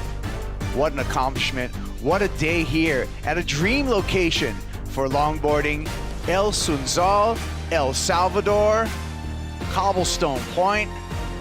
Beautiful waves throughout the day. And we're getting this Corona Cerro post-show kicked off. Kai Peguero, Carla Zamora, and Sam Bleakley. Carla, what a day. What a day it's been, boys. I mean, and what a day it's been for longboarding, right? For the purists, for the logging loyalists, to see these two be crowned champions. It really was an epic day, to say the least. Yeah, I think Rachel thoroughly deserved to get on that list along with Corey Schumacher, along with Soleil Erica and Honolulu Bloomfield, of 3 times Women's World Longboard Champion.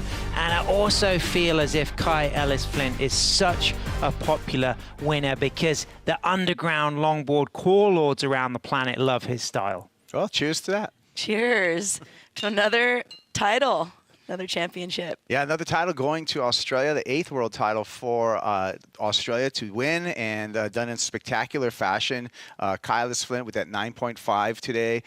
Sam, that was just incredible. But he kept it on the excellent range, I think, every time he hit the water. Yeah, and it's the flow and the creativity in the places he takes his longboard whilst mixing the footwork throughout. It is an absolute pleasure to watch, and it's so hard to do, but he does it with this incredible composure in the upper body. People are so used to a lot of explosiveness from shortboarding, and that's what's so important and special about longboarding is those subtleties. And Kai Ellis Flint embodied all of that. And you really didn't see his arms go above his shoulders until he finally won the title. Yeah.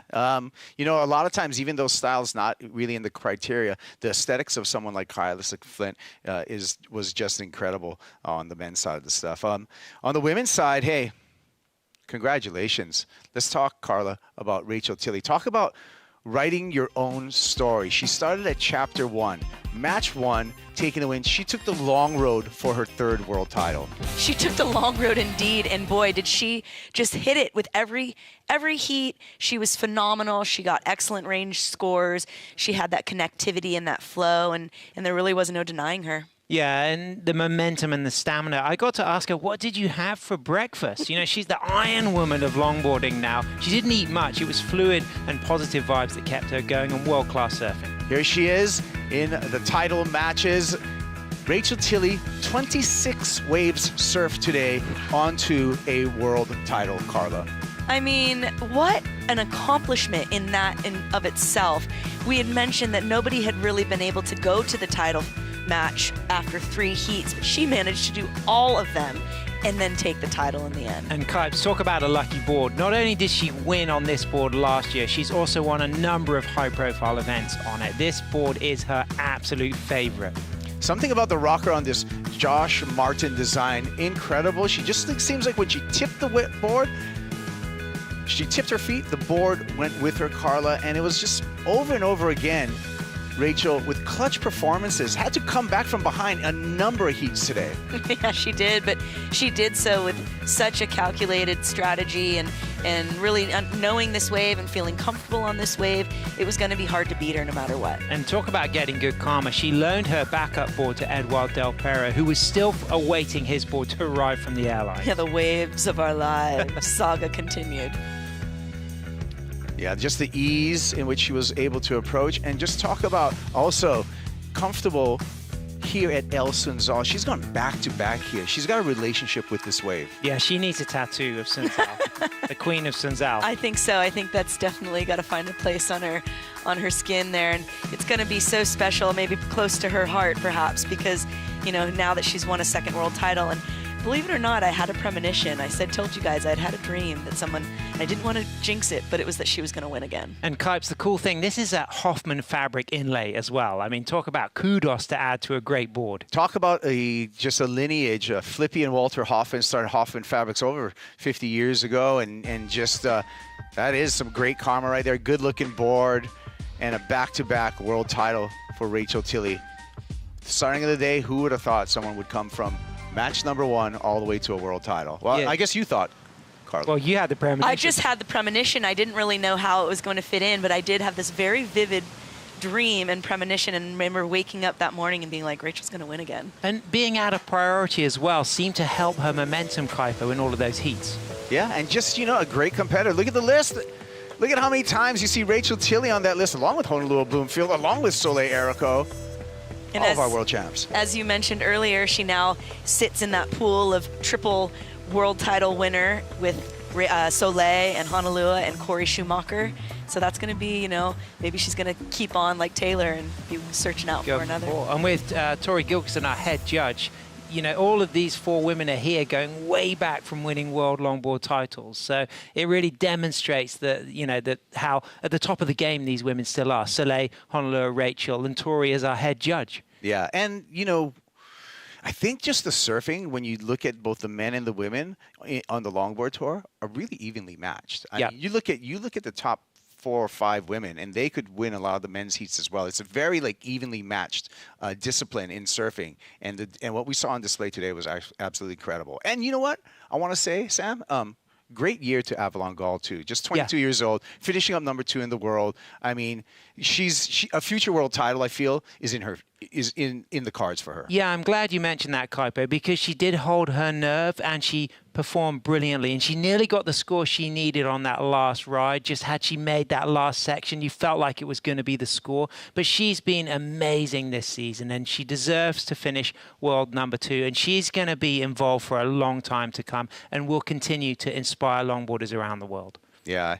Well, you know, on the men's side of stuff, gosh, what a story. We were gushing over Kai Ellis-Flint and the super steezy surfer hailing from Noosa Heads, Australia. What a way to win a world title for Kai, because he did it unmistakably. That was a dominant performance for a world title. And he's been really dominant in the series, even though he didn't have a great finish in Abu Dhabi. What he's been putting on the table and his approach has been just so different than what we've seen in past, and the judges really acknowledging in that, and that's why he's got that world title. Yeah, it's using the board and using all of the wave, Kaipo, that seems to really separate him from the rest. Yeah, he started off in match number 4 as the number 2 seed against Taylor Jensen. Taylor Jensen was looking for his 5th world title. He's going to have to wait for that, but Taylor Jensen still at the top of the list when you talk about men's world titles. And then when we got to the title matches, Sam, Kai Ellis-Flint was just, it was one-sided. I got to say it. Yeah, and he gained momentum in that match with Taylor. He had a slow start and improved on his scores on his 4 waves, and then he really started to sing by the title match. But if you look at the creativity, what you see from this young surfer is an ability to use all of the board and all of the wave. He will take that board to parts of the wave you don't think it's possible for a longboard to go to. I agree 100%, Sam, and I think that's what made it so special, and it was what such a celebratory win for him, and like I said, that purist community. Just the biomechanics, the body mechanics, just the positioning that he's able to, quick feet, but just the angles of attack here. He knows his boards well, Carla, because he makes his own boards. Yeah, I mean, that helps. And as you said earlier, you know, if you're going to get a board from him, you're going to want to get your order in now, because I have a feeling that the orders are going to start racking in there for him. Yeah, this is the 9.8 Frischen model, which is thrill in French, and it really worked for him. But look at the flow on that 9.5. It just was perfect.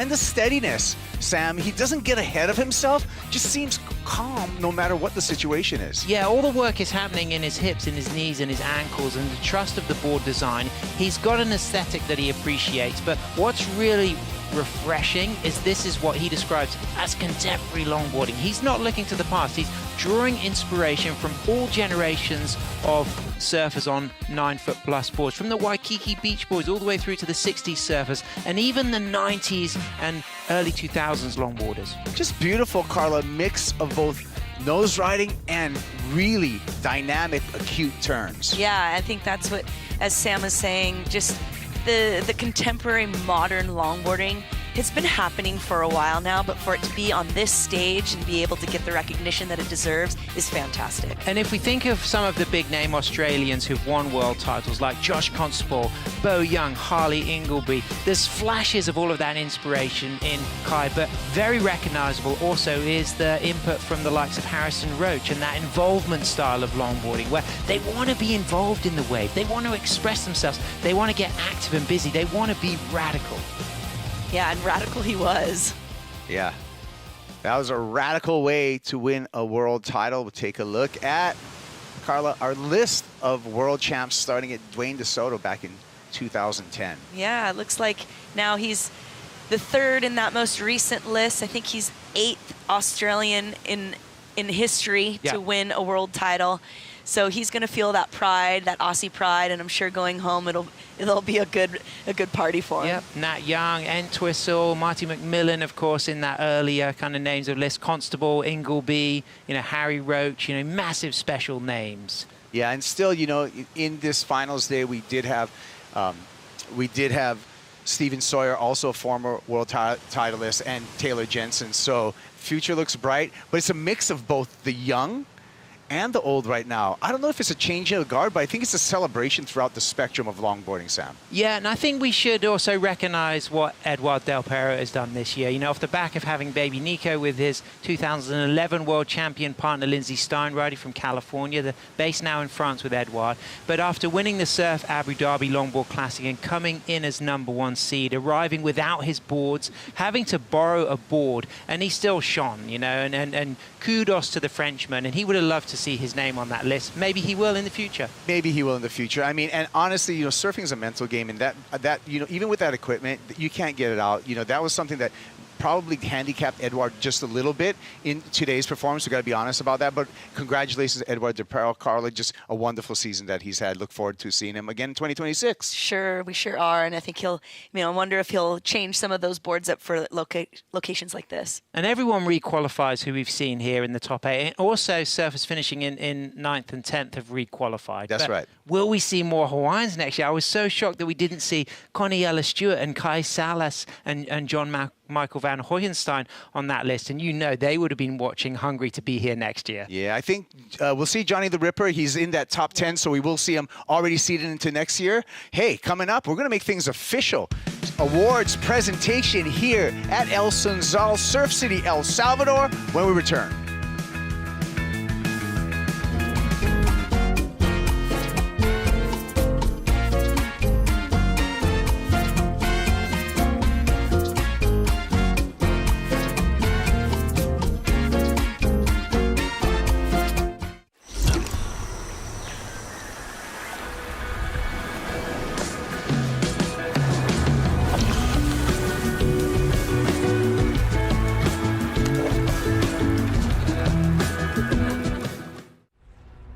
Everything on the line in one day at a world-class venue in Paradise. There's no hiding from your biggest rival. If you want that crown, you've got to take down the best. That was insane! Beating multiple sections, not giving up just yet. If you say you don't fear the failure, you're lying. I want to win, and I really mean that, and it's scary that may not happen.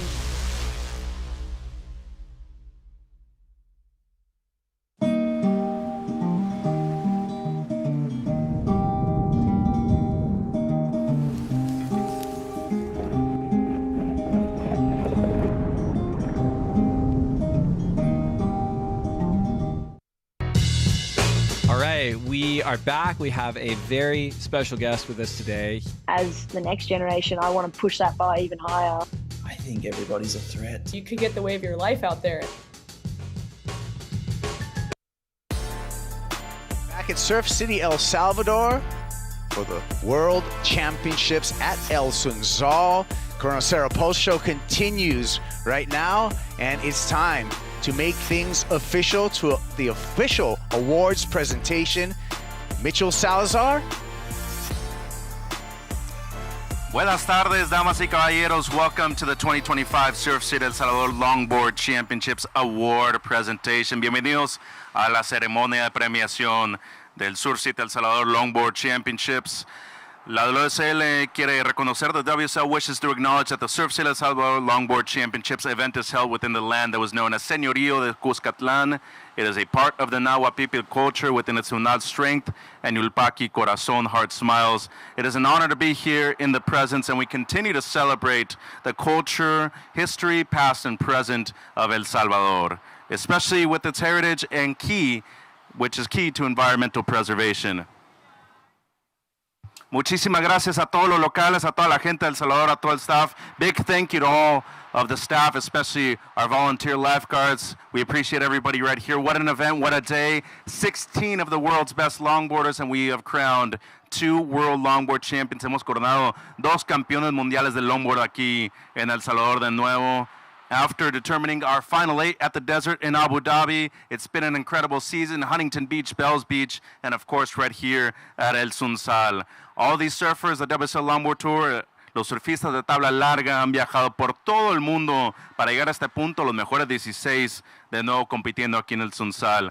The significance of El Salvador, the importance of El Salvador so far when it comes to surfing, especially on the longboarding side, has been embraced with the title matches. En realidad hemos sido muy bendecidos, tanto de la alegría con las que nos reciben aquí, pero más importante, la importancia de El Salvador en la escena del surfing mundial. The biggest thank you to Surf City El Salvador. Muchísimas gracias a la gente de Surf City El Salvador, our title partner, for bringing the world's best longboarders back to El Sunsal once again for the World Longboard title. Showdown at such an amazing venue with the best hosts and community surrounding this historic event. Also, big thank you to our event partner, Corona Cero. Without them, this would not be possible either. Muchas gracias a nuestros patrocinadores Surf City El Salvador, a toda la gente de la organización de Surf City y claramente también a nuestros compañeros de Corona Cero. Sin ellos no fuera posible este evento. Here to help out, hand out the trophies today, our WSL President of Tours and Competition, Mr. Graham Stapleberg. Y la ministra de Turismo también, Morena Valdez, she'll be handing out the trophies as well for our World Longboard Champions. Damas y caballeros, why don't we announce our world champions themselves, starting on the men's side. Give it up, un fuerte aplauso para su campeón mundial de longboard, first time ever, desde Australia, Kai Ellis Flint. Trophy presented by Minister of Tourism Morena Valdez, Graham Stapleberg, excuse me. Fuerte aplauso, big round of applause for Kai Ellis Flint, first world championship. Raise that thing high, my friend.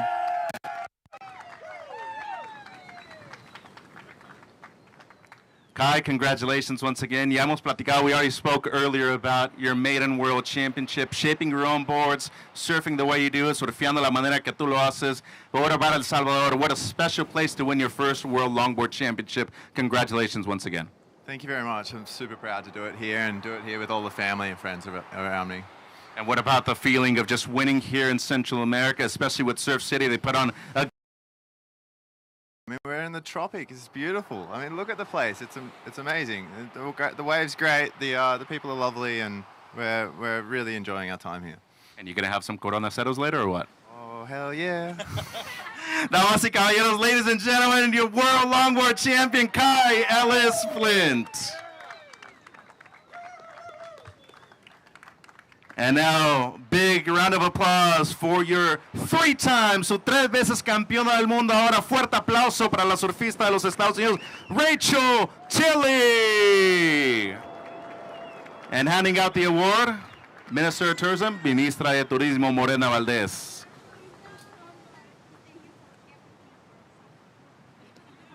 Raise that thing up, Rachel. Felicidades, nueva campeona mundial de longboard, new world longboard champion, back-to-back, now 3 world longboard titles, Rachel. Congratulations. 6 heats today. You won all 6 of them. I know you're exhausted, but just give me the lowdown on how it felt to go from literally the first heat of the morning to one of the last. It feels unreal. I can't even put it into words, but if there's any place for it to happen, it would be here at El Sunsal. I love this wave. I feel at home here. I feel at home here in El Salvador, and yeah, I didn't believe that this would be at the end of today, and so I'm trying to wrap my head around it. 3 times just is not something I imagined for myself, and I'm so grateful it's here. Board intact too? Yeah, I think it's almost time to get a tattoo about Sunsal or El Salvador or something. Congratulations, damas y caballeros, ladies and gentlemen, world longboard champion 3 times now, Rachel Tilley and Kai Ellis Flint, winning his first one. Another big thing too about this event, President Bukele made sure that this awards, everybody's getting their pay in Bitcoin for this one. So big thank you to Surf City, big thank you to Corona Cero, and congratulations to our world longboard champions. Back to the Corona Cero Post Show. Thank you, Mitchell Salazar. As we're celebrating with Kai Ellis-Flint and Rachel Tilley, your 2025 World Longboard Champs. And it was a beautiful day here on the shores of El Salvador. Well, the coast show continues, and we're going to be wrapping up with some of the moments from today after we get a little aerial view of the toasting of the cups between our two surfers. Favorite moment today, Carla? Oh gosh, there were so many good moments. I think Kai just putting it down in such classical form and really leading the charge for the next generation. And then, of course, Rachel just powerhousing through 6 heats. What about you, Sam? Incredible. I think it was the shining of Sun Zhao. It really is a perfect wave for the longboard canvas. And we had it at a nice medium size today, which allowed that pacing so that you could perch on the tip and get those really critical lifting 10s. But some of the rail work we were seeing, it was beautiful because it wasn't those big bouncy wide shoulders. It was those medium-sized runners that allowed all of that silky engagement. And I think Sun Zhao shone as a premier longboard wave. Yeah, it sure did. And you know, the size of the swell, being able to handle like over a 6-foot tide coefficient today, and the angle, it was just a beautiful day for finals day. Thank you, El Salvador and Surf City. This is an amazing place. Well, you guys, let's go to some of our top 5 moments of the event. We got a lot to celebrate, but here's the top 5 for you, starting with Rachel Tilley, who has been on fire all day long, wrote the chapter to a world title, but started at the beginning in match number 1. Rachel Tilley with the number 5 moment, this buzzer beater in match number 1 to move on. Yeah, this was so great. The first heat, you know, she was not in the highest seed and wasn't winning the heat, but then with that buzzer beater, just clinches it with an 8.33, just showing classic form and style. And Khalees was right there to take the win, so it could have been Khalees' day, but Rachel dug deep and did it, and this was the beginning of that momentum. Yeah, she just rode that wave of momentum all the way through to the title. Started the day just saying, hey, my goal is just to make it out of this first match. Did that and much more to the world title, but this is how it started in the morning. Long day for Rachel Tilley. 26 waves surfed. The true Iron Woman of today's competition. Incredible athleticism displayed by Rachel. Yeah, the Queen of Sun Zhao, and that's what the tattoo should say, if she goes for one, and I think she should. I think she should as well. Number 4, Declan Whiten makes a run, Carla. Declan Whiten was actually a joy to watch in these earlier heats, and there was a moment there that we really felt that he was going to keep that momentum and take it all the way. He just coupled together some really great moments, and like that drop knee there, that's really what hit the mark. Searing, you know, those turns. And he came in as a number 7 seed as well, like Rachel, and he went on a really good run, blending that rail work, that tail work with good nose riding. Yeah, it was great to see him also kind of giving a nod to a bit of that traditional approach, but that contemporary modern power that we like to see in the longboarding. Beautiful surfing from the surfer from Manly Beach, Australia. And we look forward to seeing more of Declan Whiten in 2026. This moment, in match number 3, Kai Ellis-Flint and Taylor Jensen, a celebration on the way in here. I had to watch the replay to count the crossovers. There were 6 crossovers, and that says a lot about how Sun Zhao is for this type of experience. And it really was a nice celebration because Taylor on fire, going for his 5th World Longboard title, but sharing that space with Kai, honoring that Kai is world class. But we know that Taylor is still at the top of his game as well, and he'll be hungry for 2026. Yeah, the class act that he is will definitely be fighting again for one more. Just a great moment of sportsmanship here. Of course, Kai Ellis-Flint out of this match 3 and into a world title. Big day for the Australian, did it in stylish fashion. Number 2, let's keep on talking about Kai Ellis-Flint, Carla. Kai just did something for the longboarding world that we've been waiting a long time for, and he's going to go down in history as the one that hopefully opened up the door and really allowed that contemporary yet traditional approach to longboarding get highlighted in the competitive arena. Yeah, no matter what type of board you ride, you will appreciate the way he covers so much ground. Look at that rebound, but done with such effortless grace and then chaired up the beach. And big shout out as well to Max Weston, who took the win at Bells Beach. Number one, the day belonged to Rachel Tilley from the start to the end, Carla. I mean, you couldn't deny every woman's heat we saw her. I was filling out my spreadsheet with all the scores and it kept filling out Rachel's scores. So what a feat that it was for her to accomplish, not just by winning the world title, but by doing it in that many consecutive heats. Yeah, and also the behind the scenes work, you know, launching her career within the surf media as a commentator, having a podcast, staying at the top of a game as a competitor, working on great boards and maintaining that resilience to still be at the very top of her game. And I think she deserved to be on that list of 3 times winners, and I think she's got a lot of potential to go into a 4 times winner as well. Love it. And that classic Hoffman fabric inlay on the Josh Martin board looked magic all day today. This is where we are, Surf City, and this is just phase 1 of Surf City. We got much more happening here in El Salvador. We're looking forward to future visits. But for right now, Carla, Sam, cheers. Great working with you. Great work. And for you, WSL, remember the show continues. We're in the big wave season right now. Tudor Nazare Challenge opens up November 1st. We're in that season till March 31st. And I'll see you at Pipeline January 29th for the Lexus Pipe Challenger. Enjoy the end of today's highlights. And thank you for watching. Aloha.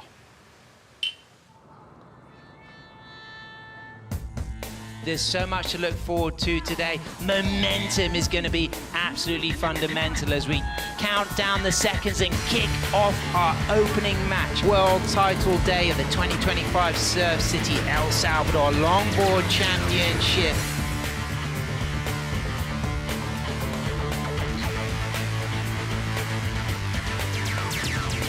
Here we go, Rachel Tilley chasing a significant score, a 7.78, logs in a 10, holds that 10, stays on a soul arch, goes into a second 10, streaking through this clean, long overhead section, going for her 3rd world longboard title. And the score comes in at an 8.33, and she has turned the match. Here we go, White, Declan's first ride. Nice 5, nice 10, walks out cleanly. Now we'll see one of those trademark turns, drop knee, power gouge with spray. Beautiful transitions there for Hiroko, really working on her hand placement. Clinical surfing here from the Japanese surfer from Chiba, Japan. Rachel Tilley won match number 1. She's just won match number 2. You know, I just knew with how these conditions are, all you need is an opportunity to get up into those 7, 8s. Oh, coming to big fade from Declan Whiten. There was definitely a bit of luck in that one for sure, but you need a bit of luck in this game, so stoked. Honolulu Bloomfield, she's going to be coming up against Rachel Tilley. Here we go, in and out of a nose ride there. Honolulu Bloomfield looking smooth and strong. And Rachel Tilley takes the win off the back now of 3 wins. How's the day been so far? I mean, I'm talking to you, so it's been going pretty good. The big man going for his 5th world longboard title, Taylor Jensen. 4 steps up to the nose there, gets a tight 5, and then wraps it around again, full roundhouse. He gets a heat total of 16.16. Declan Whiten is eliminated, and Taylor Jensen will move into match number 4. Soleil did really well here to capitalize on this moment, but there's better waves out there to take. So she kicks out and had a front row view to Rachel. There it goes. It flipped. Rachel heard it right now. Yeah, there she goes. For Rachel Tilley to come from behind yet again today into the title matches, that's incredible stuff. Just 10, 20 seconds after the hood. And here it is, the party wave victory lap crossing over under Kai. You'd love to see it, Kaipo. Great sportsmanship right here. And Kai Ellis Flint onto the title match. I just called my parents. I've just been crying because I just I can't believe I'm in this opportunity again, and I'm just so thankful. Like I just can't believe I'm in this moment. 5 heats surf, 5 heats won. She's going to take it to a best of 3. Rachel Tilley wins the first title match against #1 seed Avalon Gall. The degree of difficulty of things that he has done so far is next level. This is world-class longboarding from Kyle Ellis Flint as he sets himself up with the style and the grace of an absolute master. For me, that was the best wave I have seen of the event, Carla. That was absolutely incredible. Congratulations to your 2025 World Longboard Champ, Rachel Tilley. It's her day. She wrote her own story today, starting on chapter 1 in match number 1, winning 6 heats on her way to a 3rd world title for Tilley. It's going to go down in history. What a story. I want to do better. I want to be better. I want to be the best. Today, you can call yourself the very best in the world. Ladies and gentlemen, your World Longboard Champion for 2025. Give up for Kai Ellis Flint. This copyrighted event broadcast is produced by the World Surf League for broadcast around the world and may not be retransmitted, reproduced, rebroadcast, or otherwise distributed or used in any form without the written consent of the World Surf League.